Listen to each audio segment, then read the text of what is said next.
It was an ordinary and calm day in the city, where nothing new was happening.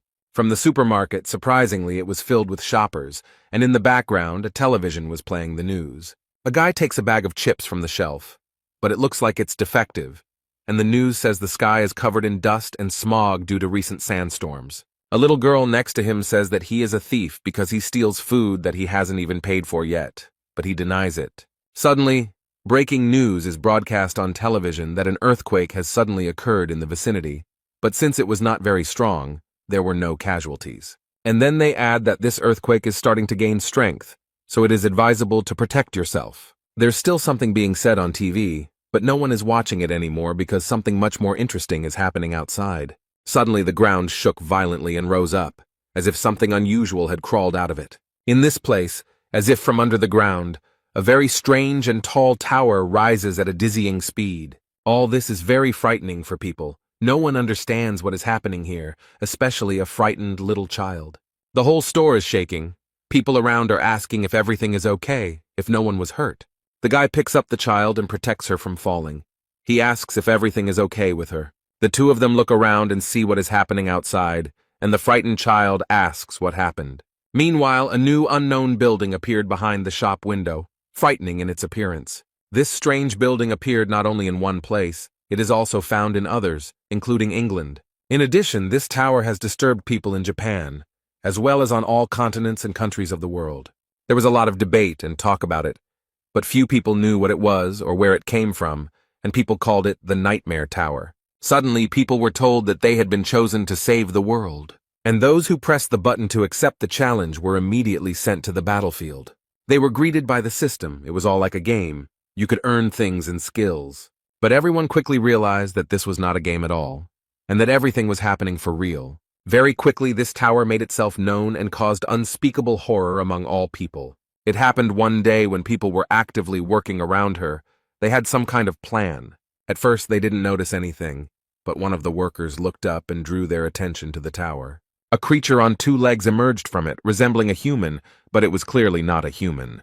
The creature has claws and a tail, and frightened people call the police when they see it. A real monster with large, very sharp and strong teeth emerged from the tower. A great catastrophe occurred, and many monsters escaped from this tower and spread throughout the world. And from the loudspeakers on the street came panicked cries that the tower had attacked people. The city's residents are terribly frightened and are trying to save their lives and those of their loved ones. And the authorities deployed the army and heavy equipment to destroy these monsters. However, these formidable monsters are not at all afraid of tanks and bullets, which do not harm them. The city is attacked by many different monsters. Some of them are extremely large and strong, while others have wings and can fly. Because of all these monsters that were constantly coming out of the tower, a third of the planet's population was brutally destroyed. And all those who voluntarily wanted to become walkers found themselves inside the tower and could only watch what was happening outside. Since the system said they could save the world, people decided to try. So we decided to try to climb the tower, clear it of monsters, and put an end to this horror. These strong and very brave people were the last hope for the salvation of all mankind. But one day this cursed tower was attacked by people called walkers. They are entrusted with a very important mission. They must prevent the end of the world and the destruction of humanity. However, at some point in their journey they came across a wall. A large stone blocked their path, and there was no further passage. No one was sure that they would be able to break this stone by force, but they tried to do it anyway. But strangely enough, it worked, and they managed to make a hole where they noticed something very strange. There was a shiny blue stone lying on the ground that they had never seen before, so they didn't know what it was. The tower sent a message with information about the Stone of Return. With its help, you can return to the past and save your memories. To activate it, you need to break it. The captain of the Walker, Huang In-chan, was extremely happy to have the opportunity to return to the past. So he said that he would tell about this stone after he used it and broke it with his foot. The bright blue light blinded all the warriors nearby, so they had to cover their eyes. The light became less bright, and everyone looked in surprise at the mountain where a bright point towered. When only smoke and fading light remained in the captain's place, they realized that their captain had truly disappeared. But the only question that hung in the air was whether he would be able to return to the present after being in the past. Former scientist Sakamoto, who was with them, said it could have been much more obvious. He stated that the man had traveled into the past, but due to a space-time rift, he would most likely never be able to return there. He explained everything that was happening based on scientific theories, such as the theory of the multiverse or the theory of parallel worlds. The man stated that there was a rift in time and space, meaning that the Huang In-chan who had traveled to the past was no longer the same Huang In-chan they knew here. Upon hearing this, the men were extremely surprised and found this information very strange and even frightening. Samatoko is sure that Huang In-chan ended up in a completely different time-space, so his trip to the past will not change the present in any way. As far as he knew, all these items from the tower never lied, their descriptions were absolutely truthful. The stone will send them into a time rift, but that's just his theory, and it's entirely possible that using the stone will land them in this very world. But ultimately, the impact of the objects in this tower goes beyond the human mind. And then the clouds thickened in the sky, huge lightning bolts appeared, and one of them struck the tower hard. All the monsters in the tower became active, as if they had been given a sign. A huge number of monsters flew out from all the cracks of this tower. They are ready to attack people again. And before the end of the world comes, the walkers must find a solution, use the Hearthstone, and go back in time. Or they can stay in the tower and try to deal with all these monsters. Then they will most likely die. A huge monster with a terrifying mouth emerged from the wall they had made a hole in. He mercilessly destroyed everyone in his path, and many suffered from this. All those who remain understand with despair that this is the end. They no longer have a choice. Poor people hold these stones in their hands and understand that their life in this world is over. Almost all the walkers decided to use the stone to save themselves from the ugly monster. There are 2 of them left, and one of them asks for forgiveness because they have no hope left. It immediately disappears, but the last warrior is still standing. He has no desire to use this stone. The poor fellow falls to his knees in despair and no longer tries to fight. He has lost all hope. With his hands down and in deep despair, he stands before a mad and ruthless monster. Suddenly, out of nowhere, a very brave man appears, confident that he can handle all this. He delivers a series of quick blows to the monster and releases a green liquid from it and its tentacles. Everything happened very quickly, and the boy cannot believe what happened. This young man looked at the poor thing and smiled sweetly. He always asks if everything is okay with them. The red-haired young man slowly looks around, enjoying what he sees. Behind him stands a whole legion of fighters against these damned monsters. They ask if everyone was saved. The boy looks at his saviors with tears in his eyes, and the man thanks him for standing firm until the end and not running away. It was these people who did not use the Stone of Return who were humanity's hope for salvation. The head of this legion stood proudly among his brothers and urged them to move forward. These are the warriors who bear the responsibility for the fate of human existence. They are called Seize the Day. They are all defeated, their weapons are broken, and the one who remains alive is completely exhausted and wounded. The guy lies there exhausted, finding it difficult to understand at what point everything went wrong as they had planned. Although no one wanted it, many of their brothers died in battle in this tower. These monsters are extremely strong and always different, and it is difficult to immediately understand how to defeat them.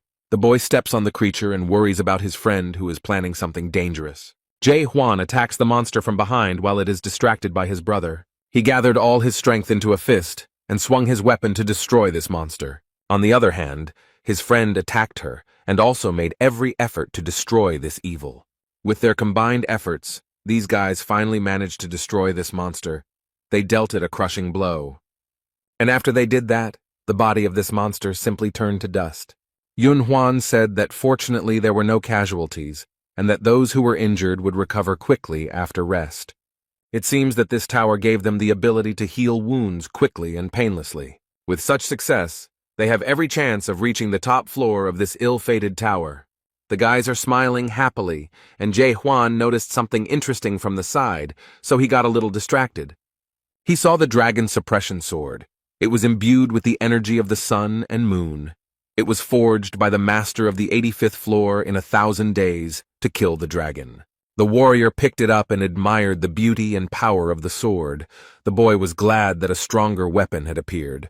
Jae Hwan looks at the blade with a smile on his face and hopes that they can still reach the top floor.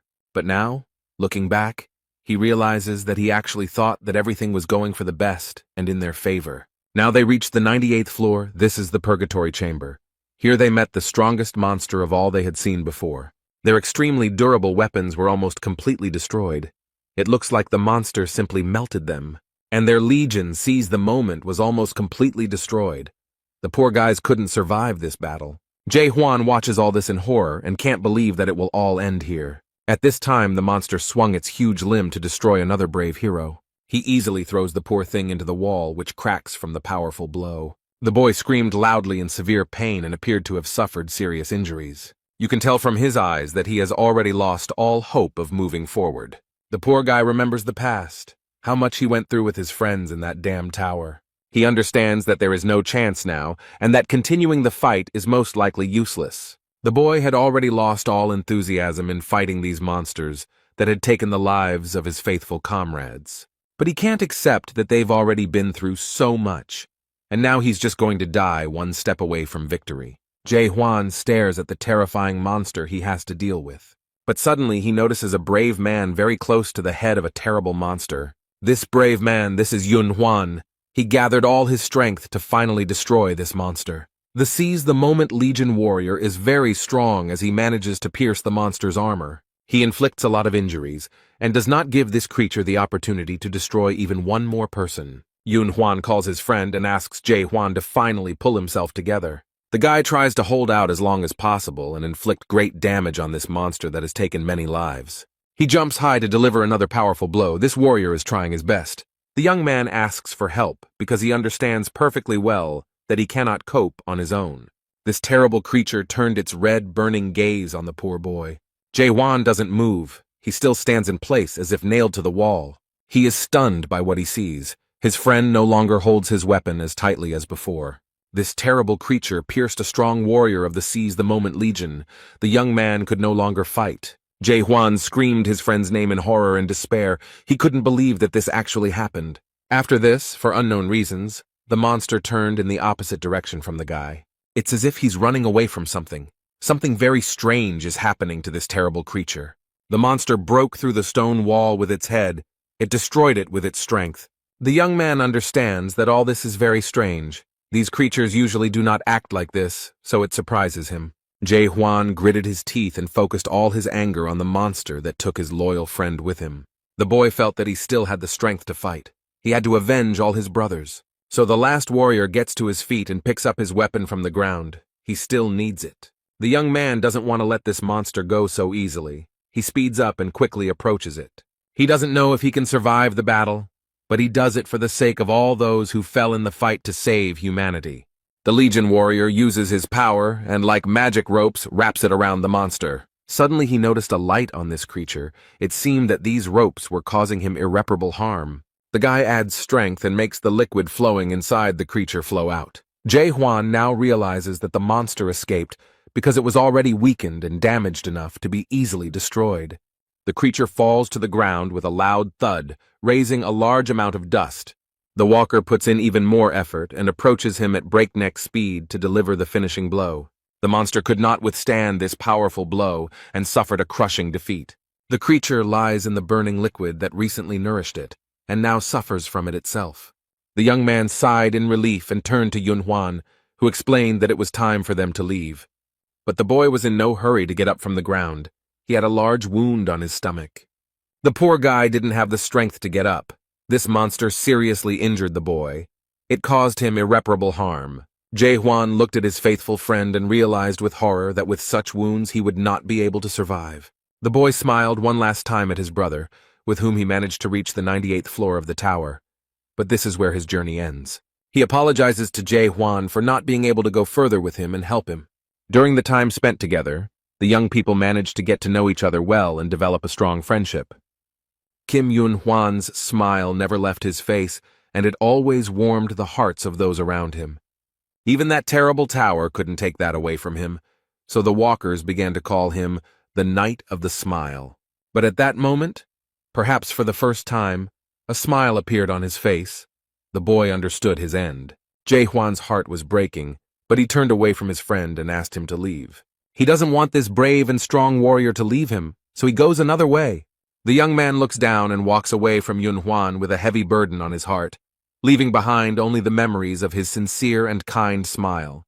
The guy stood up with difficulty. He knew that his friend had noticed everything and clearly understood what needed to be done. This stone was in too bad a condition to be used, and Jae-hwan realized this. The young man can barely move. He climbs the steps with difficulty and thinks about his friend. In fact, Jae-hwan turned out to be much stronger than he previously thought.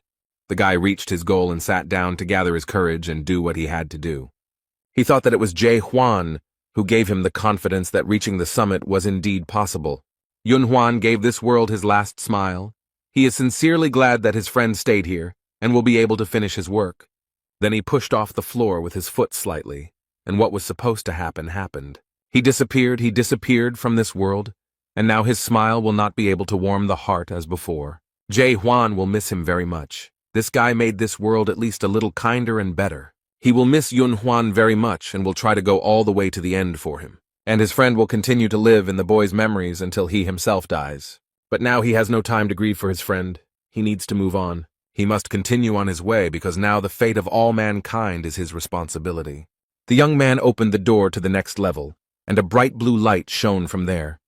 It took Jae-hwan's eyes a few minutes to adjust to the bright light and figure out where he was. And the next moment the young man realized that he would now have to fight on a snowy plain. A cold wind immediately blew on him. The boy's clothes were completely unsuitable for such weather. The Seize the Day Legion warrior didn't have to wait long for a new opponent to appear. It all happened so quickly that Jae-hwan barely managed to dodge the icy blows. However, he is not an easy prey, as he managed to get here and overcome various difficulties. Suddenly a very strong and cold wind arose, which almost knocked the young man off his feet. The dragon with a huge mouth slyly asks if his new victim has already surrendered. The boy's hand was covered in ice. Apparently, this creature still managed to harm the young man. But that doesn't stop him. Jae-hwan confidently declared that he will never give up, and the ice dragon took his words as a challenge and struck on the spot. The walker hid from this terrible creature to buy time and try to do something with his hand. The dragon tried his best to find his opponent. Apparently, people don't come here often. The boy sits quietly in his hiding place. He can't let this creature find him any sooner than necessary. This monster has been sitting here for 10 years. He uses some kind of potion to heal his injured arm, the monster's blows causing him great pain. At level 98, Jae-hwan had faced many difficult challenges, but what awaited him here was far more difficult than what he had already experienced. The boss of the 99th floor of this cursed tower is the ice dragon Velhisus. He inspires fear with his strength. The breath of this dragon from the Forgotten Lands is difficult to withstand, even if you have a high level of cold resistance. The young man understood that if it weren't for the weapons and supplies of the dead walkers, he would have no chance of winning. On the 85th floor, he received the dragon suppression sword, and from Yun-hwan, the ice demon armor. The boy sadly bowed his head and remembered his faithful friends, for whom he came here. He gently touched the Fire King's bracelet and remembered from whom he received this artifact. This is from Han Shiel. He suffered so many losses, lost so many friends because of these damn monsters. He was extremely sorry that such wonderful people had to die such a horrible death. An image of a beautiful girl with a warm and gentle look appeared before his eyes. He regrets that he was not stronger and could not save her from death. She did not deserve it. No one deserves it. He remembers with horror how Han Shiel died, unable to survive a fight with another monster, and Jae-hwan couldn't save her or prevent her death, and it breaks his heart. The young man remembered another incident when he was sitting at the table and calmly drinking tea. The man asked him if he wanted to try again, and the young man replied without hesitation that he definitely wanted to do so. Then the warrior boldly and confidently declared that he believed that this time he would definitely succeed. The Atopos blacksmith, whose name was Jae, looked at the young man with interest and was glad that Jae-hwan did not give up. Atopos City was the last one to be recaptured after defeating the 50th floor boss, Alnimenes. People did not lose hope. Even when wounded or dead walkers were brought in every day, the priests founded a rescue squad to save wounded soldiers. In this city, blacksmiths worked to ensure that warriors had weapons and armor so that they could fight to save humanity. The guy thought for a moment and decided to note with sadness that Jae now seemed special to him, since he is the last blacksmith of Atopos, but the man asks not to remind him of this.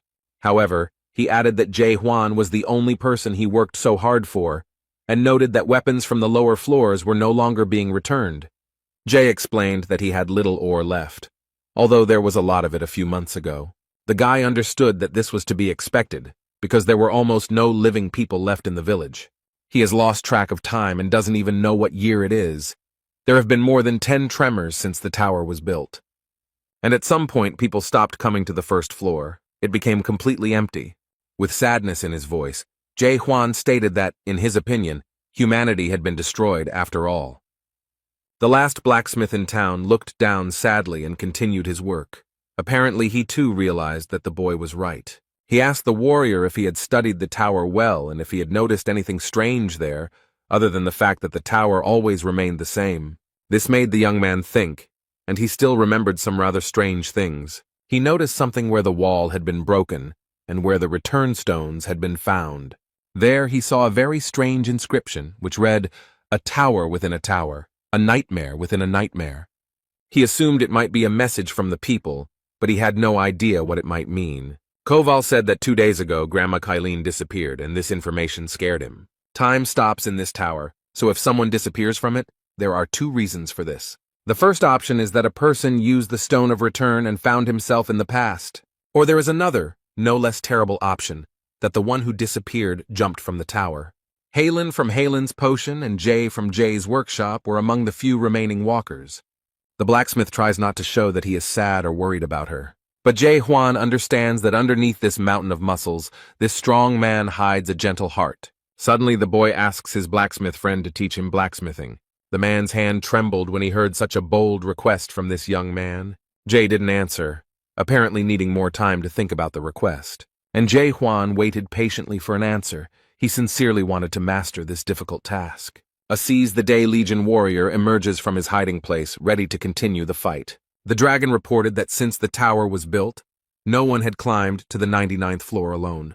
The ice dragon Velhesis declared that he recognized in this boy an amazing person, but the young man did not want his skill to be recognized by some monster. The boy teased the dragon, saying that it would even hurt him if he died, since he knew his abilities, but the dragon explained that this was impossible. The young man doesn't believe the words of this overgrown lizard, so he grabs his sword and is ready to prove him wrong. Jae Hwan asked the dragon with interest why he was so confident. He is smart and observant enough to notice flaws in his opponent's defense. So he declared that even the armor that the dragon was so proud of had already cracked. The arrogance of this young man greatly irritated the overgrown ice lizard. So he aggressively declared that it was time to put an end to this senseless chatter and was ready to strike. And the next moment there was a very strong blow. The dragon used the power of his breath. This did not pass without a trace for the boy. Crimson drops appeared on the white snow. The poor guy was in a lot of pain from his breath. It seemed like their fight ended at the very beginning. The dragon chuckled and asked if this worthless man had really decided to fight to the end. Jae Hwan remembers his loyal friends who died in this fight for humanity. The dragon hypnotized the boy. He believed that even if he stood firm to the end, he would only receive loneliness. The ice figures, who look like his faithful friends, seem to encase him in ice. They do this at the will of the monster. This lizard-like echidna watches as the boy slowly dies in her clutches. The brave boy sighed heavily and declared that the dragon had been sticking out his tongue for too long. And then he put in a lot of effort and managed to free himself from the captivity of these ice sculptures. The dragon aggressively asks if this little man has decided to attack him again. He calls on the walker to surrender because he himself will never be able to defeat such a large and strong dragon. Jae Hwan went to the tower later than everyone else, so he missed out on a lot of different skills and hidden abilities. That's why he decided to give up all skills and focus on just one thing. His only skill was to attack the enemy, and he did it over and over again. Thanks to this lunge, he managed to kill over 50 million monsters, and his brothers gave him the second name, Lunge. Over time, the guy realized that his skills were changing. He was becoming faster, more accurate, and stronger, and as a result, he gained such strength that he became more effective than any hidden skills. This technique was not a skill that took away strength, so the boy did not get tired in battle. But despite this, it was still difficult for him. Jae Hwan had already made 100 attacks, but he had only managed to make one small dent in this dragon's armor. It was clear that this creature would not tolerate such a thing.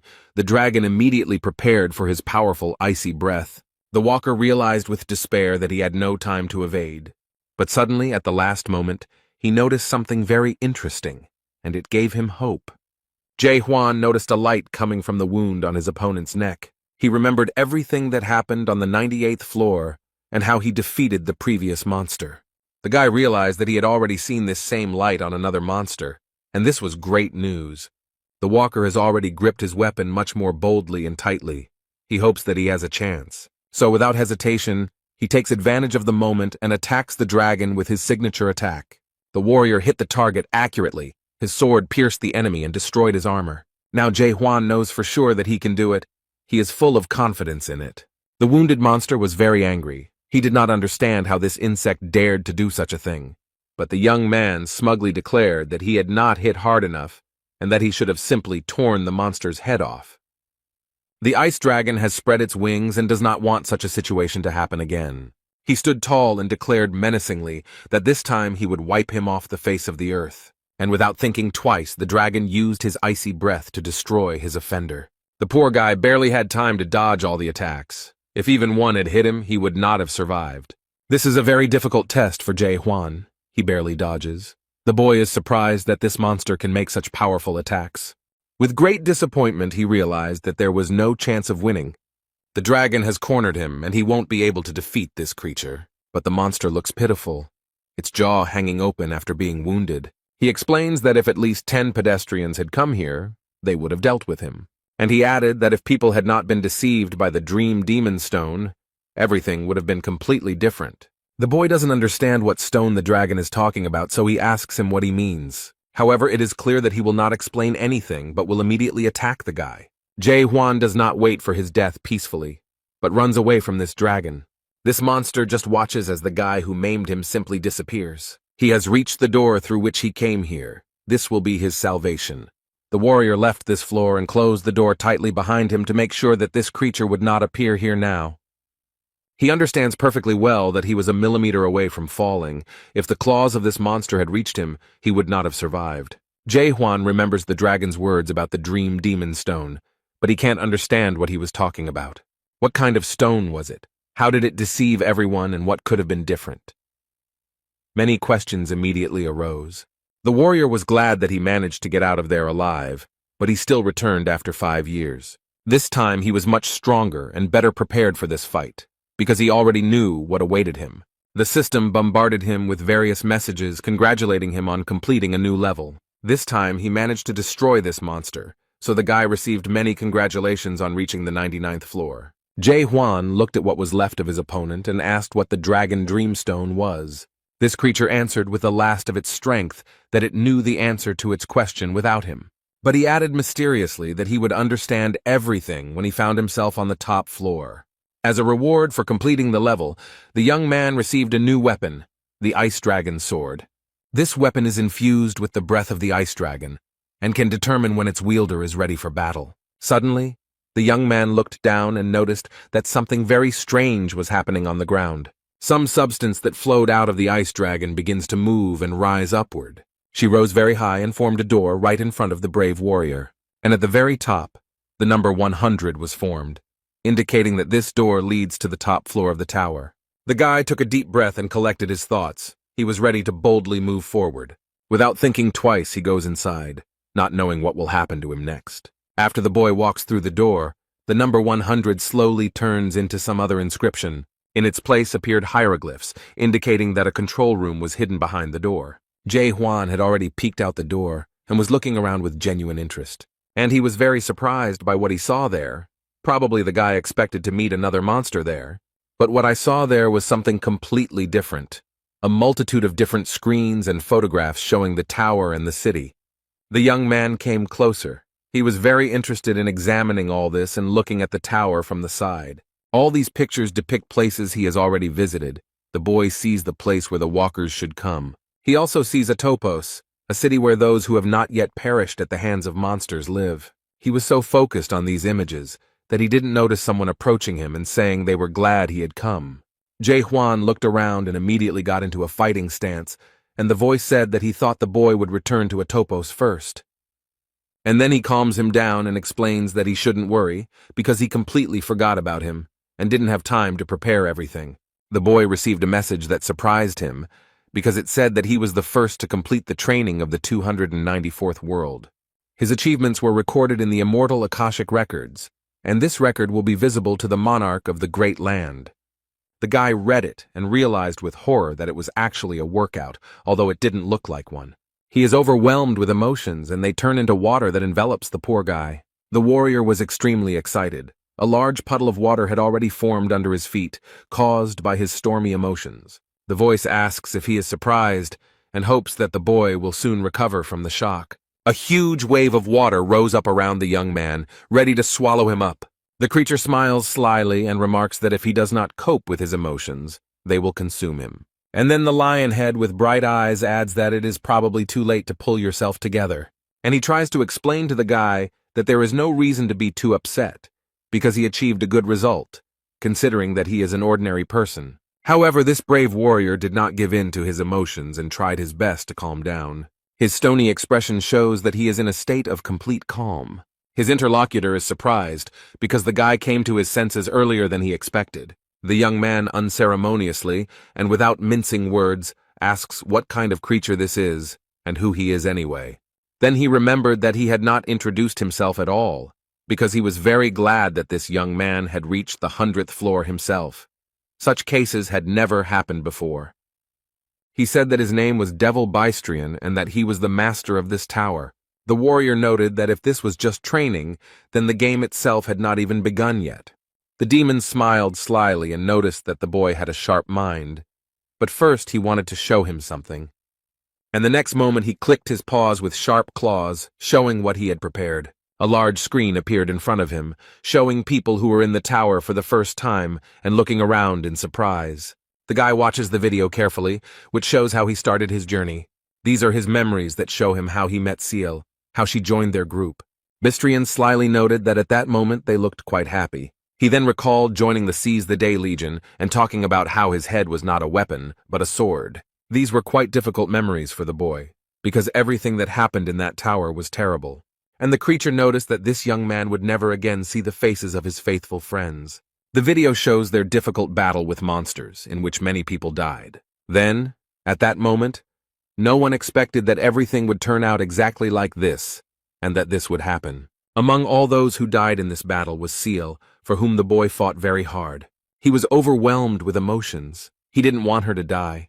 These were very difficult memories for him. And after that, he was shown a video of the death of his faithful friend, and the demon noted that it was a very touching story. He asks the young man how he feels and whether he has tears of anger or disappointment, and suddenly adds that she can give him a second chance, but the guy looks angry, not hopeful. The creature smiles ominously and explains that the boy will have the opportunity to play the game again.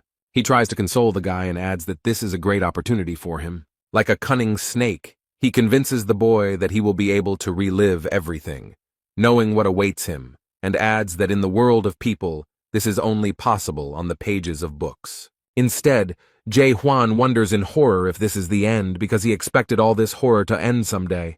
He doesn't understand. Wasn't he supposed to save the world after taking over the tower? Or was he really being deceived this whole time? Now the warrior understands that in reality humanity had no chance to save itself and survive. All this time they have been trying hard and very persistently to do everything in their power. All this time, people continued to try to capture the tower, dying one after another. All this was for the sake of saving humanity. They all firmly believed in it. They were convinced of it. And only now the boy understands that all this was just a false hope for salvation. The young man is under the power of this demon. He does not think long before answering his offer. The guy very confidently and loudly answered that he would never return to the past. This answer from this, as it seemed to him, pitifully worthy man somewhat surprised the owner of the tower. But suddenly he began to bare his sharp teeth and mock this young man with a grin, and this laughter turned into a loud and crazy laughter that filled the entire room. In fact, he was very amused by the boy's idea that he could go back in time. So he decided to explain one very important thing to this brave warrior. The demon stated that no object or artifact could send him back in time, and there was nothing powerful enough to turn back time. But Huang doesn't understand how this can be true since he himself saw the stone of return. And immediately after these words he understands what the ice dragon meant. The dragon's words echoed in his head, saying that people had been deceived by the dream demon stone. The guy remembers this stone and the description that the system gave him, and with horror he realizes that it was a lie. The creature explained that it was not actually a return stone, but the dream demon stone. He is not able to return a person to the past.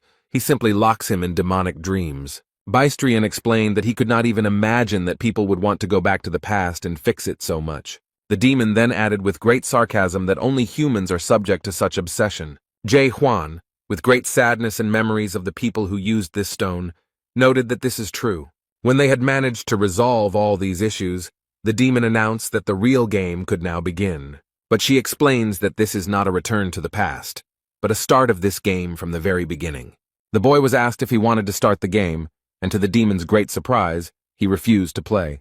Huan didn't think twice because he knew full well that this was just a clever manipulation. The brave warrior explained that thanks to the master of the Tower of Horrors, he understood a lot.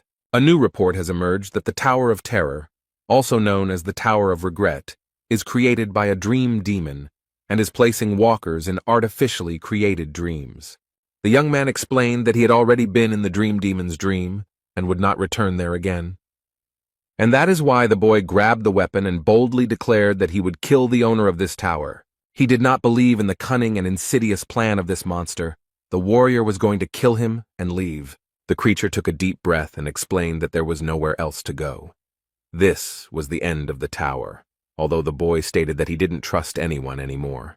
The demon asks if he is really that bothered by the existence of fake items and achievements. But the boy does not listen to what this creature is trying to tell him, and immediately strikes. This creature is left without a head, but this does not stop it from continuing to speak. The demon, thanks to his powers, tries to turn his head and asks what the warrior wants.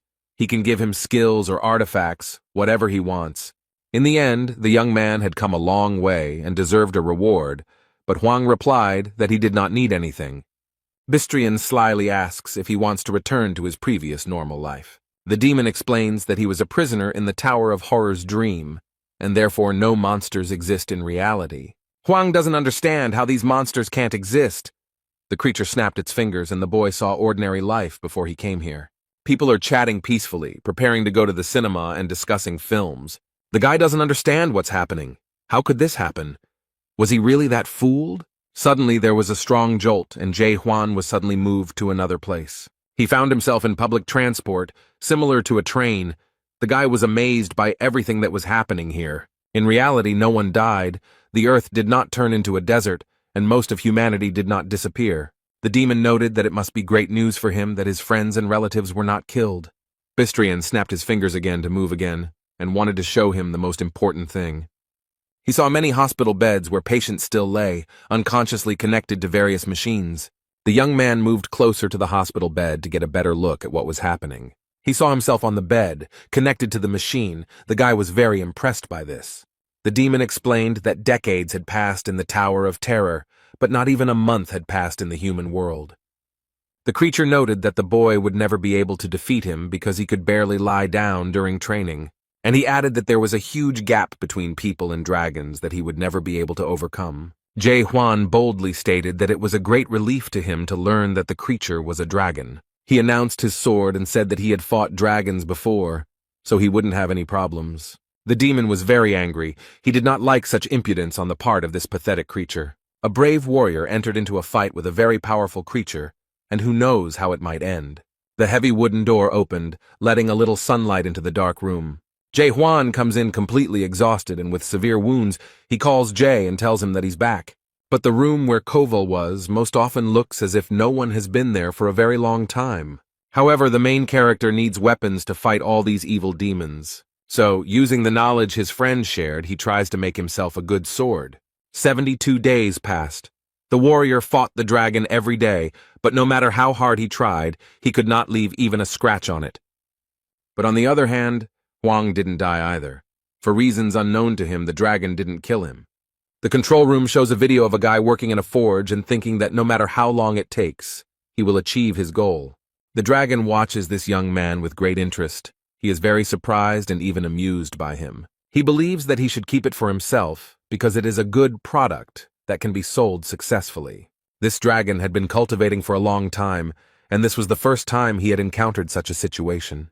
A farmer is a being who must ensure that the product is delivered to the mainland through secondary processing, that is, by sifting out the worst, the product becomes better. And it is during the training that the best products are selected. which are then turned into real games. But suddenly one product appeared that refused to move to the next stage. Anyone in the Tower of Terror can be killed without any consequences. Their souls are still alive in the real world, so it can be assumed that no one has died.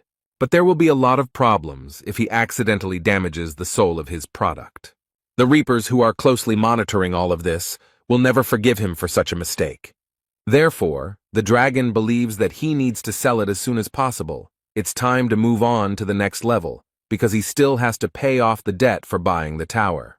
He is such a special product that even gods who have no connection to the demon world contacted him about this guy. Suddenly, at this moment, when the demon was calmly pondering these things, Huang appeared and attacked again. The creature easily repelled his attacks and stated that this guy was driving him crazy. He asks ironically if this war is not enough to continue this useless struggle. The demon remarked that he had better start the real game and spend his power usefully. The next moment he repeated his signature finger gesture and was ready to show off his tricks. Literally a second later, he disappeared from the boy's field of vision, and he does not understand how this happened and where the dragon went. Suddenly a mirror appeared in front of him, in which he saw his reflection, and behind him, a dragon. The guy doesn't stop fighting. He swings his sword and is ready to strike again, even if it is useless. The poor guy is trying his best. He is definitely not the kind of warrior who gives up easily. The next moment, this block, which served as a mirror, shatters into pieces from a strong impact. Huang was injured, his head was damaged, and he has difficulty coughing. The angry dragon grabs the boy by the neck and asks what he wants and why he continues to insist on his own. The guy explains that he will kill the dragon and move on, which even disappoints Bystrina a little, and he asks what he needs to do to make him agree to the game. Huang chuckled. He saw that the creature was already on the verge of fainting, and quietly praised himself for being able to hold out for so long, and explained that he wanted to ask for something. The dragon is already sitting calmly and explaining to the boy that the universe does not consist of only one dimension, but he calmly replied that he knew about it, and added that he also knew about parallel incarnations and the multiverse. But the demon wants to clarify something and says that there is one main dimension, the almighty Earth. And then he explained that it was from this great land that many different alternatives branched off. The Earth is a small planet in a large dimensional system consisting of a large number of alternatives, and they called these actions the 294th world. In the Tower of Terror, walkers can gain skills, obtain various items, and level up. In this way, they will be able to adapt to the structure of the mainland and thus have a chance to enter another world. And various evil demons like him have the ability to control this game. But the guy doesn't understand at all why he's doing this, why the demon needs it. The dragon noted that it was a good question, but he didn't think it was something he really cared about. Bystrian snapped his fingers in his usual gesture, and it seemed like the tricks were about to start again. But they find themselves in a ruined city and ask a question that really interests the guy. So he wants to explain why, out of all the alternate worlds, the Tower of Terror ended up on Earth. The dragon asked if this was not what interested the young man most, why he and his family were forced to face this, and then he gave a very short and quick answer that their world was chosen at random. But this guy said that he was asking about something completely different. He was interested in why he was running this tower. The demon was very surprised, and the young man continued to ask what benefit this tower would bring him. His interlocutor thought for a moment and explained that it was something like his passion or even hobby. And then I realized that this guy didn't seem to really believe his own words and didn't understand that demons also have hobbies. He then explained that among them, there are those who simply enjoy watching outstanding walkers, and there is also a place called Paradise where monsters and demons live alongside humans. And to make his point completely convincing, he showed the bishop's message, which said that the boy should not be killed. And then he smiles slyly and asks if he believes him now. Huang didn't answer, he just watched because he thought it was all complete nonsense. The walker found himself on the 99th floor, where he had already defeated the ice dragon and received a message that he had reached the maximum level of 100 and all his stats were at maximum. The guy was in terrible condition. He was badly injured, so he drank a potion to recover. He looks at this message with terrible despair and realizes that he now has no purpose. But he still can't tame this monster, the master of the Tower of Horrors, although he really wants to do it. The warrior lay down on the cold ground in despair, wondering what to do next and how to understand what is real and what is not. Jae-hwan ponders whether humanity can truly be destroyed and how he will know. Perhaps everything in this world is destroyed, but some alternative version continues to live peacefully. And at that moment, the boy felt something very strange. He had never experienced anything like it before. This alarmed him, and Hwang thought that something very strange had happened inside. And then his attention was drawn to some very strange yellow light, which was definitely not there before. Bright yellow substances began to appear in the air, and the main character even thought that perhaps it was a hallucination. Jae-hwan hesitated a little, but still tried to touch the strange things in the air. As he examined the substance, he squeezed it in his fist and it seemed to crumble into small particles. These small particles were first shaped into Zycra cubes and then immediately crushed. The guy believes that these particles are the components of the world, and it doesn't matter what shape they have. Then he remembered the bishop's inscription that the demon had shown him, and he began to gradually understand what was happening. The warrior frowned and realized that he was just entertainment for the stronger life forms in this universe. Suddenly, a demon appears in front of him, and the boy asks who the monarch is and if he is the one in charge. And he tried to explain briefly and clearly that monarchs are observers of a large country. Those who manage to complete the game are sent to the mainland and receive the support of the monarch. Jae-hwan didn't quite understand what this meant, so he asked again to get a more precise explanation. The dragon stated that the boy's future could change dramatically depending on the monarch chosen. And then he promised that if the boy obeyed him, Bistrian would use all his strength to help him get to the great monarch.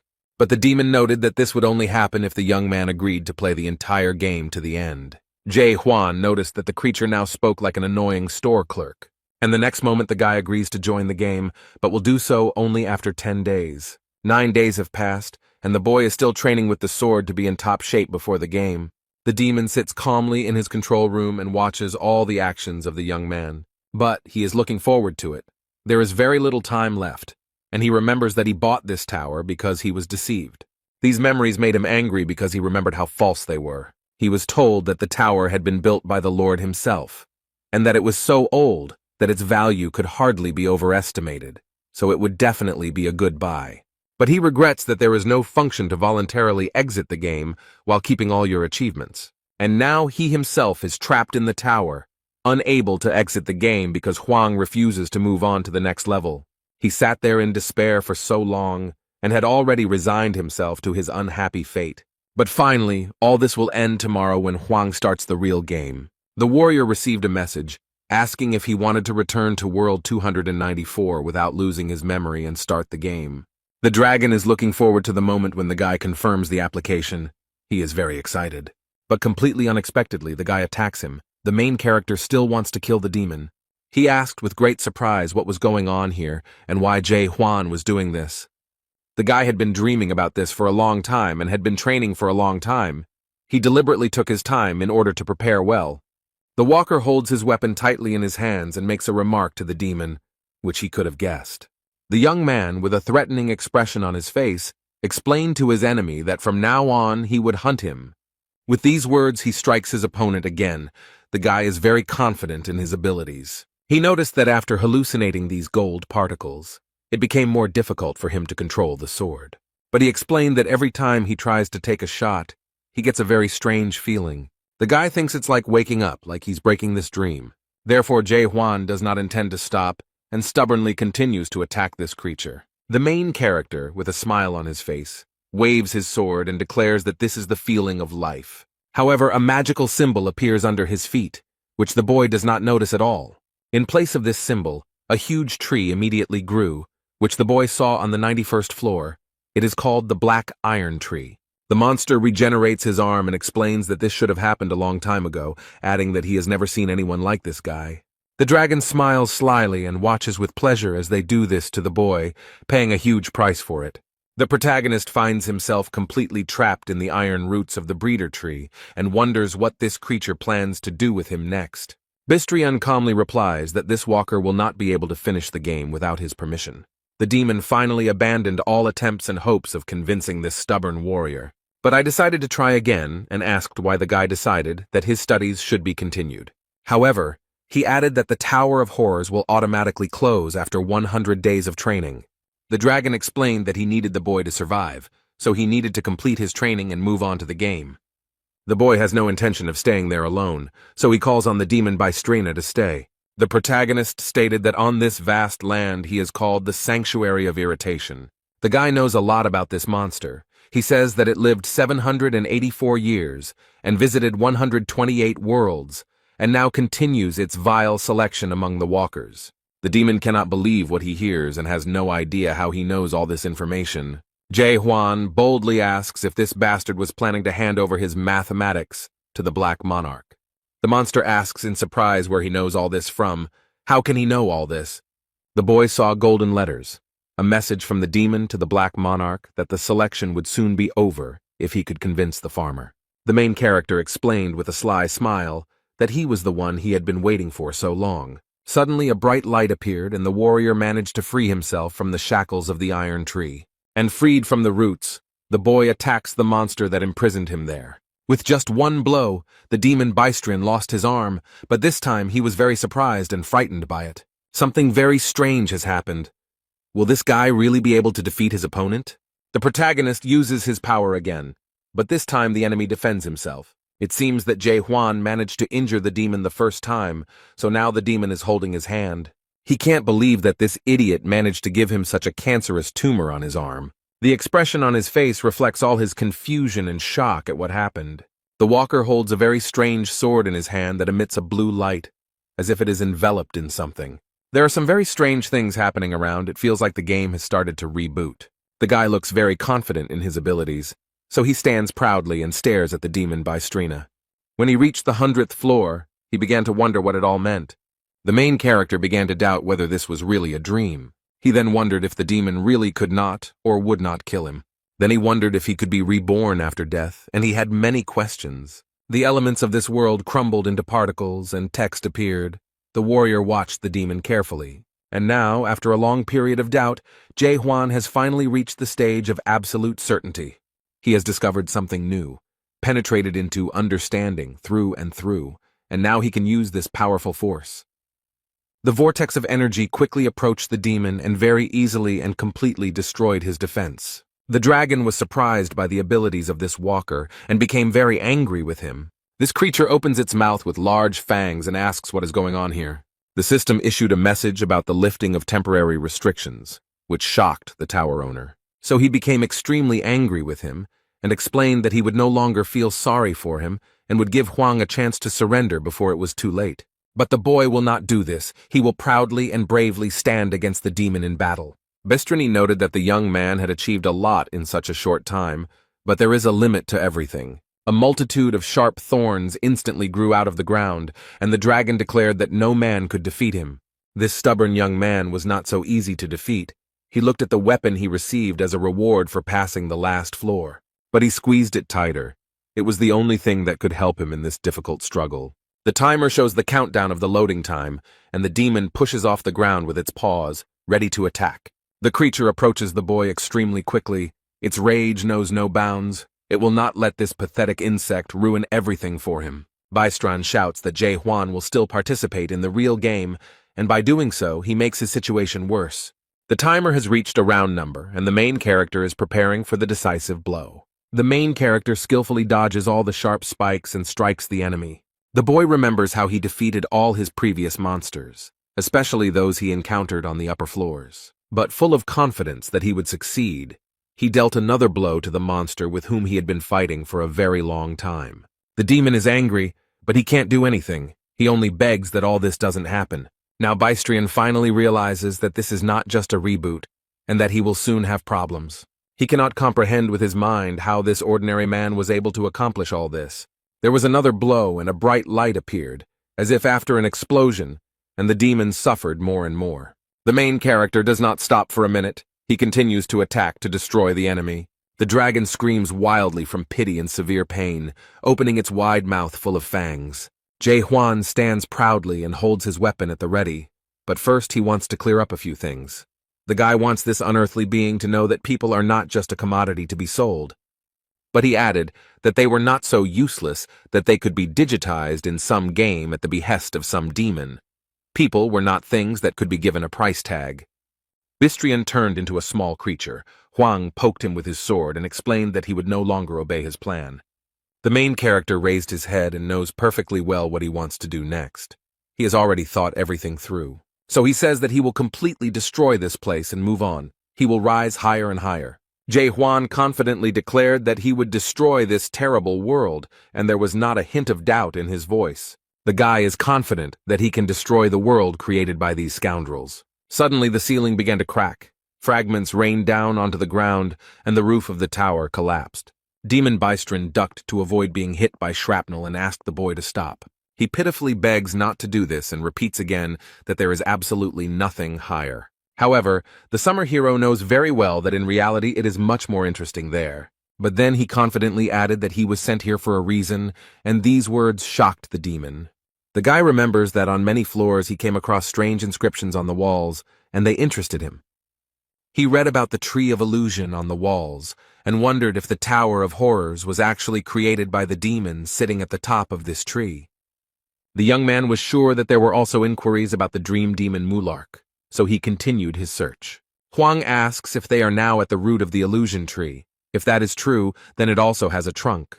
The demon fearfully asks what the warrior is planning, and he explains that he intends to break through the ceiling here.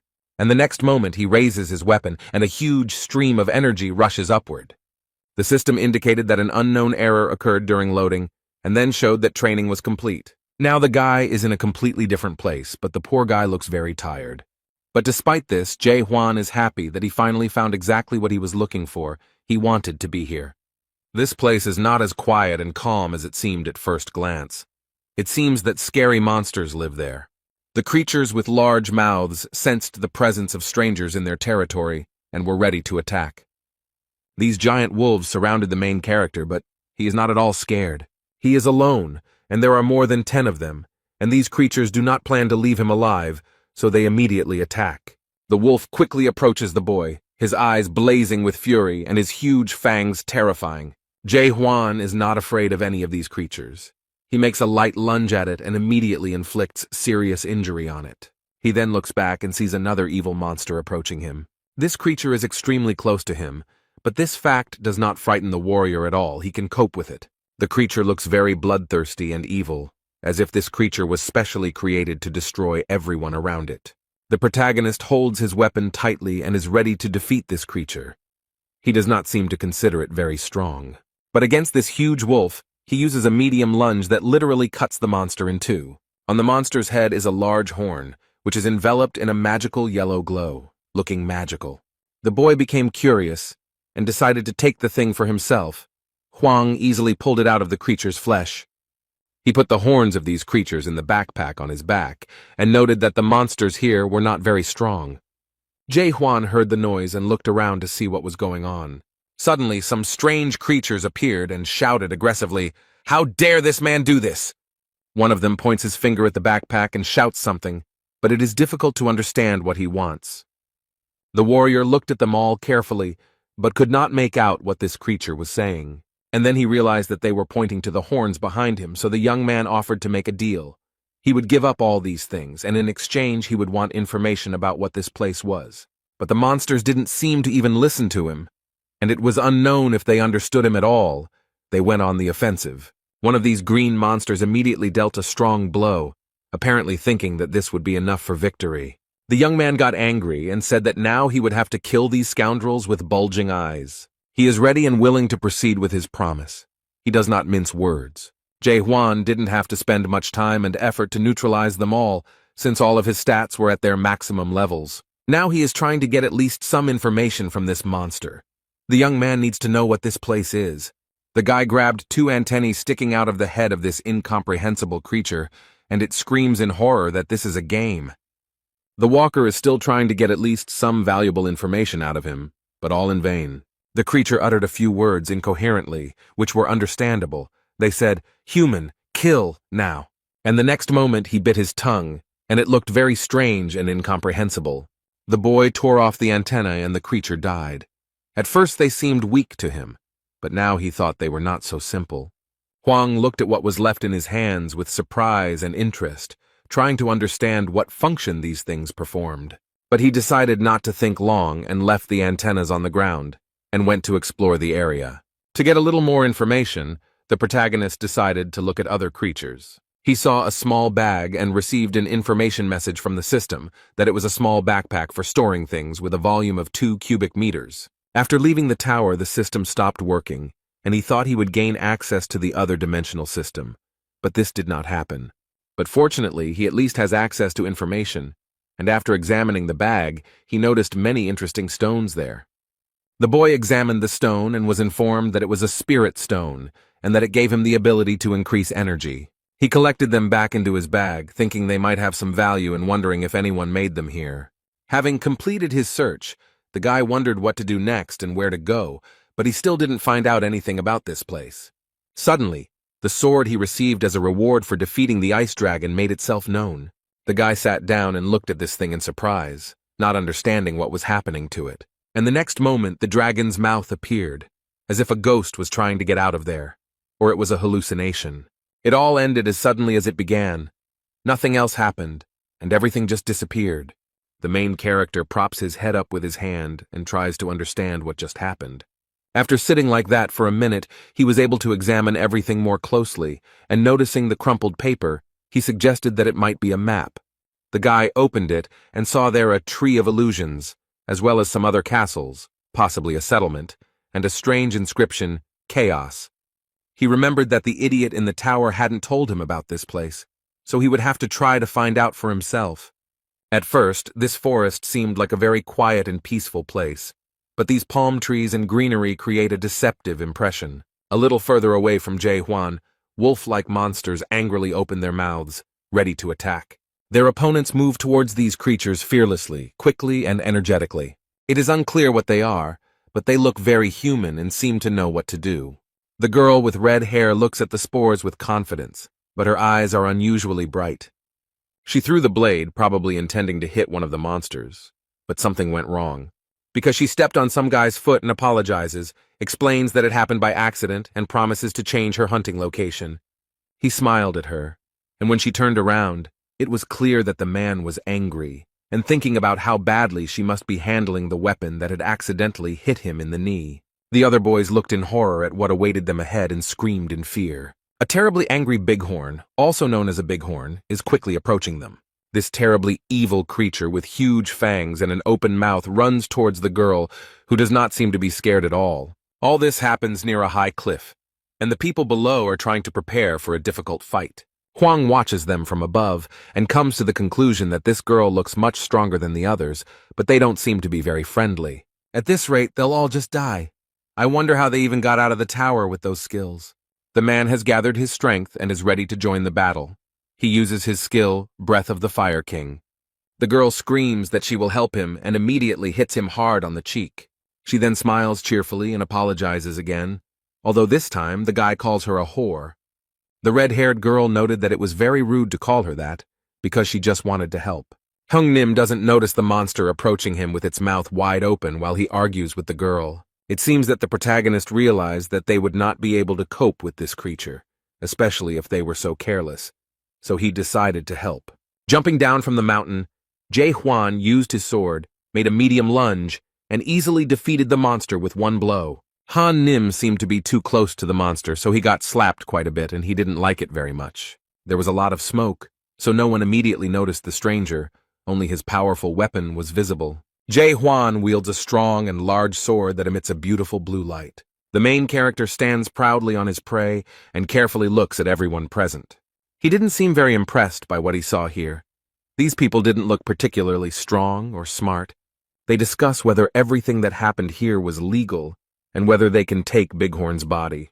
The man tries to wipe the dirt from his face, and the girl watches the stranger with interest. Someone said that it would take at least 10 people to defeat this creature, and Huang thought about the fact that the previous creature had 5 horns, so the more horns, the stronger the beast. The girl is still awake, mysteriously and intently looking at the man who so easily dealt with the monster. She doesn't know who he is, so she plucks up courage and decides to approach him. The girl comes up from behind and threateningly asks who he is. The guy didn't expect such a reaction. She then explained that chaos is not a simple world, and no one can defeat Bighorn with just one attack. She asks again who he is and where he is from, but the young man only looks at her with interest. He remembered seeing the word on the map and not being able to figure out what it meant, but now he had a chance to get more answers. Huang turns around. They are standing too close. He stares at the girl and asks what chaos means. The red-haired girl was a little confused, finding herself so close to the stranger. After that moment, they all calmly moved together to new territories for Huang. Hyung Nim asks the stranger again and again. He asks if he is here for long. The guy answers in the affirmative. And then, surprised, he asks if he knows the local language, and the guy replies that he does. The man said, as if to himself, but out loud, that this kind of thing doesn't happen here often, and he found it all a little suspicious. The girl asked if they could really take the body of this monster, and the boy calmly replied that he had no rights to it. She finds him very suspicious because the whole situation is extremely strange. Even though he says he came here through the passage, he killed that monster himself without using any skills. The girl tried to use her abilities on him, but the system gave her an error and indicated that the skill could not be used. She was a little surprised that even her strength couldn't help her stop this guy somehow. The system noted that verification was impossible, and the girl assumed that the guy was probably outside the system. She is very concerned about who this man is and why he came here, so she has several questions for him. So I decided to explain that chaos is not such a simple place, and no one can kill this monster with a simple attack. Then she bombarded the guy with questions, and he looked around with surprise and great interest. But of all these questions and explanations from the girl, only one word, chaos, interested the creator. However, this made the girl very angry, and she asked if he was serious or just joking. And then she decided that maybe he didn't understand what she was saying because she asked who he was. Was it really that hard for him to understand? But the main character explains that he understands everything perfectly and hears perfectly well what she asks him about. The boy remembers his life on Earth, his family and friends, and realizes that his whole life on Earth has lost its meaning after the appearance of the Great Tower. And then, during his life in the Tower of Terror, he made new friends and loved ones. He had many wonderful and very touching memories associated with these people, but after completing his studies, they disappeared like a mirage. All of these people are still alive somewhere on Earth, and he could retain all of their memories if he started the game over. But they won't remember him or their adventures, so this venture will most likely be useless, and they will have a hard time coping with the loss. The guy decided not to tell this whole long and complicated story, and decided to say that he simply didn't remember anything. The girl looked at the boy with affection and asked sympathetically if he really had amnesia, and then she aggressively asked if he really thought she would react that way, and if he could at least try to convince her that he had amnesia. The protagonist noted that he did not say that he had amnesia, and the girl was convinced that it was the same thing, but suddenly, someone asked if he was from the mighty abyss. Just as he was thinking about what they meant, his ice sword suddenly reminded him of itself. His weapon grew considerably larger and opened its dragon mouth as the boy rummaged through his bag. The girl looked at the sword in surprise and realized that this guy had a super weapon. So she comes to the conclusion that it's all about the superweapon and not its mighty power, while the guy is feeding the sword with iron blades. The men nearby look at the superweapon with great interest, as it is a very valuable artifact. The main character is fiddling with his weapon. He doesn't even notice that hungry eyes are watching him. Red is mad at Huang for ruining her assignment. She had a great plan, and she would have done a great job with it. As she thought about this, an idea came to her mind on how to turn this situation to her advantage. Now she talks to the guy differently, explains that she will no longer ask him questions and wants to offer him something. But with a sly expression on her face, she mysteriously asks if he wants to listen to her proposal. The girl introduced herself as Mino and told me in detail about chaos and how everything works here. And then they moved on to discussing the people around her, this suspicious crew of guys called the Red Fox. From her story and transparent hints, the protagonist understood that Mino wanted him to kill them. The girl noted that they would soon get to him, so there was no point in looking so closely at these scoundrels. One of the men noticed that it was getting dark, so it was not worth going further, so as not to disturb the monsters. So they decided to stay where they were and spend the night in the open air in the middle of the forest. Jae Hwan lies under a tree and looks at the map. According to the map, there is a settlement not far from here. The card magically turned into gold particles and disappeared. This is the advantage of the game. The boy lies quietly and plays with these particles. He sharply clenches his fist, trying to catch something. Through the system, the men saw that their guest was in the second stage of awakening, called knowledge, and his energy level was very low.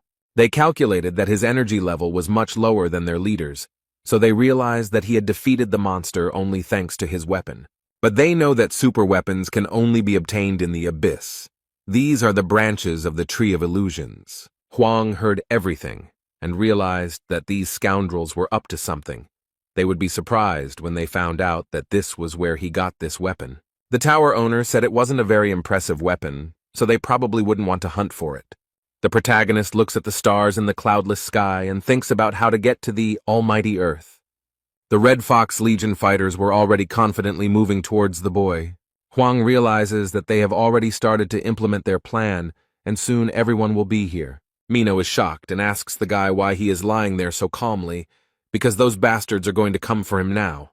The girl tries to convince the young man to use his powerful weapon against them.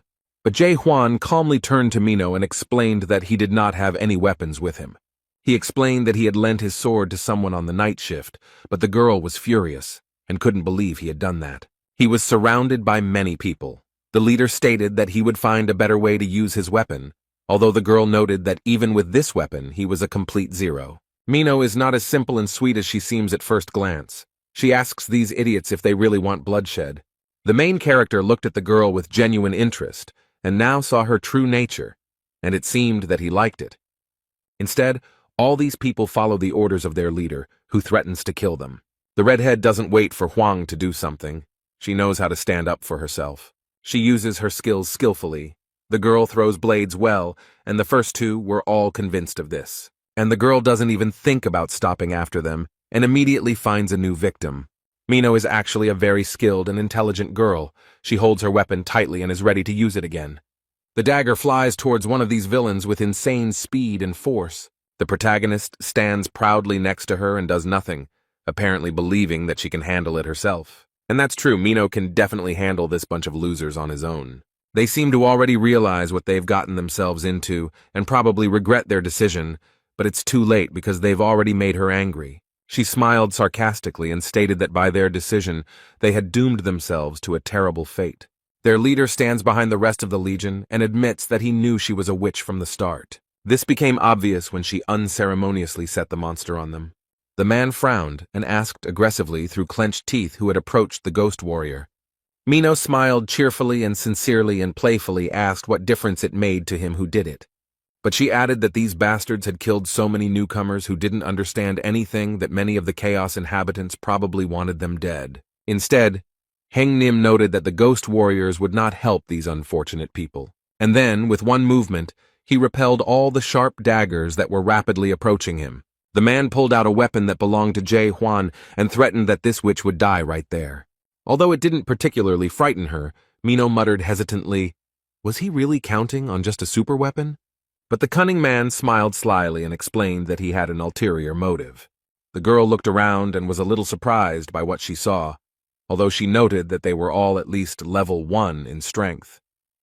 Now I could see even more people around, hiding behind trees and bushes, waiting for the right moment. The girl explained that she immediately felt that there were many more of them than it seemed at first glance. The leader asked if she really thought he would go into battle unprepared, especially if he had to fight a witch's ghost and a boy who had killed that monster with one blow.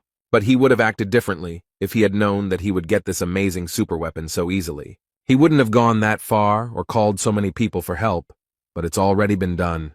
The girl asks in surprise if Black Fox is really here too. It seems like nothing interesting is happening in his life right now.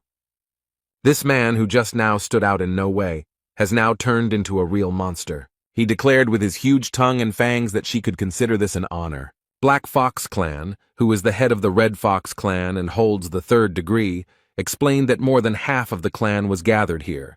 She is not very pleased with the honor done to her and asks them to wait a little, as they still have so much time to gather here. Mino feels that she can't handle this monster alone, so she turns to Jae Hwan. She doesn't want to admit it, but she has to admit that she can't protect him. So she throws a stone to the boy and tells him to grab it and run, and the boy realizes that it is a terrible stone. The girl explained that it was a return stone, and if you used it, you could move to the nearest fortification or fortress. But she added that she only has it, so he can use it without any problem, although the guy is a little confused. Now he realized that this stone does not return you to the past, it saves you in the present. He immediately remembered his friend from the Tower of Horrors, who did not use this thing. Jae Hwan thinks that he should have given Yoon Hwan that stone, and maybe then he would have survived. A guy asks his new friend if she had the opportunity to go back in time. Would she do it? At first, she was angry because now was not the time to ask such questions, since their lives were literally hanging by a thread.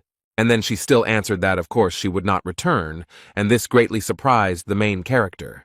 The witch turned around and smiled cheerfully, noting that she had worked hard all her life. She has nothing to regret, and she will never return to the past, even if she dies in this battle today. This answer seemed to surprise Jae Hwan because he moved closer to Mino and placed his hand on her shoulder. The guy stood next to her and declared that she would not die today, and reached for his weapon. His reaction surprised the girl. She did not expect him to protect her or take part in the fight. Without warning, he threw something to the ground, sending up a column of smoke and blue sparks. Jae Hwan uses his strength and easily deals with the attackers. The Black Fox shouted that he was using the Flame King's 14 transformations. After these words, the monster's hands caught fire, and the swords of his subordinates were engulfed in flames. The protagonist does not appear embarrassed or scared after what he saw. He has a plan, and he is preparing to use the lost spell to get rid of all these fools. The guy copes with all this evil without any problems. No one even has time to understand what happened. The protagonist came face to face with the strongest of them. He tried to wound him with a sword, but the monster held him back with his hand. But this did not stop him for long, as Hwang proved stronger and pierced his clawed hand. And as a result, the boy's weapon passed through the flesh of this monster, although Black Fox did not expect this. It turns out that Heng Nim remained alive, although the head of the Red Fox clan took up residence in his body. Jae Hwan looks back and stands proudly in front of the very scared man. The poor man, overcome with fear, fell on his knees and humbly handed over the weapon to its owner. The remaining members of this gang realized that after the death of their leader, they were powerless here, and quickly fled. Although the main character will not give them such joy, he holds the weapon firmly in his hands and is ready to take revenge. He uses a light lunge and effortlessly destroys anyone in his path. Mino is shocked and very scared. She cannot understand how this is even possible. She remembers how easily he gave up the monster's body, and then she thought he was just a fool. She felt like he didn't understand anything when he bragged about his super weapon. And when he said he just gave his gun to some stranger, she thought he was an idiot with no sense of self-preservation. But everything turned out completely differently. This stranger turned out to be very strong and cunning. When Hwang finished, he looked back and saw Mina with a very surprised expression on her face. She cannot understand who he is and why he came here, and asks him about it again. The guy is in no hurry to answer her questions directly. It seems he likes to maintain a sense of mystery. He smiles at her and cheerfully asks if she has forgotten about him. The warrior replies that she already knows who he is, but this greatly surprises Mino, and her face shows that she does not understand what he is talking about. Hwang teases the girl by asking if she has memory problems.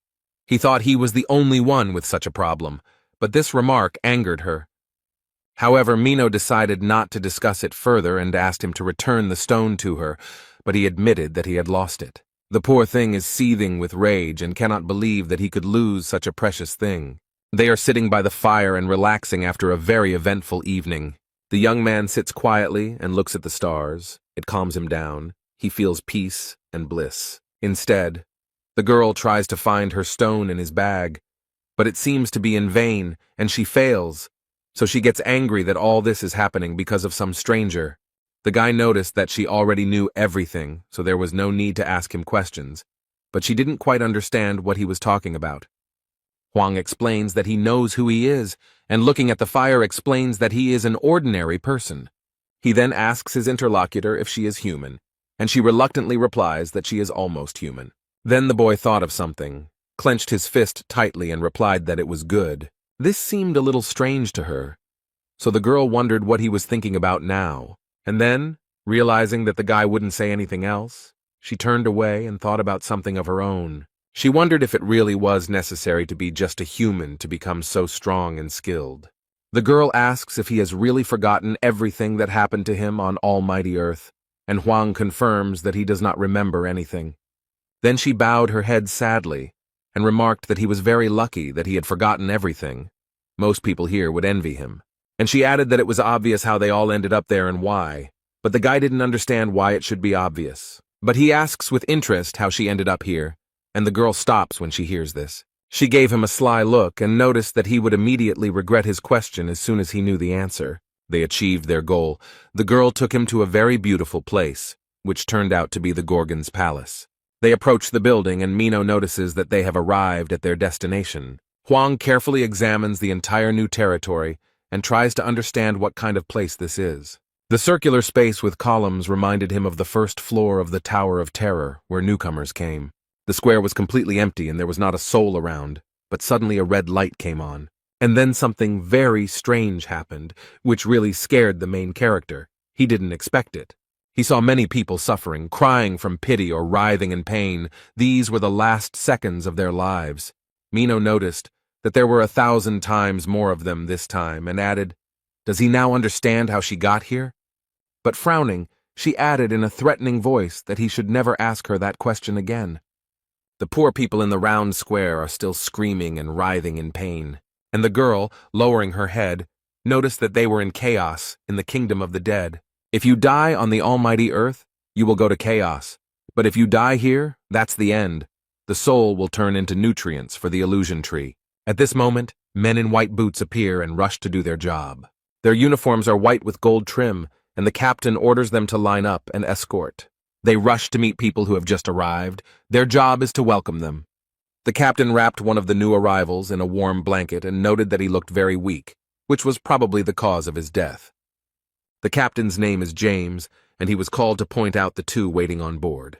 He asks why the girl came through the north entrance, to which she replies that since they are acquainted, she would be glad if he let her in earlier. The captain apologizes, but things have changed, and now everyone who enters the fortress must have their documents checked. Mino looks back and asks if Huang has an older brother card, but the boy shakes his head, indicating that he doesn't have one. The girl understood everything, and looked at her new acquaintance with suspicion. She turned to James and tried to explain in a flattering manner that she had forgotten her ID. Then she handed him a bighorn horn and asked if this one would suit him. It worked. The captain picked up the phone and basically stated that he checked the paperwork and everything was fine. The man asks Huang to show him his documents, but he explains that he has no identification and asks what he should do. Mino looked at her friend and said that if he asked her for help, she would resolve this situation. Instead, James reiterated that entry into the fort without identification was strictly prohibited. Huang briefly replied that he understood them, and the girl looked at him in horror and asked what he was going to do. She thought he would kill all the guards to get inside. The girl knows that he is not quite normal, and seems to have some mental problems, but she doubts that he will ever get to this point. But this picture of him killing everyone appears very clearly before her eyes, like a terrible dream, so she thinks he's still capable of doing stupid things like that, and that scares her a lot. Mino tries to prevent this from happening, so he suddenly stands in front of the guy and tries to somehow convince James. Suddenly a voice comes from the fortress. Someone asks what is going on here. This really scares the man in uniform. The girl also realizes with horror that they are stuck and will now have serious problems. All the boys immediately lined up in a straight line and greeted the man in unison. He seems to be a respected and very serious figure in Gorgon's fortress if he is treated like that. Approaching them is the most famous checkpoint captain in Chaos, North Entrance Captain Carlton the Stubborn. He approaches James and asks him sharply what is going on, and James meekly tells him. The captain rubs his beard and thinks about what to do if this man wants to enter without permission. And then he categorically states that it is impossible. Huang asks why, but the man does not understand why he is asking this. His eyes lit up blue and he read Section 4 of Article 37, which states that if there are problems with identity verification, they have the right to refuse entry to the guest. He used the skill Law of Fortress, and everyone knelt and bowed their heads before the captain. Mino doesn't really like that he used that skill. It seems like those knots are giving her a headache. However, during the lesson, the protagonist holds the sword firmly in his hand, and this skill does not affect him in any way. Huang noticed that the girl was not feeling well, so with one movement of his weapon he easily cut the knots on her head and arms. The boy shouted sharply for him to stop teasing. The captain of the North Entrance, Carlton the Stubborn, could not believe what had happened. Jae Hwan stands proudly and stubbornly declares that he doesn't care about their laws at all. And then, without waiting for their reaction, he asks what should be in this certificate. The captain doesn't understand how he managed to untie the knots, but replies that the ID card must indicate the name, status, organization, skills, class, and spirit level. The protagonist replied that in that case he did not need an ID card, since he did not want to confirm his identity. Carlton tries to use the skill Law of Fortress against him again, but it doesn't work. Since this had no effect, the captain declared that he was forced to arrest him on the basis of paragraph 6 of the second article of the serfdom law. But he used another skill against the guest, which is called Silver Shackles. Jae-hwan is chained in silver, but he doesn't look scared. The guy dealt with them surprisingly easily. The chains broke and fell apart.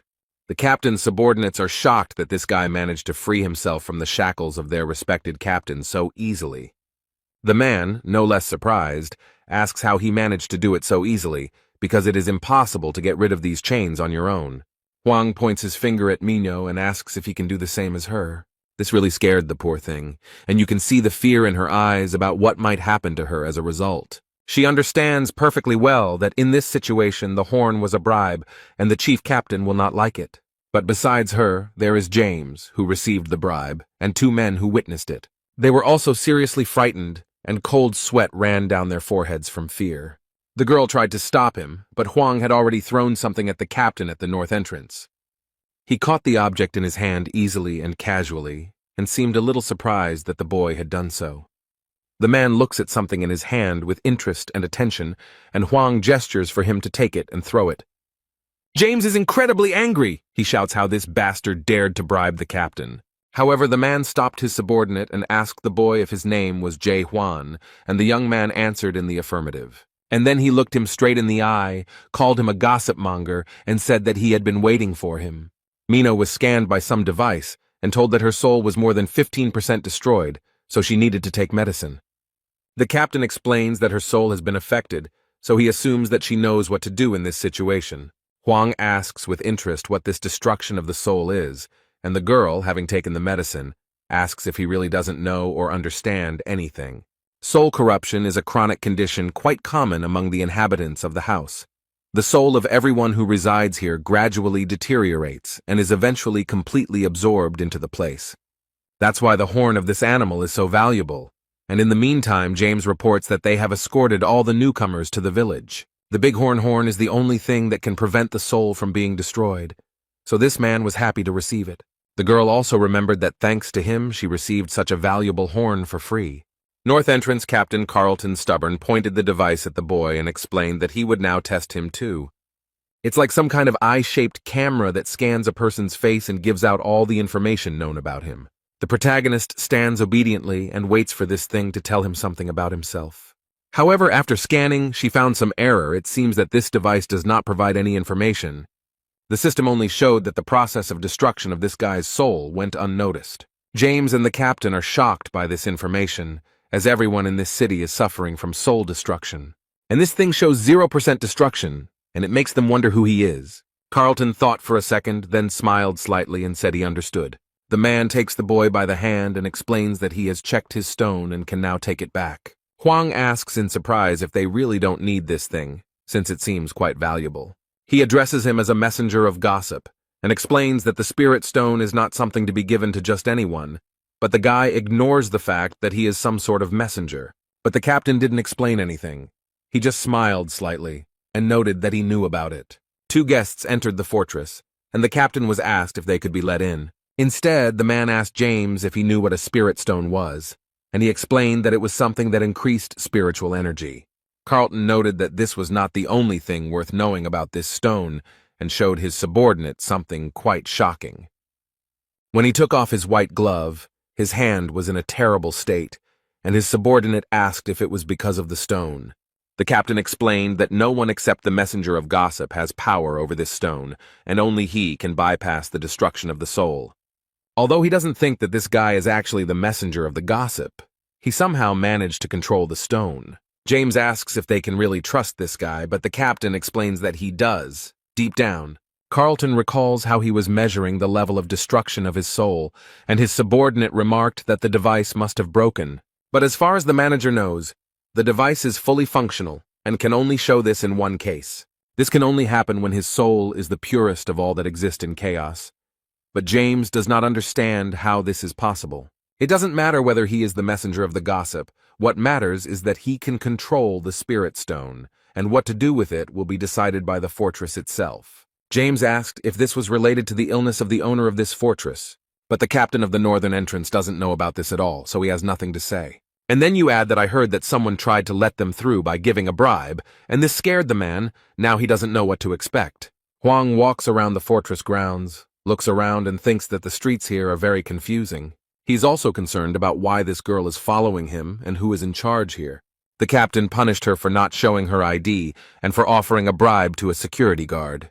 However, Jae Hwan asked to let her go, so the man complied with this request and let her go, wishing her a good day. The guy doesn't know anything about this city, so he decided to just ask out loud if anyone here knew a good blacksmith. He continues asking questions, shows his sword, and asks if he knows anyone who could help him. Instead, a cunning man appeared who seemed to want to profit from the fool. The walk through the city dragged on, and it seemed they had entered some dark alley. It seems that the girl is already beginning to come to her senses after the captain cast his spell on her. Finally, she feels better and asks how long they have been walking and living in this settlement. The protagonist is glad that she feels better, because finally she won't be following him everywhere, so he wishes her luck and says goodbye. But Mino can't believe that he's just leaving her like that and asks him to wait for her. Huang explains that he has entered the fortress and now he no longer needs help. He looks back at his friend and casually adds that now she will only be a hindrance to him. The guy explained that they were too different to turn their acquaintance into a strong friendship. So he suggests that she go her own way, and this is where their paths diverge. The girl froze in surprise. She could not find words because she was very surprised by his decision. It seems like she doesn't want to part with Huang at all, so she's in no hurry to leave him. Suddenly, a sharp and very loud scream of a girl was heard in the tunnel. She asked the boy to stop. Mino tries to convince the guy that he doesn't know where to go, and that without her, he will definitely have a lot of problems. The young man explained that he could always ask passers-by, but the girl suggested that he ask her, since she knew everything here. Huang seemed to realize that she wouldn't be easy to get rid of, so he seemed to have resigned himself to having her as his companion. Since she had already insisted and said that she knew everything here, he explained that he needed a break now. The girl enthusiastically said that she knew where to find him and asked if she could take him there, to which the guy replied that it would be very appropriate. Suddenly, the guy reached for his bag and said that it looked like they had other things to do first. Now they have to settle some issues with people who are interested in the alien to these lands. They are blocked by guys with sly smiles and asked if he has that beautiful sword that has heat in it or something like that. Mina warns these fools to get out of the way if their lives matter, but the boys don't take her words seriously. She was called rude and warned to watch her swearing. The men explained that the youngest of them had reached adolescence and was highly sensitive to any rude behavior, but they threatened that if they want to get out of here alive, they must pay, so let them give up the sword. Huang calmly replies that he does not agree with their terms, and Mino is shocked by their youngest son. The robbers stand proudly and wait for the right moment to begin their reprisal against these two. But the girl is still under the impression of this overgrown man and claims that he cannot be the youngest and accuses them of lying. The Mountain of Muscles no longer waits for a command from his minions. He quickly approaches them. Approaching the girl, he swung his axe and declared that her rudeness would be punished. But suddenly a sword appeared right in front of her. It seemed that her new friend decided to save her. Huang took away both of the emotionally unstable man's arms in one motion. This shocked and frightened the other robbers, and they froze in their places for a second. The bushes fell at Huang's feet, and he noticed that everything here was very noisy, something he was not used to. The guy holds his weapon tightly at the ready. He knows perfectly well that this fight will not end here. Jae Hwan seems to be confident in his abilities and is not at all afraid of scammers who enjoy profiting from others. He stands with a cold gaze and a threatening voice, calling for them to come forward and begin the fight. Their youngest lies and whines in pain. He no longer poses any threat. The others scream in rage. How dare he raise his hand against their little brother? They are bombarded with threats and curses and promise that they will never forgive him for this. But everyone comes forward and shouts that they will show them what true friendship and support are. Instead, the protagonist stands calmly and waits for them to approach. He has no doubt that he will easily cope. It didn't last long. His sword was already dirty, and finally there was peace and quiet around him. The girl is delighted with how easily the guy dealt with the attackers. She is impressed and thinks about how strong his other skills are. but he explained that he only knows how to lunge. Mina was surprised at first, but then she remembered that her other friend also only used one skill, but in his case, it was defense. And then she asked why he blew off the roof of the house, because she thought that this blow was unnecessary. The protagonist recalls all these events and tries to collect his thoughts in order to try to explain them clearly. Hwang recalls that during the fight, he realized that one of the attackers was using an invisibility skill, and so he just wanted to scare him because he really irritated him. The girl asks in surprise what kind of normal person would destroy the roof of a house just to scare people, but the guy, in his defense, explains that, in his opinion, this is completely normal. They continued on their way, and along the way the girl suggested that the guy name his blows in a very pretentious way, but Hwang did not like it. They reached the Twilight Strike, the most famous and best forge in the entire settlement. They come closer, and one of the blacksmiths asks if they need help. Master Naven explained that they were very busy right now, and if they ordered anything today, they would have to wait a bit. Mino asks why they have so many orders, and the guy replies that only the deputy owner of the forge is on shift today, and they have a lot of work. However, he added that it would be easier for them to buy a finished product than to wait for the order to be ready. At this time, all the craftsmen are busy examining the dagger made from the horn of a quadriga, and they have to make a slot for the handle. His assistants shout to each other that they want to help with the work with such a legendary dagger. Michael Gernard, assistant forge manager, noted that the horn is not easy to break, making it a challenging task. But he decides to play a game with them, and makes a bet that whoever of them can make a hole for the handle in this dagger will become the owner of the forge's assistant for the whole day. The first volunteer is actively trying to do this. He has made every effort, but he is not succeeding. The assistants take turns trying to make a hole, but they can't do it. The horn is very strong. The deputy is angry that these guys are so weak and can't even scratch him. Hwang saw all this and decided to try his hand too, although Naven tried to stop him. He tried to convince the guy that he shouldn't go there, and Michael heard him. The main character boldly enters the forge and asks to be allowed to try his hand. The blacksmith thinks that the boy might think this is an easy task because his assistants failed to do it, but Hwang knows full well that this horn is made of materials that are difficult to work with. He added that it was not that they were losers, but that he was extremely experienced and had his finger on the pulse. What happened next left the deputy blacksmith completely stunned, and he was so shocked that he couldn't even move. The man can't figure out how this guy did it and what tricks he has. Jae Hwan didn't use any tools, but simply made a hole in the corner with his finger.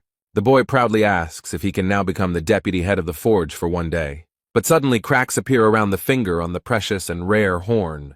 The blacksmiths watch in shock, wondering if he could really destroy such a strong material with just one finger. Michael Gernard is furious. He can't believe this idiot broke this thing. He is ready to tear the guy to pieces and shouts that this is a very expensive thing, and how dare he break it.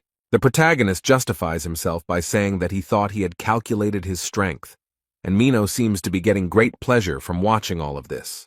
Now the guy understands that it is easy to break it, but difficult to make a hole in a certain part, and he replies that he is sorry. The blacksmith was still terribly angry. He asked if he really thought his apology would help them in any way. He tries to explain that it is a very expensive thing, and now he doesn't know what to tell his client. Hwang promised to compensate for his loss with an even better horn, but Michael finds it hard to believe. The guy put his hand in his bag and tries to find exactly what he needs now. He pulled out the real horn and handed it to the blacksmith, who was shocked to see it. But he explained that it was a horn with 5 horns, and as far as he knew, it was a little better than what they had. The man holds this amazing thing in his hands and realizes that it is a real horn of the 5-horned harnick. The protagonist asks if this is enough and explains that he doesn't have another horn right now. The blacksmith is shocked by all this and remarks that this would be quite suitable. The boy sighed with relief and asked if he could stay in their forge for a while. Blacksmith Michael looked at him menacingly and ordered his assistants to close the front door. The young men, still shocked by what they saw, unanimously declare that they will immediately fulfill his request. Jae Hwan continues on his way, where he is led by the deputy head of the Twilight Attack Forge. There's a sign on the door that their forge is closed, and Mino wasn't invited inside, so she'll have to go somewhere alone. This forge is considered the best in Gorgon's fortress, and since the boy is currently acting as deputy, he can use any tools and materials. The guy modestly thanked him, and Michael asked with interest where he got this horn. The protagonist, preparing to start work in the forge, briefly replied that he had received it. The man asked if he had managed to destroy the pentagram on his own, and the young man confirmed that he had. Huang asked for help and explained that he needed a sheath for his sword, while the blacksmith thought about how rare it was to meet such a young man. The blacksmith very carefully placed the extremely rare and expensive horn on the table, but he was shocked and asked if this guy was really going to use Harnack's horn for his vagina. The protagonist pulled a sword out of his bag, and the blacksmith, at first surprised, exclaimed that this was such a weapon. And when he picked it up, he assumed that it was a copy of the Ice Dragon's sword, and added that it was very beautiful and rare. After thinking for a while, the man explained that making a sheath for such a powerful weapon would be quite difficult, and that it would be better to make a new sword out of this horn. Suddenly, completely unexpectedly for Michael, the sword opened its mouth and swallowed the very precious and rare five-horned horn. This is the second time today that such a horn is destroyed before his eyes, and he justifies himself because he did not think it was a spiritual weapon. But he is so fascinated by this amazing weapon that he has no time to grieve over what is lost. After looking around for a bit, he realized that this sword had evolved, and due to the great evolution, it was changing its shape, after which Huang had to give it a new name. Because after a great evolution, every spiritual weapon loses its original name. Michael regrets that the horn swallowed the sword, but the guy calms him down and explains that it doesn't matter because he still has the sword, and he calls the sword a pig's snout. Not even a few minutes had passed when Cavalia took the horn in his hands again, and shocked, asked how this was possible. But the guy noticed that this monster had 5 horns and added that it was obvious. Having come to his senses a little, Koval asked how he could help, and the main character explained that he wanted to see how he worked on this material. He was ready to start work, and asked if his client had already thought about the form. Huang explained that since Michael is the best master here, he can solve this problem himself. He trusts him. The man is impressed by such trust and is ready to show everything he is capable of and do his job in the best possible way. The action takes place in the main building of this place, in the powerful and very beautiful Gorgon Fountain. There is a very calm atmosphere. The man is enjoying warm and aromatic tea. As he sipped his drink, his subordinate told him regretfully that he was very sorry. The man knelt down in front of the owner and told him that they had beaten up all the bandits, and then he lost sight of his target. Gorgon Fortress Minister Jurgen Jaeber thought for a moment about this guy's words, but he is interested in how he lost them. The man replies that it is difficult for him to say specifically. He only knows that he lost consciousness, and when he came to, he found himself on the roof. The minister asked in surprise if the target had been able to detect or somehow sense his presence. The man thought for a moment, since he was able to experience a high-level 3 invisibility skill, then he himself must be at least level 5. Jurgen Saber ordered his subordinate to gather as many people as possible and search the entire territory of the fortress. The man left the office, leaving the minister alone with his thoughts. Suddenly he felt a severe headache, frowned, and clenched his teeth. A strange sensation permeates his entire body. He feels every muscle tense. The table he was sitting at swayed and the tea almost spilled out of the beautiful porcelain cup. His legs felt like cotton wool. They didn't obey him at all, but on the contrary, they pressed tightly against the chair. The minister, exhausted, banged his fist on the wooden table and tried with all his might to pull himself together. Overcoming the unbearable pain, he asked the owner of the fortress to be patient and wait a little longer. Meanwhile, at the local bar, as usual, alcohol was flowing and people were drinking no matter what. People sit quietly at tables, eat their ordered dishes, and watch TV. The program Top 10 of this week is coming to an end, and the presenter is a little sad about it. But she still has the latest videos, and the girl assures that each of them has already heard about it. He became very popular in Little Brother, and this video is now being talked about by everyone. It talks about the lonely hero of the 99th floor. People are watching this guy on video and wondering where he is now because the Lord seemed to really like him. There are rumors in the bar that the tower has stopped growing plants, and it is assumed that this happened because the tower's owner was trying to cheat. It is said that the tower was completely destroyed, and its owner fled, although for the demons, this tower was worth a lot of money. The bar's patrons think it would be better to sell it at the market rather than destroy it, and in between conversations they order more drinks. Suddenly the door opens wide and Mino appears, looking very unhappy about something. She walks past all these drunk men. What an impression such a beauty makes here. The girl boldly walks past them and sits down at the bar counter with other visitors sitting nearby. One of them is already quite drunk and tries to flirt with her. He asks if she is alone here. The girl addresses him in a very threatening and aggressive manner, making it clear that she does not want to date anyone. The man immediately realized that it was better not to disturb this sweet girl now, so he moved away. Mino is in a very bad mood right now and can't understand why she is so sad. She takes out the money, gives it to the bartender, and orders herself a liqueur, hoping that it will lift her spirits and make her feel a little better. The girl asks the bartender for more. She wants to drown in alcohol and forget. Not much time has passed, and the girl is already quite drunk and tells the bartender what is bothering her. She drunkenly says that this guy is a terrible weirdo and is making a big deal out of himself. The owner of this tavern, Claire, exhales heavily and notices that the girl hasn't even had time to get drunk yet, and she's already talking nonsense. The woman explained that there were many good men around and asked why she was so attached to him. The girl lowered her head, but the only explanation she had was that he was starting to really irritate her. She remembered him from fights and explained that this guy destroys absolutely everything in his path. It irritates her that he walks around swinging his sword as if he doesn't care about anything at all. Mino tilted her head and remembered how he spoke and what he said, and it all sounded very strange. The trouble is that he speaks to her very poorly and completely incomprehensibly. She was angry with him because he did whatever he wanted, even knowing that he was in the world of chaos. Huang responded that people usually think it's the end, and then added that she is no longer human, and they are very different. Apparently these words really touched her, because the poor thing sadly leaned over her glass and fell silent. She is terribly irritated that this man does not take her seriously and considers her a nobody. The girl noticed that everyone present there was struggling for their lives, and he just appeared out of nowhere. She remembered asking him what he would do when he was horrified, and the boy briefly replied that he wanted revenge. But he didn't explain why he wanted revenge, so the girl thought he was looking down on her. Minu is terribly irritated by his behavior. Next to him, she feels inferior and worthless. Claire noted that she was still just a child and asked her not to go near the man again. But she doesn't understand at all why she needs this, and asks the bartender to explain it to her.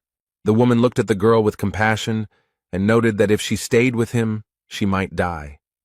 But Mino asked why she became so serious and thought she might die, and at that moment the door of the bar opened. The golden glow stretched in a beautiful path from the very door to the red head. A golden messenger bird flew in and brought the girl an important letter with a seal. This letter from Captain Carlton Xavier is addressed to the terror of the dark forests of Mino. The girl wondered with surprise why he had written to her, and felt some anxiety as she unpacked the letter. As she read this letter, the girl heard someone behind her asking if she really was the witch who had carried out the massacre. Mino didn't think long and, drawing her blade, replied that it was okay to say that. But at that moment some man grabbed her hand and squeezed it tightly, and the poor thing had to drop the weapon. He explained that he didn't like such rudeness, but he didn't have time for explanations now, and said that she had to help him.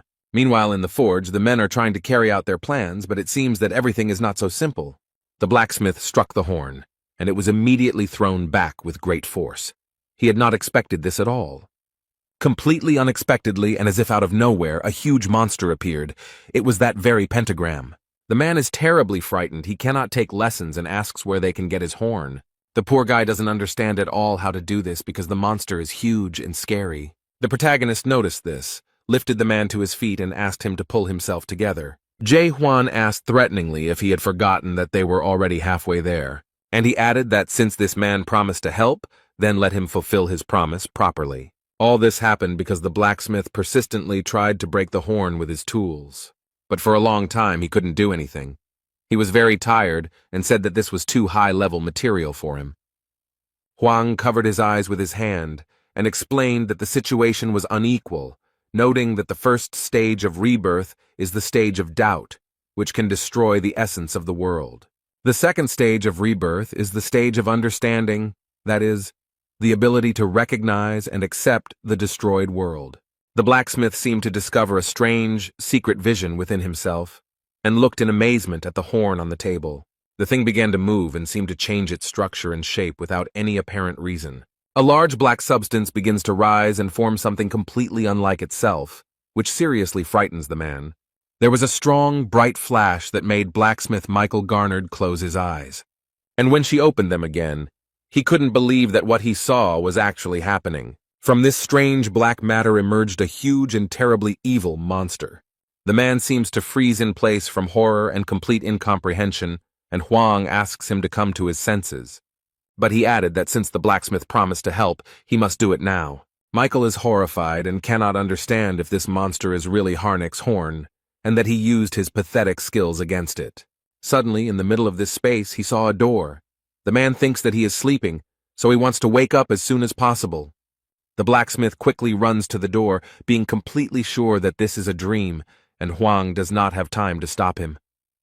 The guy just sighed in disappointment and realized that he was useless here. The man quickly ran out of the door and screamed desperately, calling for someone to help. But what he saw there frightened him even more and plunged him into complete stupor. Ugly and scary skeletons slowly approach him, surround him. In fact, it is his assistants in the forge who ask if he has finished his work yet. The man is so overcome with fear that he cannot understand what is happening to him. Suddenly, Michael heard a voice telling him that this fool had no right to be here. The poor guy can't do anything. His forehead is covered in beads of cold sweat, and his whole body begins to shake.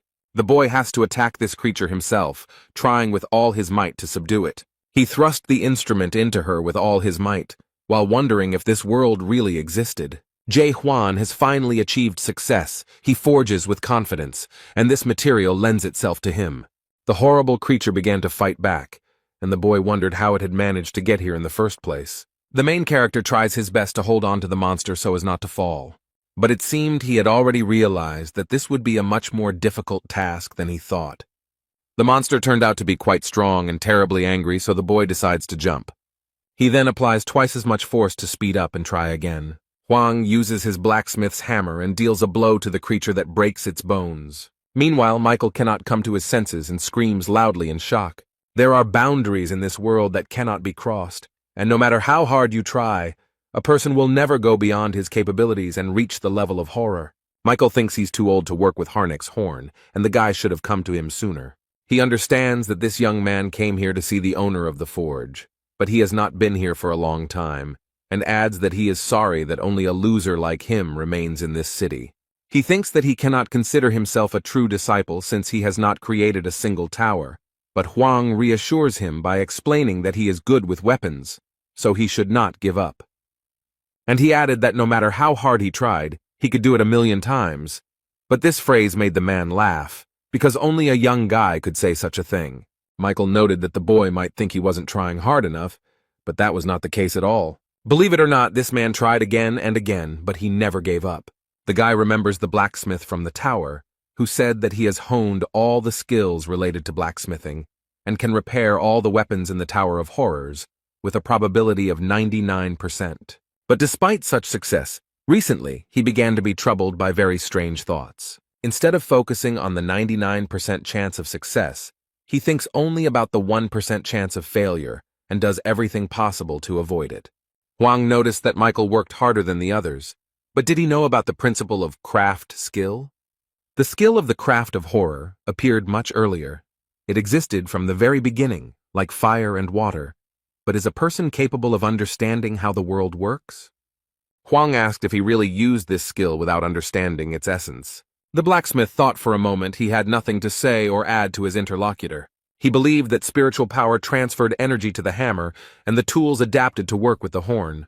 But the boy noticed that if everything was so simple, then why couldn't his subordinates succeed?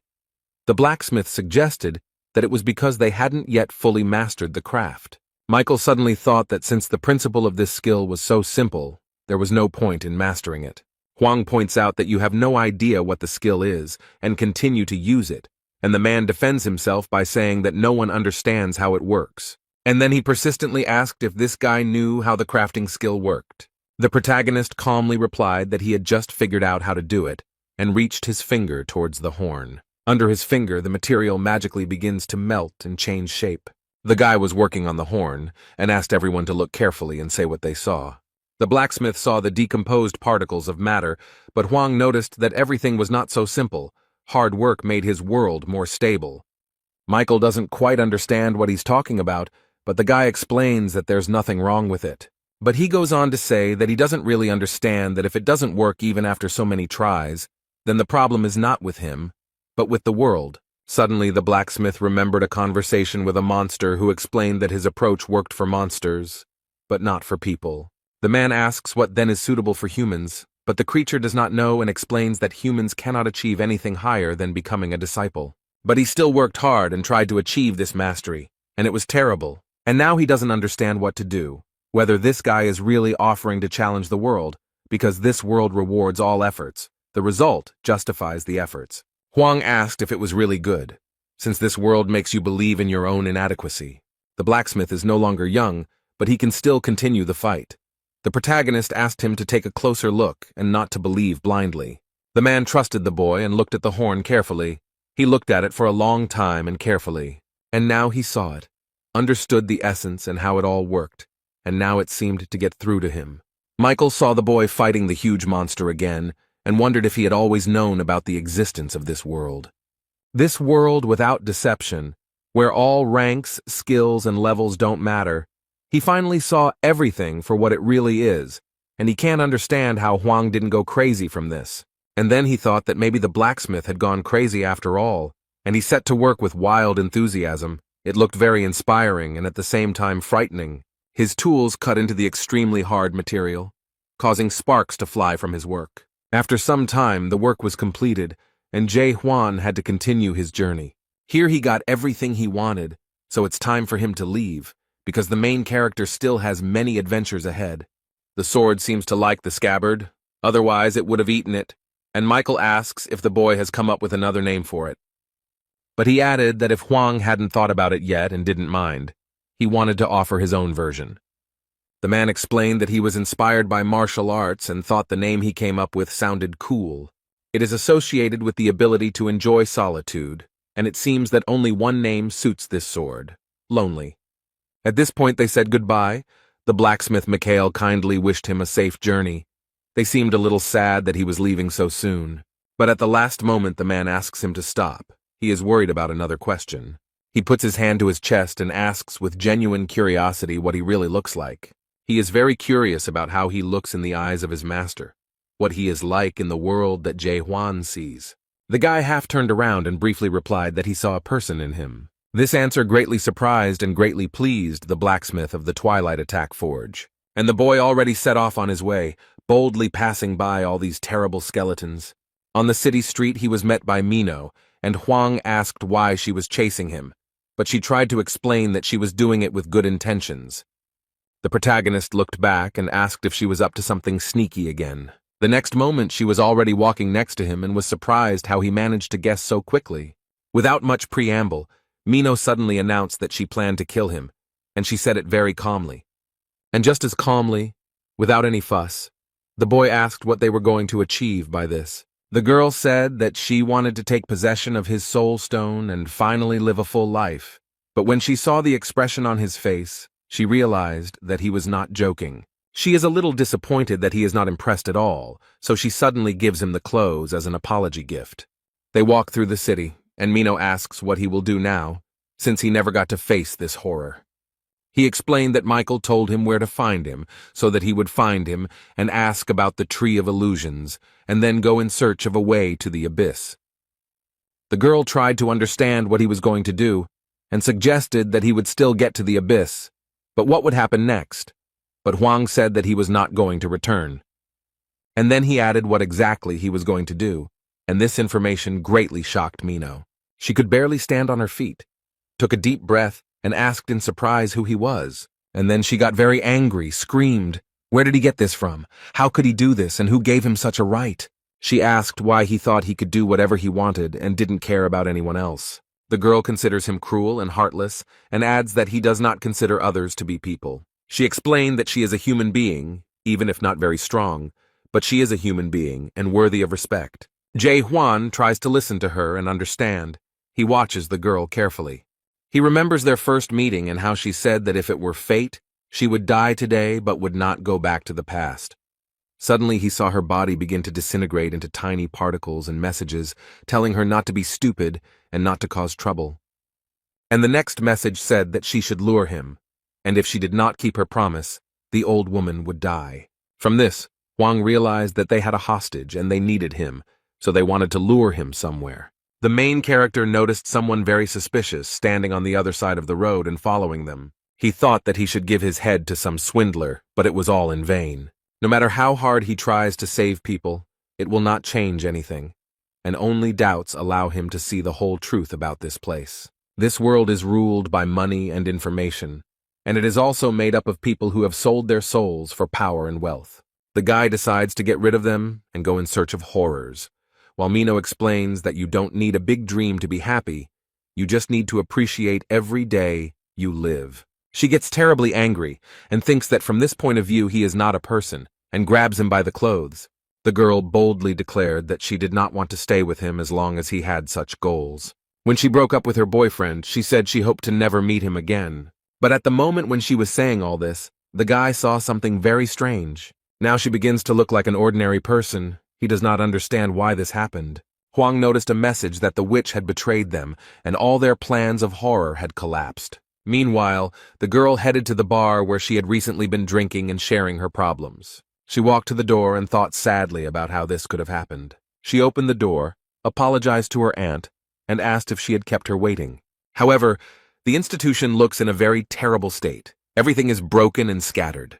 This is the work of Maluzga. There's a man standing in the middle of the establishment with a huge sword and his henchmen around him, and the barmaid remarks that she should have stopped her earlier, and she added that this time she would really die because of her. And the man holding Claire threateningly demanded that she shut up. The eldest of the Kim Chunbang brothers, Jenya, asked why the witch killer came alone, since they had an agreement. But she said he was very naive to think that the witch could keep her promise. She prepared her daggers and explained that he would not come because he had gone to destroy the world. And after these words, she abruptly released her weapon to hit as many opponents as possible. This evil man smiled slyly and noticed that this girl had completely gone crazy. But he immediately cast a shadow on her, and in the forests, she was nicknamed the Witch Killer because of her ability to lure creatures. Jenny is very curious to see how she will cope with these shadows he casts on her. It looks like he wants to see an interesting show. Meanwhile, Mino is doing well. She has learned to avoid the shadows and not give in to any of these creatures. These creatures are no match for such a strong witch. The girl does a somersault and throws her daggers. The man realized that if he wanted to win her over, he would have to put in some effort. So he decided to use his powerful weapon and made several powerful attacks with it. His movements formed a powerful cross, which was now rapidly approaching the poor girl. It's as if he has Mino chained up and she's trying her best to break free. Meanwhile, this man was preparing to approach the witch who had caused the massacre and believed that he had already won. The girl has freed herself from his power, but it is as if she has burned herself, and she regrets that this is happening far from the fortress. The eldest of the Kim Chunbang brothers noted that the soundproofing was good here, so there was no point in shouting. But she had one last chance to bring the boy here. But she is not going to do this, and threatens that the dark forest will take revenge on them for her. The man said that by the time the fort found out what they were doing there, they would both be dead. Mino used her skill, Akaram's 7 swords, and added ice defense. Such skill impressed her opponent, so he noticed that she looked good, and he didn't expect her to be so strong. But these skills mean almost nothing to him, and the man promises to tear his opponent apart with his bare hands. The poor thing can't resist his strength. She's in pain, and it's hard for her to keep from falling. The girl holds on with all her might, her eyes almost closing. She wants this to be the end. And the last thought that came to her mind was the question of whether she would go back in time if she had the opportunity. And only now did she realize that she wanted to return so as not to leave Huang again. She stood before her assailant, who was ready to take her life, and wondered if she would witness the decline of this world. As soon as the man raised his weapon, his sword was reflected in the blue light of the ice sword. Jenny's followers are surprised by what happened and did not expect anyone to stop them from doing their dirty work. But a guy walks into the bar with confident steps. Now they won't be able to do what they want so easily. Mino is very happy that he came, but ironically says that she doesn't like it when people interrupt her so abruptly and asks why he came, sacrificing his plans. At first she thought he had come to save her, but the boy immediately threw a bundle of clothes into her hands and explained that they were too small for him. The men are glad to see him here because he has made their task easier and has come to their aid himself. The main character looked at them, and the only thing that interested him was whether they knew where this horror was. And then he decided to put the question differently. He demands that these bandits bring this horror to him. One of them said he heard that he had broken the rules of the fortress, and it seemed to be true. Mino warned them and noted that he was on level 4, so he shouldn't be underestimated. The gang leader went on the attack and was ready to show this simpleton what real strength is. Jae-hwan is ready to take the hit and convince this smug fool that he is wrong. The protagonist used his super weapon and aimed it at his opponents. Jenny somehow managed to dodge the protagonist's signature attack. Hwang raised his eyebrows and was very surprised that the man managed to avoid the blow. The opponents are surprised. They thought he was just an ordinary newbie, and now they assume that he can become the champion of the abyss. The guy remembered that the only one who managed to avoid his blow was the pentagram, so he and this person were on the same level. But he doesn't care because in the end the monster gave up, and Hwang will still fight. The protagonist looks confident and completely calm, while Mino is very scared. The girl is very worried about her Aunt Claire, who is still being held hostage and threatened. The gang leader realized that his rival was stronger than he expected and decided to scare them by telling them that their hostage would die. The woman screams for them to attack without delay, but at that moment one of the bandits gives her a hard slap and tells her to shut her mouth. The girl tries to calm the woman down and explains that she needs to be patient a little longer and she will be saved right away. She turns to her friend and hopefully asks if he will help save her. But he doesn't understand why she's asking him about this, because the guy came here only to see this horror. The main character is confident that he will destroy everyone in his path, regardless of who is nearby. Mino tries to stop him and begs him to save the woman because Claire is also human. Jae-hwan looked at his girlfriend and clearly saw her as a person, no matter where she was. He slowly turns his gaze to those standing in front of him and sees something completely different. There are only skeletons in front of him, but Claire yells at him to stop thinking and attack. Suddenly he begins to see this woman as a real, normal person. It looks like he'll have to save her now, even though he didn't plan on it at all. He then decides to raise his sword and direct all its power upwards towards the roof of this building. A huge jet of energy burst through the roof and shot high into the air, attracting everyone's attention. This was noticed in the fortress as well, and they looked around in surprise and did not understand what was happening here. The captain of the north entrance also noticed it and seemed very interested in what it was. So he immediately orders his subordinates to head to where this light is coming from. It turns out that there was some strange magical dome above the house, created by the smoke of the villains. They realized that they were now in trouble because Hwang had broken the barrier of silence. Immediately after this, people in uniform appeared and were ordered to cordon off the area. The captain and his subordinates suddenly burst into the almost destroyed bar and arrived here very quickly. The captain looked around. He immediately realized that Jae-hwan should be here and asked threateningly what was going on. The main character reported that this man was brazenly violating the laws of the fortress. The guy did not go into details, but he has an assumption that he violated paragraph 4 of Article 276 of the Criminal Code. But he added that this man probably wanted to unite with horror and destroy this world. But Mino is shocked because this was Hwang's plan. The captain arrests them under paragraph 4 of Article 174 and paragraph 6 of Article 124 of the Criminal Code. The bandits are not very happy that they want to be arrested, so their leader gives the order to flee. However, the man is not going to let them go so easily and uses his silver chains skill. He immediately grabbed himself with 2 bandits who really wanted to break free, but couldn't. The man is not going to stop there, because he still has to catch the leader of the gang. So he takes out his gun and warns them that their best option would be to surrender. However, Zhenya seems to be confident in her abilities and is not going to surrender to the law so easily. He drew his weapon and was ready to fight the captain, just so that he would not be put in prison. A battle between 2 rather strong opponents takes place under a huge hole in the roof. Neither of them is going to give in to the other. Neither of them is ready to lose. The gang leader waves his weapon wildly and shouts furiously, demanding that it burn with a blue flame. However, the captain is not afraid of empty threats. He uses his silver chain skill. The man wielded it skillfully as he instantly and effortlessly tied his opponent's hands. But he threw him to the ground with all his strength, so that the man would not be tempted to continue the fight. Zhenya realized with despair that he had no choice. He was already completely defeated. The captain pinned him to the ground. The man sighed heavily and admitted that he was now giving up. The warrior leader is glad that the man surrendered and notes that it was a rather wise decision on his part. But suddenly, completely unexpectedly, one of the villains threw a lighter at Carlton. She falls into the middle of the room and begins to do exactly what she was thrown there for. Black and acrid smoke filled the entire building, making it difficult to breathe and understand what was happening. The man watches the house from afar, the smoke from which has already cleared a little. He did not think that he would have to take such measures. One of the bandits seemed to have inhaled the smoke. If you inhale a lot of it, you can die. He turned to the man and aggressively asked how he dared to use black smoke without consulting their leader. The leader of the Forbidden Paradise clan, the wanted warrior Hexal Ran, did not comment on this, as he was more impressed by the witch's skill and remembered that they had promised to bring her to him. The boys explained that the witch was not to blame because they used silver amulets against them. Only now did Hyuksol realize that Hwan was there too, and he was glad that the boy had inhaled that smoke and thought he was already dead. However, as soon as he thought about it, he noticed something near the building that surprised him. Jae Hwan emerges from the building unharmed with his friend, the witch Mino. It looks like he used his super weapon to avoid the harmful effects of the smoke. But as soon as he came out, he immediately noticed these scoundrels on the tree, and with one swing of his sword cut down the thick trunk.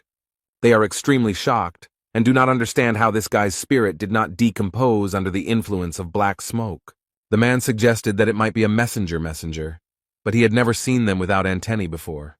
Huang looked around and made sure the girl was okay and could stand on her own so he could finish his work. The clan of Scum is already wary and wondering why this guy came to the house. Instead, the protagonist took out his super weapon, and, thinking that they were terribly annoying him, prepared to engage in a fight. Huang is very serious, so he will not lose this fight. He unsheathes his sword, and he really didn't think it would come to this. He summons the monster hidden within this sheath using the technique Garnek's Greatness. It's clear that no one expected this. They were hoping to defeat this guy very easily. But now they have to face not only a guy with a super weapon, but also a giant and terrifying monster. Before they could recover from what they had seen, the boy and the monster had already attacked several of them. The protagonist calmly walks past the lifeless bodies lying in his path. He looks very menacing and scary, and his weapon radiates terrible fury and ruthlessness. The head of the Forbidden Paradise clan, Hyuksol Ran, looks at the boy with fear and cannot understand what kind of monster this is. And then he probably realized that this creature was much stronger than him, and he didn't want to deal with it, so he just ran away. Zhenya realized that he was left practically alone with a guy he didn't even know anything about. Zhang Man and Zhang Meng were unable to withstand Huang's strength and so lost the battle. The man immediately lost 2 of his subordinates and friends. He cannot believe that everything turned out this way. The protagonist approached him and explained that he had a chance to save his life. He just needs information about where they are hiding this horror, and then he will let him go. The man knows that if he tells everything now, his life will lose all meaning, because if he finds out about the betrayal, he won't just let it go. Jae Hwan became very curious about who Zhenya was referring to, and who would take revenge on him for this. The bastard took another look at all his comrades who had just died and realized that there was no other way out. He already understood everything perfectly well. He knows that in any case he is destined to die. So the man boldly takes the blue stone out of his pocket and eats it. The guy recognized this stone. He is 100% sure that it is a soul stone. At first glance, it may seem that all people living in chaos are attached to some objects. But these are not drugs. As it may seem at first glance, they must be taken to prevent the complete destruction of the soul. After all, no one wants to die. That's the point of this place, and this man risked everything he had. After he did this, he was overcome with unbearable pain, and his eyes seemed to grow larger. Strange long shoots, similar to tree roots, begin to emerge from the body. The man's body has completely changed. It is getting bigger. Something is happening that is completely different from what he expected. The city's residents are terribly frightened. They have never seen anything like this. Instead of dying, he turned into a huge monster. This creature is very frightening to those around him. The creature is very angry, and there is absolutely nothing left of Jenny. Now he will be like this. His rage knows no bounds. The monster mercilessly grabs everyone he sees in his path. And after him, only lifeless bodies remain, scattered throughout the streets of the Gorgon fortress. The frightened residents run away in horror. They do not want to be left without their souls, which they value so much. And Zhenya finally sees the true essence of this world. Now he knows that there is nothing good here, so he does not need to be afraid to die and give up his soul.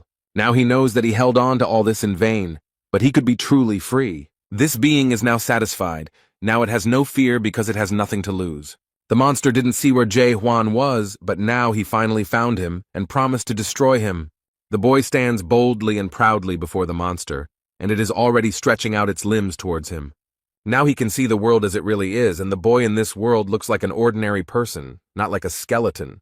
Zhenya is surprised that he is a real person, and does not understand how he could end up here. Instead, the protagonist stares at the creature and has no idea what is happening to it.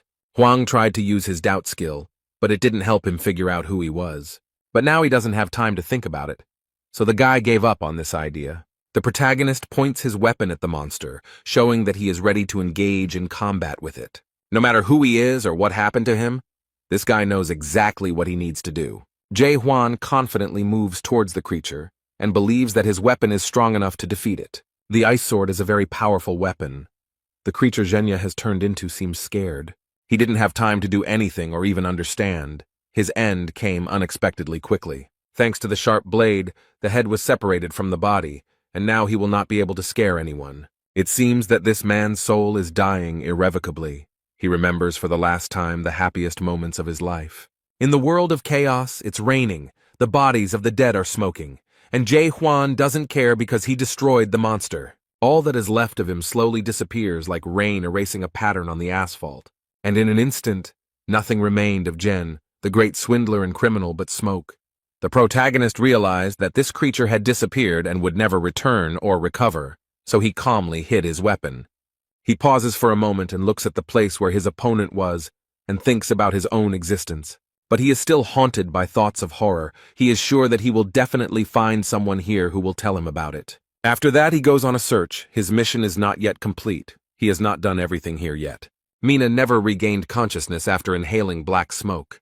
Hwang did not leave the girl.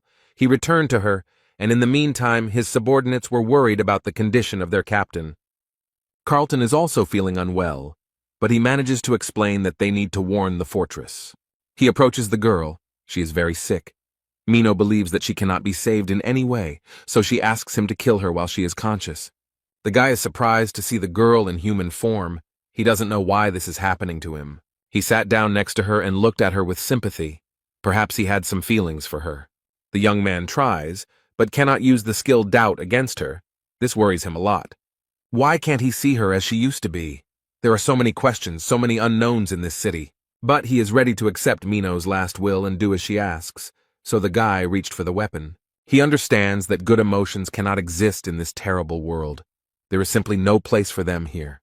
But suddenly, very abruptly, someone grabs his arm and tells him to stop and not do it. Claire convinces her that there is still a chance. The girl needs to be taken to the hospital as soon as possible, where she will be taken care of. You just need to hold on a little longer, and the chance for recovery will definitely appear. The hospital in these parts looks like a field hospital, with wards instead of wards. Mino lies motionless on the bed, while someone explains to her that if the grinding process does not stop, she will have no chance of survival. Suddenly there was a very sharp and unpleasant sound, signaling some kind of warning. Announcements appeared all over the fortress that the dead had appeared on their territory. In order to save themselves, the leadership asks all residents to immediately leave the fortress, which causes great panic. One young man, in a panic, tried to get at least some information from the guard and asked where they should run. But when the guard turned to him, it turned out to be a terrible monster, from which everyone ran away. The poor thing has no chance to escape. It's too late. The creature has stretched out its limbs towards him. On the territory of this world, there is real devastation and anarchy, and a mad scream is heard. People are trying their best to save themselves. They all want to live.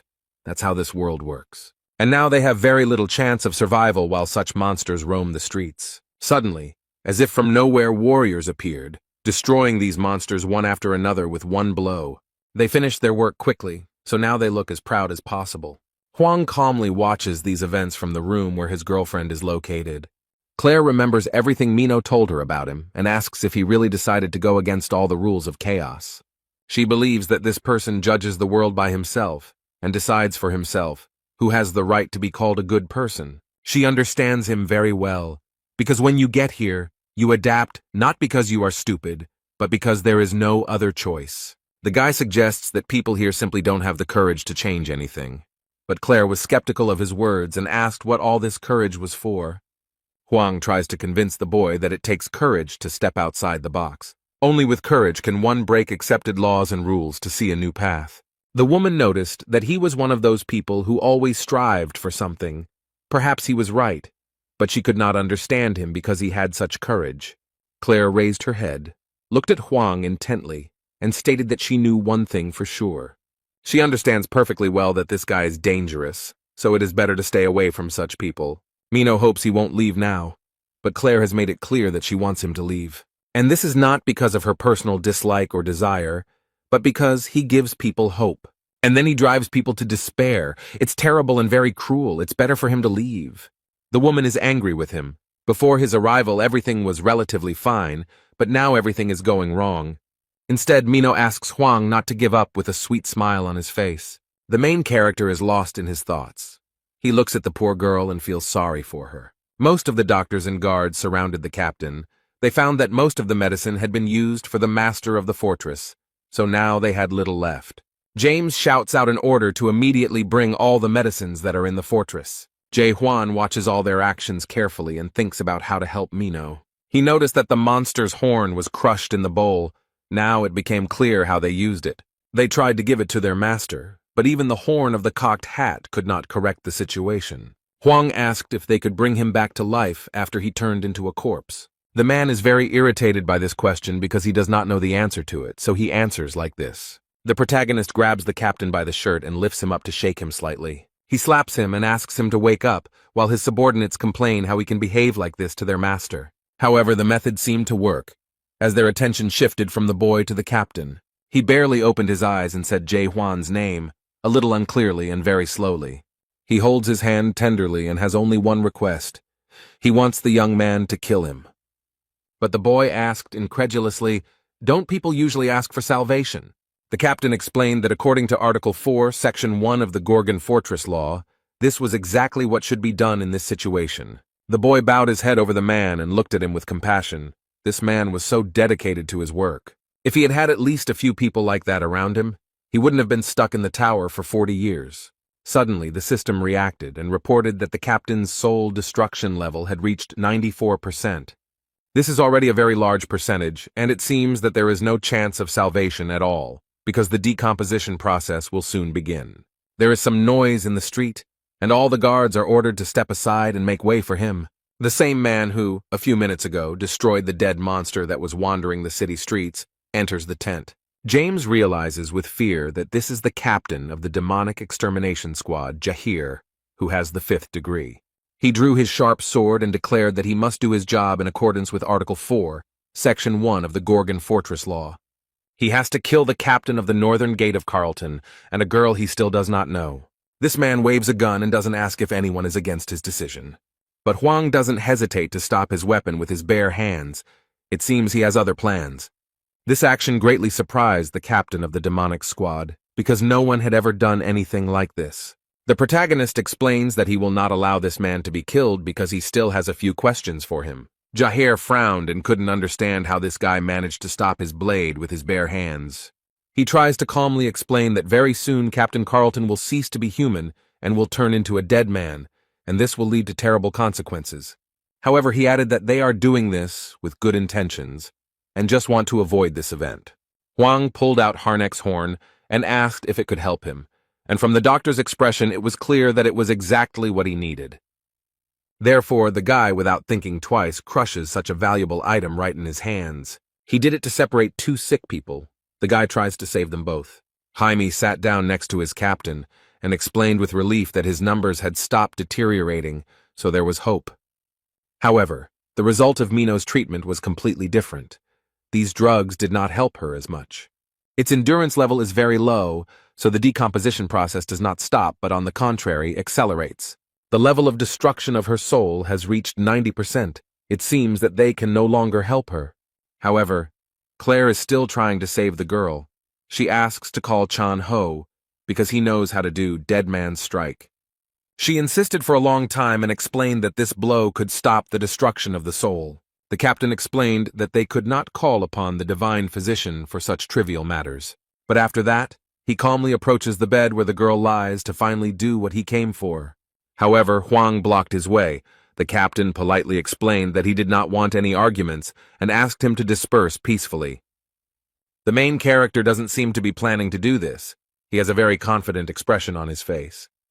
The guy has something in mind. His hand reaches for the sword, which is already ready to do its job. And then he explained that he would kill this girl because she asked him to do it. Jae-hwan approached the girl and tried to use the doubt skill on her again, after which he saw the world as it really is. Claire is still screaming at him to stop and not do anything stupid, but the guards are holding her back. And the skill of doubt never worked on the girl. He could not see her in a different light. The main character, with great sadness in his eyes, fulfills Mino's last request, to which he is not indifferent. He holds his sword tightly and after a split second of hesitation does it anyway. However, instead of what usually flows through the veins, silver drops drip onto the ground. Suddenly, very strange things happen, and Hwang himself does not understand what is happening here. He is blinded by a bright white light. The guy was trying to understand what had happened to him. His expression was very confused. The poor fellow looked around and realized that he was in an endless white space and did not know what it was. Only Hwang, Mino, and some grandfather remained, who looked at the girl with sympathy. He very kindly asks how Mino was able to bring herself to such a state with her methods. And then this man raised his head and realized with surprise that there was someone else here. He looks at the guy and screams how he ended up in his world and who he even is. The old man looked at the boy carefully and frowned. It was a very strange situation. He noticed how such a big soul could fit into such a small brain, like that of a 5-year-old child. The protagonist tried to use his doubt skill, but it had no effect on him. Hwang thought for a moment and guessed that this old man was the reason for the destruction of her soul. The boy thought that she might survive if he killed the man, so he attacked. Hwang is surprised that his grandfather was able to stop his punch, and his grandfather doesn't understand how the boy blocked his punch. Then he looked at his weapon in horror and realized that the entire blade was covered in cracks. Captain Jaher and the doctor watched them through the porthole in space with very surprised expressions on their faces. The old man was furious and shouted that the boy had no right to behave like that in his world. And the next moment, his weapon completely shattered into small pieces. His weapon was destroyed. He suffers. For him, it was a very important weapon, his favorite cocked hat. The main character didn't seem to do it on purpose. He didn't expect it to happen. In fact, this old man is a divine physician named Chang Ho, but he seems to be offended. The captain asked what he was doing there, if he needed to treat the owner of the fortress. But the man made an excuse, saying that a beautiful girl would soon die and she needed to be saved. But he adds that he doesn't care who owns the fortress, and these words really surprised the man. But Hwang prevented him from performing the dead man's strike and broke his sword, so now he can't do it. And then he looked at the sword that the boy was holding. It seemed to beckon him with its beauty. The old woman squealed with joy when she saw this unique and very rare weapon. He already reaches for the weapon and asks where the guy got it from, but Hwang stops him. But he asks if this old man can save the girl if you lend him your sword. Chang Ho smiled contentedly and promised that with such a weapon he would definitely succeed. The main character, without thinking, gives his unique weapon to almost the first person he meets. Now he slowly watches what the old man will do, and it seems that this grandfather is confident in his abilities. The doctor examined the weapon and noticed that the sword had exactly the same aura as its owner. Meanwhile, everyone in the room watches what is happening with surprise and fear. The divine doctor is preparing to perform his signature dead man's punch and looks very stern. He smiles with satisfaction and declares that he is ready to see what this weapon is capable of. Jae-hwan looked around and didn't understand what he was seeing or if it was some kind of hallucination. He thinks it's a bit like the effect of the doubt skill, and in the meantime, Grandpa is doing his job. Now the boy understands a little better what world this old man belongs to. The doctor tried to perform a dead man's strike, but suddenly something went wrong, and the sword fell out. Suddenly the old man fell, exhausted, and now lies on the ground near his weapon, unable to rise. The main character is wary. He does not understand what is happening and is worried that the ritual is not complete. Chang Ho had exhausted almost all of his magical power, as he had previously healed the master of the fortress. The guy can't believe that it's all over, but the girl still couldn't be saved. He realizes with horror that this world is collapsing and soon he will have no chance. The old man was drawing a girl with a sword, but he couldn't finish it, and now everything is crumbling and disappearing. He apologizes profusely and explains that he is very sorry that this happened. The protagonist quietly approaches the man and, without saying anything, takes the weapon from him. He has a very concentrated look on his face, and his grandfather says that this is a stupid idea because he doesn't know this world and won't be able to repeat his hit. Jae-hwan gave the man an angry look and explained that he didn't know how to punch. The guy holds the gun with both hands and wants to do it, although he won't be able to do it exactly the same way as the doctor. Chan-ho, horrified, asks him to stop because the dead man's kick is not that easy to perform. They think he is being stupid and wrong to think he can do this. But Hwang puts an end to all their conversations with just one word. He aggressively asks them to shut up. Now he begins to do what the old divine doctor did not have the strength to do. And it's unclear how he does it, but his sword emits something similar to ink. And the boy uses the sword for the first time to save a person, not to kill. The old man looks at the boy with wide eyes and cannot believe that he can do this. Instead, the protagonist concentrates and tries to remember what his girlfriend looks like. He thought for a moment, and the next moment he began to actively draw her as he saw her. The guy knows that the life of an innocent girl now depends on his actions. He remembers everything he knew about her, how sharp and stubborn she was, but too sensitive to be a killer. He also knows 100% that she will never betray her neighbor. This is a very noble trait. Hwang actively tries to impersonate a girl and looks like he's doing it while dancing. The guy looked closely at the portrait and realized that he had forgotten one important detail. He added the final touch by remembering how they met and how she protected him, so he added that she was very trusting. The main character completed work on the portrait and managed to make it very accurate and beautiful. Words of gratitude could be heard from the patient's bed. Mino thanked her for remembering something good about her. The young man looked at the bed with hope and realized that his friend was finally feeling better. They began to look much better, and now the girl smiles sincerely at her savior. The destruction of the soul is on the decline, and the process of decay has stopped. The captain does not understand how this is possible. The guy is surprised that he was able to look at the girl during the examination and ask how she feels. The old man noticed that the young man no longer looked so limited and asked who he was. And then he adds where he learned to perform the dead man's strike, or, more accurately, the lunge. Captain Jaher asked the doctor if the guy had actually managed to perform the dead man's kick. The old man frowned and said that he didn't want to admit it, but he did it. Dead man's kick is not a skill, so no one can replicate it. So the doctor concludes that Hwang is the same as him. Chang-ho means that this boy who strangely appeared in their world is an awakened one. These are creatures that have gone beyond the system. There are few of them. They refused to adapt to the system and gained incredible power. These people possess a power that far exceeds chaos, and there are only a few awakened people in all the great lands. The captain has some plans, but the doctor says it is too early to draw any conclusions and it is better to wait. But he continued and blew, because there was another person who could deliver a dead man's blow. There was a chance to save the master of the fortress. But he turns to the divine physician, declaring that there is nothing more important than the master of the fortress. Someone tries to enter the cell and explains to the guards that he received permission from the fortress. Several people enter wearing long cloaks, and with their faces covered. This is a squad of shadows. They are responsible for internal security and are led by a 5th-rank captain. Although they do not understand what these people have forgotten, because the Shadow Squad has nothing to do with the dead. The captain approached Jae-hwan, knelt down before him and expressed his respects to the envoy. But they politely ask him to go with them to the fortress, and only then do they notice the divine doctor and the destruction squad. They are surprised and ask if this is true, and if he is really the messenger of the messenger, but Hwang also doesn't seem to quite understand what they are talking about.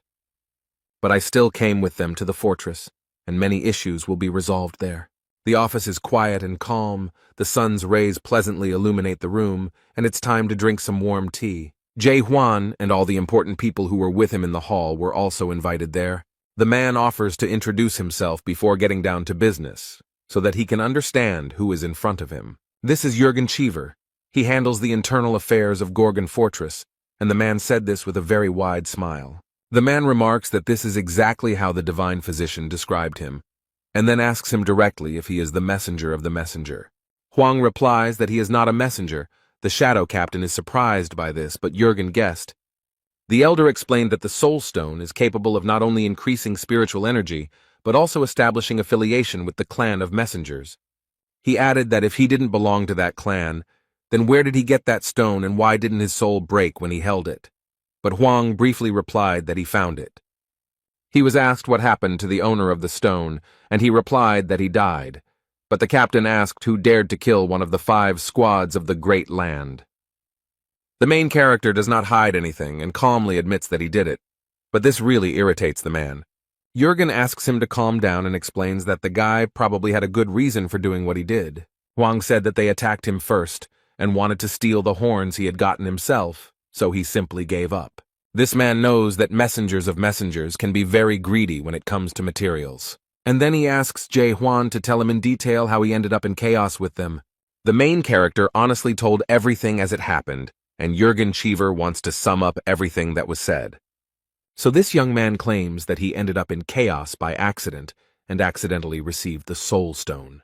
Then, just as by chance, he entered into a fight with the divine physician and managed to repeat the dead man's blow that he had seen for the first time in his life. The young man listened to all this and did not make a single comment or excuse because everything was really so. Chang-ho looked at the leader with wild amazement and could not understand why he believed his words. The man tries to explain that in order to win someone's trust, you need to learn to trust yourself. He then turns to the boy and asks if he can ask him one more question.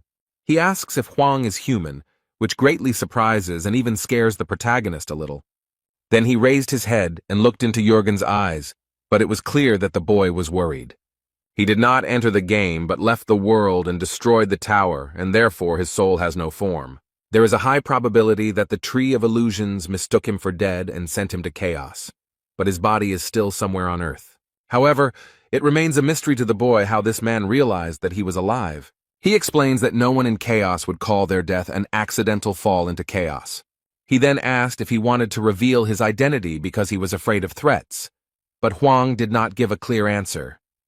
The man thought for a bit and decided to confess and apologize for something. He said that for the last 4 days his people had been closely watching him and reporting everything to him.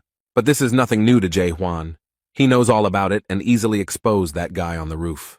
He explained that the young man was much stronger than they thought, so it was very difficult to keep track of him.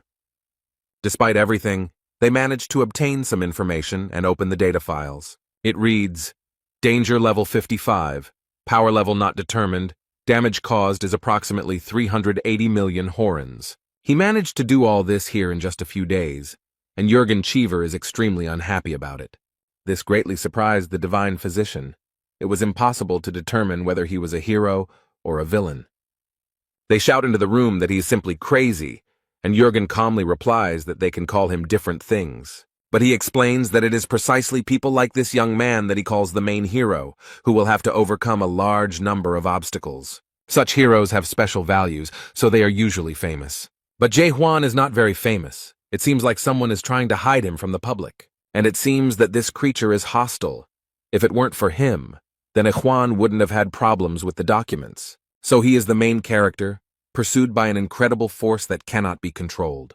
That's why he accidentally ended up in chaos, and all this made him think. He is not 100% sure, but it is safe to assume that the monarch is behind all this. One of the 12 monarchs of the Great Lands, a young man ponders how powerful this creature could be. The man in the chair explained that he would not ask who he was or demand compensation for damages, and promised that he would be protected.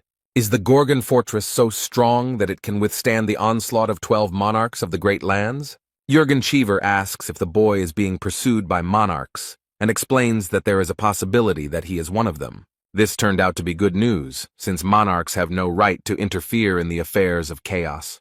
The protagonist is not a stupid guy, and understands that such things do not happen for free, so he asks what they want in return. Everything happened exactly as he suspected. They wanted Jae-hwan to do them one favor, save the owner of the fortress. 2 hours later, the boy is led through dark corridors without windows or lighting. Meanwhile, the North Gate captain and the girl are still recovering in the hospital. He is being taken to the training field, instead of being able to rest peacefully in the guest room. Old Jong-ho noticed that he had a lunge and a punch, so he wanted to test his strength. And then he adds that this guy also cleaned the master's tower, and these words really surprise the guy. He asks what this old man knows, but he calmly replies that he knows a lot. They walked along long corridors, went down the stairs, and found themselves in front of a large and strong door. They enter the room and the man explains that if Jae-hwan wins, he will answer any questions. And then he adds threateningly that it is impossible to defeat him. But such words only fuel the boy's desire to fight. Some time had passed since their fight, and some things in the training room had gotten a little damaged. The protagonist looks down in surprise to see where the shorty is hiding. From the hole in the ground comes the voice of the divine medic Jung Ho, who barely survived Huang's blow. But he is very persistent. The old man has not yet managed to climb out of the hole, and he is already demanding revenge. The guy looks around the almost completely destroyed room and explains that the old man has already lost. But he justifies himself by saying that he didn't have time to use his most powerful move, and he didn't use it earlier because he was afraid that Huang would die from it. The guy remembered that his opponent had already said this, and then he was asked how old he was. Huang thought for a moment, and then said that he was about 60 years old, but oddly enough, he did not know the exact number. And the old man boasts that he has 1,000 of them, and 60 seem like a pitiful little thing compared to his 1,000. The protagonist wondered if this man had really only been doing this for 1,000 years.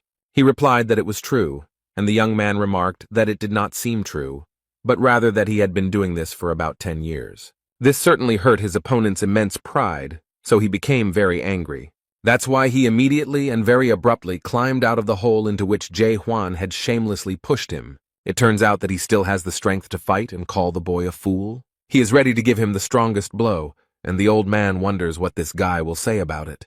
The old man had lived in the afterlife for so long, but he had never been defeated like this. He doesn't want to give up because he can't believe that anyone can be stronger. Jae Hwan has no choice but to enter the battle and try to defeat Jung Ho again. Their struggle continued, and who knows how much time they spent in the training hall. But they continue to fight with stubbornness and stupid obstinacy, and it seems that it will never stop. His opponent used all his strength, so it was a little difficult for the young man to resist him. The boy was thrown back by the impact and barely managed to keep himself from falling with a dull thud. The medic is on the other side of the room and seems to enjoy competing with Huang. Instead, the protagonist thinks he was thrown too far by a normal blow. The old man finds his technique very interesting, so he asks what the boy calls it. He replied that it was a normal punch, but Jung Ho thought it was a terrible punch, then added that with a name like that, no one would think it could be any kind of threat. While this is not all that Huang can do, he promises that he will now show something much stronger. Everything around him has changed. The boy is preparing to show his true power, which will sweep away everyone in its path. The old man seemed a little scared when he saw this. He definitely didn't expect to see such a simple-minded scoundrel. The young man had hidden his true strength for so long that the old man seemed to have underestimated him. Instead, Jae Hwan remembered all the previous battles he had fought in, and all the years he had spent in the tower. Therefore, now he has no equal in battle, because hundreds of different monsters have been destroyed with these hands. The main character no longer holds back and uses the skill King of Chaos, an extremely powerful blow. Just the thought of the Chaos King terrifies the divine medic, so whether he can repel this attack, it may be different from the king's strikes, but it will definitely not be less powerful. By directing a stream of power upward, the boy caused great damage to the Gorgon's castle, and after that, Jae Hwan warns his opponent that he will be approaching him. But in response, he immediately heard frightened screams and pleas to stop and not come closer. He doesn't want to experience this blow himself because he is not sure if he can survive, so he admits defeat. Meanwhile, in the vast lands of Region 5, the Steel region, interesting conversations are taking place. The man is told that the Monarch of Incredible Darkness is currently linked to Chaos. The Steel Monarch, nicknamed Unbreakable Steel Huo Yu, asks why he is doing this. But he remembered that all the monks of the Great Lands had signed a treaty that stated that they would not interfere in the affairs of the house. The guy is scared because he knows very well that no one likes bad news. He notices that everything is much more complicated and asks him to look at the screen. Huo Yu explained that the video, titled Hero of the 99th Floor, recently went viral and wondered if it could be fake. His subordinate knows that the Monarch of Total Darkness was going to participate in the development of this product. The Steel Monarch asked where he was now, and the subordinate tried to explain this difficult situation, that he refused to join the game and broke through the roof of the tower. And he says that he escaped to the house. But Ho Yu does not understand how this is possible, because on the 100th floor there is a spellcaster following them. The guy doesn't want to say it, but he has to explain that this man killed the cultivator. It's hard to believe, But the monarch of pitch darkness is sure of it, but still doesn't understand what connection the monarch of Region 9 has with chaos. The subordinate explains that they had been thinking about this too and had only recently learned some very interesting information. It turns out that the monarch of total darkness has long since broken the agreement and is doing business with the house. Some branches of chaos have long maintained close ties with this monarch. The man frowns and stares out the window, wondering what this monarch of pitch darkness is up to. And then he orders a notice to be sent that he is going to chaos, and his subordinate asks in horror if he really wants to interfere in their affairs. He justifies himself by saying that he is simply observing what is happening from the sidelines, and adds that they should send 10 of their best gold-ranked warriors. The boy quickly ran to carry out the order and was glad that this time the monarch did not yell at him. The steel monarch thought about Jong-ho and remarked that he would have lived a long life if he had a gentler character. He thinks that nothing will disturb him there, but in fact the situation there now is a little different. The old man hugged the sword and said that he would not allow him to do this, and also noted that elders should be respected. And then he sternly asked how this was even possible, since he had been honing his punch for 40 years, and how this guy managed to achieve this. Huang thought about it, and explained that he had probably performed this kick 10 billion times, but the old man thought that was impossible, because he would have to go without food or sleep and perform 8 kicks per second. The protagonist explains that he can deliver 100 blows per second, and asks why this man thinks that a blow can only be delivered with a sword. He sat down next to the old man and concentrated on his body, and then something strange began to happen. The divine physician looked at him with wide eyes and realized that it was the same alien energy he had felt when he first saw him. The boy was already surrounded by a radiant halo, and the old man understood that this was not energy or even fighting spirit. He comes closer and realizes that it is actually his anger and his frantic desire to change this world. Chan-ho touched the glowing needles and they seemed to illuminate him. Now the medic understands that these are all blows. This man looks at the young man in shock and can't believe what he sees. This guy has become a hit himself. With wide eyes and a trembling voice, he notices that Huang is surpassing this world every minute. The protagonist calmly remembered that he was telling the truth about having performed this blow about 10 billion times. The guy shows his opponent a document and asks if the old man remembers him. This is the contract they signed before the fight, in which they agreed that the loser would have to grant the winner one wish. He starts to read the contract, but Jung-ho stops him and is ready to listen to his wishes. And he asked if the guy wanted to make a slave out of him, but the main character explained that he didn't need that. He has a very simple request. He wants an honest answer to just one question. Although the man finds this a little strange, he agrees but suggests taking a walk first. The young man asked who owned the tower because he knew it was made by horrors, so he was curious about how it worked. Towers are rated from F to S, but there are some horrors that don't care about that. A master is someone who has already built an S-rank tower while still an apprentice and has become an exemplary master. But if a tower is built by a master, it does not mean that it belongs to him. Only the special tower can be considered the master's tower, which has nothing to do with cultivation, but Huang asks what these towers are for. His interlocutor does not know this, because no one can understand what the masters are thinking, but one thing is known for sure. Among those who cleared the tower, sometimes awakened people appear.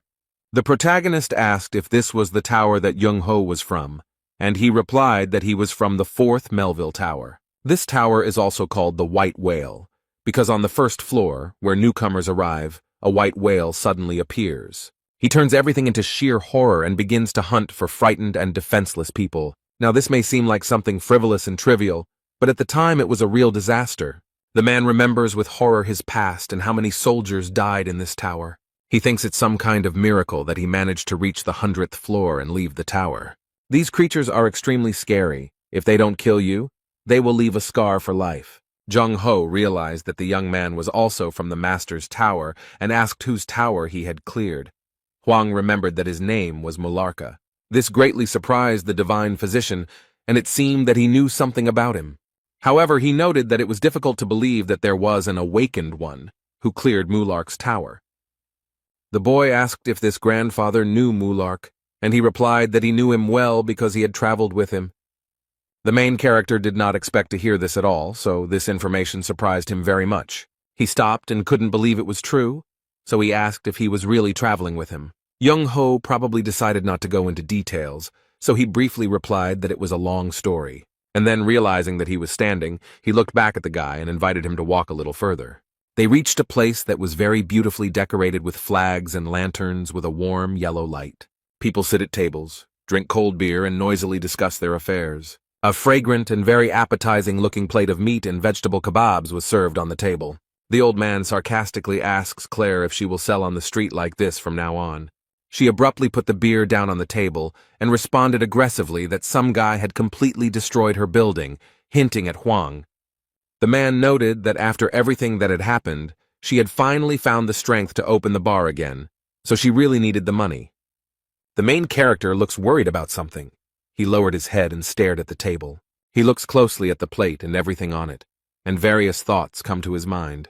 And despite it, the inhabitants of the house walk back and forth, thoughtful and perhaps a little sad. He seemed to sense that something was wrong with the place and that everything around him looked very strange. The old man drinks beer and says that everything here looks somehow bland, and why eat in a city where you don't feel hungry? The man also thought for a moment and looked at the contents of his kitchen, at what he was drinking. The divine physician considers chaos to be a blessed world for the souls of all these people. In this place, souls tired of wars in the great lands will finally have the opportunity to rest and live in a completely different way. It was here that the warriors were finally able to lay down their arms, and the musicians were able to sing not about war, but about peace. Suddenly, the main character is distracted by some kind of argument on the side. Someone calls him names and demands that this person watch where he is going. Two men are angry at each other, and it looks like a street fight is about to break out.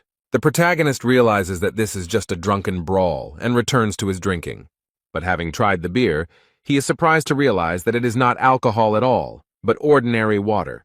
The old man explains that this is not a drunken brawl because no one here can get drunk, hungry, or grow old over time. They are just pretending to be drunk. Despite everything, people on this blessed land miss their old life and try to behave as before. You can't eat or drink here, but you still have a body and a heart beating in it. However, there were people who went against all the rules, a team of madmen who dreamed of the impossible. Gathering together to return to life, these people called themselves a group of deep explorers. However, the main character does not understand why they needed to explore the depths. Young-ho calmed down a bit and replied that they wanted to find the fruit of reincarnation. This magical fruit only grows on the Tree of Illusions, so they set out to find it. The protagonist looked at the man in surprise and asked if the dead could somehow come back to life. The old man, with a suspiciously sly smile, replies that this is possible and explains further. The only way to return to your old life is to taste the fruit of rebirth. A team of deep explorers was created specifically to search for this fruit. Around this time, Chung-ho awakened and had nothing to fear. At that time, he was only 150 years old. Huang asked with surprise and interest whether Mulark had really taken part in this expedition. The old man explained that this is exactly what happened and added that Mulark was the leader of this group. The divine physician recalls the events of that day and notes that Mulark was special. Then they approached the river, and Horror noticed that the awakening process was quite interesting. But he added that since Jong-ho had not fully manifested, the awakening process was not complete. He remarked that it must have been difficult, since the man had gone his own way, although the old man tried to deny it. Mularka continued to irritate him with his questions and suggestions that the man must be feeling unwell after cultivating the land. And because of this, he threw his sword and almost hit the body of the horror that created the towers. But he asked why the horrors go deep, since that is precisely why towers are built, which are afraid of enclosed spaces. With his purple hands, he pulls out the sword stuck in the tree and explains that he has nothing to say because his apologies won't fix anything. He justifies it by saying that it is simply his job, which he will have to do for the rest of his life, but despite this, he deeply regrets creating the tower. It was at this moment that Mularka confessed to Young-ho that he had plans to find the Tree of Illusion. It's hard to believe, but he wants to explore the depths, only because he created the tower. He slowly walked up to the old man and sincerely admitted that he wanted to stop cultivating. This is the main reason why he wants to take part in this expedition and why he needs this tree.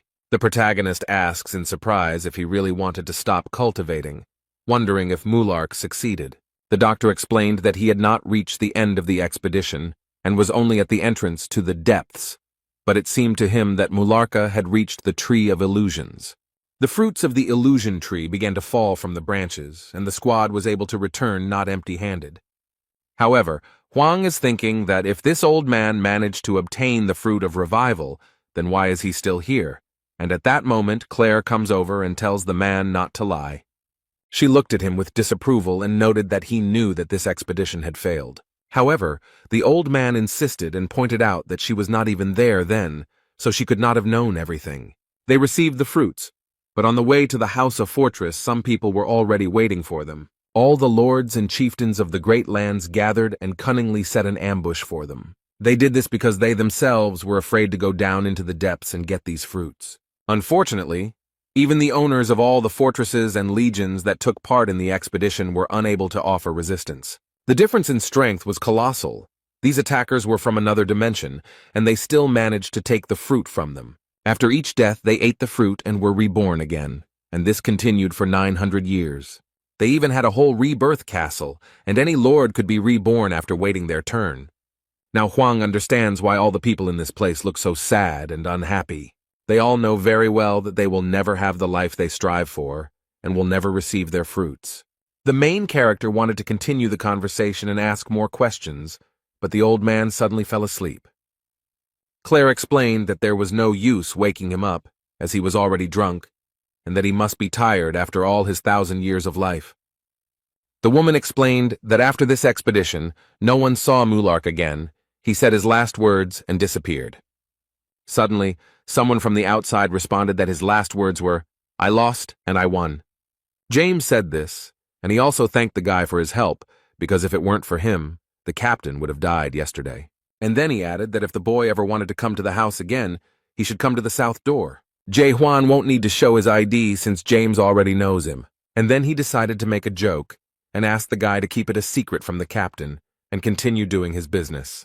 The main character didn't answer, but suddenly he heard some noise nearby and looked around. The man runs very fast and calls for the divine doctor and the boy who is with him.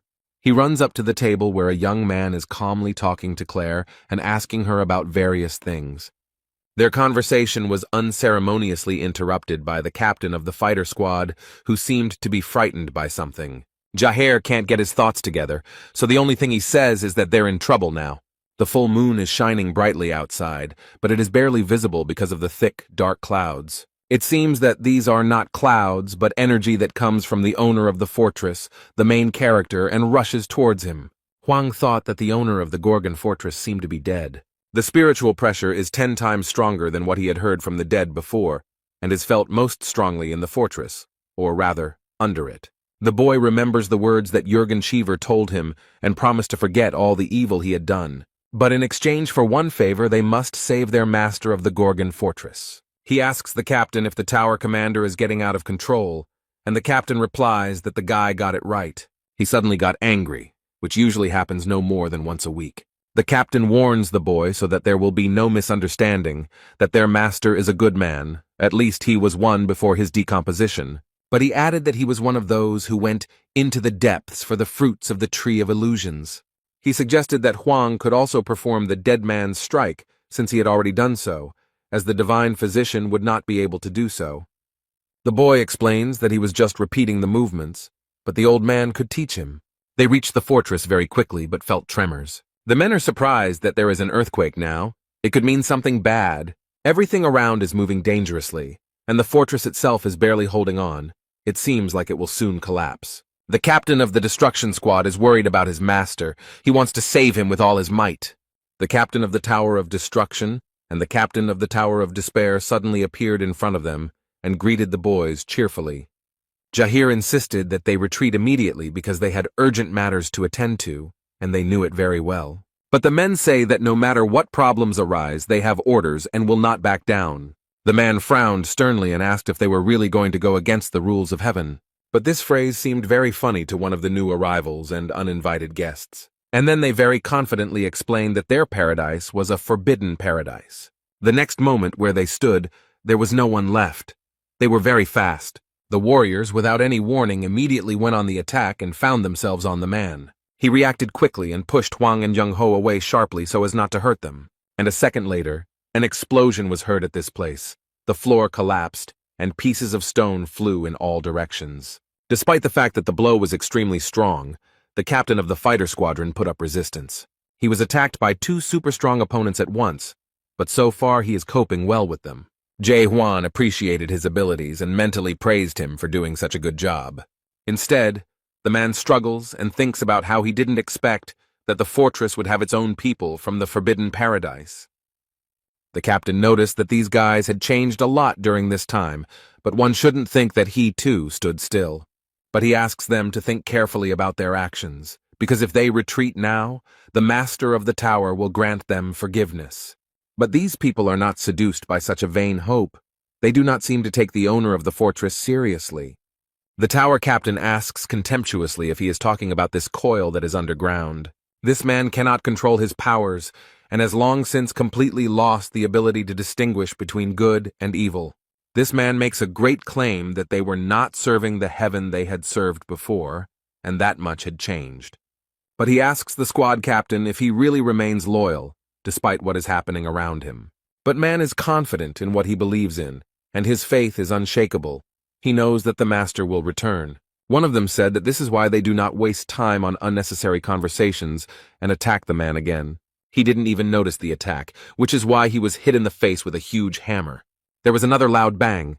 The captain fell to the ground and stones and dust rose high into the air. They smile sarcastically and say that if he had been a little smarter, he wouldn't have had to fight. With these conversations and their actions, they only irritate the captain more, but so far they have not caused him any harm. He knows that they are on the 4th level and won't be able to defeat him even if it's 2 against 1. But he doesn't understand how they can be so fast and strong. It doesn't look like reinforcements at all. It looks more like decomposition.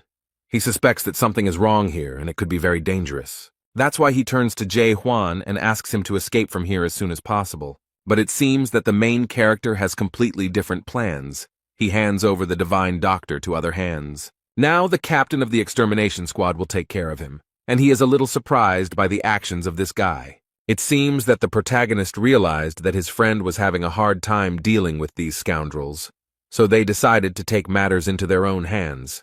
They repeat their question and wonder if this guy can really do a deadlift, and the young man replies that he can. They know this guy is not like them, so it's hard to tell if he's telling the truth or lying, but for some reason they feel like he's nowhere near their level, so he won't be able to land a proper punch.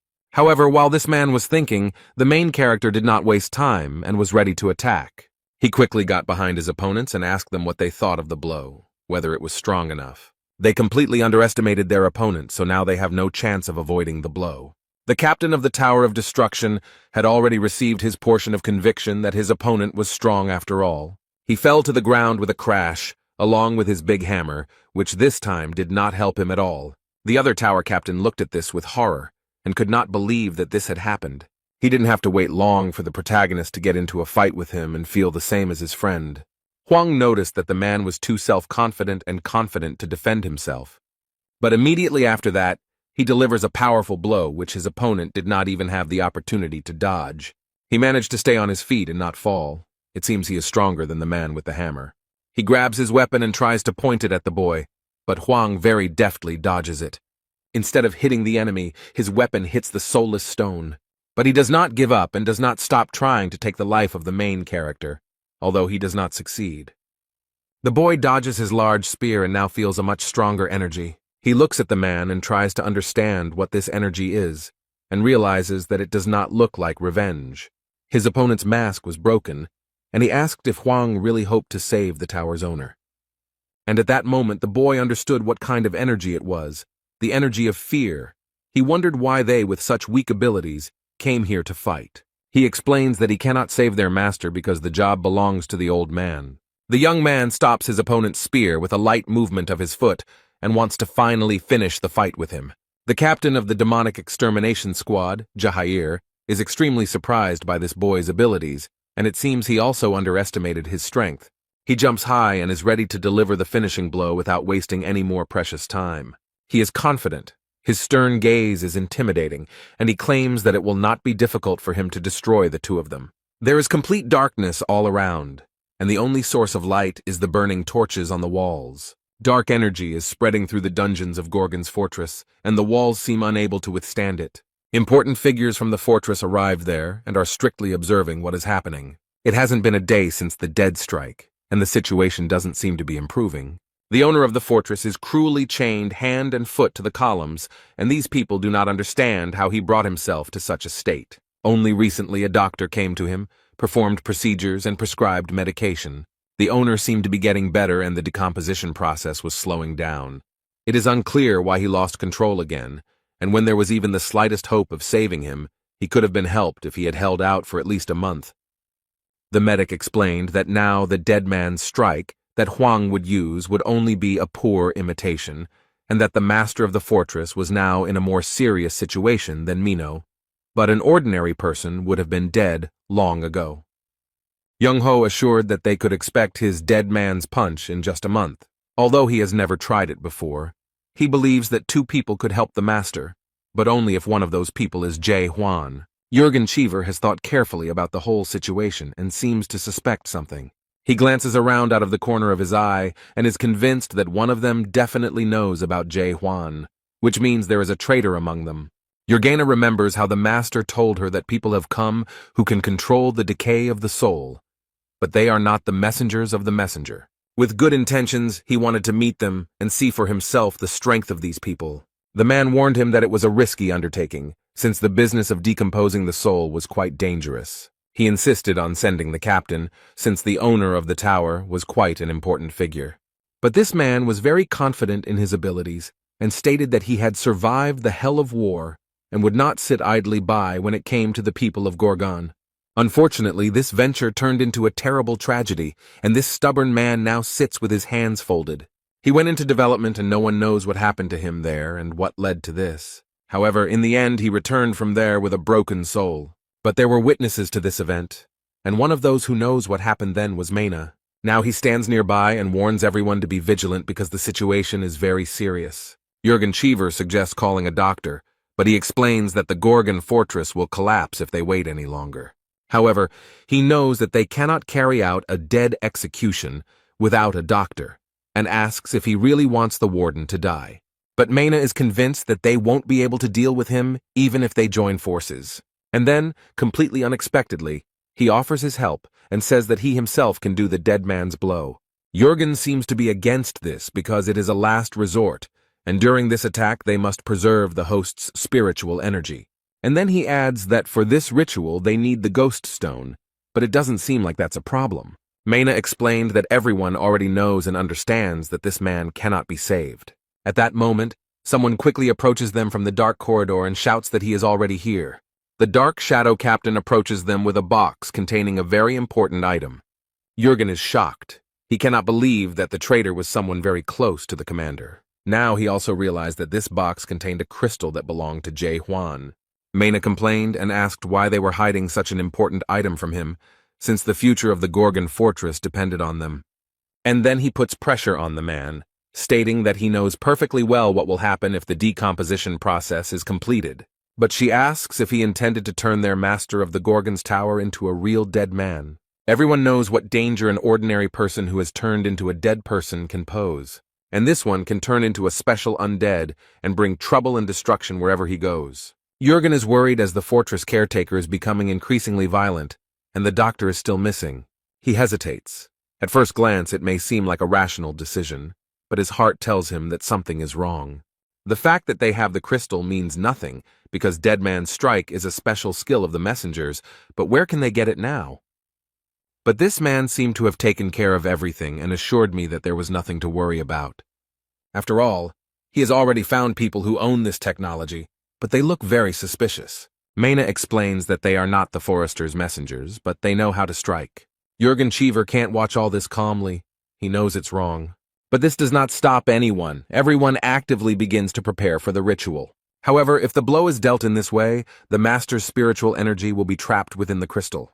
Since spiritual energy does not belong to the house, anyone can become the owner of a ghost crystal. And whoever gets the crystal will be able to possess the spiritual energy of the overseer and become the master of the fortress. But if the crystal falls into the wrong hands, the consequences will be dire, and who, other than Jae Hwan, can use the crystal? The man remembered the owner's words that people had come who could control the decay of the soul. Jurgen realized that these were the same people who had begun the process of decomposition of his master's soul. 6 months ago, his soul began to decompose, and now he has almost completely lost control, so all this was part of the commander's plans. The man finally understands everything and gives the order to everyone to stop the commander immediately, and then he looked with horror into the faces of these people and lost his last hope. Now he sees that they were all together, and only Jurgen was loyal to his ruler to the end. From this understanding and disappointment in all these people, he fell to his knees, powerless. They're all in this together, and he knows he can't do anything alone. He took one last look at the owner of the fortress and apologized for how things had turned out. Jurgen Cheever was supposed to defend Gorgon's fortress, but he failed. He sincerely regrets that he couldn't save him because he was too blind for so long. Suddenly there was a loud explosion, and a large hole appeared in the wall of the dungeon directly above them. All the walls shook, stones rained down from above, and the torches that served as light almost went out. This explosion was heard throughout the entire vicinity of the fortress, and a large fog of dust rose up around it. No one can understand what is happening here and why the ceiling suddenly collapsed above their heads. Everyone present looks up in surprise and tries to understand who did it. Jurgen Cheever looks up with eyes full of tears and hope for the salvation of the master of the fortress. And everyone else is trying to pull themselves together after the explosion and a small rockfall. Meanwhile, moonlight penetrates the hole and a man confidently jumps into it. In an instant, Jae Hwan and the demonic destruction squad's captain Jahir approach them. He looks with pride at everyone present and shows with his whole appearance that he will not allow them to destroy the soul of the master of the fortress. They came here to stop this traitor from carrying out his terrible plan. Mena is not at all happy to be disturbed, so he asks who he is and why he came here. However, Captain Jahir demands that the steward stop and not do something he will regret. The captains fall at his feet, and the man explains that news of his terrible plans has already spread throughout the heavens. But he adds with irony that his traitorous accomplices have long since told everyone everything. The manager looked at them with a cruel gaze. He would not allow there to be traitors in his ranks. One of the beaten men understood this look and apologized, explaining that he was sorry. But this did not help him at all, because Mena mercilessly and with one movement destroyed him. This action frightened the men. They did not understand why this man was doing this. He smiles sarcastically and says that they probably chose to die for spreading the truth, and he simply fulfilled their goodwill. But this excuse irritates the captain even more, and he insistently asks the man to finally pull himself together and stop talking nonsense. And he calls on the others to prevent him from carrying out his vile plan, but they surround the poor man with swords. He asks in surprise what they are doing, but one of them explains that he is sorry. One of them explains that this is the will of the administrator and no one has the right to go against him. And he adds that they must remain in place until the process is completed. Huang remembers being promised that he would be safe if he saved his master, but he knows that it was nonsense and that they couldn't guarantee anything. And in order for everything to work out as they promised, the main character is ready to change the conditions. Jae Hwan very confidently promises that he will save the master of the fortress and destroy all the traitors. In return, he demands that they give him the divine doctor Jung Ho. The guy, with a serious expression on his face, explains that he plans to repeat the trip into the depths. But it is obvious that he is not alone. He demands that they help him with this, and such statements surprised everyone very much. The mine manager frowned and said incredulously that this was nonsense. But he adds that he has already heard different stories about a guy who killed a dead man with one blow. He always thought that these were just stories and lies, but it turned out that it was all true. Since such a situation has already arisen, he proudly and very confidently declares that he will go with them. And with these words he pointed at him, and all his henchmen rushed at the boy with swords. In addition to those inside, a whole squad attacked him from above, all armed and trying to kill Huang. The main character didn't lose his head for a second, immediately pulled out his sword and skillfully killed his enemies. Jahir still holds the divine medic in his arms and tries to avoid these chaotic movements with his sword. The guy skillfully copes with the onslaught of carnivores and leaves them without limbs. The man looks at everything that is happening with horror and understands that he will not get out of here alive. Instead, a new group of warriors jumps down from above, hunting only one man. The guy assessed the situation and realized that it looked like an endless stream of manpower. He is alone, surrounded by hundreds of experienced and highly trained warriors who know how to kill. Huang looked around and saw that not only the pawns, but also the stronger characters in this party wanted to join the battle. He quickly approaches the protagonist and looks very confident in his abilities. The guy makes a slight lunge towards him, so that the light from his sword fills the entire room. This man has no chance of blocking the punch because it is simply impossible. The force of this attack surprised the commander. Now he realizes that he was wrong about this guy. So he didn't even try to stand in the way of this energy and quickly dodged, barely surviving. Huang crashed into the wall next to the fortress owner, who was still chained up and waiting to be rescued. This traitor Moy is surprised by such power. He did not know who he was dealing with. Now he is scared. He realizes with horror that he will certainly die if he tries to repel this blow. The captains couldn't even imagine that Huang possessed such destructive power. The warriors don't understand what to do because continuing to follow the plan is useless, so they should move on to point B. They plan to use dark smoke, and they don't care that it might cause the fortress to collapse completely. The boy looked sternly at Mian Keldergran and clearly saw how bad and cruel this man was. He approaches him and states that this man is the manager of internal affairs of the Gorgon Fortress and the foreman of the Forbidden Paradise Squad. He does not understand why this man is engaged in the destruction of souls, why he needs it, what he achieves by this. The guy takes his gun in both hands and says that he knows one thing for sure. He likes people like him. His opponent decides not to listen to this speech anymore and shouts that they must do everything possible to destroy Huang. At his command, all the warriors quickly approach the enemy, despite the fact that they have already seen what he is capable of. The protagonist raised his superweapon and enjoys this moment before the battle. He is sincerely grateful that such people exist because thanks to them, Jae-hwan will easily destroy this world. And after these words, he releases a powerful beam of energy into the sky, which creates a strong whirlwind. This energy extended far beyond the territory of the Gorgon Fortress. If he had directed this beam at the people, all of chaos would have been destroyed. The beam broke away and flew high into the sky like a comet, destroying everything in its path. And then it seemed to explode and scatter its particles all over the territory of this world. The captain stood next to Yungen and asked him to stand up and look up, and he realized that it was all-consuming hope. These particles reflect back and break rocks and people in their path. He remembers the words of the owner of the fortress, who explained that there was no hope for the people here.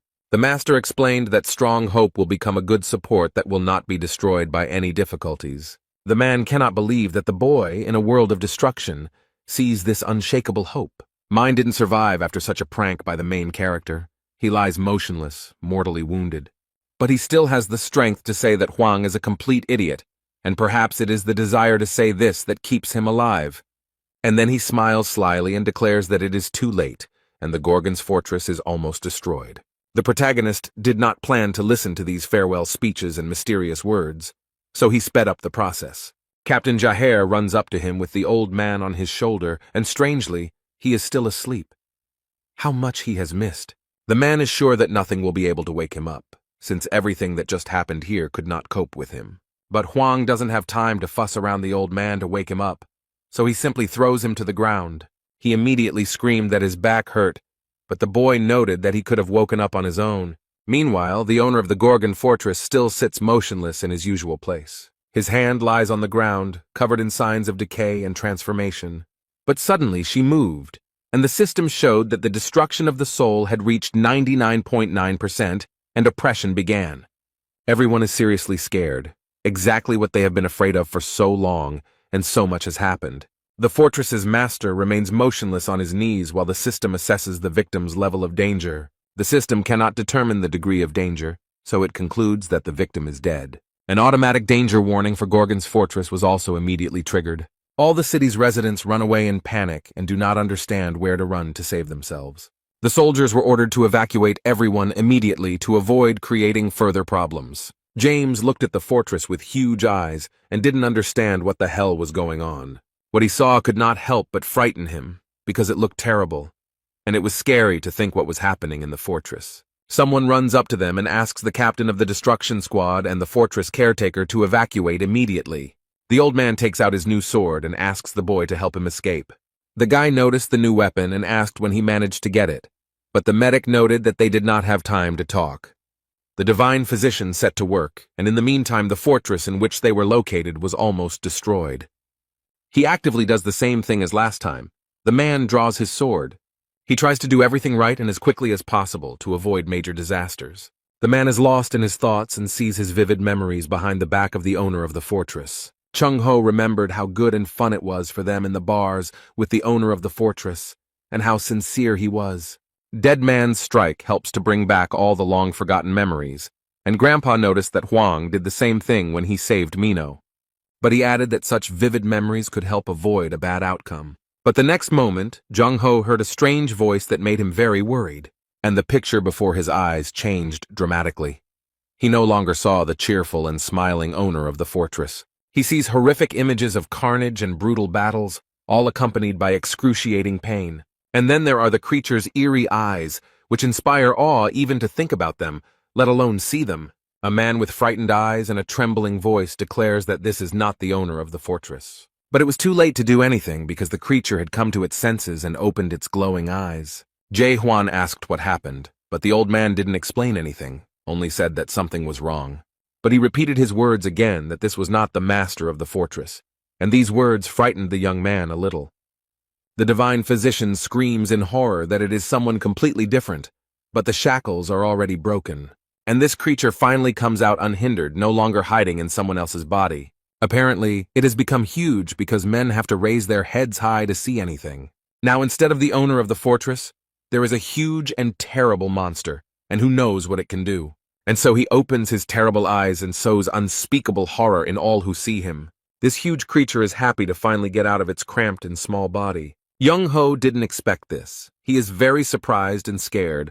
It seems like he knows what kind of creature it is. His body is raised high above the ground, hovering in the air like weightless dandelion fluff. This creature carefully studies those around it and examines their internal state. And then he spoke and said that he could not even think that he could come into this world with the help of the body. However, he added that the owner of the body was already dead, so he probably didn't care what happened to the body. And now, when I look at the divine Dr. Jung-ho again, he says that he sees a familiar face. He bared his huge teeth in a grin as she remembered that he knew that face.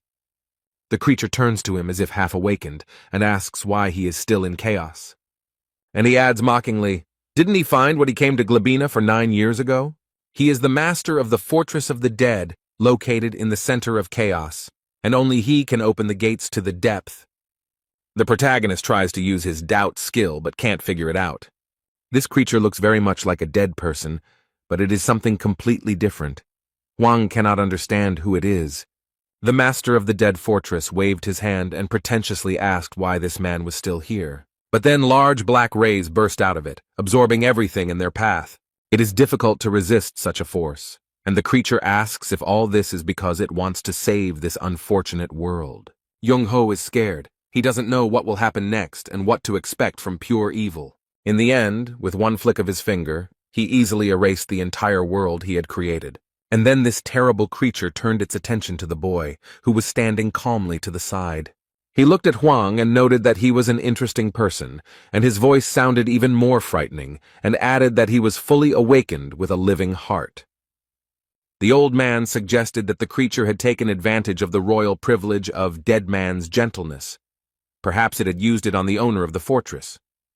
So it's just a clone. This conclusion really alarmed the old man, and he was shaking all over.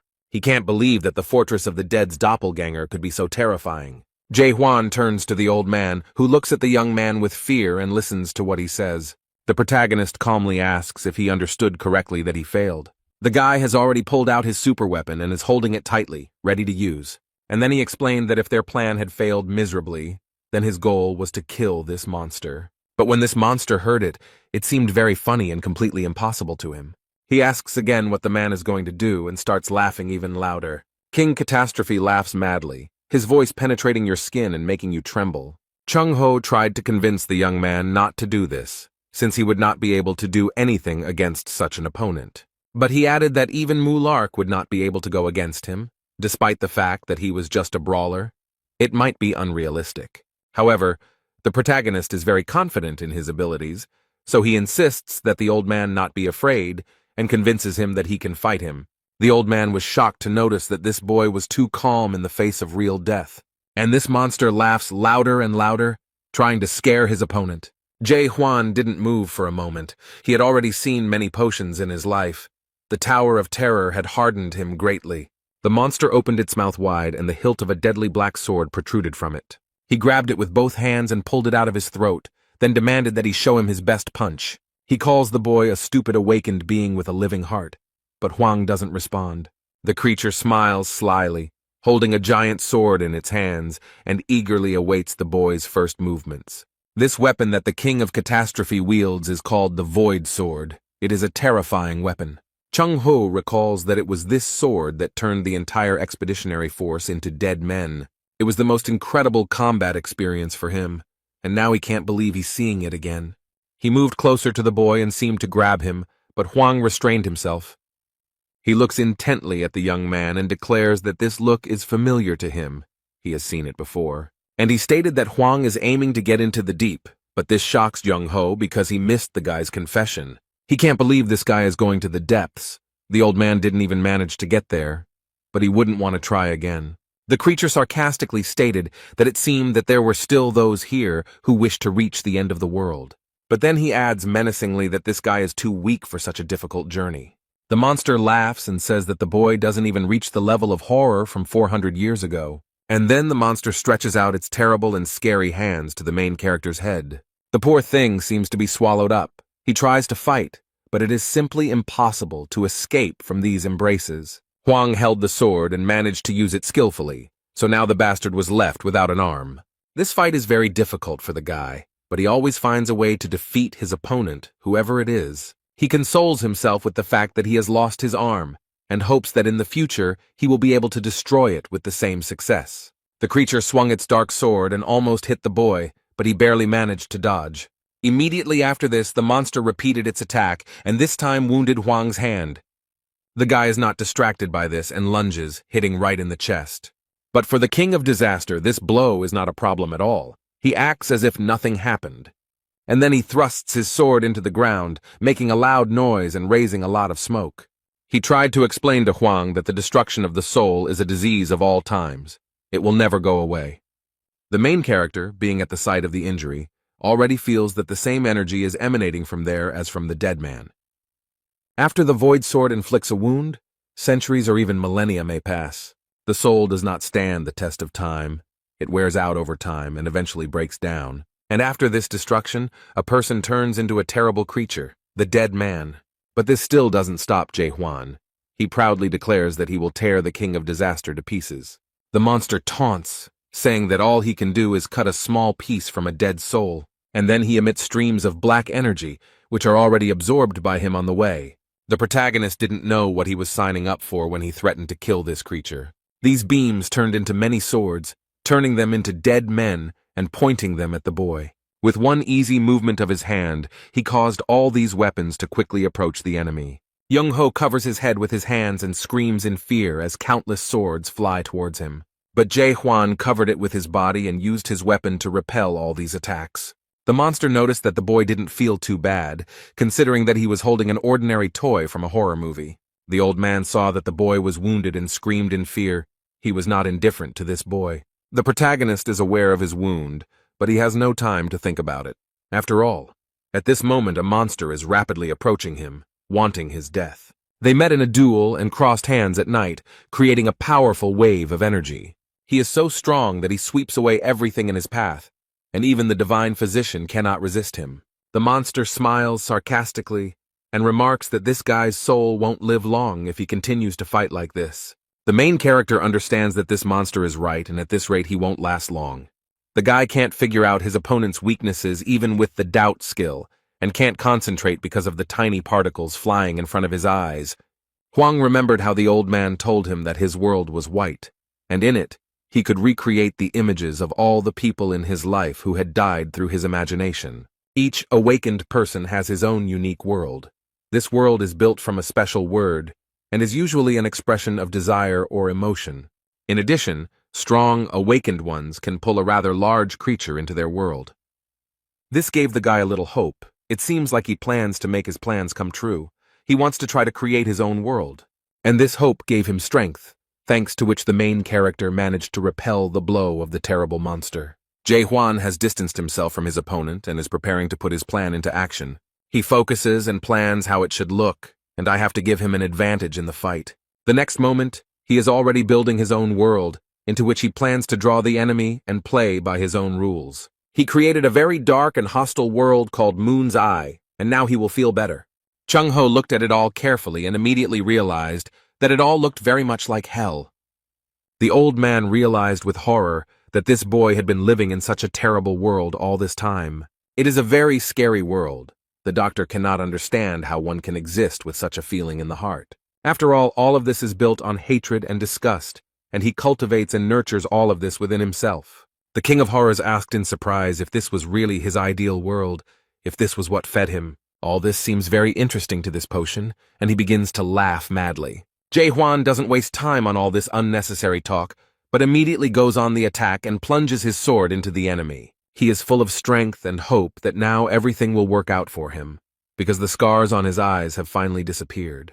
This creature is not as simple as it may seem, and defeating it with such methods seems impossible.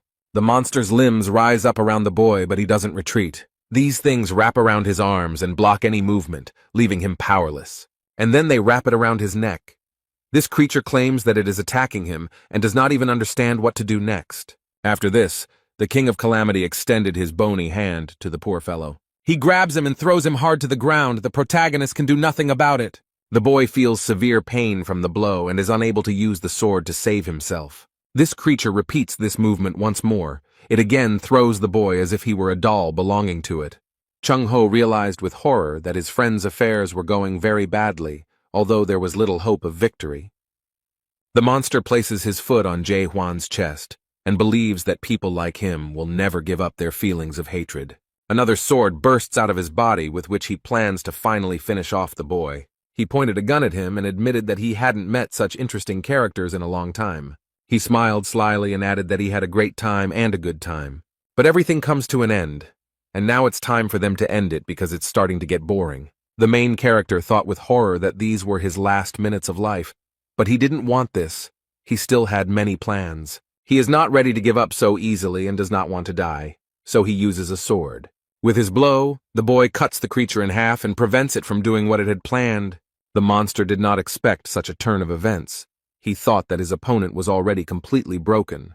But now, as the monster's head falls to the ground, the boy asks if he likes this ending. He stands up proudly and boldly declares that he has only just begun the fight and will not die so easily. However, it's much more complicated than that, and the monster's head laughs, saying that this guy is a complete fool. He reaches his head with his work and explains that no one will be able to make a single scratch on his body. The King of Calamity caused a storm with his mighty power, and Hwang had to cover his face. The monster got angry and decided to show all his strength, so long spikes appeared on his forehead. The main character did not expect this. He hoped to finish the fight. This opponent is very strong. He looks at the creature in front of him and does not understand what kind of monster it is and how to fight it. The young man realized that this monster was very strong, so he needed to be faster and more cunning. In a fit of rage, he throws his black, all-consuming sword, and the protagonist barely manages to avoid the blow. Nothing stops the monster. It wants only one thing: a cruel death for its rival. The creature stretches out its arms to catch and destroy the boy who angered it so much. And then he throws him with all his might against the wall. Few people could survive such a blow.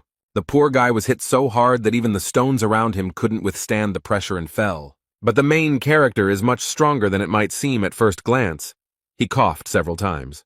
The monster is not going to stop there. He wants his opponent to die in agony. But it seems he has lost count, as the protagonist follows him and moves forward. The young man picks up speed and is ready to use his sword against the king of disasters. But this terrifying creature senses him and uses its power to repel the attack. He stated that he had been observing the mejans of this world with interest for thousands of years. Everyone tried to reach the top of the Tree of Illusions to satisfy their curiosity. The monster noticed that the boy doubted everything and asked if he was trying to find answers to questions in his world. He strikes with his black sword with all his might and asks what exactly is bothering Jae-hwan. The monster tries to solve it like a riddle, and with crazy eyes screams that he understood something. The guy bravely withstands the sword attack and stands firmly on his feet. It is not so easy to defeat him. He grits his teeth and refuses to give in, but the monster taunts him and declares that Hwang's world is a matter of doubt. He wonders what his world really is and suggests that it might be destruction. Options such as destruction or complete extermination are also offered, which for the monster looks like a game. And then he bared his terrible sharp teeth and added in a terrifying voice that this world was coming to an end. He feels like this is the only word that suits him best. This world feeds on arrogance. The monster wonders if this ordinary man would dare to question the value of the Tree of Illusion. The King of Calamity has turned into a mad and very scary monster, and asks if the boy is turning to his world to find out his destiny. But the main character does not give in to his provocations and explains that he does not understand what nonsense he is talking. The monster still asks tricky questions to distract attention, but the boy is adamant. He is already very tired. This struggle has exhausted the young man, and he does not know how much longer he can hold out. But suddenly he unexpectedly remembered something, and realized that this had already happened to him in the past. The guy remembers such a terrible monster, and he defeated it then, which means he can do it now. The main character seems to have finally figured out how to proceed and how to stay alive. He remembered how Jong-ho had said that the fortress master's body now contained a double. The young man finally knows what to do, so he prepares his weapon to strike. Now he definitely has a chance. The monster noticed that something had changed in his opponent's eyes, and that a strong blow was awaiting him. Hwang exerted all his strength, and his blow was so powerful that no creature could resist it. The result was a powerful explosion that crashed down on the monster and lifted many stones into the air. But this creature is still alive. It is so difficult to defeat, and she noticed that its arrogance knows no bounds. He declares in a terrifying voice that this fool will never be able to defeat him. The monster then stated that he was bored and wanted to finally put an end to this. The main character froze in front of a creature that was tens of times larger than him and opened its mouth wide. It doesn't scare him. It seems like nothing scares this guy anymore. He looks very confident. Instead, this creepy monster grins angrily and rejoices that he will soon swallow his stubborn rival. But Hwang won't let that happen. He's preparing to deliver another powerful blow. He uses his doubt technique again, and this time it worked, and the protagonist saw it. He saw a long and bright thread connecting the double with his physical body. Now he knows where to aim, so he grips his weapon tighter and prepares to strike. Jae-hwan quickly approaches the monster, completely ignoring all of its wounds. He doesn't have the opportunity to think about it because the only thing he needs right now is to defeat the King of Calamity. The last blow caused damage to the double, as the young man used the decomposition technique. The main character does not stop fighting and increases his attacks in order to eventually win. The monster stated that the boy lived for the end and added that he would wait for him in the depths. This was his defeat. This was the last straw. The monster disappeared and Jae-hwan remained alive. Hwang, completely exhausted, leaned against the stone. It was even difficult for him to hold his head up. All this struggle had a big impact on his physical condition. His body was ready at 101%. But now he has had the opportunity to analyze the fight, and he realizes that he needs to become stronger. He understands that his lunge is not enough, despite the fact that it is a very powerful weapon. Strong Strike does a good job of crowd control. However, when it comes to one extremely strong opponent, this is not enough. The attack radius is too small to deal enough damage to win the fight. This time he used the lunge to distract the monster and buy time, but now he knows he needs to master the skills to fight especially strong opponents. The poor old man is lying on the ground. He has lost consciousness and is slightly crushed by stones. As soon as it was all over, the captain and commandant of the fortress came running to his aid. The main character suddenly hears someone talking to him and becomes confused. His weapon lies at his side, and next to him on a wet blanket lies the owner of the fortress. Despite what had just happened to his body, this man somehow survived. He has difficulty speaking, but he explains that even though he became dead, he was still watching over him. He is sincerely grateful to this young man for his efforts in fighting the King of Calamity. And then, without any warning, he suddenly grabs the protagonist by the tired hand. The guy is a little wary. It seems he doesn't like this kind of contact. It scares him a little. Instead, the owner of the fortress suggests that perhaps it is time for a change in Gorgon's fortress. He asks Hwang to accept him, and then a bright yellow light spreads across his hand. The owner of the fortress sighed with relief and noticed that the young man reminded him of someone. After what this man did, the boy was left with warm memories. But the owner's last words were a request to take care of his living heart. Now others arrive at the scene of the battle, asking if everything is okay and if anyone needs help. Jurgen and James looked back and couldn't believe their eyes. What they saw was shocking. Jae-hwan approaches them with a sign on his hand given to him by the master of the fortress visible. All those present, without hesitation, immediately fell to their knees to pay their respects to him. Jürgen Cheever looked at the young man with tears in his eyes. He realized that the overseer had died, handing over his power. He submits to the will of his master, and if he wanted it, no one would object. Jürgen dropped to one knee and greeted the new overseer and master of Gorgon's Keep. And now the main character understood what this seal on his hand meant, and it shocked him. 2 days have passed. The fortress is gradually being restored. Active construction work is underway. Huang is sitting at the table, and Jürgen approaches him and addresses him as the owner. But the guy objects and explains that he does not intend to be an observer. The man shows him a document where the boy's promise is written down. He promised to save the observer and kill the traitors, and Jürgen promised to help him get to the depth. The guy is angry because the owner of the fortress died. Now he must take his place. Jürgen noted that the boy could not break his promise since he was now their new leader. But this is not what he planned. He cannot waste time in the fortress because he wants to get into the depths. He hopefully asks if he can pass the position on to someone else, but Jürgen assures him that this is impossible, as the new person only takes over the position after the owner's death. The fortress does not recognize a new observer, and this sign is a symbol of the Gorgon fortress, which is why it was chosen. Since they had resolved the issue, today the man brought him a mountain of documents to study. There are also some extra helpful notes since he is new here, so he needs to familiarize himself with everything. While sorting through the papers, he noticed a strange law that punished a person for insulting an observer. And if this happened 3 times, then he would be punished by the complete destruction of his soul. Jürgen went to put the books away, but before that he allowed them to use any items on the table, and the boy looked into the drawer. He was a little surprised when he opened it and saw what was inside. He was very interested in a crumpled piece of paper that stood out from the rest of the documents in the drawer. On the edge of the sheet was a noticeable inscription in red ink, 17th Warden. Suddenly, this paper ball starts to unfold without any help. And he starts talking. This paper greeted Huang, and it really surprised the guy. The newspaper continues to talk and explains that if he sees this, then he has become the new warden. The leaf turned into a paper figure, which suggests that the boy is probably thinking about becoming the master of the fortress. But she calms him down and explains that the observer has only one task. But Huang wonders what it is. Maybe it's some kind of magic note? The note says they just wanted to have fun because a good leader is one who knows how to have fun, and will not shift overall security to the management department and all other tasks to other departments. According to Big Brother statistics, many Gashlodaks overworked themselves, which accelerated the decomposition of the soul and ultimately led to death. This advice is important not only for him as an observer, but also for the inhabitants of Gorgon. The previous leader hopes that his successor will be able to find a balance and not try to change something that does not exist. Don't overload yourself. Everyone in this world already knows that nothing can be changed. The inhabitants of chaos do not need change, but a long and peaceful life, so there is no point in inventing anything. And so saving the many without changing the lives of the few would make more sense.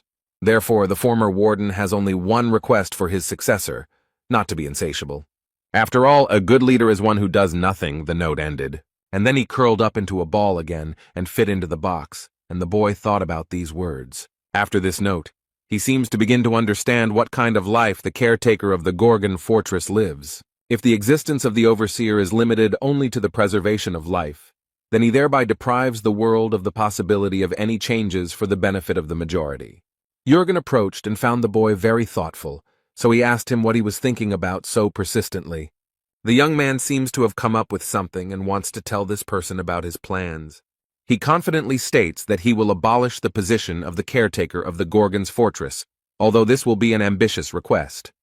Jürgen Cheever doesn't understand how this is even possible, so he asks what it is supposed to mean.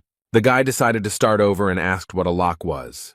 The man thought the question was strange. A castle is a fortress, and a fortress is a military structure designed to protect against enemies. And suddenly the guy makes a very bold assumption.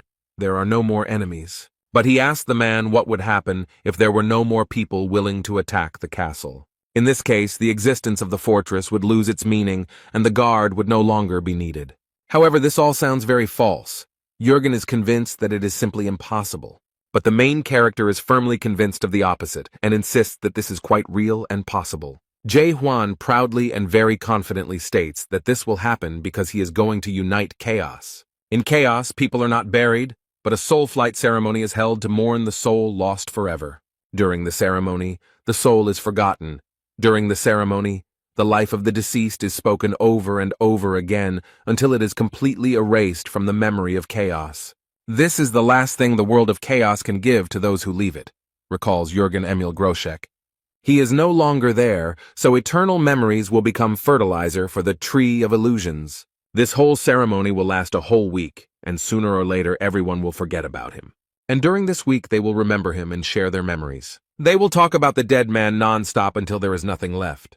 Huang stands there frowning, and now he knows the name of the one who so shamelessly handed him the position of fortress overseer. The protagonist overhears them discussing him. They are amazed that such a young man became a warden. Someone noticed that he was not even 100 years old, and suggested that Jürgen was up to something. And one of these gossips expressed a desire to gain power over their new overseer. The guy noticed a girl who looked at him very strangely and sometimes even angrily. She looks at the guy with interest and intently, trying to understand what kind of person he is.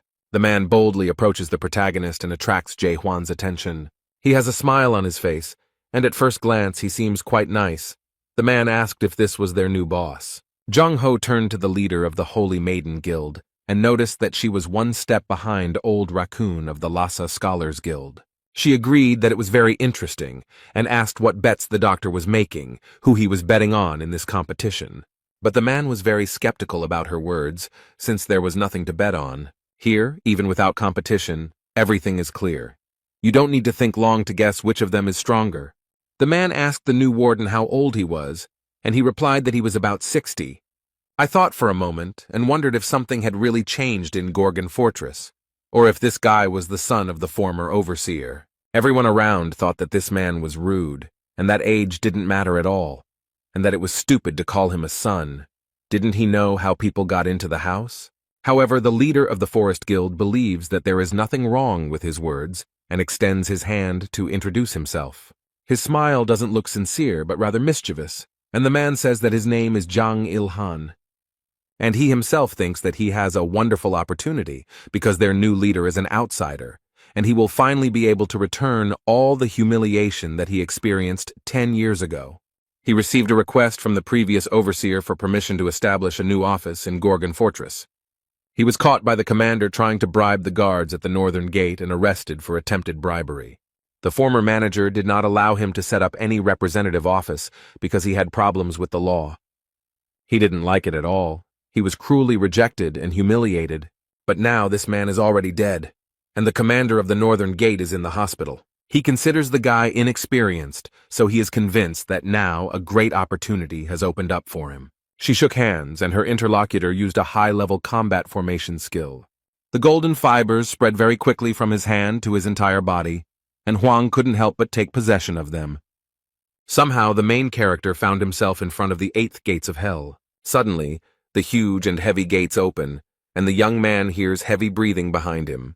Behind him stood a huge and very scary dragon with a huge mouth and burning eyes. He immediately began to attack the boy, and the dragon used his ability to breathe fire. Everyone around noticed that the warden looked strange, and realized that this scoundrel had used the 8 gates of hell, which was very mean. Jang Il-han smiles sarcastically, and is happy that the boy is now watching the hellfire of the red dragon Tiamat, and believes that soon he will begin to beg for mercy. But suddenly Jae Hwan came to his senses and noticed that House had a very interesting greeting. The man's hands began to shake. He definitely didn't expect this. It seemed like the guild leader had underestimated his new boss. The protagonist now knows what kind of person this is and is glad that it didn't take him long to find out. He dealt with the red dragon very quickly, and now he has to repay the debt. And now he casts the lost spell and transports this person into his world. This world scared him terribly, although he did not have to fight with a terrible dragon. In horror, he fell to his knees in front of the new overseer and shook him. People gossip and don't understand how this guy managed to break through the 8th gate so quickly and easily. Huang said he should be publicly flogged for insulting the prison chief, but today he was kind and simply asked not to do it again. The guild leader looked at the guy in surprise and wondered who he was, but Jung Ho was a little disappointed as he thought it would be a more interesting sight. The ceremony continued, and the moment came when Jae Hwan was called upon to give a public speech. Since he is the new leader, he should greet everyone, They used a sound amplifier for him and asked him to start. Young-ho is a little wary. He has a bad feeling about this welcoming speech. He starts with an introduction. The guy says his name and explains that he will now be the caretaker of the fortress. He blurted out that he didn't know Imel Groshek and didn't know what he did or how he lived. The guy doesn't know what kind of leader he is or anything at all, and these words really shocked everyone present. But he doesn't care at all, and he already knows that the inhabitants of the Gorgon fortress don't like him anymore. Hwang noted that they probably thought that this inexperienced boy became the commander of the fortress by accident, and there was probably some truth to that, since he himself did not want it. The protagonist came to the conclusion that they were unhappy with the candidate, and he did not want this position. So after thinking about this question for about 30 seconds, he came up with a rather interesting solution. The guy explained that whoever beat him in a one-on-one fight would become the next warden. Whoever manages to do this first will be able to take his place and get this position. South Sea leader came and slammed his fist on the table and remarked that this guy was brave. But he added that their former boss, Imel, had chosen an incredible man to replace him. But it's not that simple. There's one small condition. They only have 1 month to do all this, but that's not all. After all, whoever loses the battle to him will be forced to do something that he can no longer refuse. The loser will be forced to join an expedition to the depths that will take place in 2 months. Jurgen still believes in Jae Hwan despite everything because he saved Gorgon Fortress. And no matter how you look at it, the former warden recognized him and handed over all power to this guy. He believes him even in spite of his stupid decrees about uniting the entire house. His faith was not shaken even by Jae Hwan's strange welcoming speech. He decided to give him a chance. The villagers are very concerned about their new leadership, but Jurgen believes that no matter how strange this guy is, he is still their overseer. Many people have gathered at the gates of the Gorgana fortress, but the guards are not letting them in. They notice that they have a chance to compete with the warden, but the guards cannot cope with such a crowd. But the captain of internal affairs still doesn't believe that this young man could do anything to harm House. But in the morning, a man bursts in and notices that it seems that things have gone too far. He shows a commercial featuring Chog Ho and comments that he once challenged the warden and is confident that even all of Chaos couldn't defeat him.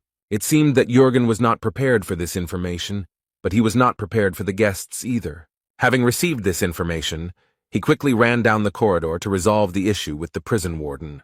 The man quickly ran to the office door and was already thinking about what he would say. The captain of internal affairs abruptly opened the door and 1,000 sheets of protocol were thrown at him. It seems that this man is in a bad mood and noticed that the manager has a lot of work accumulated. He sorts through all these stacks of documents and approaches the table where a man is sitting. He says that in such a mess one cannot sit and pretend to be active, but there is no leader at the table. Jurgen asked in surprise what Carlton was doing here since he should be in the hospital now. But despite this, he is now worried about a completely different problem, and he is not in the mood to play hide and seek. The entire fortress heard his desperate cry, and the question of where the hell the warden was now. Carlton has his own room with his statues. This man loves himself very much and admires himself. But his beautiful sculpture is very fragile, and became a target for the main character. He practices his skills on Carlton's collection. He destroyed Fallen Angel, Angry Carlton, Brooding Carlton. Young-ho asked if he realized how much this collection was worth. However, Hwang reassures him and asks him not to worry as he has mastered a new skill and is demonstrating it. The doctor was impressed by the boy's posture and noticed that Hwang was encouraged by his strike, judging by the movements of his sword. The old man suggests that the boy name the kick after him, and the boy asks if he wants to try doing it himself. But you seem to be against it, and all he has to do is come up with an interesting title and add that the guy does whatever he wants. But there is a limit to everything. But this does not stop the main character at all, and he prepares to strike again. Jong-ho barely managed to escape from this powerful force that was rapidly approaching him. This angered the divine doctor, and he noticed that these young people had no respect for their elders at all. But he angrily added that respect was the main law in life, and the guy should learn it. But their petty argument ended when the men noticed something unusual in the room. When the smoke from the impact cleared, they noticed a wounded man lying on the floor. The old man looked closely at the boy and noticed that this man was from the Thunderlord clan. And it's true. Yun, the leader of this clan, is lying on the floor thinking about how everything went wrong. Some time ago, he was in the attic of Gorgon's fortress preparing his plan. These people specifically waited for the moment when the mentor was busy teaching. There was a crack in the ceiling through which they could watch what he was doing. It was the perfect place to carry out his insidious plan. From here, he could see everything. He used his powers and thought happily about how he would become a leader today. He doesn't care that he might be called a coward for doing it so covertly. For this man, murder is the result of a fair fight, and it doesn't matter how exactly it happened. But suddenly, due to a strong blow, the ceiling collapsed and he fell to the ground, completely naked. He came to his senses and realized with horror that his plan had failed, and like him, fell to the ground. Now he stands like a hawk and screams in pain. His back hurts after the fall. But he comes face to face with the doctor, who is glad that their unexpected guest has come to his senses. The guy didn't expect to see him here, and Jung-ho stated that this idiot was always clumsy. And then Yoon gave Jae-hwan an angry look. He asked in surprise who it was, because nothing was known about this man either on the mainland or in chaos as a whole. But the doctor noticed that he had the same problem. That's why this guy asks, what's the point of managing something you've never heard of? Jung-ho looked at Hwang training and explained that there was no point in it. Then he remembered everything he knew about this man, although they had met not so long ago. But in that short period of time, he realized that the only thing that mattered to this guy was that everything about him was meaningless. The Thunder King clan leader listened carefully to the old man and found it a little strange. Jae-hwan looked back and stared at them, wondering what they were talking about. And Yoon-en immediately prepared for battle and was confident that he would defeat the warden. This time he won't attack from cover and will come out on top. Hwang doesn't mind the guy trying. So he waved his hand at him, inviting him to start a fight, and told him he could try again. The man frowned and tensed his entire body so much that his veins bulged. And then, like a bullet, he rushed forward and very quickly approached his opponent. The leader of the Thunder King clan uses his power and instantly attacks Jae-hwan. But the boy skillfully dodges his quick attacks, so he notices that Hwang is faster than he looks. He prepared a special attack and assured that it would be difficult to dodge, but the protagonist was not bothered by this. And the next moment there was a strong blow, but the main character dodged and the blow hit the wall. He didn't like it at all. Yoon only became more angry, and his desire to kill Hwan became stronger. He creates a huge blue ball of lightning and remarks that he didn't mean to go that far. He gathered all his strength and used the technique, Power of the Thunder King. He looks terrifying. The guy smiles slyly and believes that this move will finish him off. But while he was preparing, he lost sight of his target, and Jae-hwan ended up behind him. The protagonist noticed that this skill takes a lot of his time, which is unacceptable in battle. At this moment, the boy realizes with horror that his enemy is too close to him. That's how their fight ended. It didn't last long, since one of the opponents turned out to be much stronger. Yoon learns that the fortress overseer has defeated the leader of the Thunder King squad. Instead, the old man is glad that things turned out this way and praises his friend for a job well done. After all, he now has the support of some of the best warriors, and this will help him a lot in the future. To achieve this, Yoon had to put in a lot of effort. He spent exactly 100 years on it. He was a member of one of the 5 famous squads of the Great Lands, the Yuan squad. But he didn't have any high status or power. This guy was just an ordinary slave. His life was very difficult. It was not what everyone dreams of, and he wanted to escape from it. Those players who cleared the tower also became members of the team, deciding to spend the rest of their lives together. But in the end, fate did not spare them, and they all died, some in battle, some in slavery. He worked for 100 years and saw his friends die, but he miraculously managed to survive. Thanks to the trust he had earned over all this time, Yoon was able to receive the official status of minister. It was then that he challenged his destiny because he was not going to live like this anymore. He wanted a better life. He betrayed the trust he had earned with such hard work and duty and stole Yuan's secret treasure. This is how he acquired his highest level of mastery, Lightning God. This treasure somehow miraculously rejuvenated his cells the moment he appropriated it. This clot of energy gave him knowledge and instructions on how to use the Yuan treasure. Apparently, Yuan's squad had been pursuing him for 20 years, and in the end they were all wiped out. And after being summoned to chaos, thanks to the skill Lightning God, he managed to take 9th place among the 1,000-year-old squads. But Hwang really irritates him, because he hasn't lived even 100 years. He hasn't had such a tragic and difficult experience. Yoon doesn't understand why he got such a high position, how he managed to do all this. It's just impossible. He recalls his conversation with the divine physician and finds his behavior strange. This man is familiar with the feeling of despair after an expedition into the depths, but when he talks about Huang, a smile appears on his face. The old man mockingly declared that he was very lucky because he met this guy before he knew real despair. Meanwhile, the main character looks with interest at the last surviving statue. The boy stares at Huang, and Jung-ho notices that he can't figure out what's so special about the warden. But he reported that a week ago, the Gorgon fortress was captured by a detachment of the Golden Heavens. The young man looked at his interlocutor in surprise and listened with interest to the continuation of the story. The old man, in despair, says that he cannot say exactly how they managed to win everyone over to their side. But one thing is clear. They had been preparing for this for a very long time and were close to victory. And it was this guy who saved the Gorgon fortress from complete destruction. Yes, those who defeated the mighty king who had taken possession of the body of the fortress guard. The doctor explained that for this, Jae Hwan received the fortress seal from the former overseer and became our new leader. The guy was surprised and complained why the doctor didn't warn him about this from the very beginning. But in his defense, he replied that Yun-en attacked very quickly and did not give him a chance to explain anything. But at that moment, someone entered.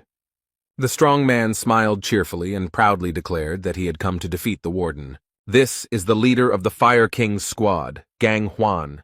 He came with the leader of the South Sea squad, but he wants to go first. Jae Hwan noted that it is not at all necessary to stand in line and wait for your chance. Therefore, he proposes to begin the fight immediately and does not object to being attacked with a slashing blow. He explained that he was practicing new techniques and had a lot of free time, but this remark surprised the men.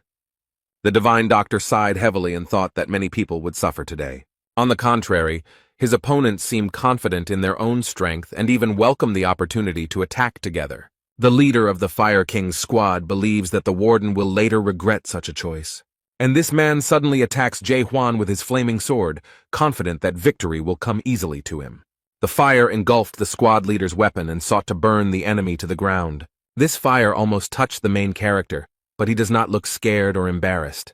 The guy easily dodges the fire stream, and now it's his turn to attack. The fire spread to the wall of the house and damaged it. It doesn't look like a suitable place for a fight. Jung-ho got angry and shouted as if he wanted to burn the entire hall down, but Yun-young noticed that the man in such a state probably didn't hear him. They met and crossed swords. They are quite strong opponents, but Gang Hwan still does not lose confidence in himself. He smiled smugly and noticed that the boy was afraid of his fire sword. However, Jae Hwan quickly convinces him otherwise and states that this is not true. And then he, with all his strength, with his bare hands, without any hesitation or fear, strikes with the fiery sword. Now the main character has grabbed the sword with both hands and is ready to strike again. The overseer of Gorgon Fortress is too powerful an opponent to be defeated so easily. He asks the leader of the Fire King's squad to tell him if he was scared by his blow. After these words, which slightly confused his opponent, he gets up and hits Gang Hwan hard. As a result, there was now a large hole in the wall, and the boy noted that he still found it difficult to use force. Yun-yun is shocked by what she saw, and the doctor is worried because he doesn't know how to explain all this to Jurgen. The leader of the Southern Naval Detachment struck the ground with his sword, and water appeared all around, which was very much needed here. After their fight, everything is on fire, so he decides to use his power to put out the fire. He looked at his friend and noticed that Kang Hwan was okay in case anyone was worried about that. The protagonist looked at him menacingly and repeated that he asked to attack simultaneously. In response, this man very laconically explains that he does not really like fire, and now that the leader of the Fire King's squad has been defeated, he is ready to try to win. He stands proudly and offers to fight, despite how easily Jae Hwan dealt with his predecessor. It's amazing that after everything he just saw, he still has such enthusiasm for the fight. The main character thought about how first there was white electricity, then fire, and now water, and it reminded him of Pokemon. However, upon closer inspection, this man turned out to be stronger than his previous opponents. But without further warning or prelude, Jae Hwan takes the first step towards his opponent. He went on the offensive, and the leader of the Southern Naval Detachment defended himself with weapons. The man frowned and no longer looked as confident as his predecessor. Both have large and powerful swords, and each of these warriors knows how to use them skillfully. During the fight, Huang noticed that this guy was different from his previous opponents. He doesn't just mindlessly rush into battle like the others, he finds it interesting. It seems that the leader of the South Sea detachment has taken control of the situation and has prepared his weapon to strike. Huang was right in front of him, so the guy swung and hit, but fell to the ground. He was surprised because he had not noticed at all how the warden had managed to disappear from here. When he raised his head, he saw his opponent, which was a bad sign for him since he would be attacked from above. The protagonist gathers his strength. The golden rays of energy almost reach the squad leader. The man understands that his opponent has great strength and it is better to dodge this blow than to resist. So at the last moment he barely managed to jump back to avoid the merciless blow. It was a huge wave that destroyed the floor and scattered many stones to the sides. The squad leader looked around, assessed the whole situation, and came to the conclusion that the overseer was clearly stronger than him. He admits that if Jae Hwan had hit him, he would have been left in pieces. The guy has enough pride and strength to admit his defeat, which surprises the main character a little. Huang noticed that this young man had not yet shown all that he was capable of, but the squad leader was not going to continue the fight, because everything was already clear to him. Cayman smiles. Since he lost, he now wants to discuss the rats in detail. The Fire King squad leader is extremely angry and cannot believe that the Lightning God squad leader has lost. Instead, Young-ho asked why he was blaming that guy when he should be blaming himself for the loss. Now all three have lost, and the leader of the Lightning God squad wonders what they plan to do next. However, he added that since they had been defeated, they had to join the deep detachment of the expedition. One of them noted that this was precisely the reason he came here, to which the main character looked around in surprise. But I asked the South Sea Detachment commander if he was joking, and he replied that he was absolutely serious. The leader of the Fire King's squad, Gang Hwan, looked at him very aggressively and thought that this was to be expected from him.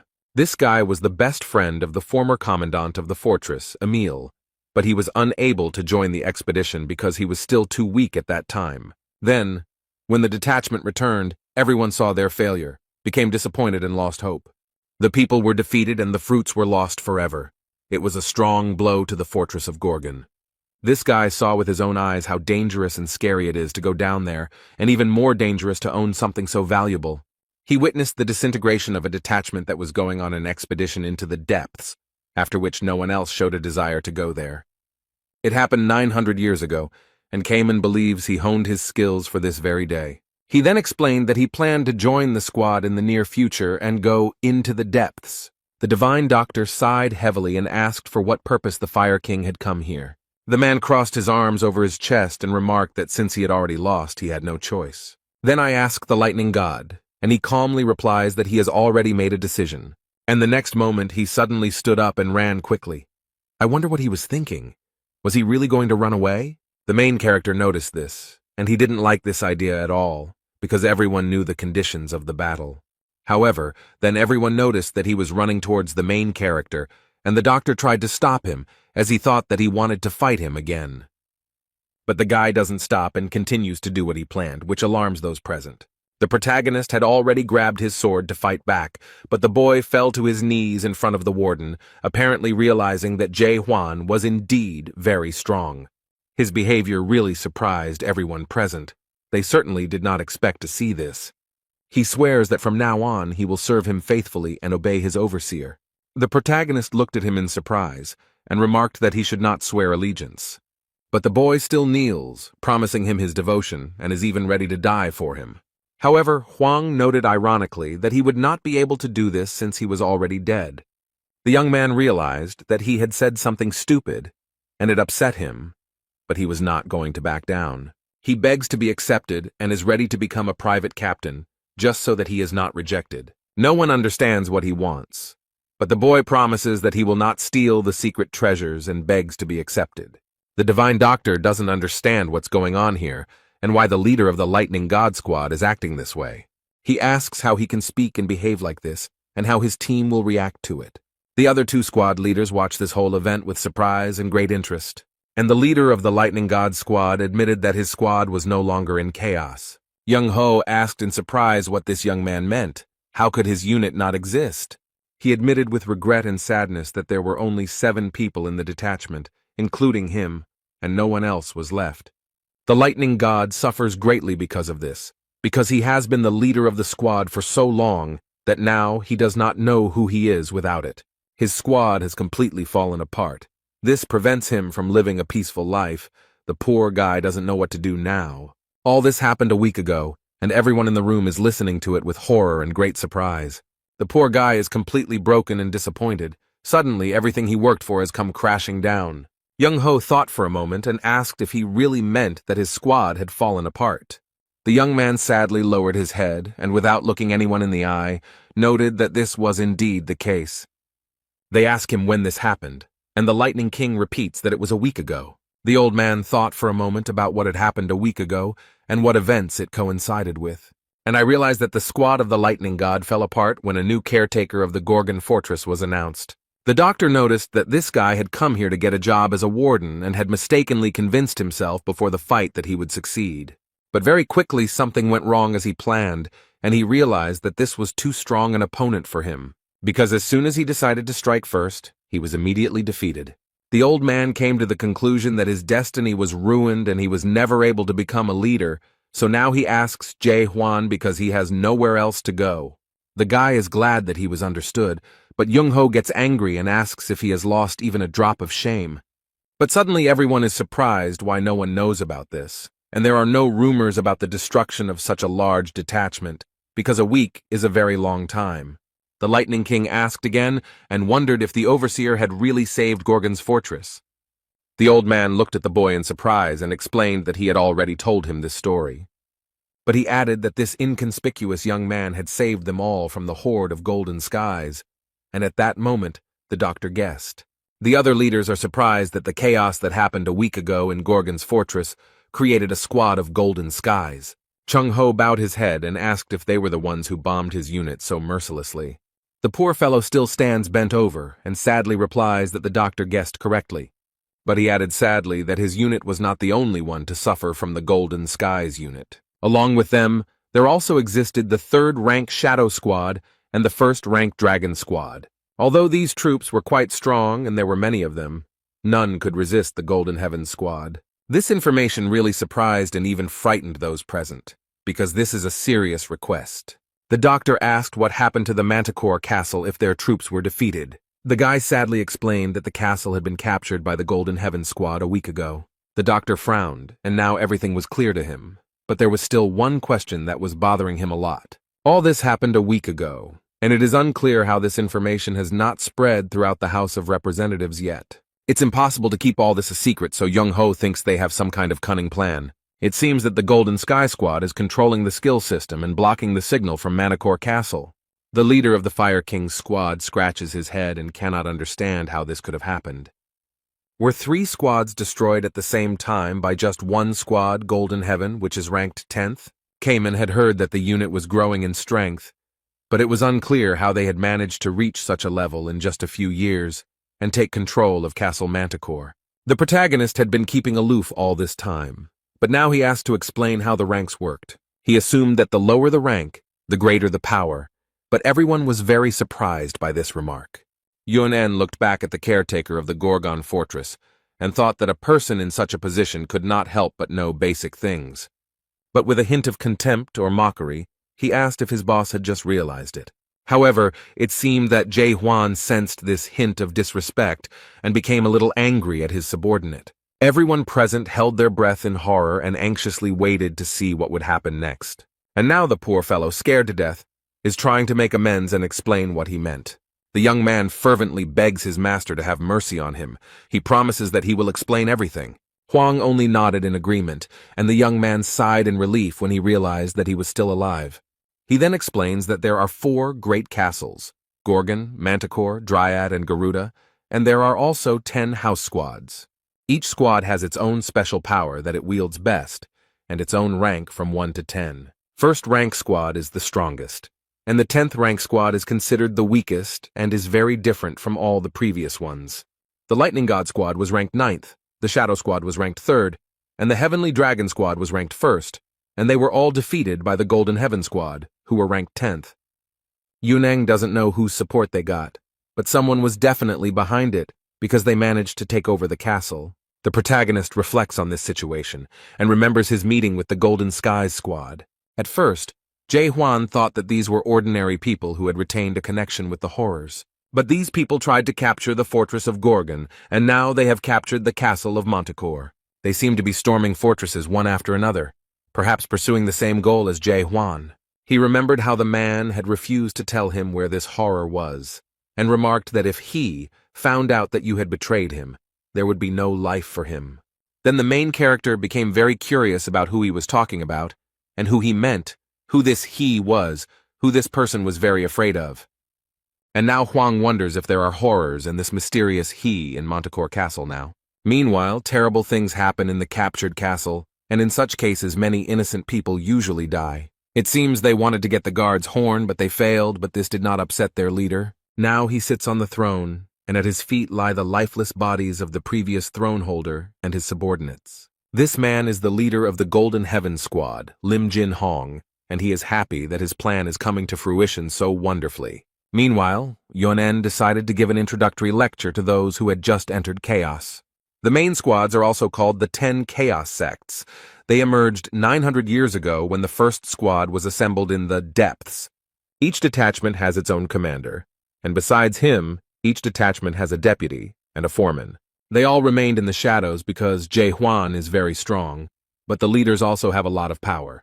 The leader of the South Sea Squad is rank 5, and the leader of the Fire King Squad is rank 8. The lower the number, the stronger the squad. The captured castle is full of people from the Golden Sky Squad. They continue to clear the territory of enemies. The men report that the leader of the Celestial Dragon Squad was captured, but not before they left him without arms. But they added to their master that the leader of the Shadow Squad was still fighting at this time. Meanwhile, their leader sits on his throne and plays with daggers, throwing them at now motionless targets. This man eats an apple and casually asks if they managed to catch the leader of the Lightning God Squad. One of his subordinates reluctantly reported that they hadn't caught him yet, and it seemed Lim Jin Hong didn't like bad news. The poor fellow with a dagger in his shoulder fell to his knees and began to beg his master for mercy. But the guy just smiles sarcastically. It seems like their leader is using all his power to the fullest. He asks if they know where the guy ran off to.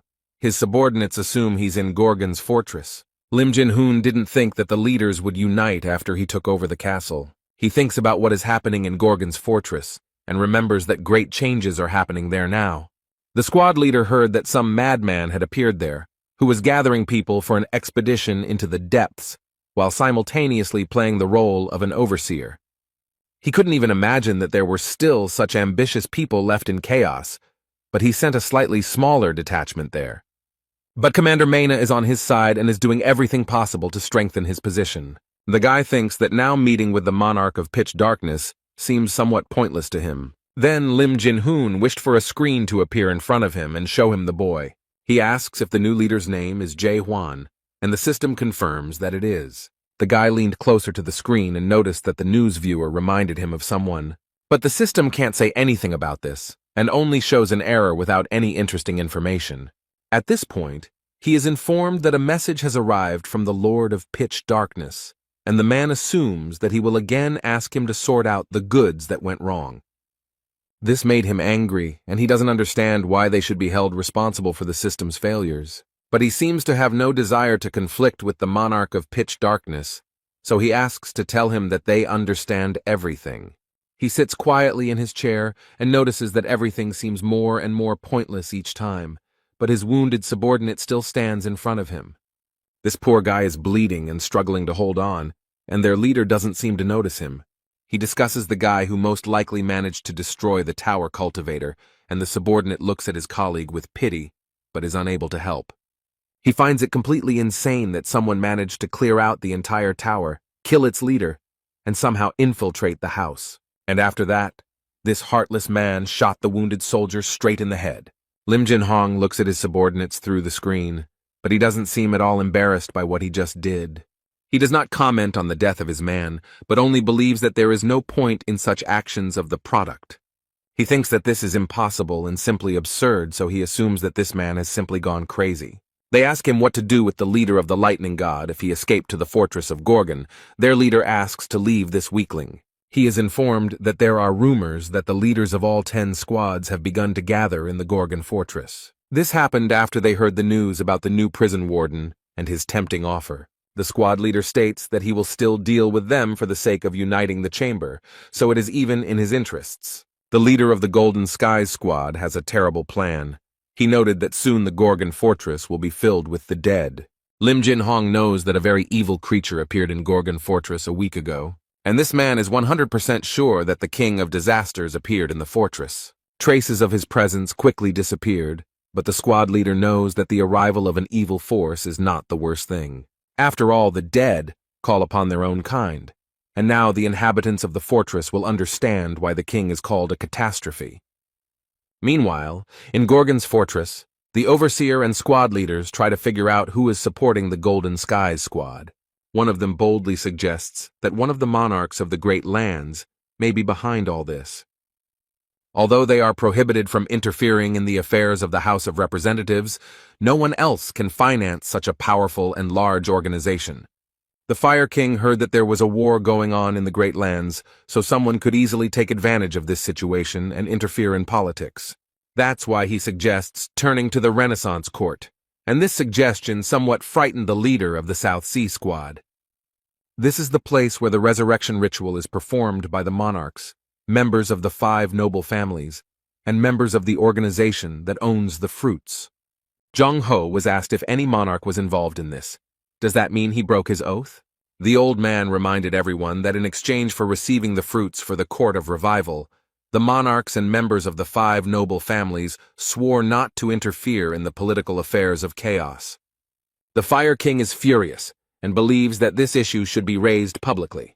However, it was rightly pointed out to him that none of them had direct evidence of the monarch's involvement in this. In addition, the leader of the South Sea Squad is against asking outsiders for help, but he asked what they would do if the Renaissance Court did not side with them.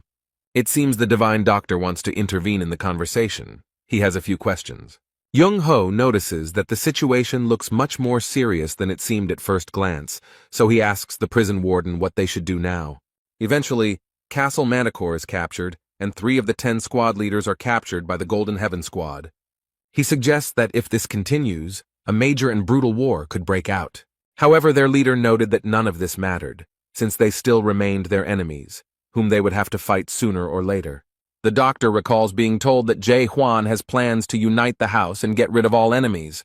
In this case, he will be able to leave his post, because if there are no enemies, then there is no need for security or a fortress. Now he asks the guy if he really wants to unite the house, and explains that it's not the same as capturing 4 fortresses. The doctor adds that the Renaissance Court is a much more dangerous and terrible enemy than all 10 squad leaders combined. The old man believes that the boy will not succeed with his abilities. He believes that there are many things in the world that are simply impossible to do alone, even if you are very strong. The clouds in the sky have parted, and rays of sunlight are penetrating through a hole in the ceiling. He filled the whole room with his warmth and bright light, and the boy noticed that none of it mattered. But he added that this is precisely why the old man is here, to help when needed. The main character looked at the Divine Doctor with hope and respect, because he had a lot of experience. However, it seems like he didn't like this hope at all.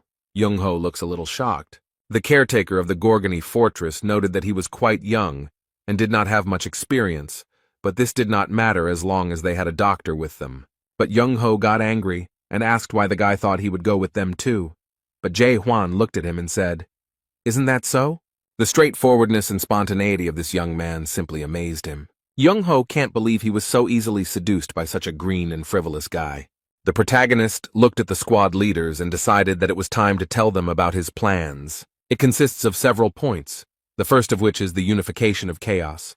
But Hwang does not specify how exactly this will happen. After that, he plans to destroy the Court of Rebirth that stole the fruits 900 years ago. And only after this will their expedition into the depths begin. But for this, he needs devoted people who will work for the common good. Therefore, if any of them are not confident in themselves and understand that they are not ready to sign up for all this, then it is better for them to leave now. Cayman wondered what the warden would do if everyone refused, and no one showed any interest. Jae Hwan said that he would go alone then, but the squad leader pointed out that such a plan could not be carried out if you were alone. However, the main character proudly noted that he had traveled this entire path completely alone, and therefore was not afraid of anything. His interlocutors looked at him in surprise, and now they at least understood a little what their leader had to go through. Suddenly, the leader of the South Sea Squad started laughing loudly. It looks very strange. And then, cheerfully declaring that he would join Jae-hwan and noting that he would follow his leader anywhere, Yoon also confirmed his participation in his plan. After the confession, everyone looked at the Fire King and began to wait for his answer. The man rubbed his head in confusion and explained that he had not yet decided what he would do. In his defense, he stated that it was completely normal, and they were very calm about accepting an offer from a complete stranger. He explained that he was not sure that Jae-hwan would be able to lead the expeditionary force because the enemies were too strong. But he expressed his wish quite confidently. The Fire King wanted their overseer to prove his worth. The man explained to those present that there were now 6 squad leaders on the side of the Gorgon fortress. If 3 more leaders, not counting them, recognize him, then he is also ready to stand on his side.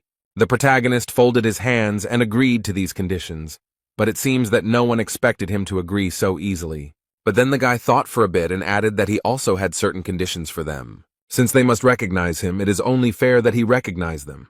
The leaders ask curiously what conditions he came up with, and Jae-hwan replies that they will have a competition. He is organizing a competition among the best, and you need to get into the top 8. This will be enough for him to be able to accept them, and after that the overseer is ready to carry out any task. This angered the Fire King, but Kaiman noted that it made sense, since being the leader of the squad did not yet guarantee them unconditional power in the world of chaos, and asked when the competition would begin.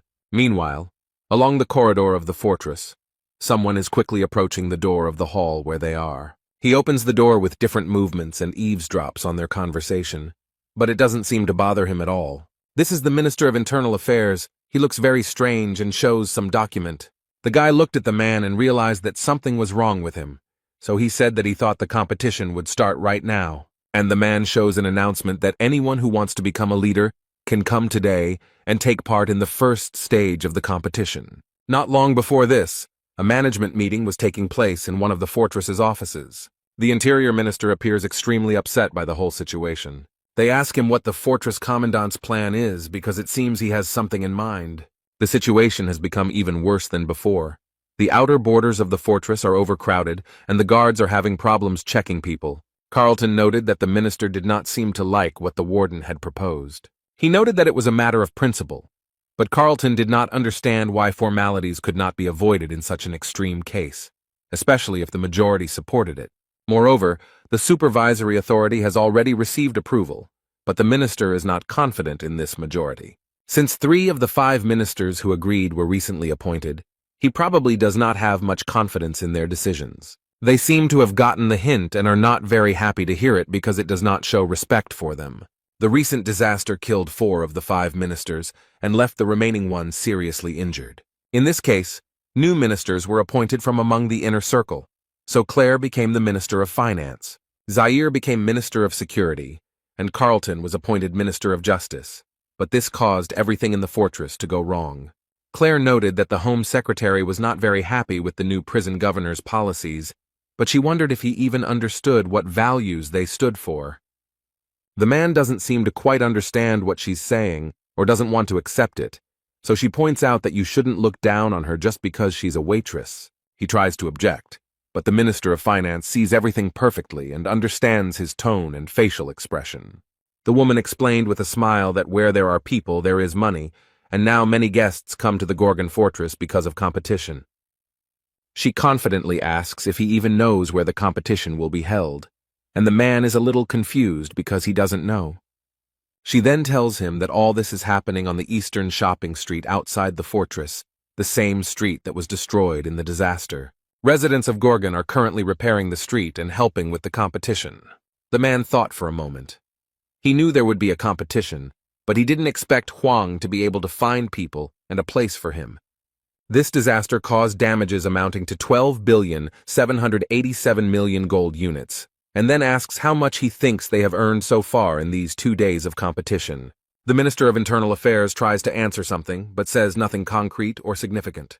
That's why Claire decided he didn't know anything and took matters into her own hands. The woman excitedly announced that they had already earned 13,280,000,000 gold units. These figures really impressed the minister. He does not hide that he is very surprised by such calculations. The Minister of Finance explained that it doesn't matter what world she's in, the main thing is that she's excellent at counting money. Claire calmed down a little and added that she didn't know what their new fortress caretaker was doing. Does he really want to form a war band in the depths? Or perhaps he is planning to rebel against chaos? The only thing she knows for sure is that it is time for change in chaos, and for some, it may be painful. Whether these changes will be positive or negative will become clear later. Somewhere far away, in the southern part of chaos, everything is very quiet and calm. Peace and harmony reign here. In this part there are endless sea spaces, beckoning with their purity and idol. The highest and most ancient place in these magical lands, that is the Acropolis, is Dryad. There rises a heavenly fortress of mighty stems growing thanks to the monster guardian plant Dryad. At the very top of this tower, a woman plays with a shoot of this plant and talks to it. This is the caretaker of Dryad Keep, Asa Lincroft, and she senses trouble approaching. She was completely focused on using her unique skill. The observer uses an advanced clairvoyance skill and attempts to see what is hidden from the normal eye. This skill allows the Dryad Fortress Overseer to see at very long distances. She saw a terrible picture of a huge number of dead people approaching the Gorgon's fortress.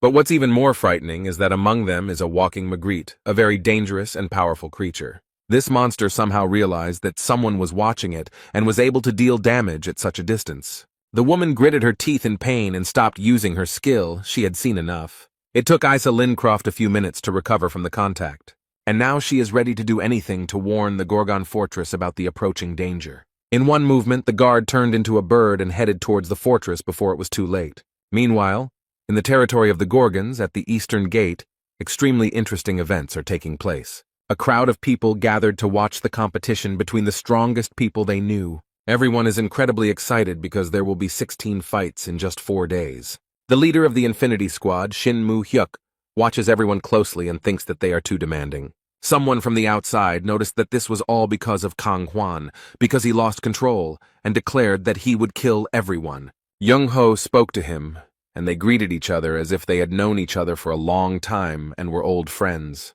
But it looks like this man decided to surprise his old friend and show off his strength. The leader of the Infinity Squad shines like gold with his power, and the old man seems to appreciate it. But he noticed that he looked very good, and it seemed like he had not been sitting still but had been working hard. The man looked closely at the divine doctor and noticed that he was also in good shape. They watch the fight and have a nice chat in the stands, which Young-ho finds quite impressive. He knows that Shin Moo-hyuk loves to fight, but he refused to participate in the tournament. The latter remarked that he liked fair fights and not meaningless ones. The old man remarked that Kang Hwan would definitely not like such a statement. Meanwhile, in the ring, the fiery king gritted his teeth and tried his best to defeat his opponent. He can't lose. It would be too much of a blow to his pride. Therefore, this man does not hesitate to release a huge wave of fire at his opponent. He smiles sarcastically and believes that he has succeeded and the warrior he fought has already been defeated. But the next moment he realizes that something is wrong and this is not the end of their fight. The man raises his head and sees above him, in addition to the clear blue sky, his opponent ready to strike. The enemy approaches Kang Hwan with all possible speed and holds his spear at the ready. After this, there was a very strong blow, as a result of which a large amount of gunpowder and even stones rose into the air. However, when the fog cleared a little, it became obvious that the leader of the Fire King's squad had no time to dodge the attack. What remained was exactly what he had feared so much. He had lost, and in front of so many witnesses. Moo-hyuk noticed that this divine law seemed very familiar to him. The doctor confirmed that this was his habit. They talk about Ha-yu, the Steel Lord of the Green Winds, and he seems very powerful. The men looked at him in surprise and did not understand what he was doing there and why he needed all this. But Jong-ho can say with certainty that many lords are interested in this tournament. The 16th round is now complete, and the long-awaited battle between the top 8 will now begin. Shin Moo-hyuk noticed that everything was happening very quickly, and the doctor explained that their new leader did not like delays. Someone confidently enters the arena, and the crowd is already going crazy with impatience. Finally, it's the turn of the leaders of the followers, and the people in the stands are happy that they've finally waited for the most interesting part.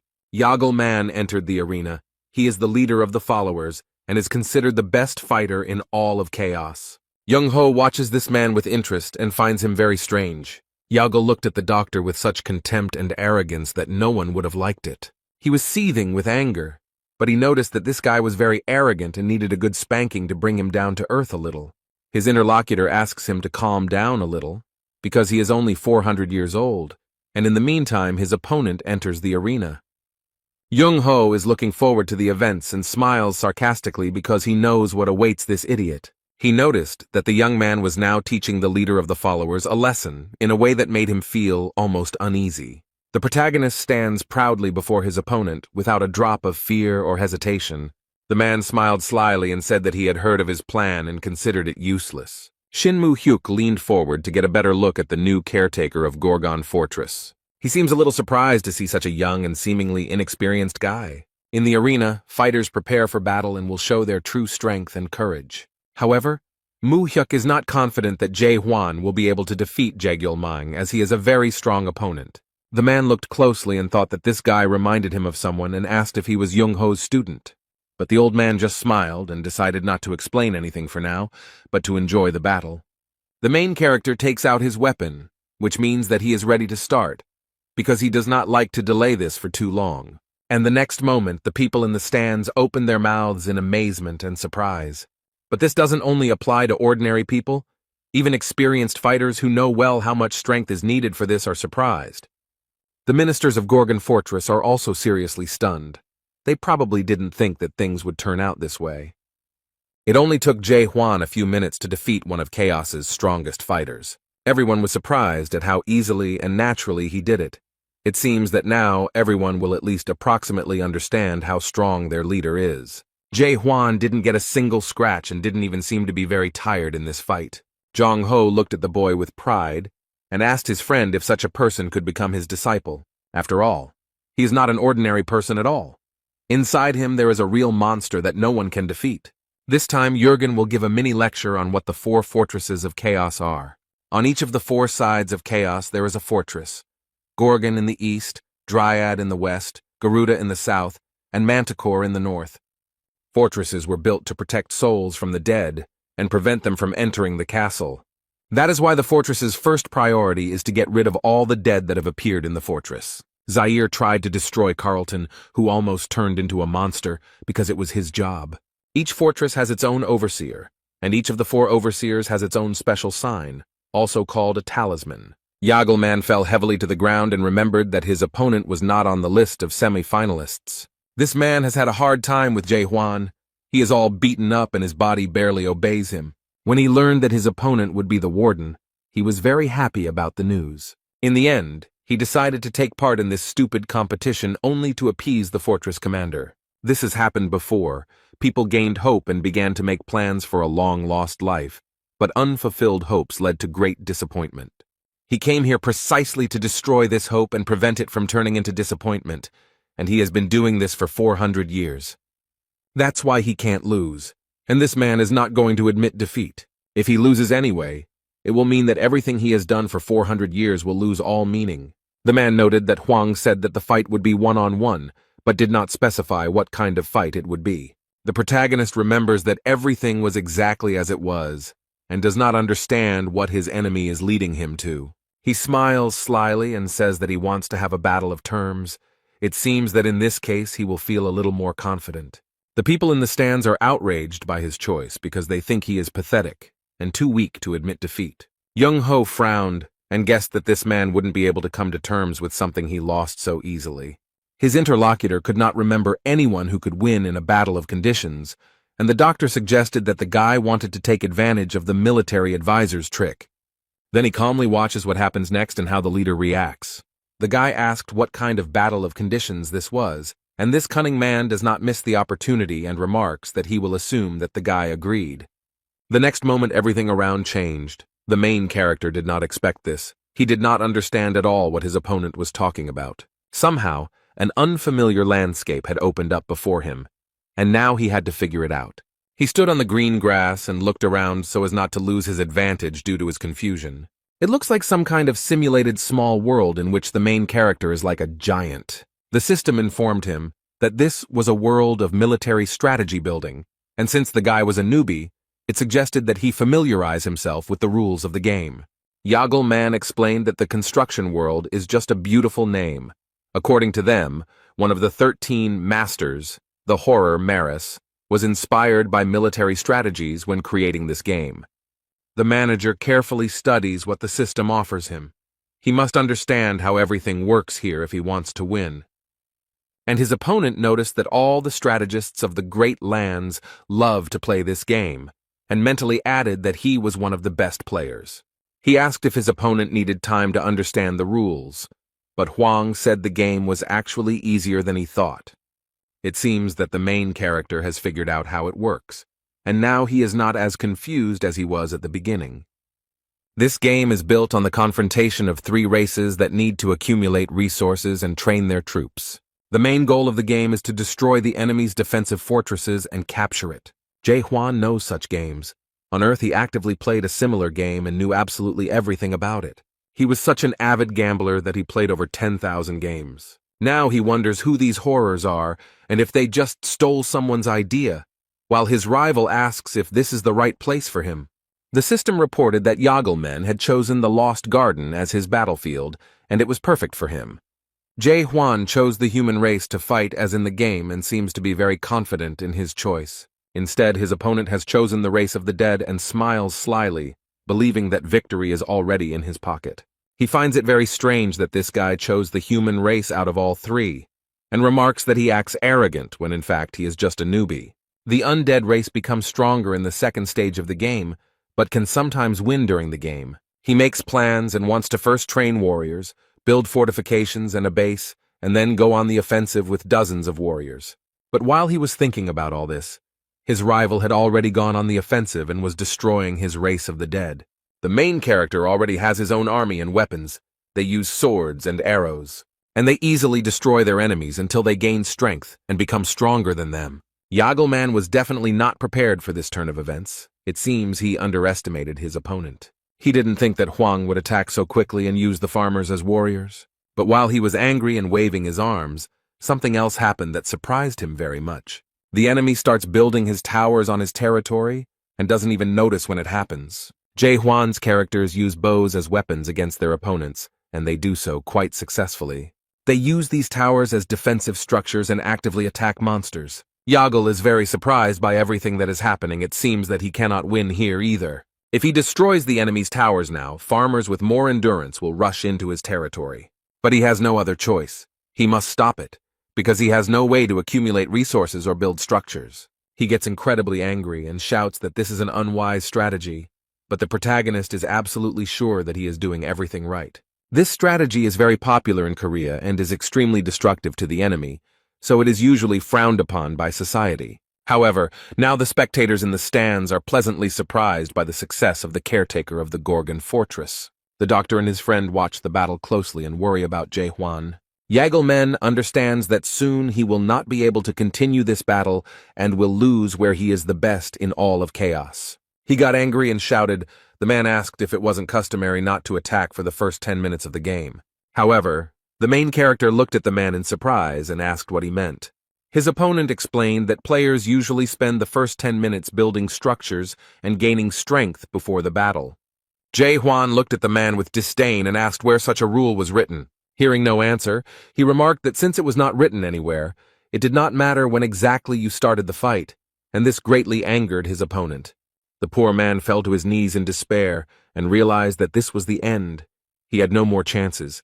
He doesn't want to admit it at all and doesn't understand who this guy is and where he came from. After all, this young man ignores all common sense and bypasses generally accepted rules and norms. Yagel looked at his opponent and was forced to admit that he had no more aces up his sleeve. He knows that he can do nothing to equalize their strength or gain an advantage. No matter how hard he tries, Jagelman knows he can't beat this guy. He bowed his head and thought that perhaps he had been waiting for this very moment for all 400 years. It's very hard for him, he doesn't want to admit it, but this is the end. He admits that he lost.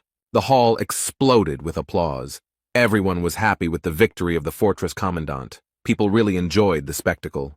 The protagonist is resting after a fight, and someone approaches him and asks who taught him military strategy. They went down from the stands to the arena to talk to the commandant of the fortress.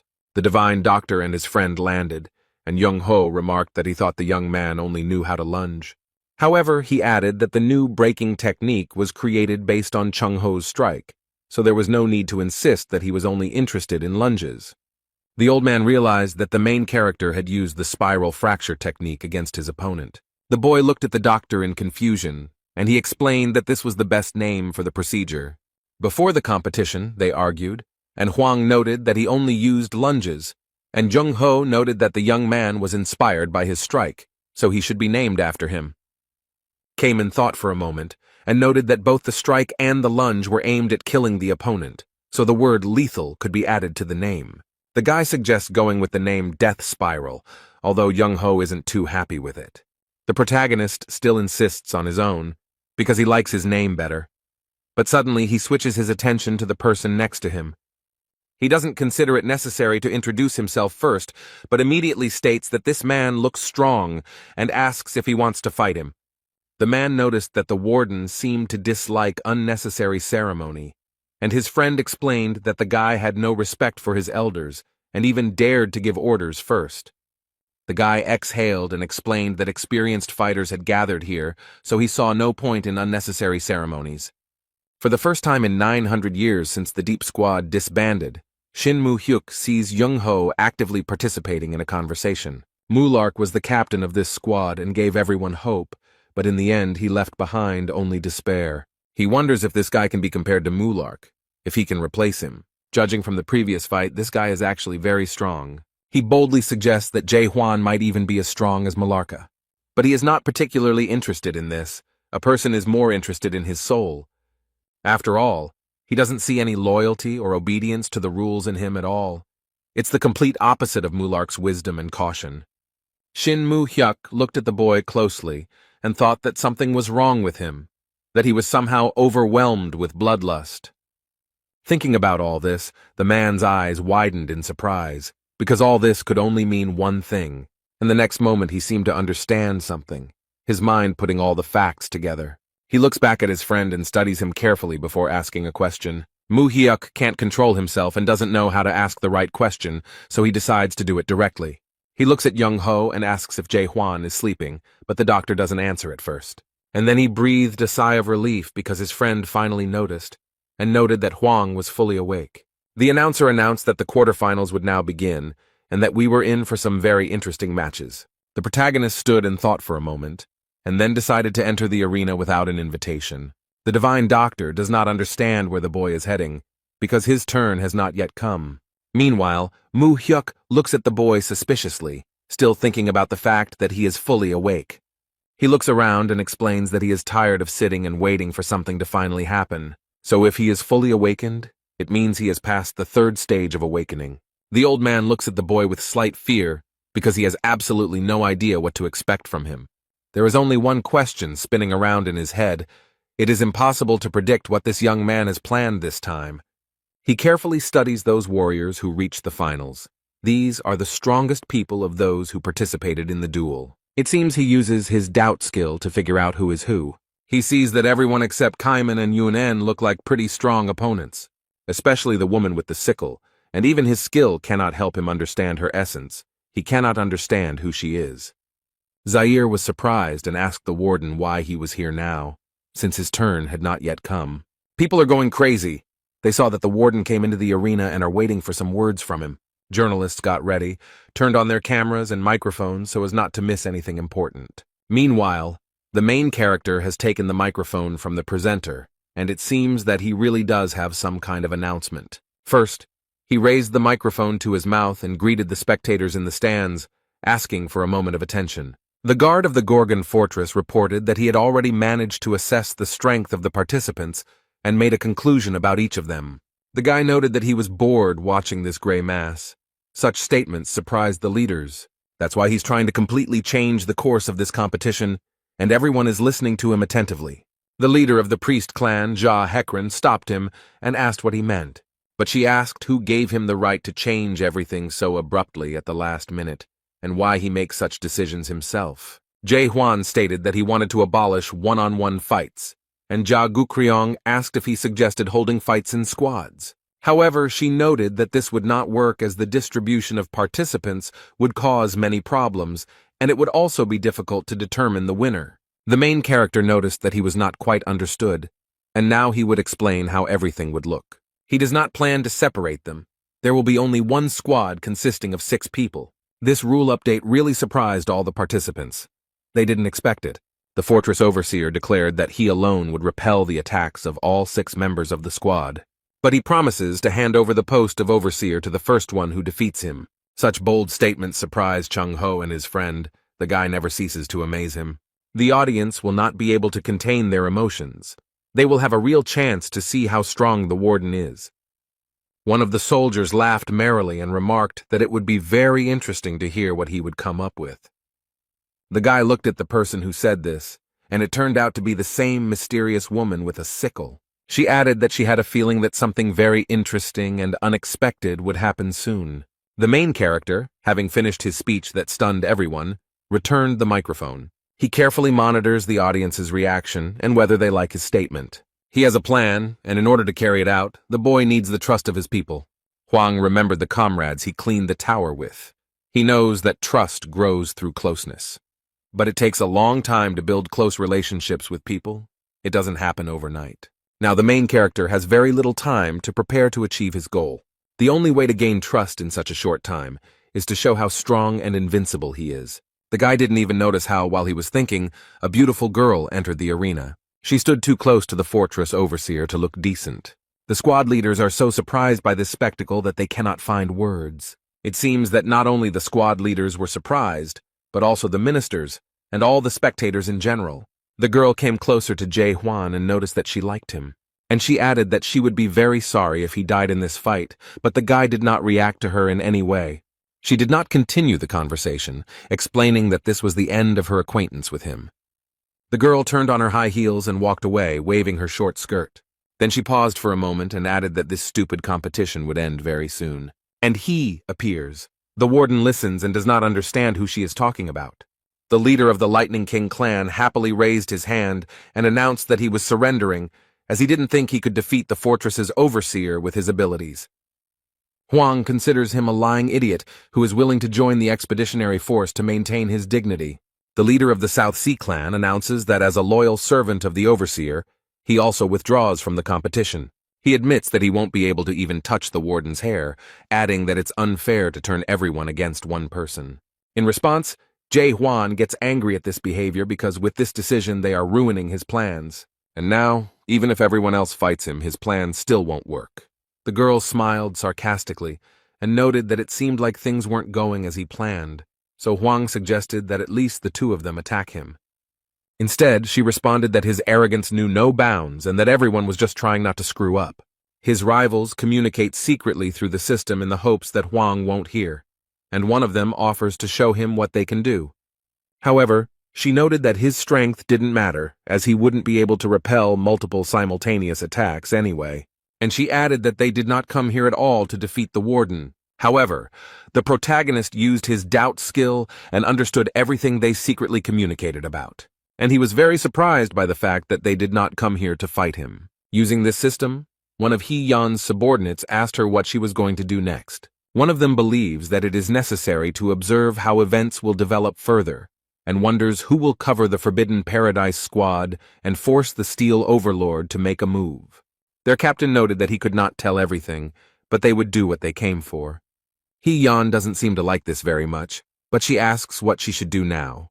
They explained to her that they first needed to understand who the warden was and what he did. The girl realized that they wanted to find out what kind of pawn he was and how he could be influenced. So she turns to the boy and remarks that they are not going to compete with the chief of the Gorgon fortress. The protagonist frowns and wonders if this means he's just giving up. However, the girl notes that this is not an entirely correct interpretation, since the unwillingness to argue and raising the white flag are slightly different things.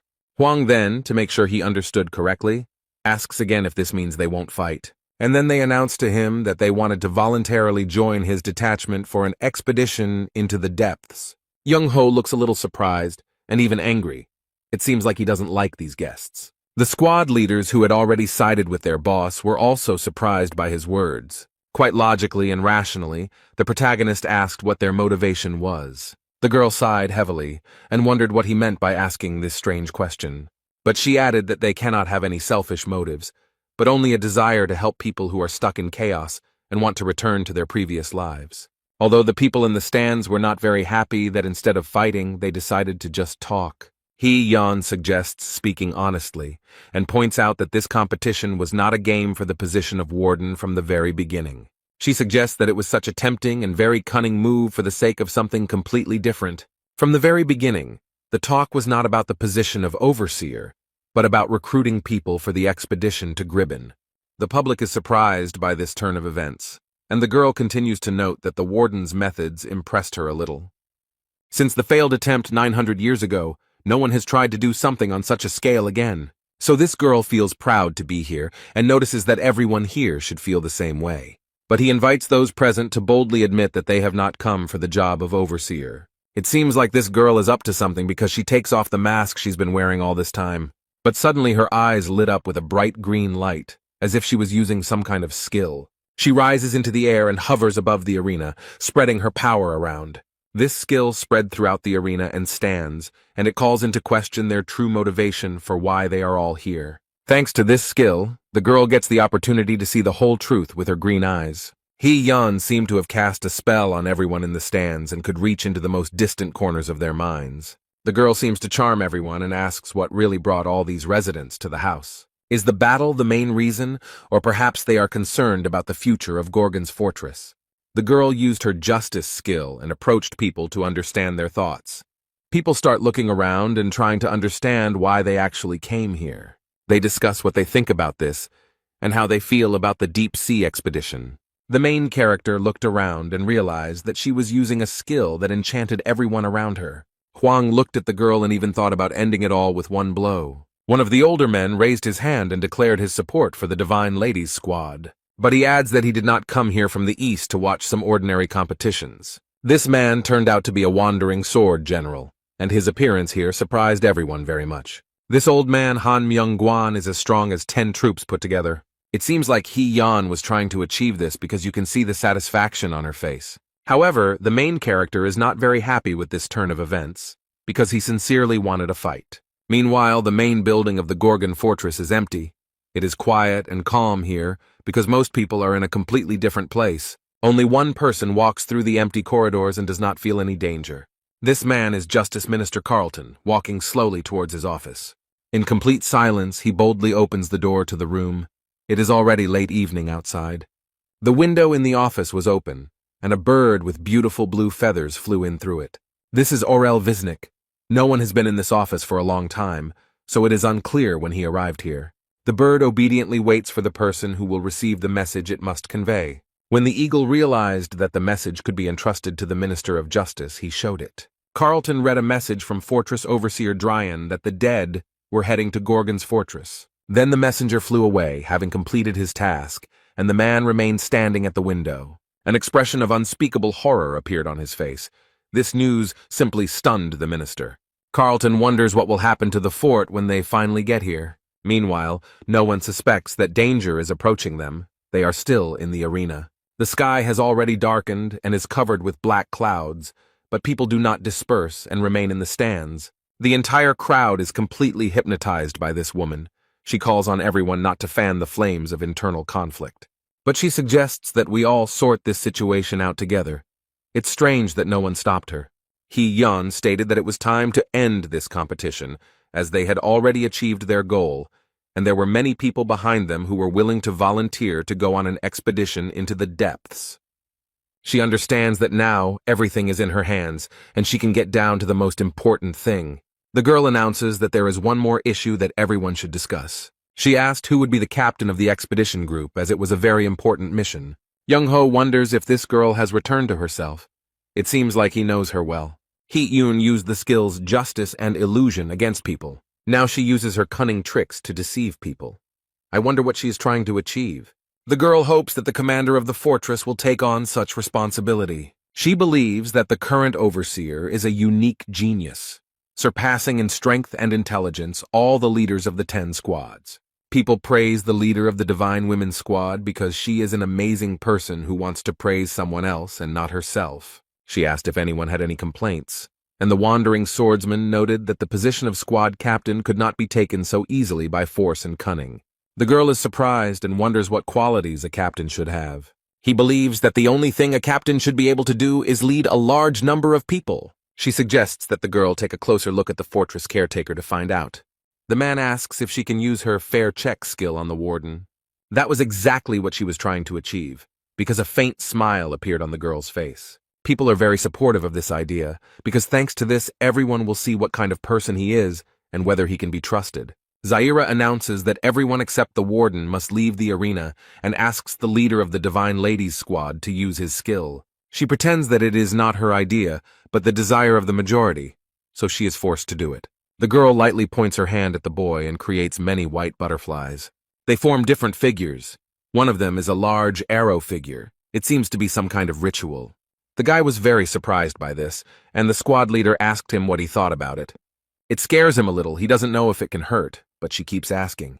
Chung-ho realized that this girl had acted very treacherously, and this was exactly what she had been waiting for.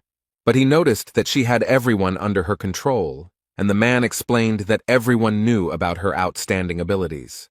People with a high level of adaptation undergo a fair test to make up for the missing characteristics and move to another level, although he himself has never done this. The doctor is worried about Jae-hwan because if he now brutally disperses everyone, the expedition will definitely not take place. After all, no one wants to follow a captain who can kill at any moment. But if we don't intervene now, his soul will be tested, and this is an intervention in his personality. The old man eagerly awaits what this young man will do, and the protagonist calmly agrees. This answer surprised the divine physician because he faced a very difficult choice. She asks him again if he is ready to undergo a fair test, and he repeats his answer. The girl didn't just like it. That's why she came here. She needed to find out what kind of person he was. The audience can't wait for something to finally happen. They're tired of watching these two just stand there. But immediately after that, she announced the start of an audit, and what happened next was quite surprising. Suddenly, out of nowhere, a huge wooden ship appeared with white sails raised. This ship is caught in a strong storm. The cold waves are battering it and breaking it in two. Suddenly, and for some unknown reason, Jae-hwan found himself on the ship, holding tightly to the handrails. And the squad leader announced that this time the ocean would be the location of the fair test. The main character is furious. He cannot understand what is happening here and how to get out of this illusion. Although, despite this, everything looks very real and scary, the guy does not know what to do. The girl noticed that, as everyone could see, there are cases in the ocean when a ship sinks during a storm. People find themselves in the open ocean and, trying to save themselves, climb into a boat. The girl notes that, fortunately, the lifeboat arrived in time, and people have a chance to be saved. They pulled almost all the people out of the water, leaving only one person overboard. But the boat can only hold 10 people. If they take this man on board, they will all drown together. Suddenly, one of the men grabs the captain with a wet and cold hand. Everyone looks at Jae-hwan, and one of the men holds his hand tightly. They demand that he make a decision about what to do as soon as possible, but the protagonist cannot understand how he ended up in this situation. He has two options. The first is to leave one man overboard and save everyone in the boat. The second is to take this man into the boat, and everyone will die together. It's a fair test, and the girl sarcastically asks what the fortress chief will choose. If he chooses option 1 and leaves this poor fellow in the sea, he will be accused of indifference. But if he chooses the second option, he will be short-sighted because his decision will destroy everyone. Therefore, no matter who the overseer chooses, the people will definitely doubt his candidacy for the role of expedition captain. Jae-hwan thought for a moment and suddenly announced to everyone that he would choose the third option.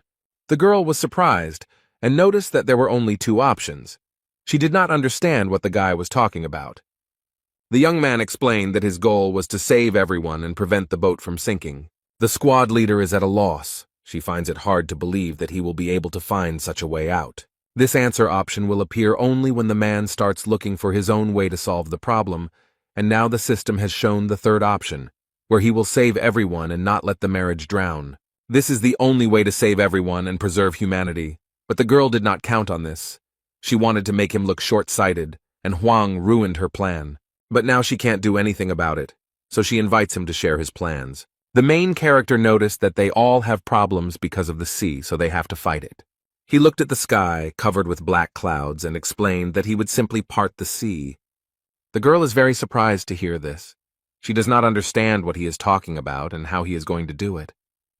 It seems to her that the commandant of the fortress has simply gone mad from overexertion. Instead, Jae-hwan looks extremely focused and is already preparing his weapon to fulfill his promise. The girl looked at this with horror and tried to stop the guy, asking what he was going to do.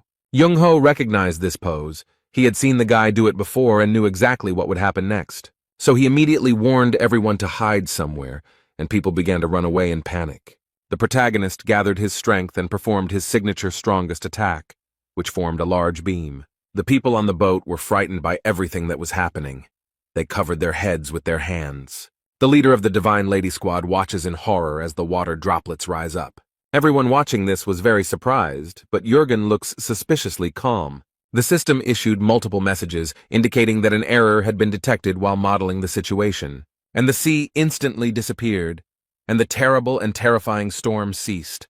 All the simulated characters were saved. The girl who was on the ship hugged the captain around the neck and thanked him for saving her. However, Jae-hwan is not very happy about this closeness and disgustedly tells her to stay away from him. Everyone thanks me with big smiles and slowly disappears, which looks a little strange. The main character, it seems, did not expect to see this. It even scares him a little. They are like characters in a game. How many strange and incomprehensible things happen here for him. This world constantly surprises him, and the system noted that he passed the fair test. The girl screams in rage, asking what the fortress commander has come up with. However, the main character does not react to her hysterical screams and calmly replies that it is time. These words, or the way the main character said them, terribly frightened the squad leader, and she immediately fell silent. Now he looks as scared and furious as possible and remarks that it is time to put an end to this absurdity. The girl is afraid to think about what might happen now, after she so skillfully manipulated him and everyone around her. However, suddenly the system announced that the Gorgon fortress had been given the order to unite. No one can understand what is happening and why the siren went off. The fortress caretaker, without thinking twice, realized what this could mean, turned around and quickly ran somewhere. They announced that from now on, all events were cancelled and asked all residents of Gorgon to come out to the eastern street. Visitors to the city cannot understand what is happening, and local residents explain that dead people are approaching. The most powerful personalities present at the event gather together to plan their actions. They gathered on the fortress's observation wall to assess the situation and saw that Black Spot's squad had been completely destroyed. Most of the Lightning God's squad was destroyed in Manticore, and today they must face these fearsome monsters. But the Fire King laughs at his fear. In turn, the Lightning God noticed that his friend's knees were shaking with fear, and he could not remain silent about it. Instead, Young-ho looks into the distance, remembering events from his past and assessing the situation. He can't believe that a guy who didn't even live 900 years is in charge of Gorgon Fortress. Many strong people, the captain of the Southern Sea and the god of lightning, gathered here. A scientist with whom the protagonist fought and won in military strategy. The Fire King, ready to fight side by side with other squad leaders. Infinity, the faithful and longtime friend of the divine physician and a strong man. The very same leader of the detachment of divine ladies who never managed to set up the commander of the fortress. The 6 leaders gathered in the Gorgon fortress. The old man never thought that something like this could happen again. It all reminded him of the events of 900 years ago. His friend remembers these events well and knows what the doctor means. He is talking about the courtyard of the dead. He looks sadly at the divine doctor and notes that there really was something like this once, but he doesn't understand why they are all here. It's then that Young-ho realizes what's going on here. The dead are attracting other dead people. When mid-level undead appear, they attract other small monsters. When a large monster appears, it attracts mid-level monsters. And a week ago, a great catastrophe occurred in the Gorgon fortress. The real king of the dead appeared. This disaster forced all the fortresses to strengthen their borders and build huge walls. And now, because of this, the most terrible catastrophe is approaching chaos, devouring all living things. In addition to small and mid-level monsters, mega undead are approaching them. This terrible monster is called the One Who Walks Backwards, Magrig, and it inspires terror. A terrible darkness enveloped the city. Screams of horror and pain were heard from everywhere. It all began. People can do nothing against these monsters and only shout for them to go away. A terrible end awaits them. The monsters know no mercy. They destroy everything. The leader of the Divine Ladies Squad looks at all this horror with huge eyes. They are being attacked by a huge number of monsters that no one can cope with. They have no hope. The inhabitants of the Gorgon fortress scream in horror and die from the sharp claws of the monsters. Poor people have nowhere to go, no way to save themselves or avoid their death. The girl realizes with horror that this is the end of a huge invasion that no one can stop. People try to save themselves, but because of their weakness and helplessness, they fall to the ground. There is no point in running or hiding. It is too late to do anything about it. The monsters have already arrived, and they will do what they do best: destroy everything in their path. The Divine Lady understands that this man is about to be destroyed by the monster, but she froze in horror. The old man doesn't even try to run. He has already resigned himself to the fact that his death has come. Suddenly, someone will run very fast. Maybe he will save him, and will be able to save many more lives. This is the wandering swordsman. He is definitely very strong and will help them get rid of this trouble. The girl gains hope. She sighs with relief and asks him to help them. However, this man does not touch the monster. He passes it by and allows it to continue its evil deeds. He doesn't even try to do anything, but gives up and explains that even he can't fight such monsters. The poor woman looked at her husband and despair overcame her. She realized that she could do nothing. Instead of trying to fight, the swordsman surrenders himself to the monsters because he sees no other way out. The squad leader believed that in this world, any choice you made would lead to nothing. There are tears in her eyes, and inside there is a complete emptiness that is slowly taking over her. She has become disillusioned with everything she believed in and lived by, and now she is unsure if justice can be achieved in this world. The girl stands motionless, looking at what is happening in horror, and does nothing. She looks at the monster right in front of her and realizes that there is nothing in this world but blind hope. However, suddenly someone in front of her destroyed this monster and did not allow it to kill the confused girl. The poor thing is in shock. All these events do not allow her to think clearly and perceive reality.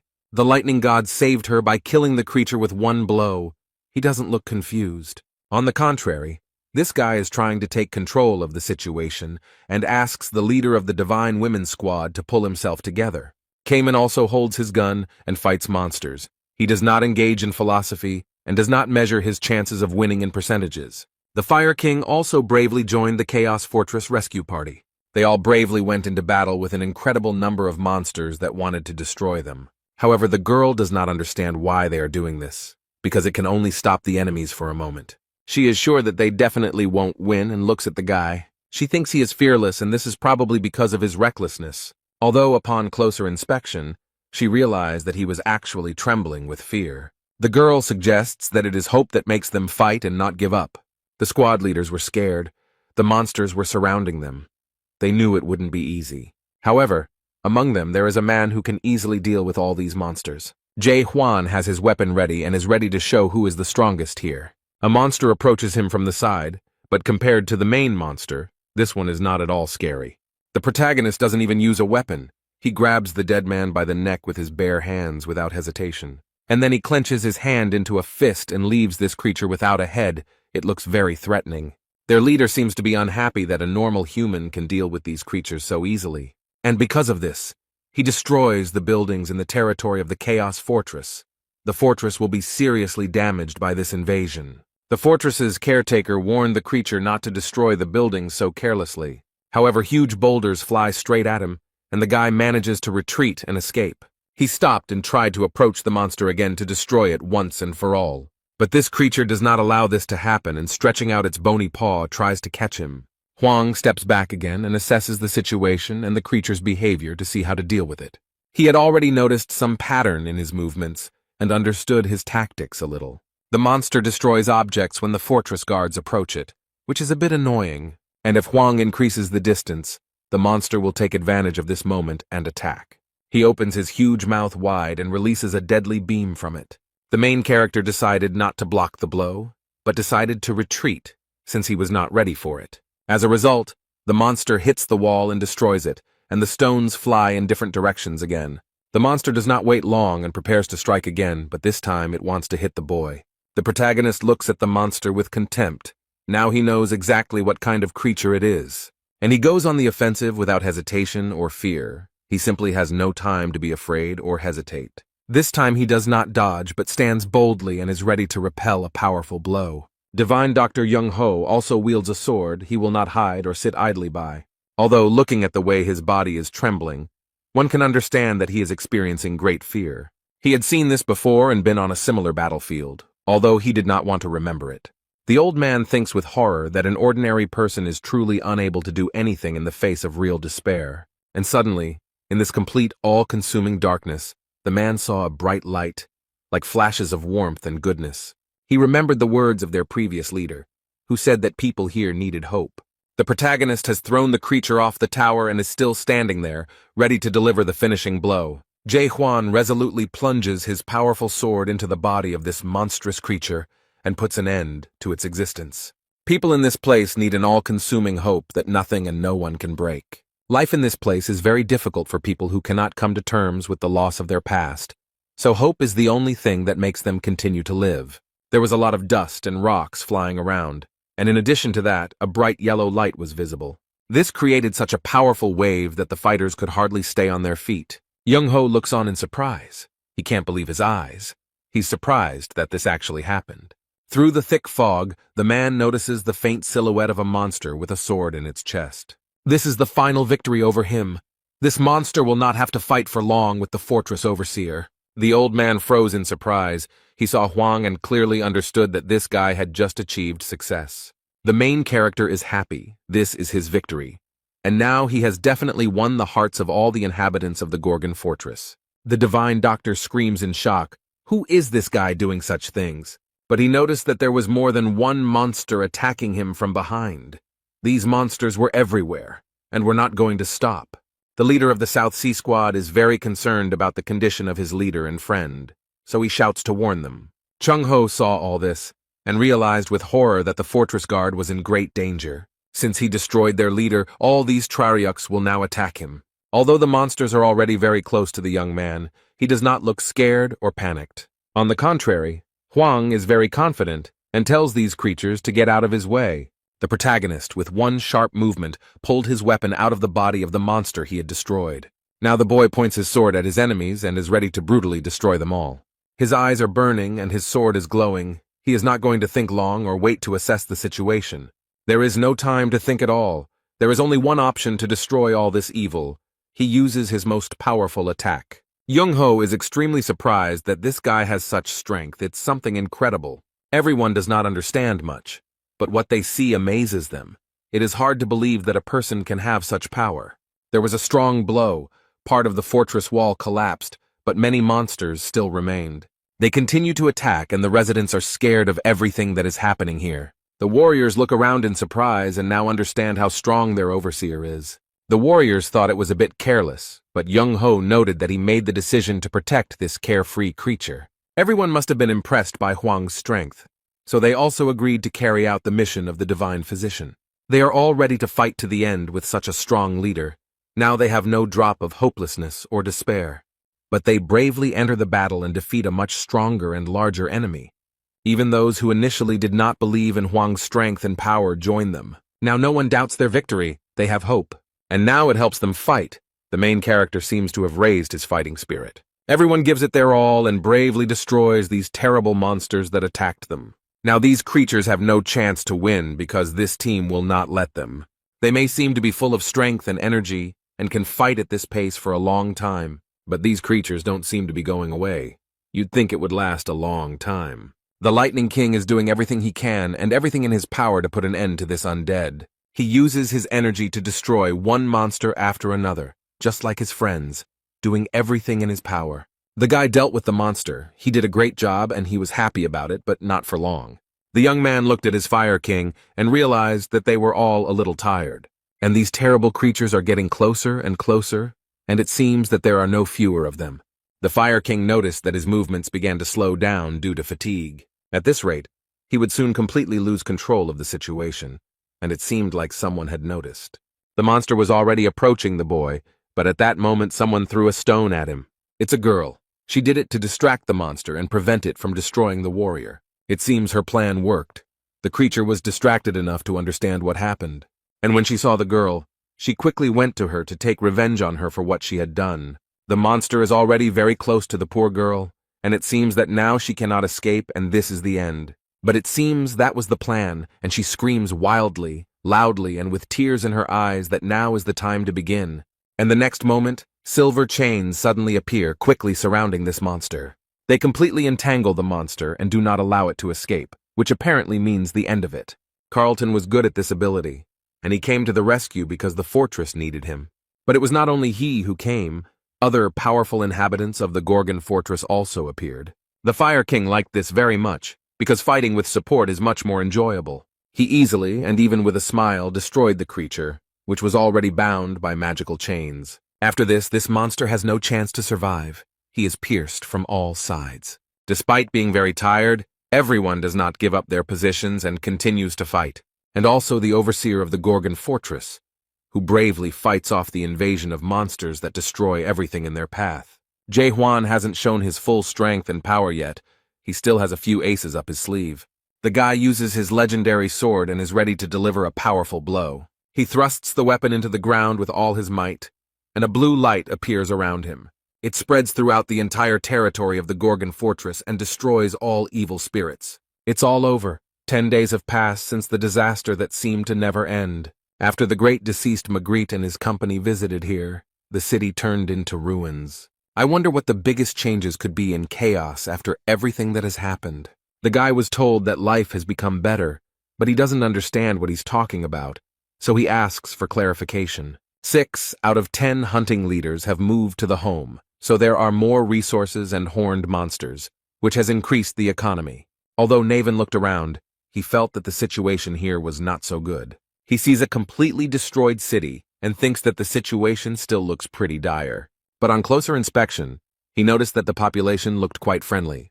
Blacksmith Michael Gernard noted that the guy thought the situation was dire precisely because he couldn't see the path of the wave. Then the black sea of monsters that were approaching and destroying everything around seemed to dissolve with one swing of the sword. And all who were with him at that time, as if enchanted, rushed to fight the monsters with great enthusiasm.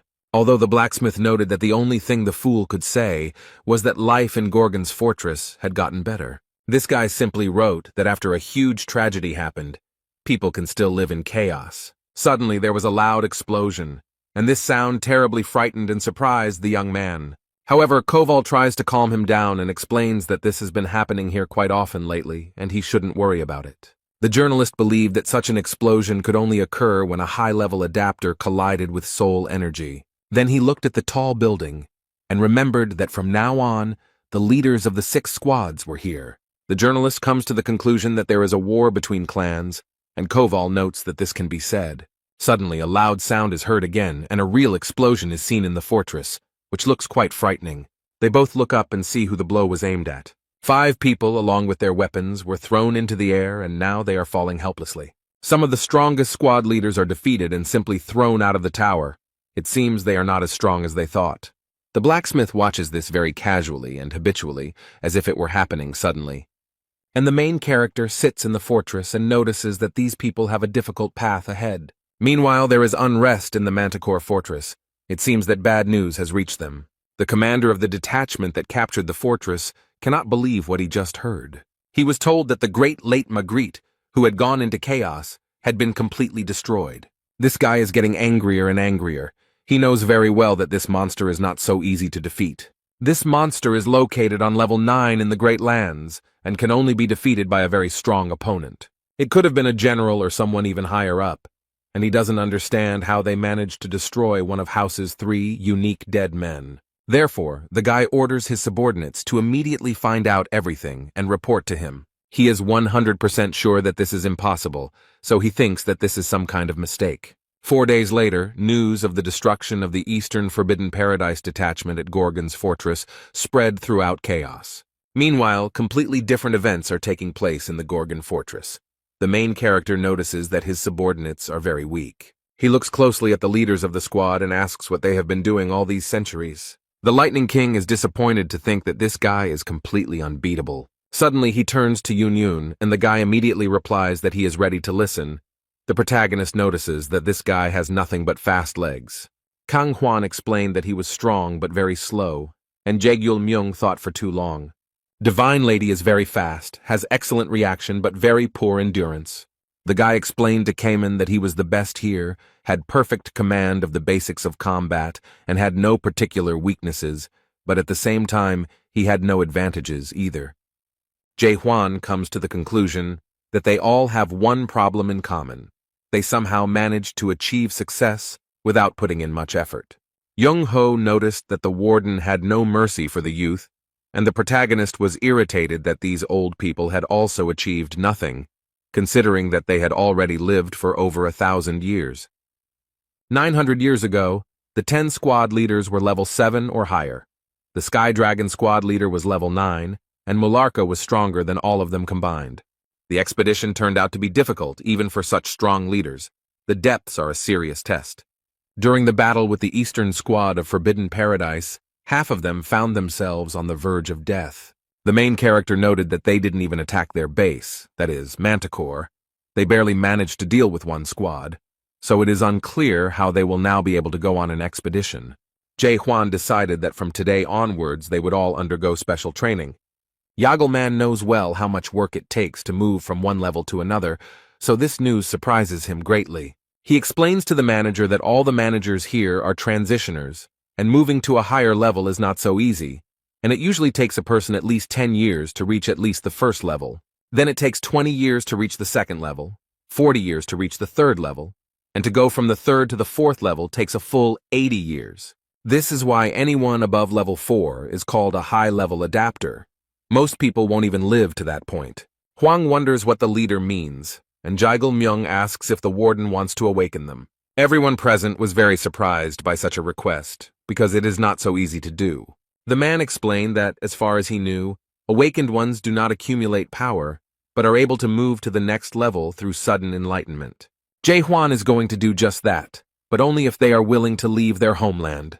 The bosses can't believe their boss actually came up with something like this. It's so brave. Chung-ho decided to intervene and explain.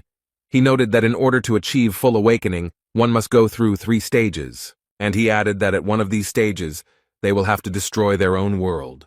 Anyone who can do this will destroy their world and learn its true nature. Hwang understands that the old man is talking about his questionable skill. The Divine Lady explained that they were talking about giving up status, which is an advantage in this world. The leader of the Lightning God's squad finally understood what they meant, and the girl was surprised at how this guy with such meager knowledge managed to occupy such a high position.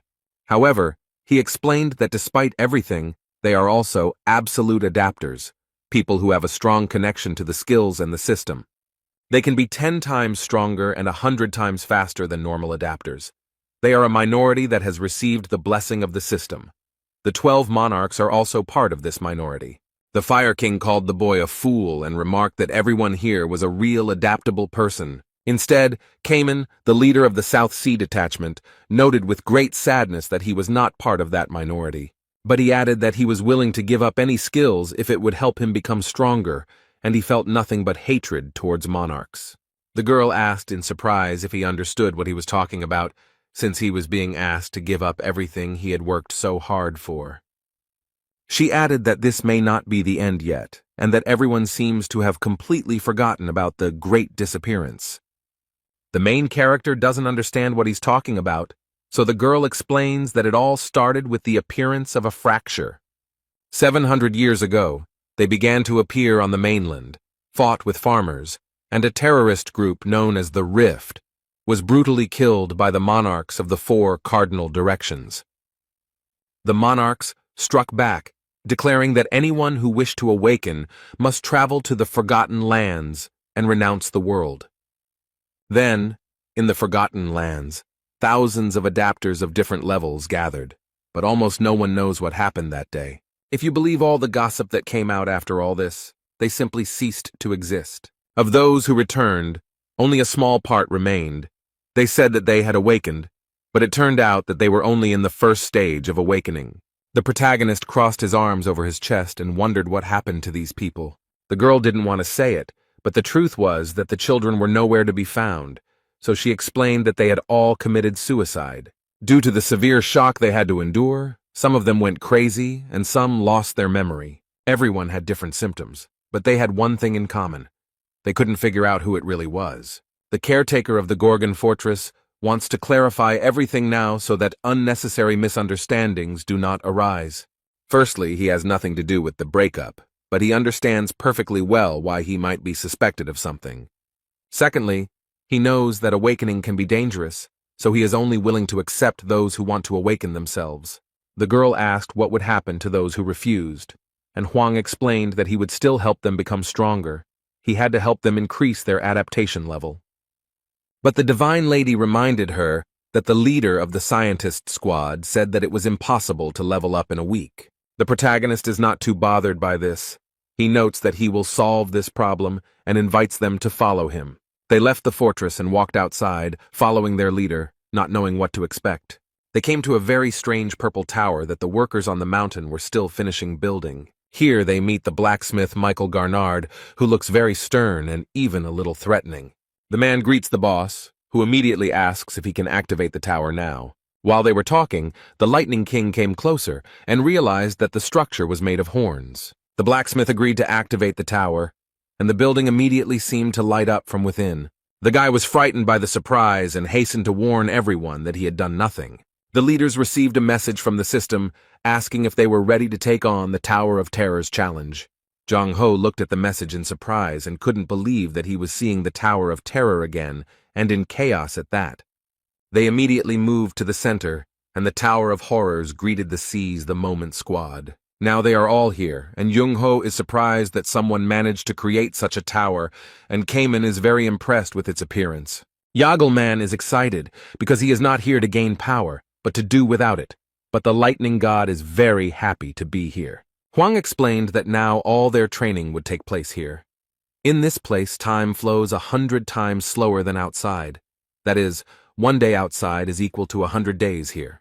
This means that 1 week outdoors is equal to about 700 days here, so they have about 2 years to prepare, but the rate of soul destruction is inversely proportional. Therefore, as soon as the destruction of the soul exceeds the 80% mark, an automatic disconnection from the system occurs. But he added that the monster's horns would always be there, so you wouldn't have to worry about your soul being destroyed.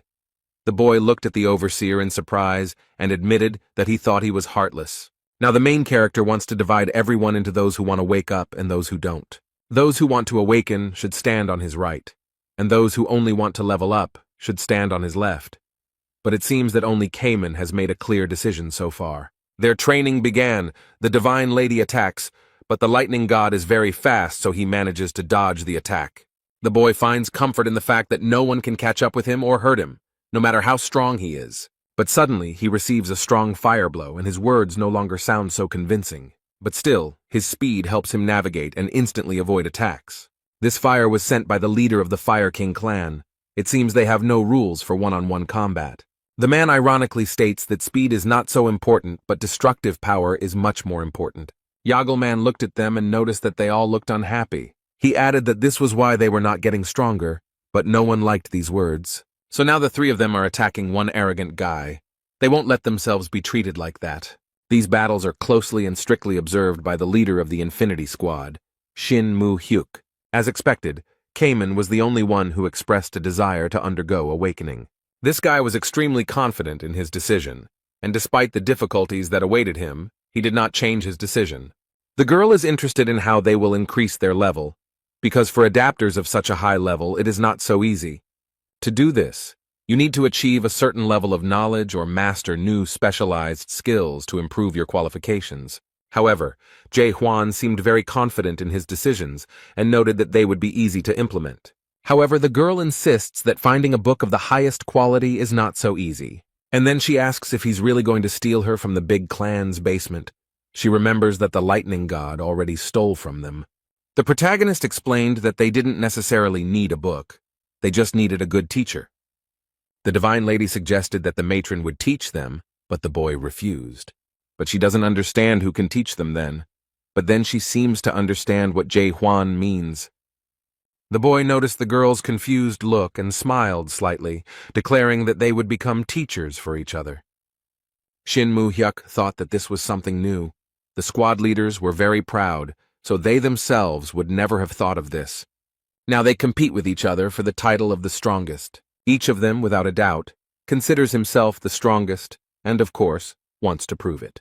The squad leaders shout that someone is stronger than the other and compete with each other. On the other hand, Jagelman is shocked by such competitions and considers the squad leaders to be short-sighted idiots. Shin Moo-hyuk watches this and believes that everything may well go according to the prison warden's plan. Then he wondered how Cayman was doing on the second floor, whether he was coping with his tests. He trains hard and repeats the same movement for what seems like an eternity. He had already lost count of how many times he repeated the same thing, but the guy did not calm down, but stubbornly continued.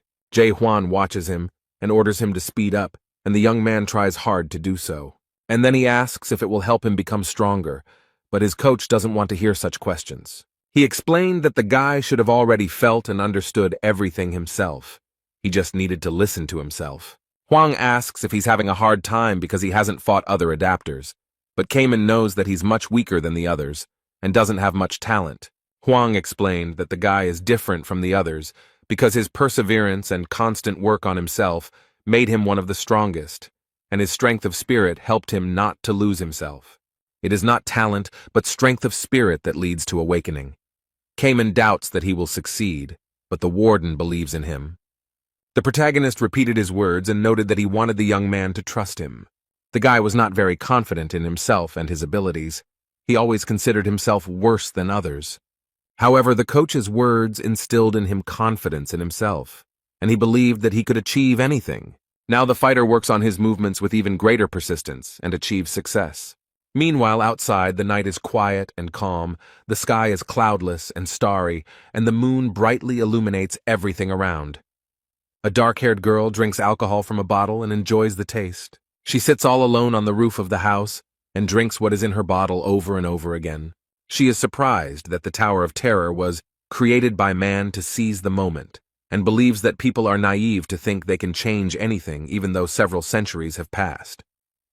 But now it seems that she is addressing someone is approaching the girl, but she is not afraid at all. In the shadows, the divine Dr. Young-ho stands motionless, watching this girl intently. He doesn't seem very happy to see her and asks what Sol-ha is up to and what tricks she is using. The girl greeted him as an old friend and asked why he was speaking to her so rudely, and invited her husband to come back since everyone was waiting for him there. However, the man noted that he had said more than once that he would not return because he did not want to be with such inhuman idiots. Young-ho explained that they were fighting for humanity, but the girl noted that her friends were the only ones who did it sincerely. Sol-ha started talking about the breakup, but the old man interrupted her and pointed out that they were using people for their own selfish purposes. He explained that the break ended after the Great Disappearance, and they all became just a pathetic bunch of people who had lost all meaning in life. But all these words made the girl very happy, and she laughed loudly and joyfully. She leaned closer to Young-ho and apologized for losing her temper, and noted that she was very surprised by his words. She leaned even closer and said it was because he was also involved in the Great Disappearance. But the man sadly noted that this was far from the truth, and the girl added that everything turned out to be different from what he thought, but instead of doing something about the Great Disappearance, he remained on the sidelines. Sol-ha is still grateful to him for this, because if it weren't for him, she would be a completely different person now. The girl said that there are people in the rift who are still trying to awaken using the Chung-ho method. They have no talent at all. They just raise swords against each other hundreds of times. She pours the drink into a glass and repeats that they raise their swords hundreds and thousands of times. These people kill each other over and over again, and only a small portion of them can survive and take up arms again. They stop perceiving life and death and overcome human existence, thereby opening their eyes to what this world really is. Thus they receive the first key to awakening. This key is destruction. But the old man gets angry, turns around and notices that it is the wrong key, and they are going in the wrong direction from the very beginning. The girl looked at him calmly and was skeptical about his words, because he was not yet fully awake and did not know it. Young-ho created his white world around them, and Sol-ha saw that it had not changed at all. She explained that he was afraid of losing his humanity, so he could not draw anything in his universal world, which he created with great difficulty. But the girl added that she filled her unique world exactly the way she wanted. She also became the captain of the second squad of the Rift, and wants to show her old friend her world. Sol-ha seemed to have broken through the old white world with her chains and immediately created her own. Young-ho watches in surprise and explains that he heard that she became a captain. But he doesn't know something, so he asks if she has reached the third level of awakening. The girl smiled carefreely and noted that she would not just be on the third level. Suddenly, the divine doctor finds himself in a red puddle and cannot believe his eyes. The girl mocks his confusion and asks how he can see such things and if he knows what they are. And then, without waiting for Young-ho's answer, she herself answers that it is the day of the great disappearance. Sol-ha wonders what he feels when he looks at his creation, this red sea filled with bodies. She looked at her husband and said that nothing would change in chaos, and that she believed that Jung-ho thought the same. This world will not change. Everything will be as it always was, and it is useless to hope for anything different. So she smiled and kindly invited her husband to come back to them in a breakup. However, he noted that everything will change, and then repeated once again that the world will definitely change. This time everything will be different and everything will really change. He is absolutely sure of it. His interlocutor cannot believe that he still believes this, and remarks that Huang has had a huge influence on him. But she is sure that they will not succeed, just like 900 years ago in chaos, and 700 years ago in the Great Lands, and just like when he abandoned them and fled. The girl turns around and leaves, but the last thing she says is that they can do whatever they want, but the break will consist of watching them. The first stage of awakening manifests itself in doubt about this world. The boy is on the way to it. The second stage of awakening manifests itself in understanding the world that has caused doubt. The third stage manifests itself in forgetting your former self. This is not so easy, and as a result, you can completely lose yourself. The guy is in a deep decline of his knowledge and seems to have lost control of the situation. The main character tries to attract his attention and bring the poor guy to consciousness. He strikes close to Cayman to awaken him and set him on the right path. His plan worked. The guy came to his senses and can now continue to work on himself. His teacher slowly approaches from the fog and explains that he doesn't want to see him in such a pathetic way. Jae Hwan raised his sword and declared that his student must fight to the death, and his weapon was so close to the boy that he could have died at that moment.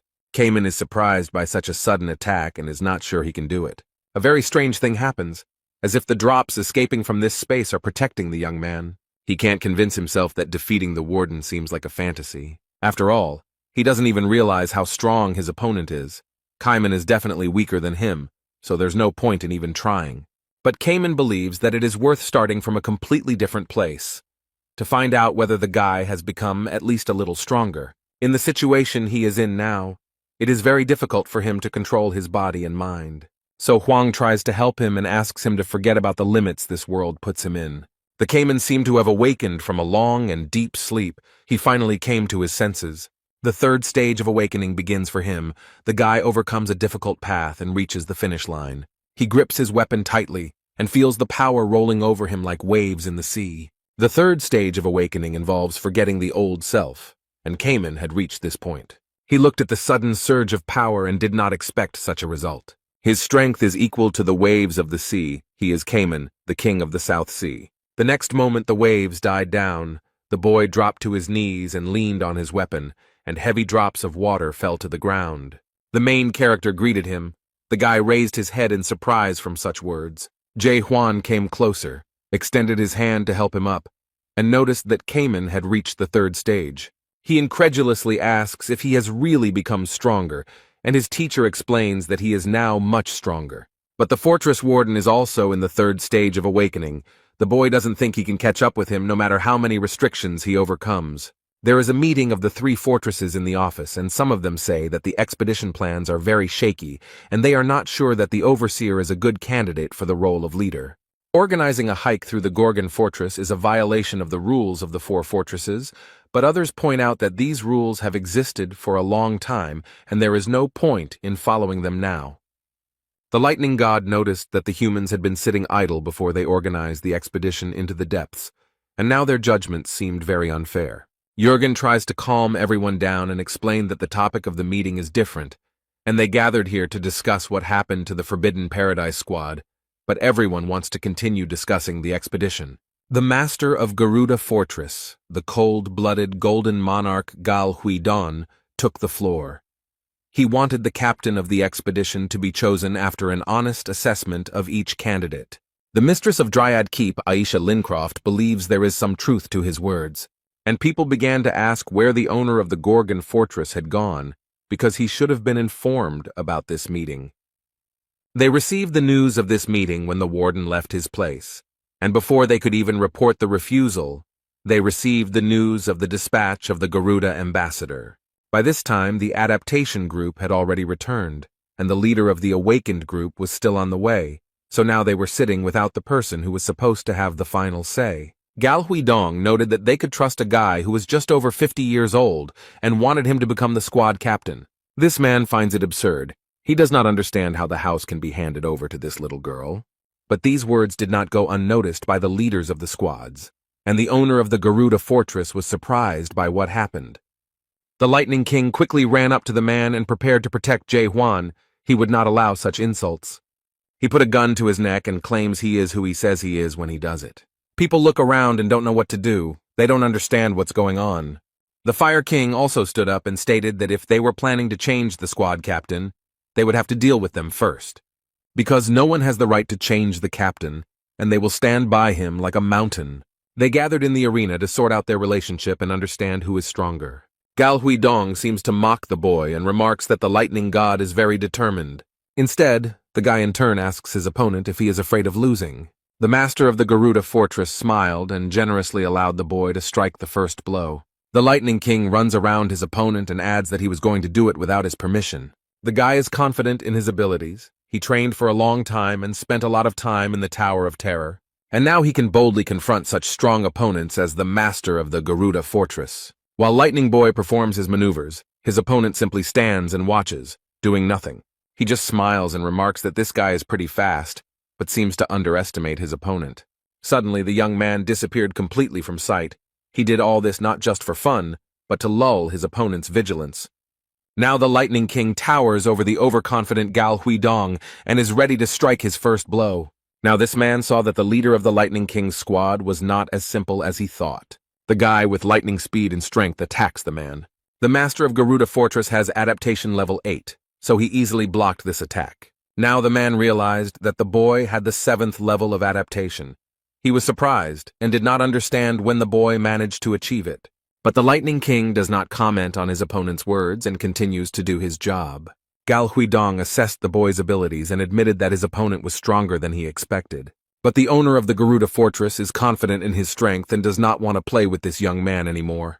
He stated that no matter how hard the guy tried, he still wouldn't be able to win, even at level 7. This man wants to put an end to their fight and show who is the boss here, so he uses the Golden Meteor Chakram. Many dangerous golden discs are heading towards the Lightning King.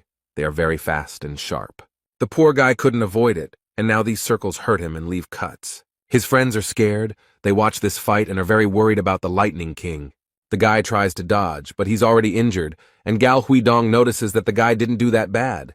But he added that he considered it a victory because it was obvious to everyone that this guy had already lost. However, the young man is not going to give up so easily.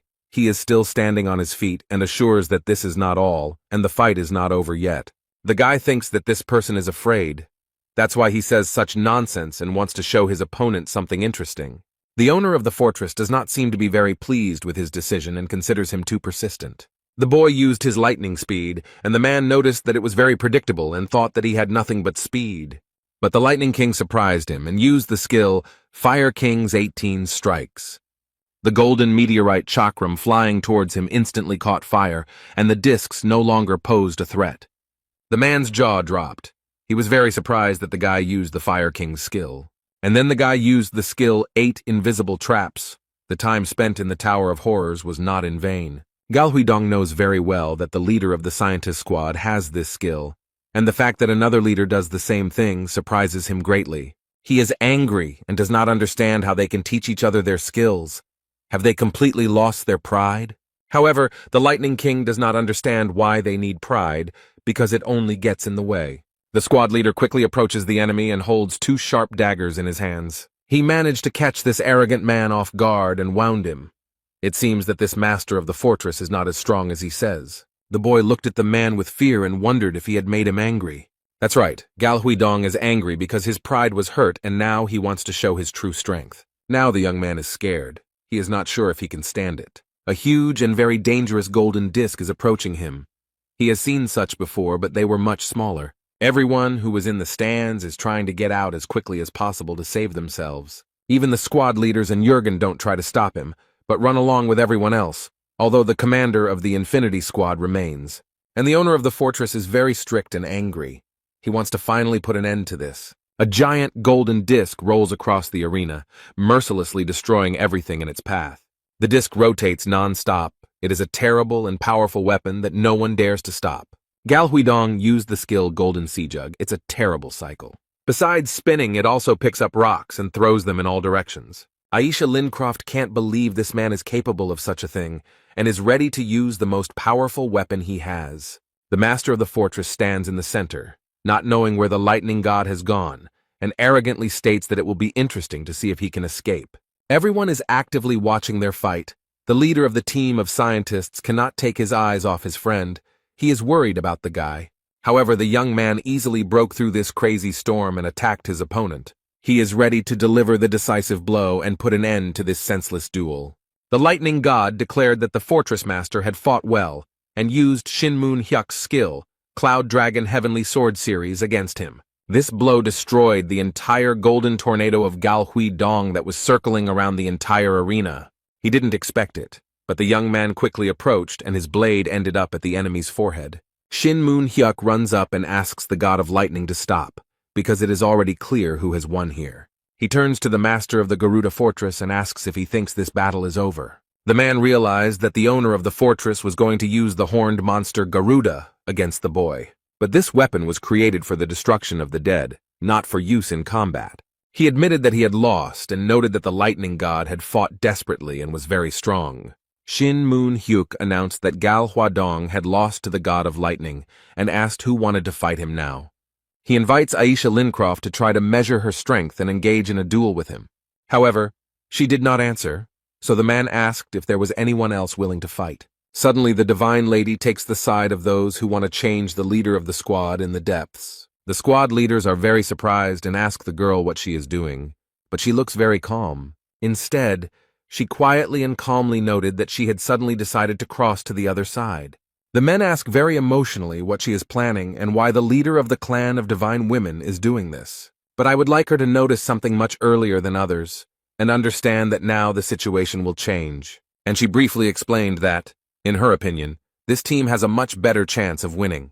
A gray-haired man enters the arena and loudly declares that he wants to fight him. Everyone turned around and watched carefully as the man approached them from the dark corridor. This is the Golden Monarch of the Jade Mask, Bang Chonggil, Adaptation Level 9, greeting them and noting that they haven't seen each other in a long time. Jurgen does not understand what the monarch is doing here and assumes that he was the real organizer of the meeting of the three fortresses. Shinmun Hyuk knows full well that this man is an enemy of chaos, as he stole the tree fruits from them and killed many souls 900 years ago, and aggressively asks how he dared to come here.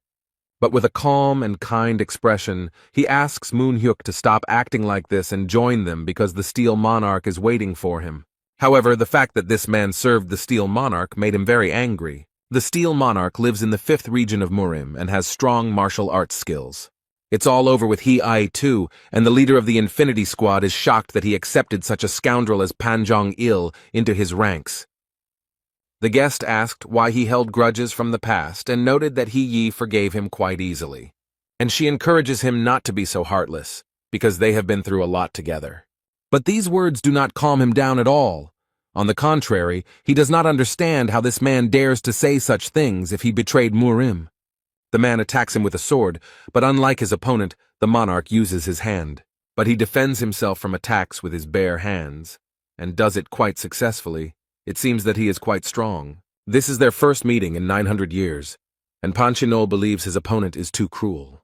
Shinmun Hyuk looks at the man sternly, and it is clear from his gaze that he is not going to give up and will continue to fight.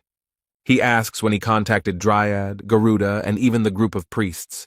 But the monarch pretends not to understand what he is talking about, and adds that he is simply giving advice so that they can make the right decision.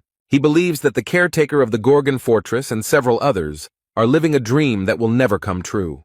Then he smiles slyly and thinks that these people will never succeed and says completely without any sympathy that he is sorry. However, his opponent is firmly convinced that they will succeed, especially if no one interferes with them. There is almost no one in the stands. it is very strange that so few people are watching them. In fact, there is one very attentive spectator there. She is interested in what they are talking about and how this fight will end. The leader of the Infinity Squad shouts at her and asks that the mistress of the Dryad Fortress not succumb to their influence. But she is no longer alone. A man is slowly and confidently approaching the woman. He emerges from the shadows and assures the mistress of the fortress that she is now making the right choice. She looks back and immediately recognizes him as the Steel Monarch's envoy, He-Yon. The man convinces that the overseer of the Gorgon Fortress is more dangerous than the leader of the Forbidden Squad. The main reason he is dangerous is that he is trying to unite chaos through an expedition into the depths. The monarch perceives this young man as a threat. He can destroy the entire system. He wants to change chaos, and whenever there is a threat, there is hope. This leads to people taking action and sooner or later falling into despair. The man convinces them that they need to get rid of Jae-Hwan, or else there will be more bloodshed. And since this woman is 970 years old, she remembers and knows well what happened in the past, and in no case does she want this tragedy to be repeated. He believes that this is why the mistress of the fortress should join them, and in a week a meeting of the three fortresses will take place in the Gorgon Fortress. However, the woman doubts whether she's making the right decision. Perhaps she should not be so categorical. Meanwhile, the fight in the arena continues, although the monarch suggests stopping it. But he asks if this man himself does not understand that he will never be able to defeat the monarch. Shin Moon. Hyuk still doesn't give up and continues to fight using the skill Holy Sword. The blade passed very close to the opponent's head, and he was even a little surprised. The man uses all his strength to get rid of the rival who irritates him so much. But suddenly the hand of the monarch stands in the way of his sword, and he notices that the difference in strength between the degrees of adaptation is great. And especially if it is the difference between the 8th and 9th degree of adaptation, the difference is of great importance. Moon Hyuk hoped that he could at least injure his opponent, but it looked like he wouldn't be able to. He took the man by both hands and said that he first needed to reach the 9th degree. It seemed like Ban Chenol had easily pushed away the leader of the Infinity Squad with one hand. However, he added that anyone who does not hold the title of monarch will not be able to leave even a scratch on it. The power that this man used spread throughout the arena and affected more than just him. The Divine Lady had never seen anyone with such great power. It only took him one hit to defeat Moon Hyuk, even though he is the Golden Monarch ruling the 12th region and not even a Great Monarch. Below the Great Monarch are Lieutenant and Major, but he does not have this rank either. He is the lowest in the rank of Brigadier. The girl cannot believe that they are forming a team to go deep into the country against such powerful monarchs, and believes that they will not be able to win. The monarch also reiterates that they need to give up these stupid thoughts because they will never succeed. The monarch asks if what they have achieved now is not enough for them, since in the midst of chaos they have quite a good status. However, he added that they should not even try to reach heights that they cannot reach with their hands. The poor fellow, who seemed to have been completely defeated after the last blow. However, the hope in his heart did not die. He is firmly convinced that all this was not in vain. But unexpectedly for his opponent, he carries out another attack on him, simultaneously convincing him of their uselessness. The monarch asks what this man is doing. Is he really going to continue fighting? The group's leader claims that 900 years ago, this man was defeated by the resurrected court and stole their fruits. And they lost their friends and loved ones. Moon Hyuk will never forgive him for this. He will not forgive his opponent for what he had to go through then, and adds that times are changing. The squad leader raised his sword at him, but the monarch remarked that it was very sad that he had chosen his own death. Instead, Moon Hyuk doesn't listen to him and uses the powerful skill Holy Sword Riddle. The monarch was very surprised to see such a display of strength and power from his rival. The man doesn't wait and uses his next skill, Holy Destruction, ready to finish off the intruder. It is clear that he puts in a lot of effort for this and is ready to sacrifice it. Bang Jinyol raises his right hand and says that he is very sorry to do this, but it seems he has no choice. He uses the skill Bottomless Pit and many black rays come out from his palm. Moon Hyuk is very surprised. He didn't expect this at all. His opponent is really very strong. Instead, Monarch noted that this time, the leader of the Infinity Squad failed to reach the heavens. He couldn't do it 900 years ago, and he can't do it now. His face almost completely taken over by his opponents. Mr. Chinol had already grabbed his opponent tightly, and added that this man would not be able to change anything. His friends are shocked by how this quarrel ended and rush to help. And the monarch says that you better remove the caretaker of the Gorgon fortress for creating this stupid dream. Suddenly, someone from afar apologizes to Manhwa for being late, which surprises the monarch. He slowly draws his weapon and adds that Gorgon, the overseer of the fortress, will be a little late as he is very busy. Cayman took his place, and with pride and confidence declared that he was ready to join the fight. Jürgen, holding the Lightning King in his hands, is outraged that Huang did not come, because what could be more important than being here? Because the expedition into the depths will soon fail, although it has not even begun yet. However, the guy reassures the Minister of Internal Affairs and notes that now everything will be under control. Then he calmly looked at Manhwa and asked compassionately if he was okay. No matter how much the man wants it, he asks the guy to give up, because he is too strong an opponent, and it is not even worth starting with him. But the guy does not respond to such a request and explains that there is nothing to worry about. Cayman asks everyone to evacuate along with the fortress's residents, but the leader of the scientific team does not understand what he is talking about. But he notes that even Manhwa couldn't defeat him, and he believes that even if they join forces, they won't be able to win. But the boy approached the monarch and declared that he would fight him one-on-one. The head of the group of scientists is horrified and begs Cayman not to do this, because he himself has just seen how strong this man is. However, the guy does not pay attention to these words. He looks closely at his opponent and notices that they have not seen each other for a long time. Instead, his opponent tries to remember where he knows him from and when they met. And then he remembered that this was the same guy who couldn't join the previous expedition because his abilities were too weak. Cayman convinces the monarch that all this is in the past and that he has now changed a lot. The man remarks that if this guy is trying to stop him, he must really have gotten stronger. The young man pointed his sword at him and asked if he really wanted to see its power for himself. The monarch accepts the challenge and wants to see what this guy can do, and the fight begins. Cayman skillfully dodges the first blow and focuses completely on his opponent. However, they are not going to fight without their unique abilities, and Banchinol is ready to use them. The guy points his sword at him and is also ready to fight. He is confident in his strength. Their fight has begun. The Caymans will boldly begin the fight against such a strong monarch. But Banchinol didn't expect this. The boy turned out to be stronger than he could have imagined. And then the young man pounced on his overconfident opponent and threw him back with his strength. However, he still smiles and asks what skill it is because it looks really good. Cayman explains that it is weaker than a strong blow, but much stronger than a normal one. He didn't lose any confidence in himself, gripping the sword tightly and proudly declaring that it was a crushing blow. The leader of the South Sea team looks closely at his opponent and notes that he will have to try hard, because if he doesn't take this guy seriously, he could easily die at his hands. However, this man does not take his words seriously. He finds it difficult to believe that this young man is capable of such a thing. He asks if Cayman really thinks he can kill him because it sounds a bit ridiculous. And he added that this young man is just an ordinary weakling who is not capable of such things. He does not believe that such a thing can happen. And then the monarch used his power, and very strange and frightening black hands appeared around him. He shouts aggressively, "How could such a guy dare to threaten him? This is unacceptable." One of these terrible hands approached the poor fellow and attacked him, but he was not afraid. Cayman used his strength to block the blow and he succeeded. He is not as weak as people think. He threatens the attacker that his days are numbered and this will be his last fight. But Banchinol smiles happily in response to such threats, because he is a monarch, and this simple young man cannot do anything to him.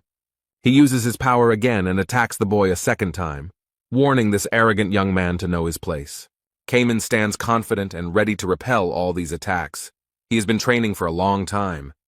The boy remembered how Jae Hwan congratulated him on reaching the 3rd level, but he couldn't believe that he had managed to become stronger in just 2 years.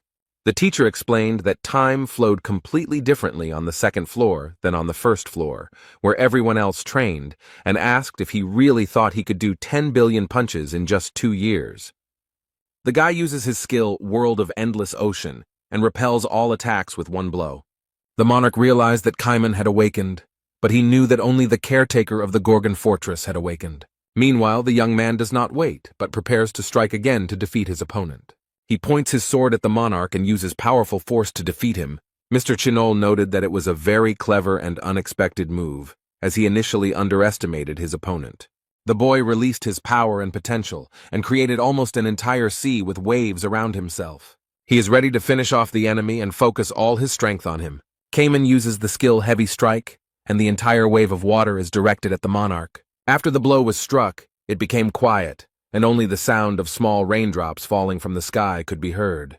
The awakened one thrust his sword into the ground and stopped to assess his opponent's condition. As a result of their fight, the arena received even more damage, and Bang Chenol is still standing. However, it is quite difficult for him. It seems that the guy has caused him serious harm. But the young man does not stop.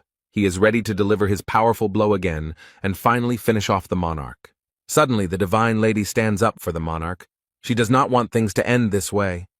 Cayman is extremely surprised because she trained with them and was on their side. The girl fired many daggers at the boy to prevent him from completing his task. The young man confesses that the commandant of the fortress warned him that the divine lady almost betrayed them. Instead, she asks the leader of the Southern Sea Detachment to cease hostilities. She warns that in 2 years of training he will not be strong enough to defeat the monarch. The girl warns him not to think about the consequences of his actions. But Cayman has not trained for 2 years. The guy explains that he trained on the second floor much longer than on the first. He had been practicing his kick for 200 years, and now he gathered his strength and performed a spiral kick against Bang Chenol. His friends who were watching this were forced to take cover, as it was a powerful whirlwind. Jürgen stares with his mouth open and finds it hard to believe, because just recently this young man was much weaker. And now he has made a huge hole in the wall and defeated an extremely strong opponent. The leader of the Infinity Squad, who recently fought the monarch and failed to defeat him, is extremely surprised by Cayman's success. The keeper of the Gorgon fortress foresaw everything. He sent Cayman here because he knew that chaos would not rely on him alone, but would rise on its own. Local news reported that Cayman, the leader of the Southern Sea Detachment, had defeated the Lieutenant General of Region 5. Isa Lincroft reads the news. She is the only leader who has changed her mind. She explains to Cayman that she is here because he convinced her to come here. The woman warns that the lords are very dangerous, and asks if this boy really wants to fight them, to which the young man firmly replies that he does. Those from the Forbidden Paradise are nothing compared to those in the ancestral court. Although he managed to defeat the monarch Bang Chenol, he has the lowest rank of all, meaning he is the weakest. Isa warns that this means that in the future, he will have to face even stronger people. But the guy is ready for this. He explains that they escaped 900 years ago and it can't happen again. These words really surprised the woman. It seems she begins to believe in him more and more. He was an adaptable man who always doubted himself because he was not a Superman and did not have any strong abilities. This guy was always surrounded by his stepfather because he couldn't do anything or change the situation in any way.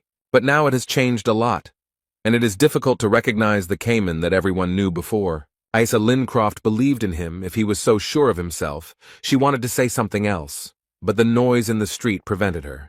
She became curious about what was going on there, so the woman went to the window and pulled back the curtain to look around.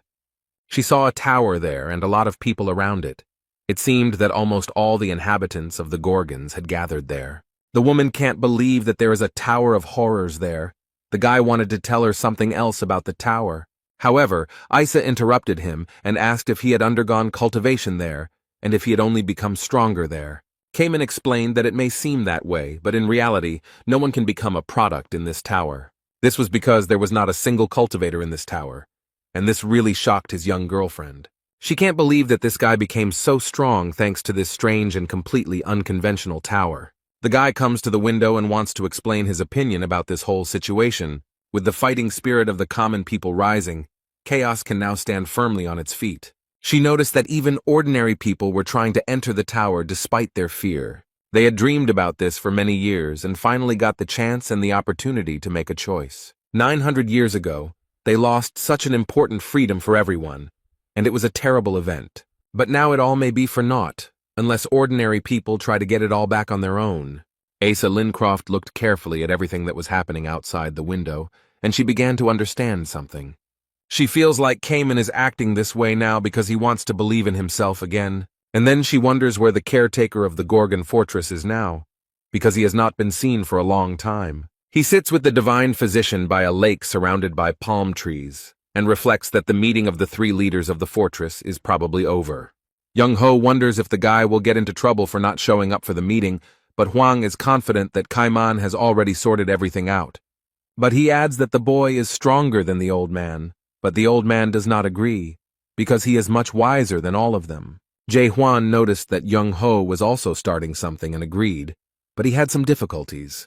The protagonist knows that this person has almost reached level 3, but he does not understand why the awakening has stopped.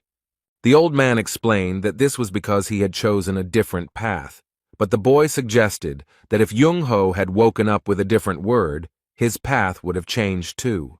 These words greatly surprised the divine doctor, because he did not even imagine that Hwang knew about this. Jae-hwan noted that he knew they had different views on the world.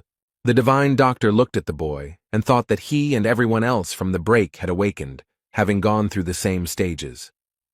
And the first stage of awakening was destruction. Its path was very cruel. After this, the old man remembers that the second stage was the stage of creation. It was not easy. Then man approaches the third and final stage, this self-denial, the awakening that he knew was different from what Hwang knew. For Chung-ho, this question was not so philosophical and incomprehensible. He simply cut up enemies on the battlefield. Destruction did not cause him any doubts, and the creation stage did not cause any torment. That is why the old man experienced awakening without any questions or suffering. But with Jae-hwan, it was completely different. Doubt made him doubt his own truth, and realization made him think about the meaning of the world. Thus, he went through torment and suffering, and found a unique path that makes him constantly doubt the justice of the world order. Young-ho is curious about one thing, and he dares to ask his friend. He touches the third floor of the tower. It is said that time passes 100 times faster there than on the second floor. By chaos standards, Jae-hwan was outside the second floor for 2 days. The old man suspects that the young man spent this time on the third floor of the tower and asks how long he has been training this way. The protagonist smiles slightly and briefly replies that he has been here for 2,000 years.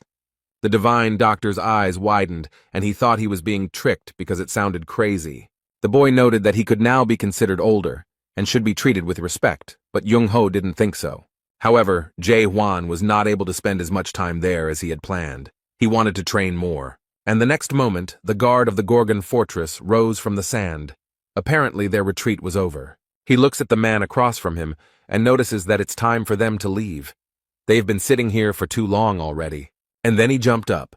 And the old man instead noted that no matter how many years he lived, for him, this guy was just an ordinary slob.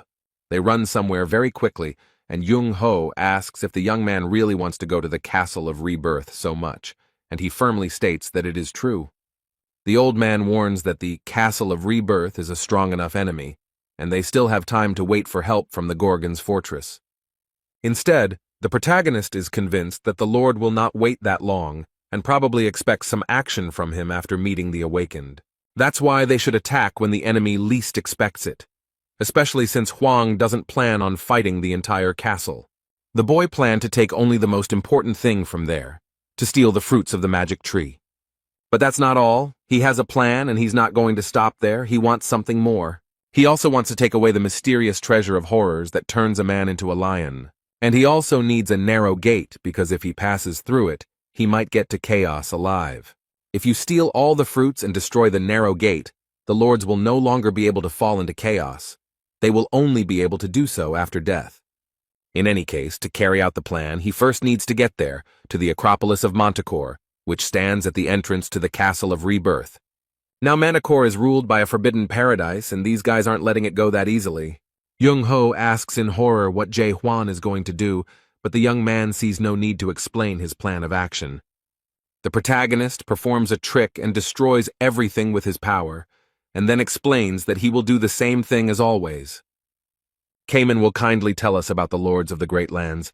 They have only 4 ranks. The highest level is occupied by great lords, who rule over 12 regions, followed by lords, great generals, and lesser generals.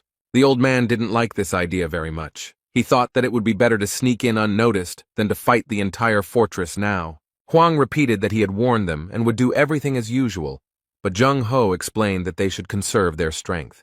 After all, Manticore is just a gate to the Castle of Rebirth. But in the meantime, a huge number of warriors are already approaching them. The guy didn't lose his composure. He was ready for this and stood calmly, preparing to strike. They are already very close. The main character has already gathered his strength and is not afraid of so many rivals. He makes a light lunge and easily scatters everyone who so obediently approaches him. Meanwhile, in Manticore Castle, a boy watches what Jae Hwan is doing with great interest and surprise. He realized that all this destruction of the southern part of the Forbidden Paradise was his work. He finds it surprising that this very product wanted to find the monarch of total darkness. The guy only regrets that he didn't meet this amazing warrior earlier. Suddenly someone appears in the empty room and notices that he seems to be deep in thought. The girl notes that she gets goosebumps just looking at this amazing guy. And she also finds it surprising that he is being chased by the dark monarch of absolute darkness. A very beautiful girl appeared in front of him, who felt completely confident and comfortable next to him. They seem to already know each other because he calls her a siren and comments that she is dressed too revealingly. He asks her to come to his house in her vulgar clothes, but the girl does not want him to comment on her appearance. Serena explains that martial artists always consider Marim to be their base. Suddenly she noticed something interesting, and what the boy was watching seemed fascinating to her. The girl is fascinated by his technique. She is simply delighted with what she sees on the screen. She clearly sees how everything in his path literally flies apart with just one blow. Instead, the man asks why she came here, whether she just wants to annoy him, to which the girl replies that she came to tell him something very interesting. This really interested the man. His eyes widened in surprise, and he waited impatiently. The girl reported that a golden jade mask monarch had been spotted in the chaos, but the young man said that he had already heard about it. But the girl continues to say that all the troops sent to Garuda were destroyed. This was done by the golden monarch of the jade mask. He defeated Garuda and Dryad in exchange for help. The treaty by which the monarchs promised not to interfere in the affairs of chaos was still to remain in force.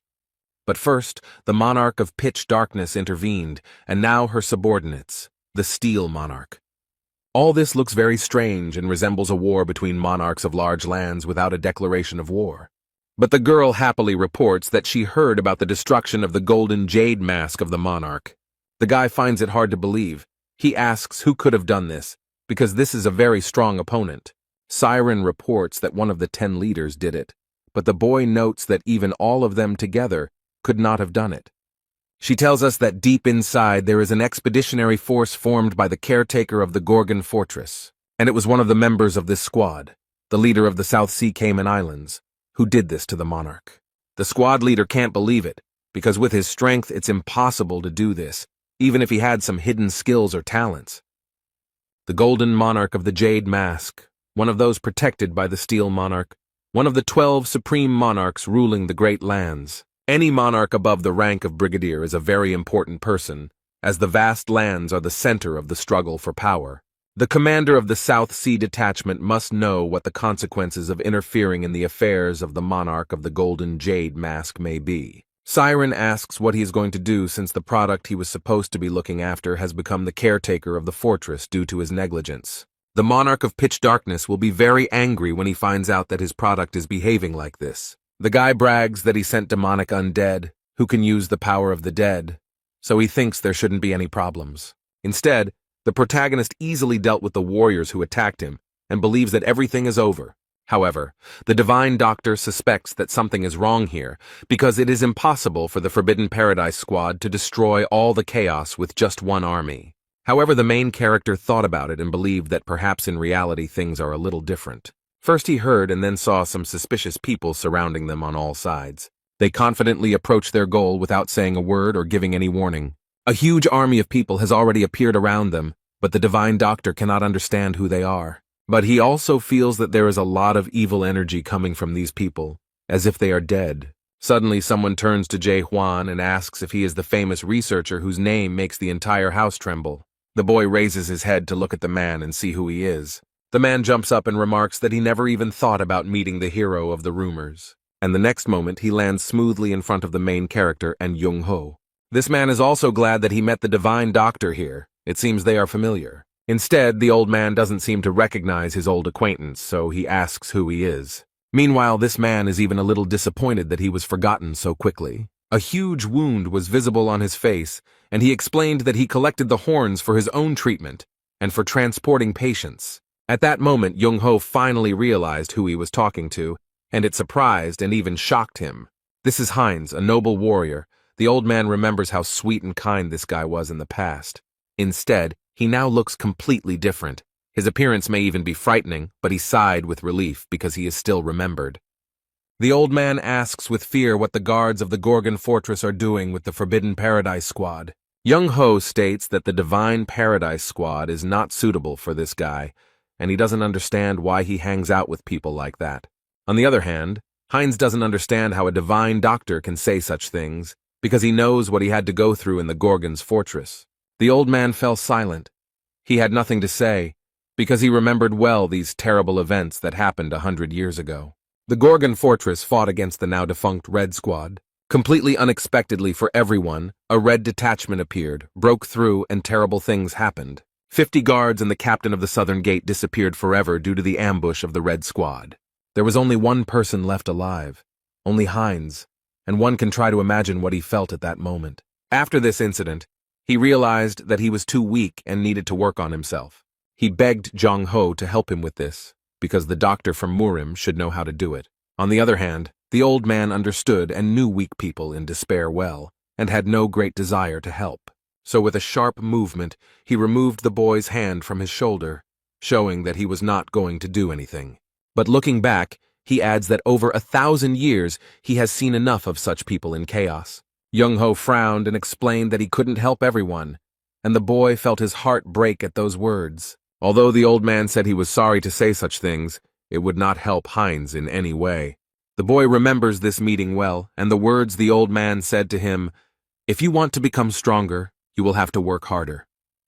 But did the doctor know that hard work is the privilege of those who are capable of it? And most people in chaos never put in much effort or tried to improve anything. But Heinz worked hard, worked tirelessly, and all this to protect his honor. He tore his hair out to show what he was capable of, but the old man was shocked by the appearance of his old acquaintance.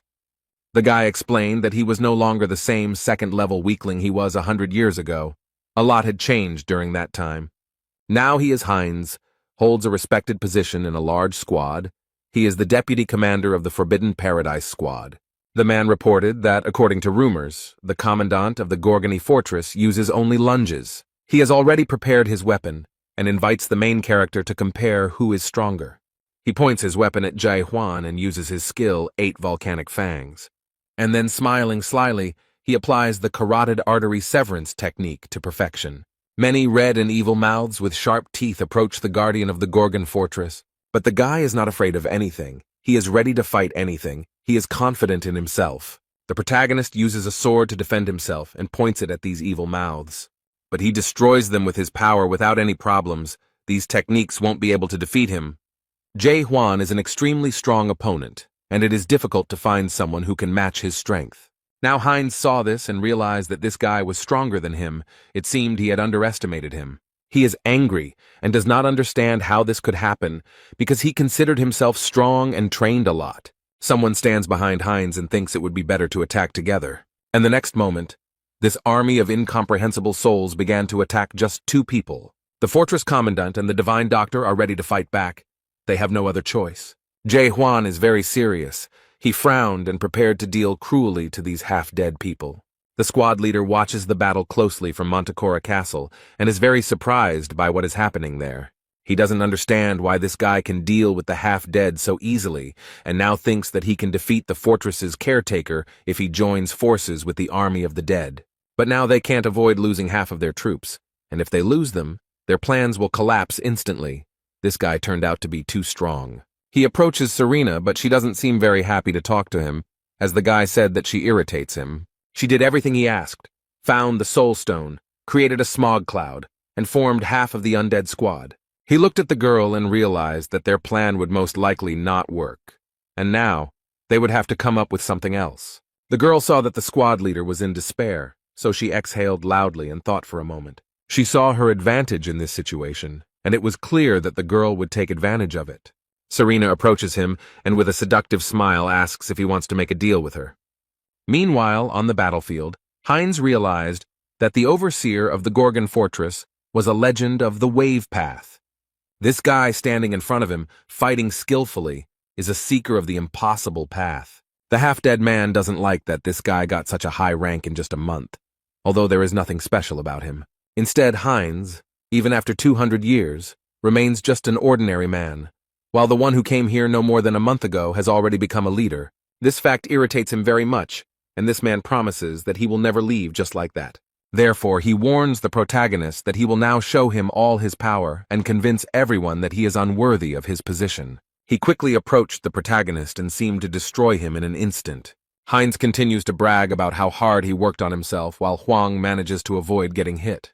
The man hits the wall, destroying it, and many large stones fly in different directions. With this blow, he made a huge hole in the wall and seriously wounded several soldiers of his army. But this doesn't bother him at all. The man is so angry that he doesn't notice the damage he has caused. He wants his opponent to see what he has achieved despite the ridicule. Heinz boasts that everything he has now he achieved solely through his own efforts. However, the main character is already tired of this bragging, and he declares that it is time to put an end to it. The next moment, something happened that Heinz did not expect at all. A huge wave of force crashed down on him. The fortress overseer uses his lunge and destroys almost everything in his path with one blow. But this monster turned out to be stronger and more resilient than Huang imagined. But that's not a problem. Heinz is wounded and has difficulty clearing his throat, but he is not going to give up.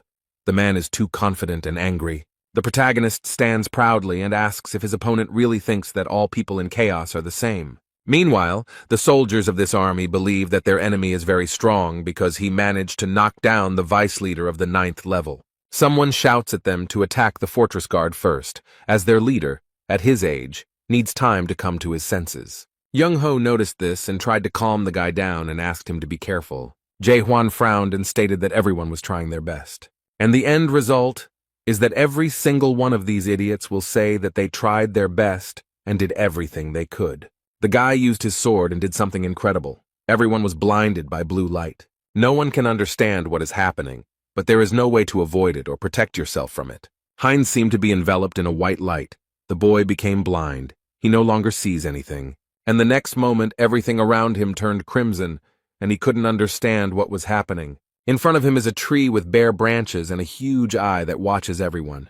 He wonders if this is really the world of the awakened, the very world he has heard so much about. He can't believe that he now sees the same world as those who went against everyone. This eye seems to illuminate everything around it, noticing every tiny detail and observing the world. Heinz finds it surprising that the fortress commander is trying to go against them. It's even a little crazy. He thinks about what would have happened if he had remained a noble man, whether he would have been able to follow the path he dreamed of. The fortress commander declared that his rival was a terrible person, since he had destroyed 1,000 years of Manticora's history in a matter of minutes. He is considering changing the name of his lunge from Strong Lunge to World Lunge. He's fed up with all this nonsense and reports that he's broken through. Young Ho notes that there are still a few warriors left, but he doesn't think they can stop them. The divine doctor asks the commandant of the fortress how he managed to do all this, because he had never seen anything like it. The protagonist states that he just made a strong attack, but the old man wonders how the world could be destroyed by one strong attack.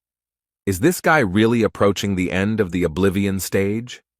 The guy explains that he doesn't feel any spiritual pressure from the lieutenants and generals, and it seems that this attack caused a lot of inconvenience to the leader of the Golden Heaven Squad. Suddenly the sky turned pink, which the divine doctor and the fortress caretaker did not expect at all. Something strange is going on. Someone seems to want to interfere in their affairs, and some people are very scared. But it seems that the divine doctor has already seen this. He realizes and understands what this could be. It is the transcendental movement skill called Shift that gave birth to the girl Serena. Only one race can use this skill, and while everyone is thinking about it, the girl has already landed and is approaching them. The protagonist doesn't know this creature, so it's logical that he asks who it is. This question left her stunned, because Serena thought that all the residents of the house knew her. It's hard for her to understand why he doesn't know her, because he hasn't seen Hot 10 of the Week or Best of the Best, where she was the host. She asks if this guy has a holographic panel at home. He calmly replies that he doesn't. The old man says that this woman is a real horror, and that every soul in this chaos knows about her. Meanwhile, the girl used her power and took the divine doctor's hat. She noted that the old man didn't seem to realize that a succubus wasn't exactly a horror. She explained that all the horrors come from different races, and it was very tactless to talk to her like that. The siren throws the hat back to its owner and explains that at his age he should know about it. And then she smiles sweetly, and says that her name is Siren Armelt, and adds that she is not just a horror. Huang thinks that she must be a thunderstorm from the Golden Heaven Squad, and he has many questions for her, but now is not the time, so he kindly asks her to step aside. Instead, she just as sweetly replies that she's very sorry, but she can't do that. But she still decided to explain that all this was because she received a task concerning him. Siren still sweetly replies that she was asked to stop this guy because he went too far. Well, in that case, Jae Hwan won't wait long and discuss anything, but will take action immediately. But the girl begs him to stop and asks why he is so impatient, asks him to wait another minute and asks if he wants to become a product. She explains that the one who asked her to stop the guy is now dying because of his blow. She agrees to forget about her promise, only if he agrees to become her product. But the guy is not going to listen to her and wants to destroy her immediately. Serena wonders if he will continue like this and does not understand the situation he is in. Huang noticed that the soul pressure here was definitely much stronger than outside the fortress. She probably had the same rank of Major General that he heard about. The girl states that the owner of the Gorgon Fortress is being sought by complete darkness, and he really doesn't understand what that means, but she promises that she can help him. If he goes to her, she will make it so that no one from all 12 regions will be able to touch him with a finger. But the main character refuses such an offer. Serena wanted to resolve everything peacefully and not resort to such manipulation. But now she will have to use her strength, because she does not know how to take refusal. The girl proudly declares that since he does not voluntarily accept her conditions, she will force him to do so. The Divine Doctor knows what is going on here and tries to warn his friend. He sees Siren Armelt using divine terror magic and warns the boy to be careful. Meanwhile, she claims that the guy can tell her about it at any time if he changes his mind, because she does not want to waste her energy thoughtlessly. However, the main character is not afraid and is not going to give up right away. He enters the fight. Meanwhile, Serena is watching all this through the screen and is very angry at what this guy is doing. She orders these snakes to surround them, and the divine physician believes that there will be no end to this. Although the protagonist does not lose hope, he holds his weapon tightly and is confident in his abilities. He skillfully destroys all these snakes one by one, not giving them a single chance to get to him. Huang lifts up the sand to hide in it and launch a surprise attack. The girl noticed this and said that he was quite a smart guy because I wanted to hide. Meanwhile, the main character quickly dodges all the snakes and quietly but very quickly moves towards the siren. And the next moment he is already next to her. But the girl is not at all surprised, and she wants to explain something to him. Serena says it wasn't unexpected at all because she clearly saw him on the screen. The main character did not expect this. He thought that he had outwitted this cunning woman, but she turned out to be stronger. That's why one of those sand snakes swallowed the guy very quickly and sharply, and he couldn't do anything. Serena rejoices at her victory and asks him to calm down a little and think, because he understands that she is the only one who will lose from this deal. Meanwhile, the girl watches her videos, where she claims that her charming fire ranks first in the popularity ratings among her little brother. But the fortress guard, it seems, has not calmed down and is not sitting idly by, but is trying to free himself. And it seems he succeeds. Such a surprise really surprises and even shocks the girl. And literally in a split second the guy is next to her. Jae Hwan does not give up so easily. He holds out his hand to Serena, and she thinks about how he managed to materialize his image. The overseer of the Gorgon fortress has a firm grip on this treacherous girl who thought he could be defeated so easily. But he is in no hurry to destroy her, but asks if she really wants to continue. The guy feels that this horror does not feel any hostility towards him. He thinks that if he saves her life and listens to her, she will be able to help him on an expedition into the depths. He might even be able to gain information about the first horror, which is rumored to be at the top of the illusion tree, and he tries to convince her to go with him to the Gorgon's fortress. But the girl smiles slyly and asks if he really gives up. The young man is still holding the girl, but Serena asks him not to joke with her. Suddenly a sandstorm arises. Jae Hwan loses his position. He will no longer be able to dictate his rules. The girl is already far from the main character and declares that she would never do this. The next moment, when the portal opens, the guy will no longer have the opportunity to get even one answer to his many questions. Siren Armelt waves goodbye to him and asks for forgiveness because she almost got to him. Jae Hwan is disappointed to realize that she simply ran away and avoided what could have happened next. But as he watched the portal disappear into the sky, a girl suddenly appeared behind him. She grabs the boy tightly by the neck and pulls him into the portal to transport him to a completely different place. The main character finds himself in a very strange and dark place. At first, it is difficult to understand where he is. And then he realizes with horror that he is near the 8th gates of hell, and Huang was sent to hell. He stands in front of a huge door and remembers that he has already been in front of the gates of hell. A hologram of a siren appears and cheerfully asks if he is surprised, since he has probably seen something like this before. But she explains that this is a little different from the fake gate he had before. The girl stated that the skill 8 Gates of Hell was created by horror, and therefore it evokes pity when a person uses it. She opened the gates and announced that the first gate was the storm hell that he must survive. However, the boy dealt with the first 3 gates easily. The 4th gate is a hell of black chains. The main character looks very focused and confident. He doesn't get lost for a second. He easily manages to destroy all these chains that are approaching him at great speed. The guy handles the following task very well and without any extra effort. Beyond the 6th gate, called the Ice Hell, a dragon awaited him. But he got off easy. All this really surprises Serena. She didn't think it would be so easy for him. She asks if he is really a man and adds that she is very surprised by his strength. The young man does not react to such words. He simply asks if she has any other knowledge. She admits he's amazing, but promises the next attack will be very, very hard. The boy looks back and sees the gates of the next hell that awaits him. It's a huge gate that is held tightly by many strong hands, and it looks a little creepy. Then these hands unclenched and slowly opened the huge and heavy gates. Some liquid began to pour out from there, and soon it approached the main character. She quickly and decisively breaks out of there and looks like she's about to knock Huang off his feet. The liquid washed over his feet, and when the young man lowered his head, he was stunned by what he saw. The reflecting waters reflected his most painful old memories, the ones that were his heaviest burden. He definitely didn't expect this. All this really scares the guy, and he can't understand what it could mean. Serena smiles sarcastically and declares that even he will have a hard time from now on. Because since the creation of this skill, no one has been able to go beyond the 7 gates. The main character is confronted by many figures. This is himself from the past. He has to fight with himself. This turn of events scares Jae-hwan a little. He is not ready for such a fight. The 7th gate is hell itself. The young man looks closely at the figures and sees that they are all himself, just at different periods of his life. But he can't understand what's going on here and what it's all supposed to mean. All this looks very strange, but at the same time even interesting, although it is unclear what will happen next. These figures look gloomy and a little angry. It seems like they are all preparing for something. They seem to be attacking the protagonist, pointing their weapons at him. The young man noticed this, and the whole situation scared him very much, and he definitely doesn't want to take part in it. But Jae-hwan has nowhere to go. All these past versions of him are ready to attack the guy. He realizes that these figures not only look like him, but also have the same techniques as him.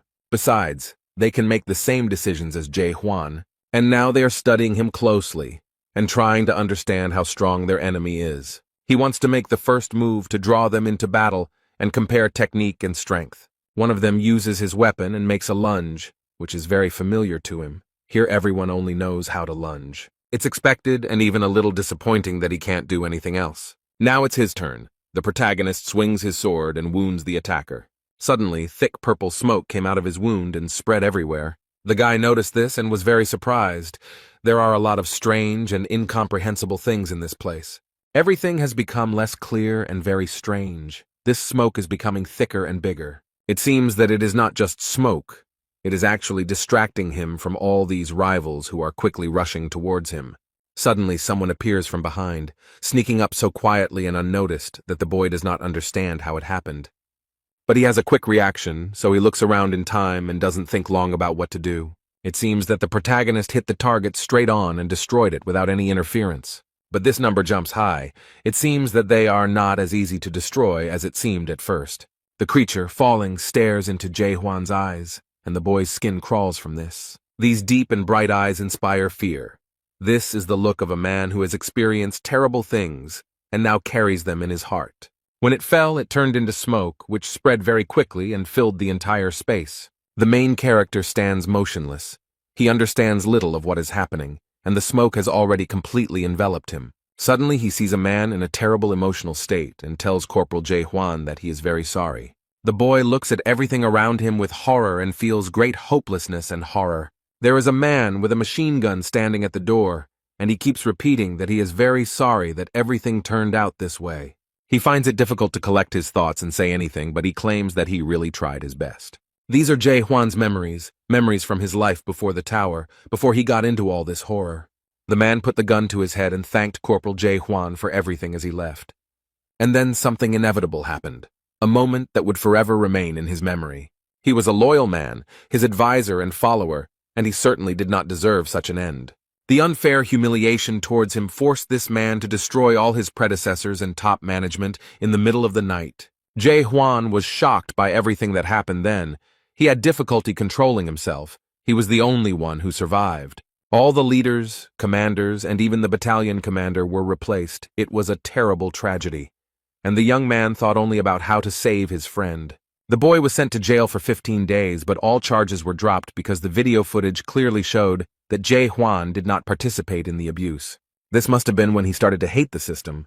It started long before he was born. He realized that he lived in a large and cruel system that did not care about each person. The boy lived in a world where a huge system suppressed individuality for the sake of an obedient mass of people. All these memories are extremely irritating to the main character. He is angry at everything he had to go through in the past. The young man actively fights all these ghosts and at the same time sees his memories. Jae Hwan doesn't like all this. He wants to end it all as soon as possible. He remembers old friends thanking him for the time they enjoyed spending together. The young man thinks about his faithful comrade from the tower, with whom they walked this entire path. He also remembers the other faithful brothers he befriended on his way to overcoming this cursed tower. In addition, he has memories of a little me, crying from hurt and regret. All of this irritates him greatly. Jae Hwan is angry at his ex, at the system, at the fact that he now has so many painful memories. The main character just destroys everything he sees. He is nervous about everything and everyone. He does not want to go through all this again. Suddenly he sees himself as a little boy, crying with fear and asking who he is. This makes him stop and think. The young man can't even move. His eyes fill with tears. It is not easy to look at this defenseless and frightened boy. But he can't stay here any longer.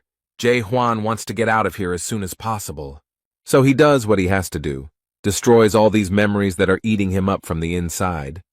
Salty tears stream down the boy's cheeks, and Serena asks how he feels after passing through the 8th gate of hell.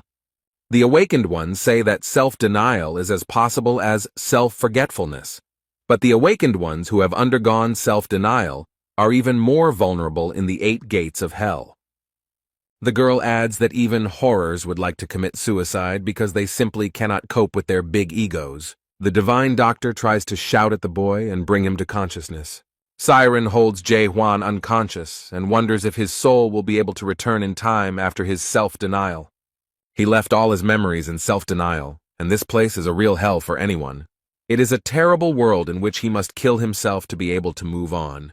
From the gate, he heard a question about who he is. The guy can't answer anything. This place fully justifies its name. It's a terrible hell. His body became heavy, and the boy could no longer see anything. He was enveloped in complete darkness. Suddenly he sees a memory of Cayman asking what awakening really is. The divine physician explains that this is the ability to see the true essence of this world, its truth.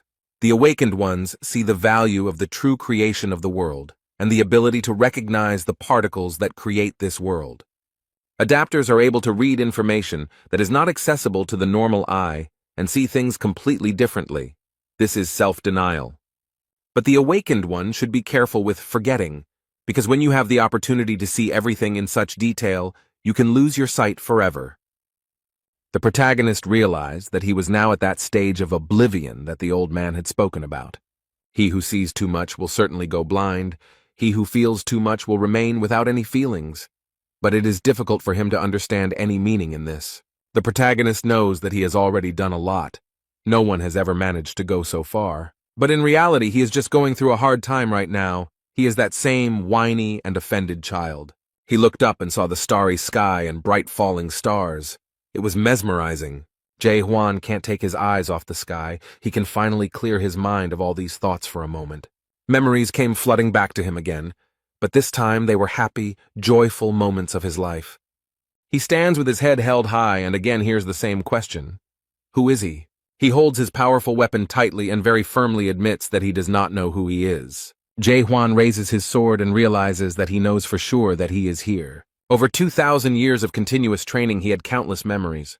And the link between all these memories is him. It is his personality, the personality of Jae-hwan. Now something extremely strange happens, everything seems to disappear. The main character is very surprised. Serena is shocked by what happened. She did not expect this and could not even imagine it. Essentially, there is a rollback.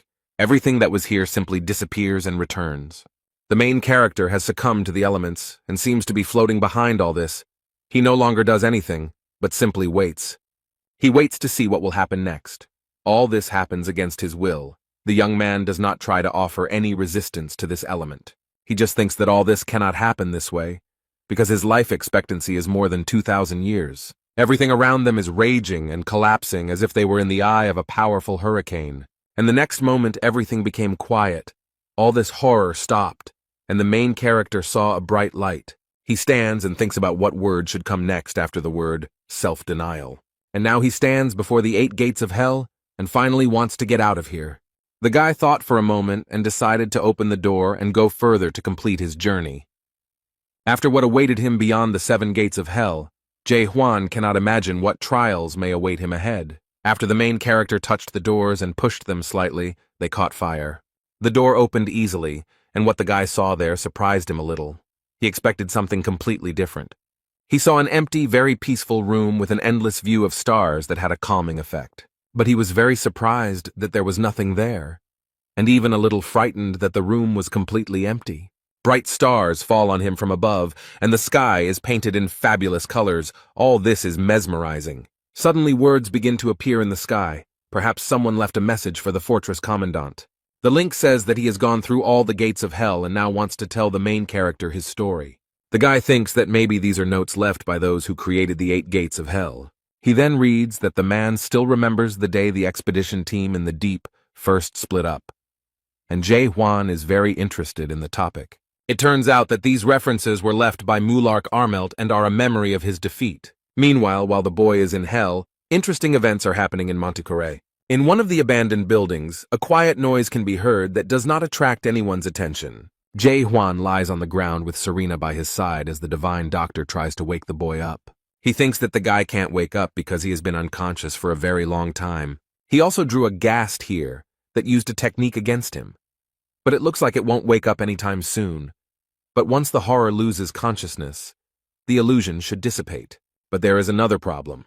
People from the intensive care unit will arrive soon. It could be dangerous for the guy while he is unconscious. The divine doctor feels that there are people there with the rank of Major General, and it is not a fact that he himself will be able to deal with them.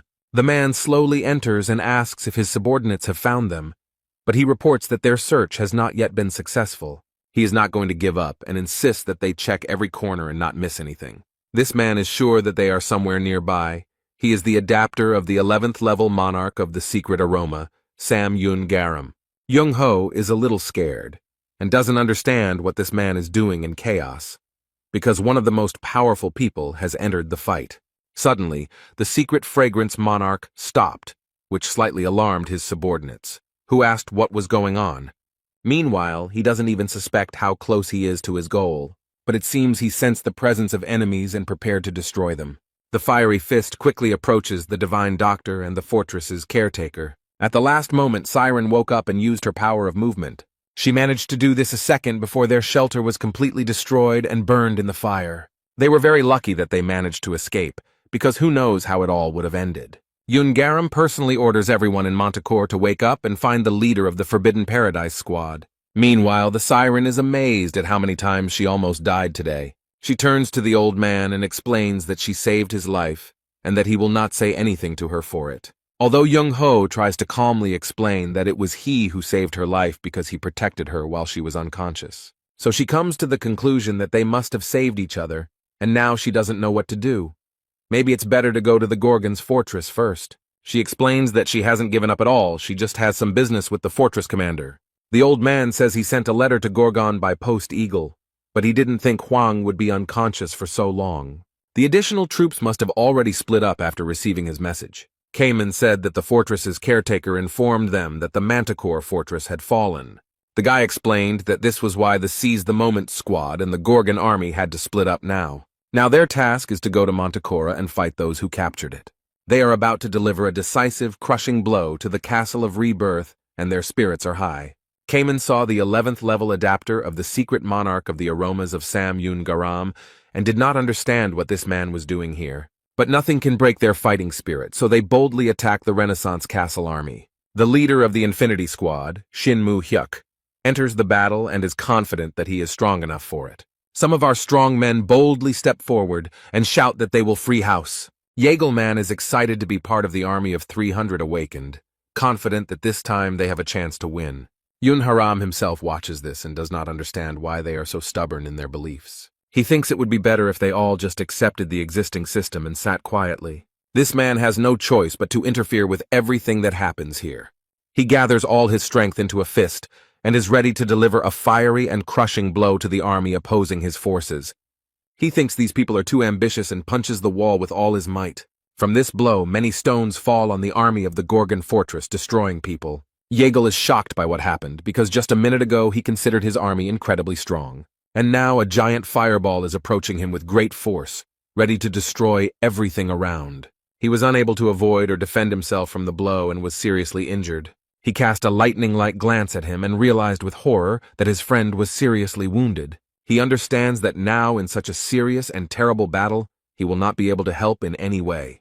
It's worth noting that the secret sent monarch is also a little intimidated by the strength of his opponents. But he will stand to the end, so he confidently goes out to defend his army. The people of the house are scared because they saw one of the most powerful people coming against them. However, the Lightning King is not embarrassed. He is not going to give up, but boldly moves forward. He calls upon all his brothers to attack Sam Yun Garam, and they obey his command.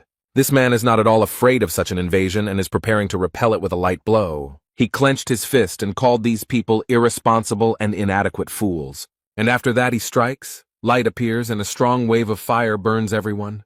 The guy feels all the power and strength of his opponent, but nothing stops him.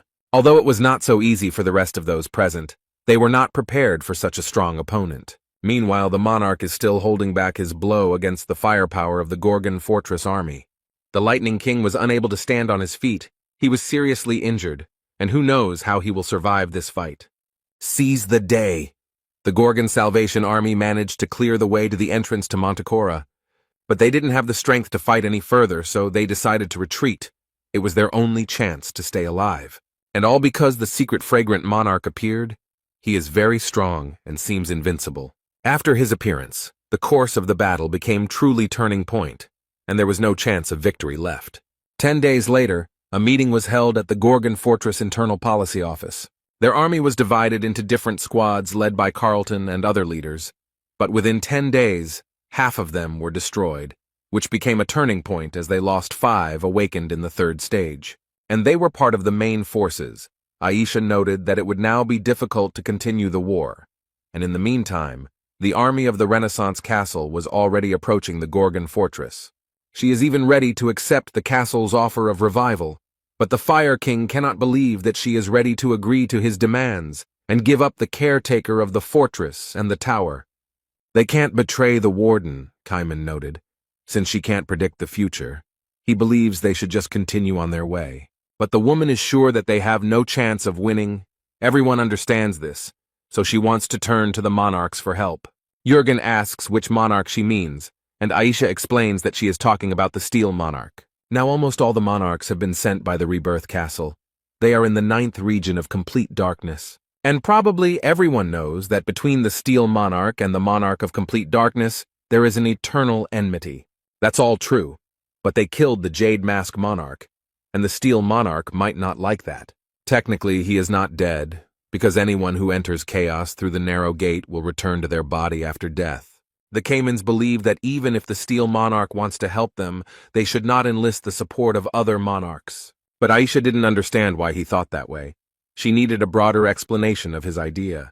The guy explained very succinctly that this was because chaos had to be free and independent. Meanwhile, Serena and the Divine Doctor are very worried. They are worried about Jay Huan. The guy is still lying quietly on the bed, unconscious. A lot of time has passed. In the ward, the protagonist's friends stand next to him and think about what they can do now. Young-ho is angry at Serena and thinks that she should somehow wake him up since she herself brought him to this state. He asks what kind of spell she used since the guy hasn't been able to come to his senses for 10 days, but she points out that he's a doctor, so let him do something. They began to argue, and the old man, in his defense, said that he would have done something long ago if he could. And then he frowned and wondered why she was still here, since this girl worked for the monarch of pitch darkness. She explained that their contact no longer had any power because there was a person who could pass through the 8 gates of hell. The old man cannot believe that the illusion she created is the 8 gates of hell, and then declares that Huang will not succumb to such art. This phrase touched the girl a little because this skill is incredible and very powerful. Considering that the gate was not originally intended for humans, the true power of this skill lies in the fact that only horror can use it.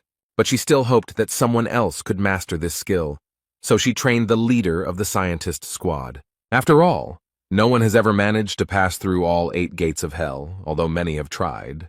Although she had seen this goal achieved several times before, the result was different in this case. Back then, people didn't use them, and it was the consciousness of those who were there that was destroyed, not the skill itself. But this man is not like the others. He not only destroyed Serena's consciousness, but also destroyed her skill. Jae-hwan has broken through 7 gates, something no one has ever done before, and is now in the final stages. And the 8th gate is the gate of reward. Whoever manages to pass all 7 gates will receive an incredible reward. The Divine Doctor knows that whoever can pass through all the gates and reach the 8th gate can become the King of Chaos. This is what Yahello told him, but Young-ho didn't take it seriously. He thought he was talking nonsense. Now he asks what is in these 8 gates. The girl stated briefly and without details that she had an inheritance left by her godfather. He still doesn't understand what's there, but suddenly notices Jae-hwan's movement. The main character sat up abruptly in bed, and the old man was extremely surprised that the boy had finally woken up. The young man felt unwell. He grabbed his head and tried to understand where he was and what was happening. Some time had passed since he woke up. The boy needed rest. And then the Divine Doctor and the Siren shared with him everything that had happened while he was unconscious. When he had listened attentively, he stood up immediately. He was not going to sit there for long. He walked out of the room without saying anything to anyone. The Divine Doctor wondered what was going on and where he was going. Then the guy explained that he was heading to the conference room. But Young-ho warns the protagonist not to go there. It could be dangerous. The old man stood in his way and explained that there were people everywhere who wanted to give him the Castle of Rebirth. He warns that he will stand in his way no matter what, but Jae-hwan simply steps on him. Now he is shocked that the commander of the fortress simply walked past him as if he was not there. The doors to the hall suddenly opened, and the main character entered with his 2 companions. Everyone was shocked to see him here, especially since they had discussed his fate without him. The squad leaders are extremely happy that the fortress overseer has finally woken up. It is a great relief for them. On the other hand, Jürgen and Aisha cannot look him in the eye because they are ashamed to try to hand the boy over to the enemies. The guy stands silently for a while, carefully looking at everyone present and considering his decision. And then he decides to announce his intention to go to the Castle of Rebirth. This news shocked everyone. Cayman does not understand why he is saying this, and explains that it is not good to do this. Everyone is trying to convince the warden to think because he can't be sad. Jae-hwan reassures everyone that everything will be fine, but Yoon seems angry. He says that while he was lying in bed, they lost their faithful comrades. They would not have died if they had not felt hope and the taste of freedom. The young man claims that they didn't even have time to say goodbye properly, but Jae-hwan only says that he's sorry. The boy loudly declares that he hates the commander of the fortress with all his soul for giving him hope for freedom. But despite all this, they really need him, because without him everything will be lost. Everyone, with tears in their eyes, begs the commandant of the Gorgon fortress not to go to this castle and to stay with them. They decide to go into battle and die in battle, which greatly surprises the Divine Doctor, as he thinks that they want to betray him. This simple and unremarkable guy gave them something incredible and important, that now they are ready to protect him with all their might, even to give their lives for him. Jae-hwan looked at everyone present in surprise and explained that they must have misunderstood him. After all, he is not going to give up on the Renaissance. He has a completely different plan. Young-ho seems to have an idea of what the man is up to, and he doesn't like the idea at all. The main character loudly and confidently declares that he is going there to destroy everything there. This news stunned everyone so much that at first they couldn't even say anything. The divine physician thought only one thing: this guy is just crazy if he says so. The squad leaders ask if he has gone crazy, but Huang assures them that he is fine. They can't believe he's serious and ask when he'll do it. The protagonist calmly replies that he was going to leave immediately and carry out his plan. Serena finds him very strange. It seems to her that the word reality simply does not exist in his mind and vocabulary. She believes that people always have to just accept the circumstances and believes that no one will follow him. But completely unexpectedly for the girl, someone announced that they would also go with him. The people in the room, one after another, declared that they wanted to leave with the commandant of the fortress and asked him to take them with him. The girl cannot believe what she sees. It seems to her that they have all gone crazy. She does not understand why these people are rebelling. Previously, they were all peaceful souls and existed in chaos without any problems. And it is unclear why they suddenly became so concerned about freedom, real life, and liberation. Was it because of him that all these changes that had happened in Gorgon's fortress and to these people happened? Jae Hwan expresses his gratitude for the words of support, but this time he will only need 4 people, including himself. The boy wants Young Ho to go with him, and the old man is glad that the man needs him. He also chooses Cayman, and it is a great honor for the boy to go with the fortress overseer and help in such an important matter. The last one to go with them will be Serena, although she has shown no desire to do so. The girl looks a little embarrassed. She was not ready for this. She had no desire to go with him. Serena asks if he really meant her. Maybe there's some chance she heard him. But the main character looked at her intently to assure her that she would not back down. She asks why she needs to go there, but no one listens to the girl. The fire horn declares that 4 people will not be enough. She's already screaming that Huang should listen to her first. She doesn't want to go anywhere, but he's deliberately ignoring her.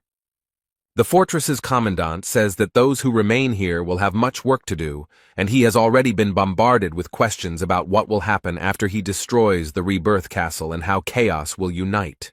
Aisha explains that not everyone will accept the Gorgon as the center of chaos, so they will have to plan it all out. The Lightning King thinks that perhaps it is better to put this planning off until later. After all, the lords will not be able to intervene if the narrow gate is destroyed and Siren is still fighting the old man. Huang asks how he can be so sure that if the gate is destroyed, the war with the lords will end, since the narrow gate is not the first path to chaos. Yun knows only one way into chaos, not counting the gates, and that is through death, but it seems impossible to him. Instead, the protagonist assures us that we must be prepared for any turn of events. Suddenly, Serena attacks him for repeating that she is not going anywhere, and the boy realizes with disappointment that the old man has lost.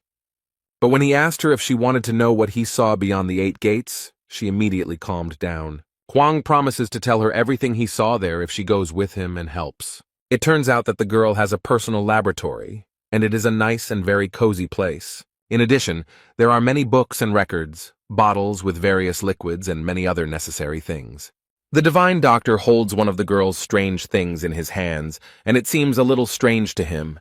They look at her shirts, her dolls, and everything else, and come to the conclusion that, having become a sorceress, she has become very narcissistic, like all horrors. Serena gets angry, asks not to touch anything, and explains that it wasn't her who did all this, but her godfather.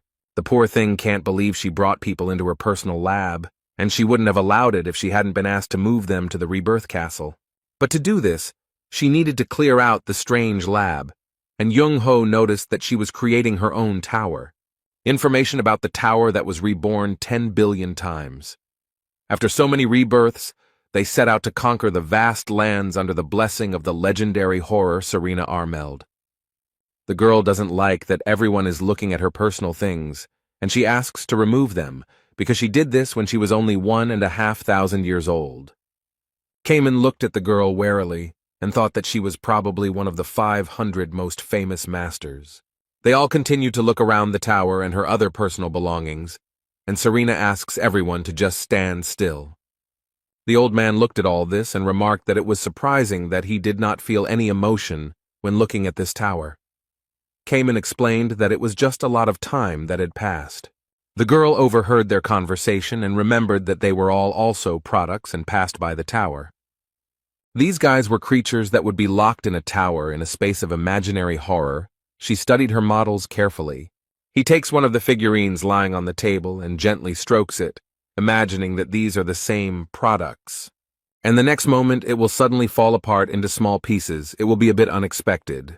The fortress guard approaches the girl and asks what the name of her tower is. She looked at the boy with sadness in her eyes and thought for a moment.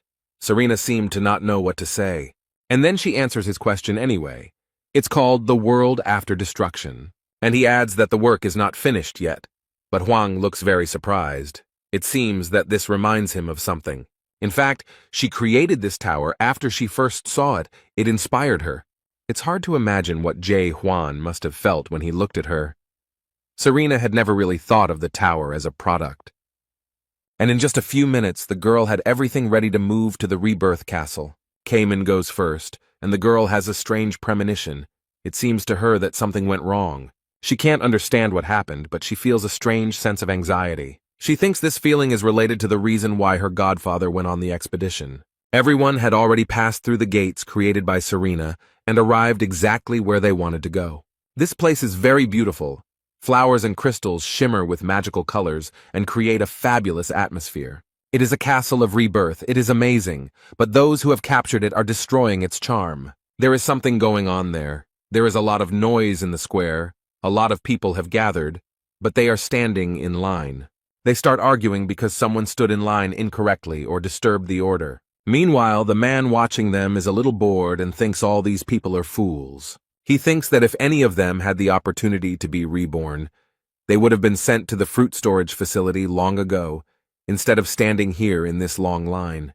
This is the Lord of the Rebirth Castle. He is wondering if they should give up, since they have been waiting for half a year. But someone notices that this is already the third peak that this Lord is waiting for rebirth. Instead, he explained that it wasn't that he couldn't resurrect, but that he simply didn't do so because of his abilities. And the two men simultaneously asked what was stopping him. They add that this Lord is not so different from them, but it seems that this man did not like such brotherhood very much. He considers them to be far beneath him, and regards such behavior as insolence and disrespect. He decided to punish them for such insolence and used his power against the men. The boys coughed and tried to breathe, but couldn't. They were enveloped in thick, acrid smoke. Instead, the man looks down on the boys and asks, if they really want to die, he can easily arrange it. The poor people fell on their knees and begged for forgiveness, imploring the Lord to have mercy on them and spare their lives. The man sadly states that if it weren't for the contract, he wouldn't be rotting here. This job doesn't interest him at all. Lords who died during the war and returned to the chamber assume the office of Lord of the Resurrected Castle, who must hold that office until the death of the next Lord to appear in the chamber. This man dreams of the next Lord coming along as soon as possible and relieving him of this duty, as he is already tired of sitting in this part of the house. He thinks about the rumors about Lord Jade Mask who appeared in chaos, but what surprised him most was that he was defeated by the one who had awakened from chaos. And somewhere deep inside, a squad is formed, the goal of which is to attack the Castle of Rebirth. But the Lord considers this nonsense because no one dares to come here. He has no doubt that something happened somewhere because the Lords took a risk and passed through the narrow gate. But because of his title as Lord, he cannot leave this place. He regrets that he cannot check all these rumors himself. But while he was thinking about this, the gates of the Rebirth Castle creaked, and it seemed as if someone was trying to get through them. But they succeed, because the gates still collapse, unable to withstand the onslaught of force. There is a powerful explosion, people run away in fear, and stones and debris fly in all directions. The attack that the Lord had just thought about and thought was impossible actually happened. The Lord of the Renaissance Castle was a little excited. He tensed up because this was unexpected for him. He took a deep breath, focused, and prepared to repel the attack on the Rebirth Castle. The man exhaled with all his might and created a furious whirlwind of air that had enormous power. The Lord confronts his rivals. Their forces clash. Now they measure their strength to see who is stronger. He realizes that the castle is under attack, so he must protect it. But the man already understood that his opponent was as strong as he was. That is, their strength was equal. This does not stop him.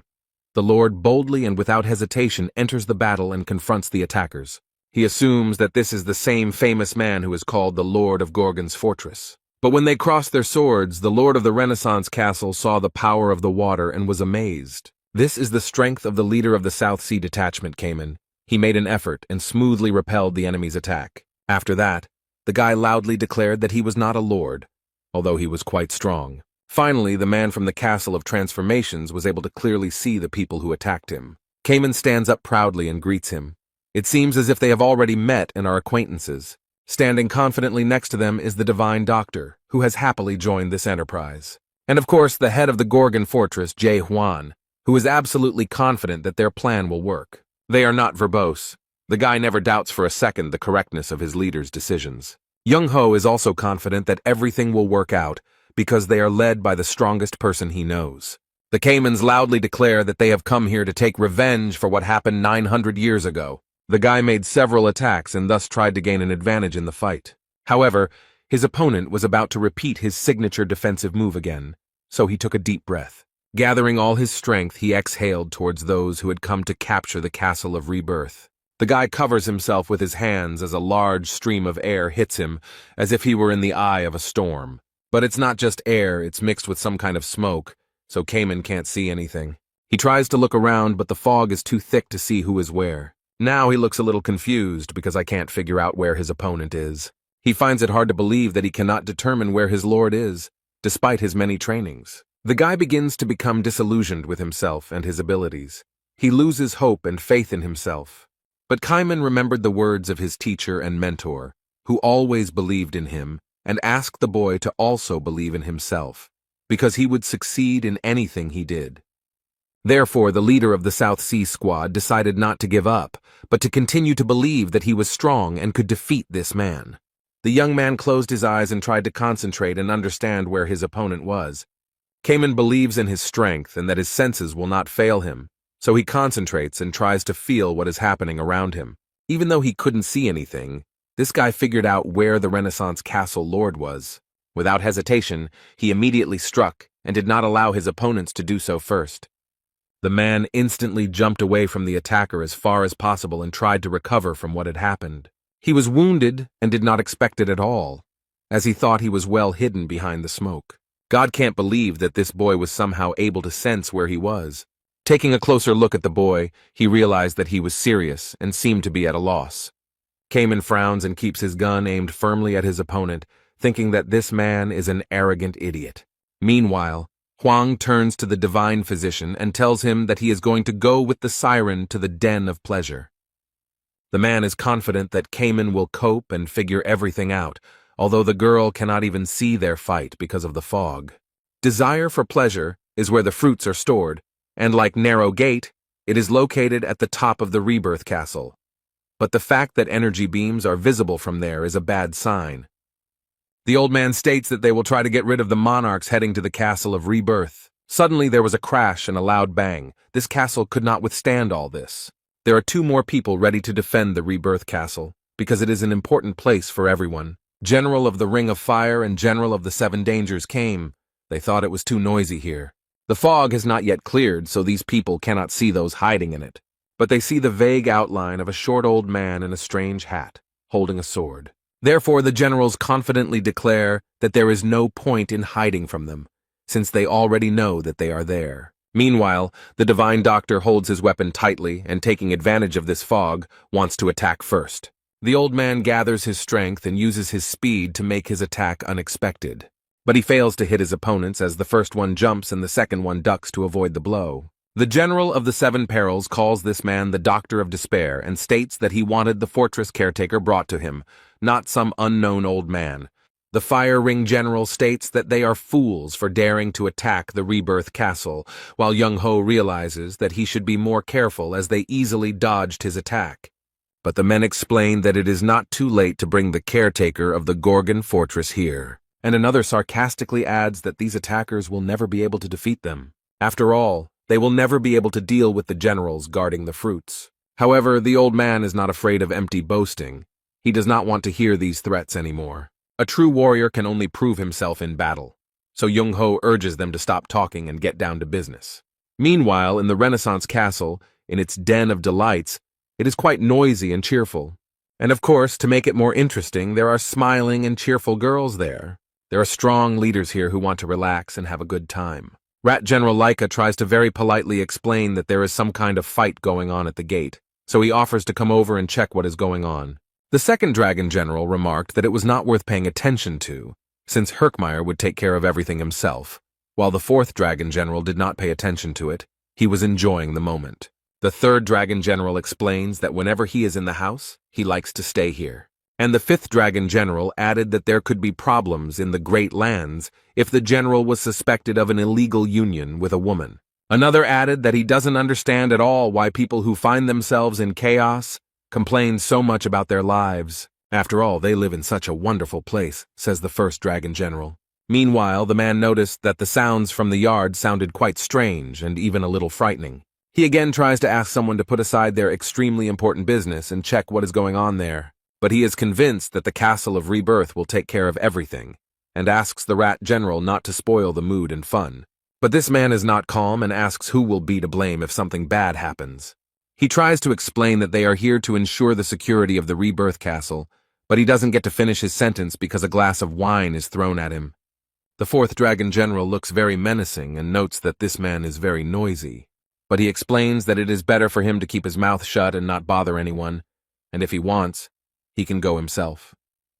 He seemed a little scared, his veins were tense and his hands began to shake. The general smiles sarcastically and wonders why this man is still bothering them. The rat general is a little scared, and these strong-looking men let him know that they are very busy. Although they are brave, they are actually very weak in the face of their own weakness, so they will not go anywhere. The man understood from their look that now he himself would have to go and see what was happening. Although he is trembling with fear, he still decides to go and see, and informs the generals. When he turned around, someone shouted from behind him that he was a pathetic idiot. Instead, the rat general looked around and mentally called these people idiots. These people, who don't think with their heads at all, really irritate him, but he is much weaker than them, so he has to endure it. Suddenly, a powerful wave of energy was heard from the secluded room where the first dragon general was sitting. From there, a man slowly emerges with his head held high, accompanied by two girls. He looked at the man with a look that could scare anyone. It seemed that he had no respect for the rat general at all. He lowered his head and looked at the man with fear, not wanting to stay here for another minute. So he silently shouted that he would be back soon and quickly ran out of the hall. Now they can calmly continue their fun games with the girls, and no one will bother them anymore. They praise their older brother for handling everything with ease as usual. Instead, he remarks that he just doesn't like being bothered, but it seems like the whole situation has really scared the poor girls who don't seem to have a choice. So they continue to have fun and enjoy themselves, not noticing anything suspicious around them. To create a beautiful and romantic atmosphere, you need candles that burn calmly and evenly. But this atmosphere will soon end, as the overseer of the Gorgon fortress will rush to destroy it. The way Serena moved with Jae-hwan made the candle flame flicker.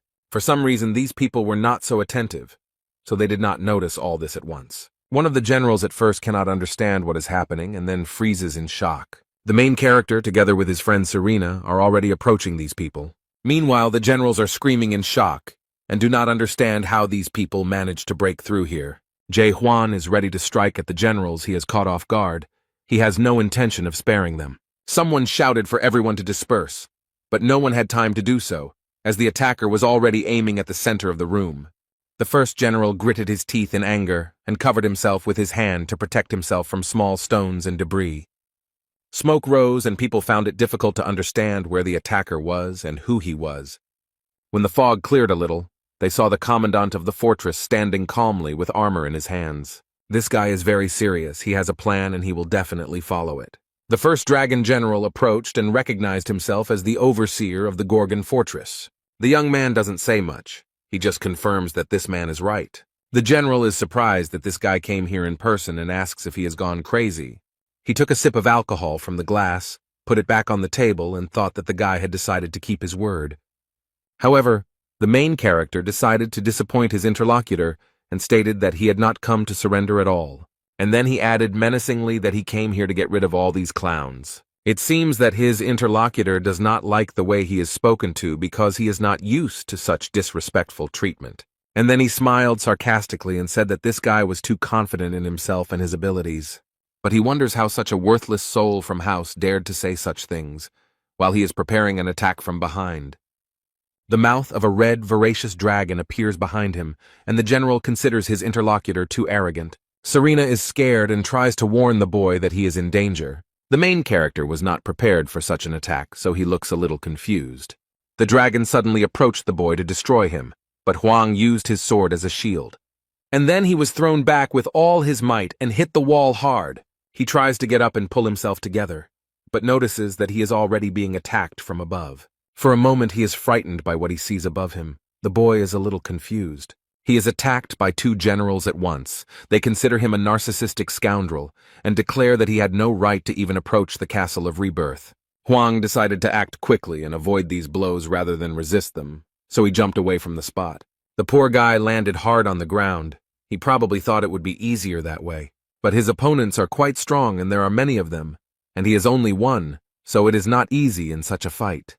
The first dragon general slowly approaches and asks the boy to stand up. But she declares that she will make him pay in full for ruining their fun and peace. There are 5 generals standing in front of him, and one of them is still threatening to hurt everyone he cares about. Instead, the protagonist says nothing, frowns, and waits to see what happens next. The first dragon general, in great anger, orders his subordinates to attack in unison. At that very moment, attacks rained down on him from all sides, but he still couldn't concentrate. Huang uses his sword and does what he does best. He performs his signature lunge. But the blow goes through, despite the target, and one of the generals smirks and remarks that strong attacks are pointless if they do not hit the target. The Gorgon Fortress overseer looked at them intently, a little disappointed that his attack had failed. Meanwhile, he is attacked from all sides and is not given a second of respite. This kind of struggle can become a problem for the main character. It's a little difficult for him now. One of the dragon generals wishes death on his opponent and swings his sword furiously. The fortress guard barely managed to dodge the blow and jumped back, which could have seriously injured him. But then 2 more generals appeared next to him, with whom he tried to deal. However, all this is not easy for him, because when several people attack at the same time, it is difficult to manage to repel all the attacks. Suddenly, another general strikes him and he rushes headlong towards the target. The guy noticed him at the last moment, and he didn't like it at all. It could have ended badly. He was attacked from 2 sides. He could not help but dodge and defend himself, as a result of which he was wounded. He is sure that no matter how strong he is, he still will not win this fight. Another claims that even General Mayan alone will not be able to repel all their attacks. The guy has a serious hand injury that could make his fight even more difficult, and he agrees they are right. And then he complains that it's hard for him to fight them off alone. The commandant of the fortress honestly admits that this whole situation irritates him greatly. The guy uses a sword and is about to deliver one of his most powerful blows. The dragon generals are frightened by the sight of this energy. They even feel a little dizzy. It is a powerful force. The protagonist states that he will simply blow everything up here if he cannot defeat them without him. Jae Hwan lunges forward with a powerful force, and the power and energy illuminates everything around him. The Rebirth Castle has a hard time withstanding such loads. These battles are taking a toll on it. The General of the Ring of Fire and the General of the 7 Dangers continue to fight the Divine Doctor. From this loud noise, Jung-ho realized that Wang was now fighting his rivals. Inside the castle, there was serious damage after the main character's blow. The walls of this fortress barely withstood the onslaught of all the people inside. The fortress commandant had spent a lot of energy, so he was a little tired and exhaled heavily. But when he finally raised his head to look at the success of his work, he was deeply impressed. Jae Hwan is told that he must be having a bad day today because things are not going as he planned. The young man cannot believe that after everything he has done, someone managed to survive. Or rather, not just anyone, but all 5 of his attackers, all of the dragon generals, standing before him without a single scratch. In the center stands the first general, holding his arm straight, apparently having managed to use his strength as a protective shield. Serena watched all this from under the dome of the castle, and everything that happened here really impressed her. She couldn't believe that this man had managed to block such a powerful blow. It seemed impossible. No one thought that the defenders of the Rebirth Castle were so strong. It seems like Jae Hwan is having some kind of trouble. The first general is outraged that this guy came to them and is trying to somehow win with these cheap tricks. This even offends him because it seems that the fortress overseer underestimated the generals. All this made the man very angry, and he is ready to show this parasite from chaos how far he is from them. He looks very stern and focused, the general trying to pull himself together and use his technique against Huang. Meanwhile, the others stand to the side and smile slyly. They find this whole action very funny. A huge vortex of energy has formed near the main character, which can even knock him off his feet. The poor guy is trying to figure out what's going on there and what he should prepare for, but it's difficult. Meanwhile, the general enjoys the process of creating all this and considers the fortress overseer pathetic. And then he adds that Huang should consider it an honor that such good technique is used on him. The protagonist raises his head and freezes for a second, shocked by this power. A huge dragon head looks at him, ready to swallow him whole without even chewing. The general laughs sarcastically and asks Jae Hwan to give it his all, although the young man doesn't know what to do now. But if he wants to survive, he cannot stand still. He must fight until his last breath. The guy jumped high and ended up above this monster. He wants to take advantage of the moment. The protagonist grits his teeth and gathers all his strength. He plans to deal a powerful blow to the dragon. A large, bright beam of blue energy collided with the face of the huge monster. However, this strong blow did not cause any harm to the dragon, which greatly disappointed Huang. The general grins and assures him that this loser won't be able to leave even a scratch on him. Huang jumps back and the dragon is now even more angry and determined to win. He directed his energy at the protagonist, who was barely able to stand on his feet. The guy no longer looks so confident in his abilities. Now his faith has been shaken. The dragon opened its mouth wide and formed a huge and very dangerous ball. The fortress commandant understands perfectly well what might happen, so he already has his sword at the ready. And the dragon has already managed to form this dangerous ball and directs it at his opponent. Huang tries his best to block the punch, but it's not easy when you have such a strong opponent. The dragon does not give up and thinks that in a moment he will be able to defeat the guardian of the fortress Gorgon and show him who is the boss here. The main character's powers are actually no match for the first dragon generals. Jae Hwan considered himself strong enough and thought that he could easily handle this task. But it seems that this is too strong an opponent to be easily defeated. The impact was so strong that the entire building shook and the floor shattered into small pieces. The Renaissance castle is crumbling before our eyes. The glass in the windows is cracking, and the walls are almost collapsing. After the impact, a fog formed, and it was difficult to see where Jae Hwan was. He was nowhere to be seen. Even though the creature was reaching out with its sharp claws, it must have somehow sensed where the boy was. He considers the commandant of the fortress to be a pathetic creature, too self-confident. And if he had sat quietly, then perhaps he would have lived a little longer. But now he will perish because of his pride. Although the protagonist is not going to give up, he will definitely fight until his last breath. No matter how the fight went, the guy still jumps on the dragon's head. He still wants to show what he can do, so he declares that it is now his turn to strike. However, the general does not take this seriously. He asks how he is going to continue fighting. He believes that this young man has not learned his lesson and has not realized that his blows will never be able to pierce the dragon's scales. This doesn't stop the guy. He is ready to try again and see if these scales are really that strong. But then he launches a powerful attack. This time the young man tries to do it a little differently. He directs his blow specifically to one point. This can help break through this defense. The dragon realized his cunning plan and realized that it might not be safe for him. Therefore he tries with all his might to throw off this parasite and not allow this to happen. The dragon general is seriously angry and is not going to let him go unpunished. And then he tries to press the poor thing into the ground. It is clear that the general is irritated. Apparently, the general saw that the commandant of the fortress could pose a threat to him. But the main character is not at the scene of the attack. He has quietly dodged it, so the general does not understand where his enemy is. The guy suddenly jumps out from around the corner, and now Jae Hwan has much more confidence in winning. He proudly noted that the first dragon general talked too much without doing anything. The dragon looks a little confused and even scared, but this guy can still do something. The Gorgon Fortress Overseer uses his power strike skill, and the dragon has no way to resist it. The impact was so strong that it destroyed the roof and lifted a huge beam into the sky. It was visible from everywhere. Cayman saw a bright light and immediately understood everything. Here he fought fiercely with an entire army that had come to support Peresvet's castle. But no one could defeat him, and now he sees that the Yortex keeper has succeeded. Young Ho also noticed that it had become very quiet, so he thought that the guy had already done everything. The old man complains that trying to catch up with Jae Hwan exhausts him, and that his whole body aches after such fights. Meanwhile, inside the Rebirth Castle, the fog from such a strong blow gradually dissipates. The dragon is defeated and its body slowly disappears, leaving its master in its place. Jae Hwan holds tightly to the sword that has never let him down. It is his loyal friend who will not betray him. Serena remembers that when he said that only 4 people would go to the castle, she thought he was forcing things. But now that she saw the defeated first dragon general, her opinion changed a little. The man is wounded, he doesn't like this whole situation at all, he expected a different ending. This irritated him greatly. The general gritted his teeth and looked aggressively at the overseer of the Gorgon fortress. He threatens to make this idiot regret what he did to him. The man promises that he will come back and tear Jae-hwan into little pieces. The general knows that no matter what this guy does, he won't die, so he doesn't feel much fear right now.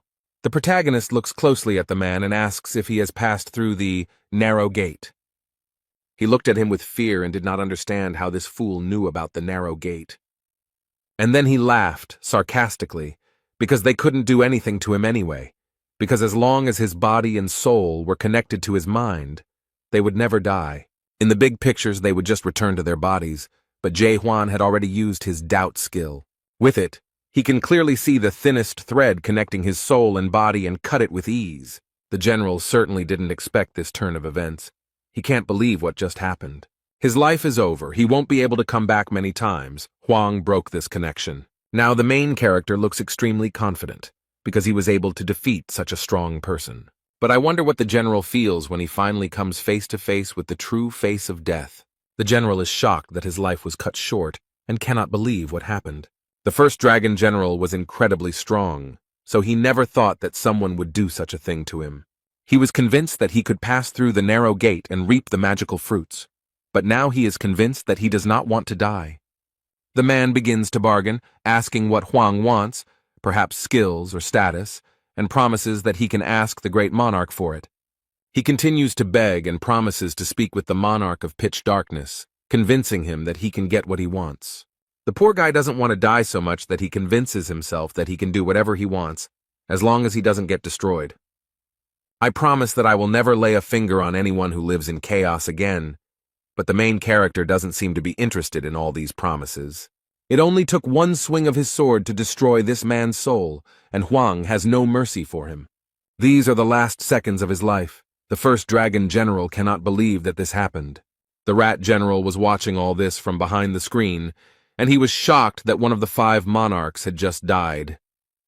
He wanted to check the main gate because of the strange noise, but he didn't dare, and immediately turned back. And so he saw how someone broke the connection between the soul and the body, and not everyone can do this. He understands that he must report this to the major general in any case, but he does not notice that someone is standing behind him. The divine doctor, with a crazy smile, scares the man and asks who he is and why he is spying. It looks like the rat general's plan has failed, and no one will allow him to tell his superiors about it. South Seas Detachment Commander Kamen has returned after successfully completing his mission. Young-ho also went with him, complaining of back pain because he was no longer so young. The overseer of the fortress praises his subordinates for their good work, but the old man asks why he ordered these people to be left alive.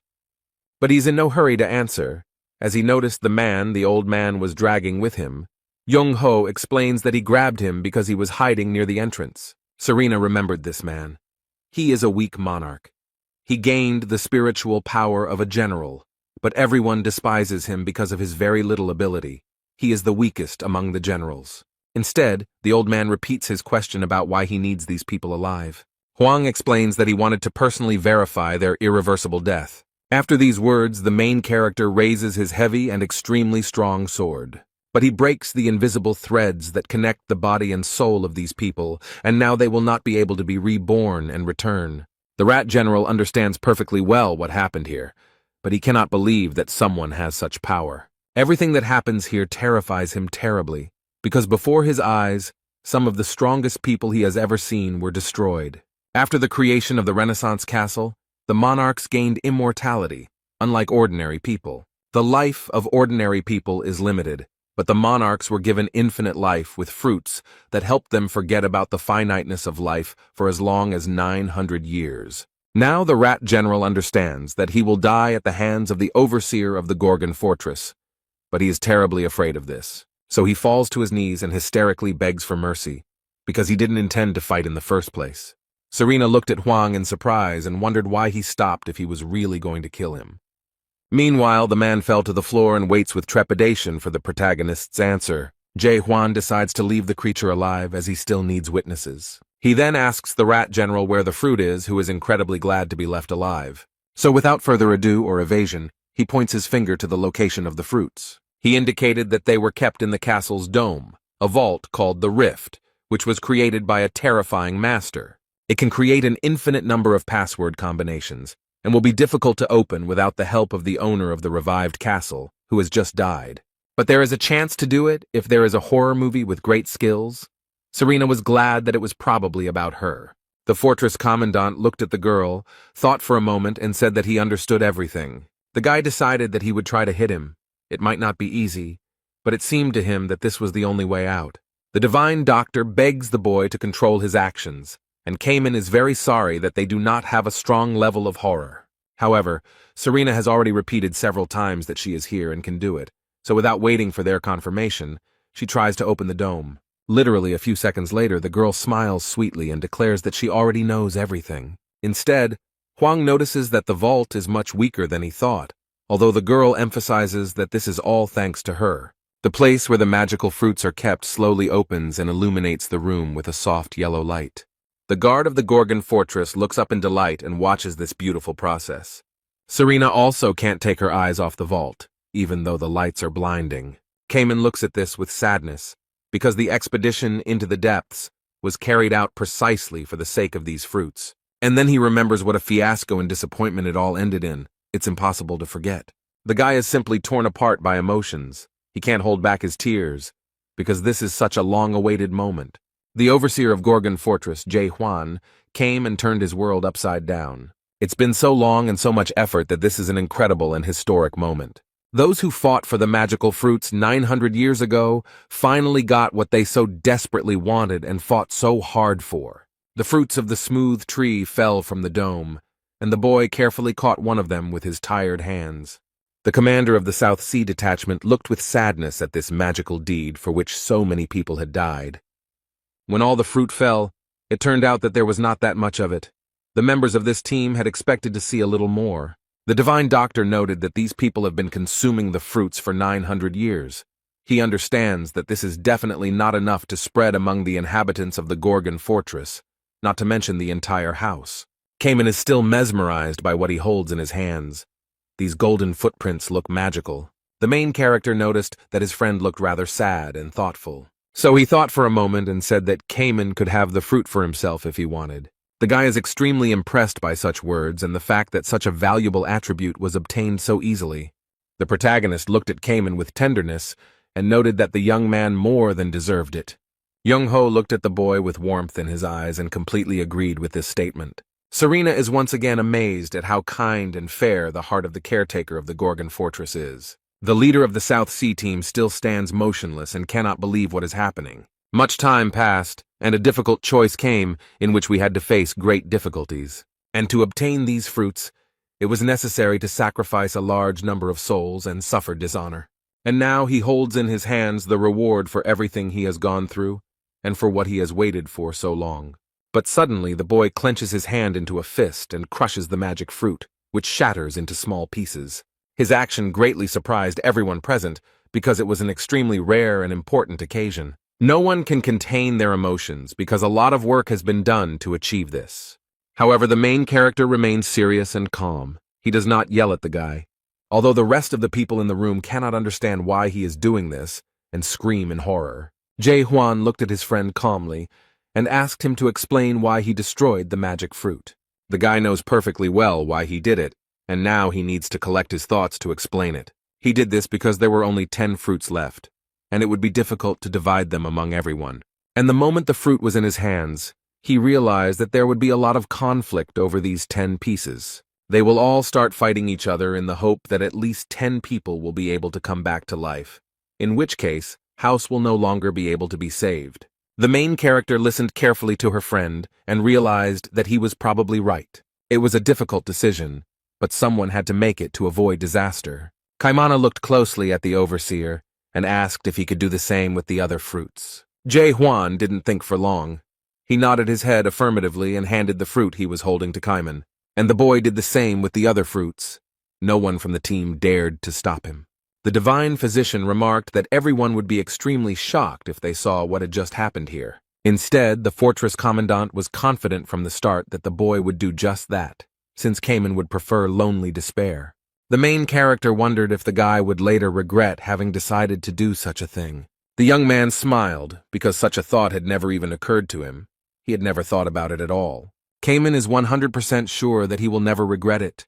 He knows that he is doing the right thing. But suddenly something terrible happens, and Jae-hwan tries to warn him of the danger. A strong whirlwind appeared out of nowhere. It appeared unexpectedly, so that no one could resist it. Serena and the Divine Doctor try to hold on and not fall into this trap. Fortunately, the next moment it all ended. But now the consequences of this disaster are obvious. The Cayman lies on the ground, badly injured and not moving, which worries everyone. Some people, with great contempt, declare that they are all just pathetic insects, incapable of anything. A man with white gold and seemingly weightless wings appeared before them. They were very beautiful. This man is a major general, a storm monarch, a channeler with the 10th level of adaptation. He asks how dare they touch the fruit, and Young-ho tries to yell at Kaiman to come to his senses. But suddenly someone comes up from behind and grabs the old man. He doesn't even notice this attacker. Without wasting a second, he threw the old man into the wall with all his might. The poor fellow was unable to dodge. This was done by Major General, the Monarch of Silence, Mojito, who also had the 10th degree of adaptation. The divine physician fell heavily, hit himself hard, and screamed in terrible pain. The main character looked at his friends with fear. He was very worried about them and their safety. Another man appears from the shadows and threatens to say that this guy has crossed all boundaries. There are 3 extremely strong people gathered here who have the 10th level of adaptation. It looks dangerous. One of his enemies is convinced that Jae-hwan's life cannot continue after what he did. Instead, the boy doesn't answer. He looks sternly at the men and thinks about what might happen next. The Rat General watches all this from his hiding place and understands perfectly well how strong these opponents are. He is shaking with fear. Standing in front of them is Sam Yun Garam. He didn't even know that he was a major general from Region 9. It's amazing that a real monster appeared here. He is one of the 5 strongest major generals of the Great Lands. The man cast a serious and merciless glance at those present and turned to his own. He orders Kanail and Mahito to eliminate Jae-hwan, and they happily rush to carry out the order. The guy asks Serena to take Cayman and the Divine Doctor away from here as soon as possible. The Monarch of Silence remarks that he's not sure if the guy has time to think about others. Suddenly, black ropes appear from under the ground and completely wrap around the protagonist's legs and arms. Storm Monarch Kanail quickly approaches the boy and wishes him dead. After the man immobilizes the fortress guard, he attacks him furiously. Luckily, the main character manages to avoid the blow. He somehow strangely dodged it.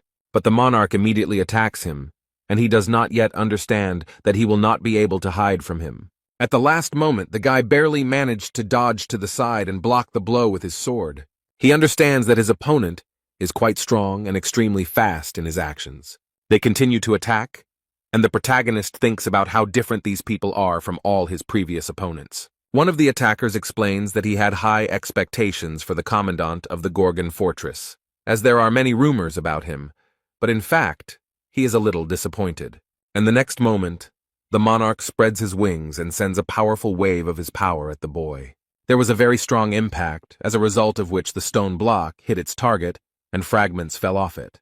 The protagonist was slightly injured by the blow, and now he too is chained in black ropes, from which he still has not freed himself. Hwang's powers don't seem to impress these 3 opponents. They speculate that perhaps he used all his power on previous opponents, or that he is just an insect that thinks it is something.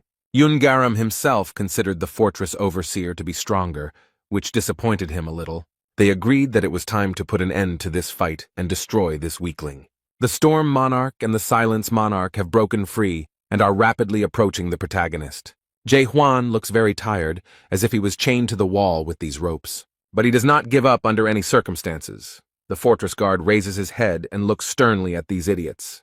He remembers the old man remarking that the guy had divided Montecora's 1,000-year history into before and after. Young-ho considers his lunge not only powerful but also versatile, but he advises against using it too often. Awakened ones can use spiritual energy without limit, but in exchange they absorb a large amount of mental power. So, although using such powerful equipment is quite safe, problems can arise. These people are now at the same level that Hwang was at when he first came to Chaos. They need to be gotten rid of as soon as possible while they underestimate him. So he's going to end it all right now when these 2 monarchs attack him. The main character gathers his strength and is ready to deliver a crushing blow capable of destroying everyone. His sword changed color from blue to an ominous red, energy swirling around it. Jae Hwan used the technique of doubt. It helps him see everything as it really is. This guy looks very scary now, and his sword has opened its mouth to swallow his opponents. His eyes glow red and a mad and terrifying scream comes out of his mouth. The protagonist performs a 5-hit combo, which he calls a universal strike, which is very powerful. No one expected to see it, so they didn't have time to defend themselves and block it, although it's unlikely they would have succeeded. There was a large and powerful explosion, in which the two monarchs had no chance of surviving. Yoon Haram himself simply watches everything that is happening from the sidelines. He is also amazed. Serena, who is guarding the unconscious Young-ho and Kaiman, is shocked and scared. Haram is surprised that Jae Hwan was able to develop such strength through physical exercise alone. It seems incredible to him, and the guy is very tired after this attack. Unfortunately, it took a lot of his strength, and who knows if he will be able to defeat another person. Instead, Sam Yoon Haram can't believe his luck that after so many years, he finally met such a strong man. He remembered that long ago the monarchs of the 12 regions were persecuted by terror. He did not give up, even after receiving refusals from almost all monarchs. The last time he visited the 9th region, he wanted to see the monarch of pitch darkness. He had a plan to climb the illusion tree, so he asked to give him some strength. Mularka believed that the value of existence and the sublimity of life were abnormal, and it was important to remember the suffering you experienced when you were weak. He wanted to change this world. He believed that this could be done by destroying the first horror, which is at the top of the Tree of Illusions. However, Sam Yoon Haram did not share Malarkey's opinion and noted that he was very wrong, and after that he understood why the monarch of pitch darkness refused to meet with him. Garam believes that the Great Lands are a place only for the strongest, and if his guest wants to change something, he is ready to show that he is capable of it. He fought the horror Mulark for 3 days and 3 nights. It was a long and grueling struggle. This man wanted to experience the power of horror. On the 3rd day he understood everything clearly. He learned the truth of its power. Then Sam Yoon Garam thought that this horror was now so strong even without the use of magic. And no matter how much his power has increased with the help of magic, the monarch is now ready to talk to Mulark about the Tree of Illusions. After this, horror engulfed all of chaos, united them, and moved with them into the depths to change the world.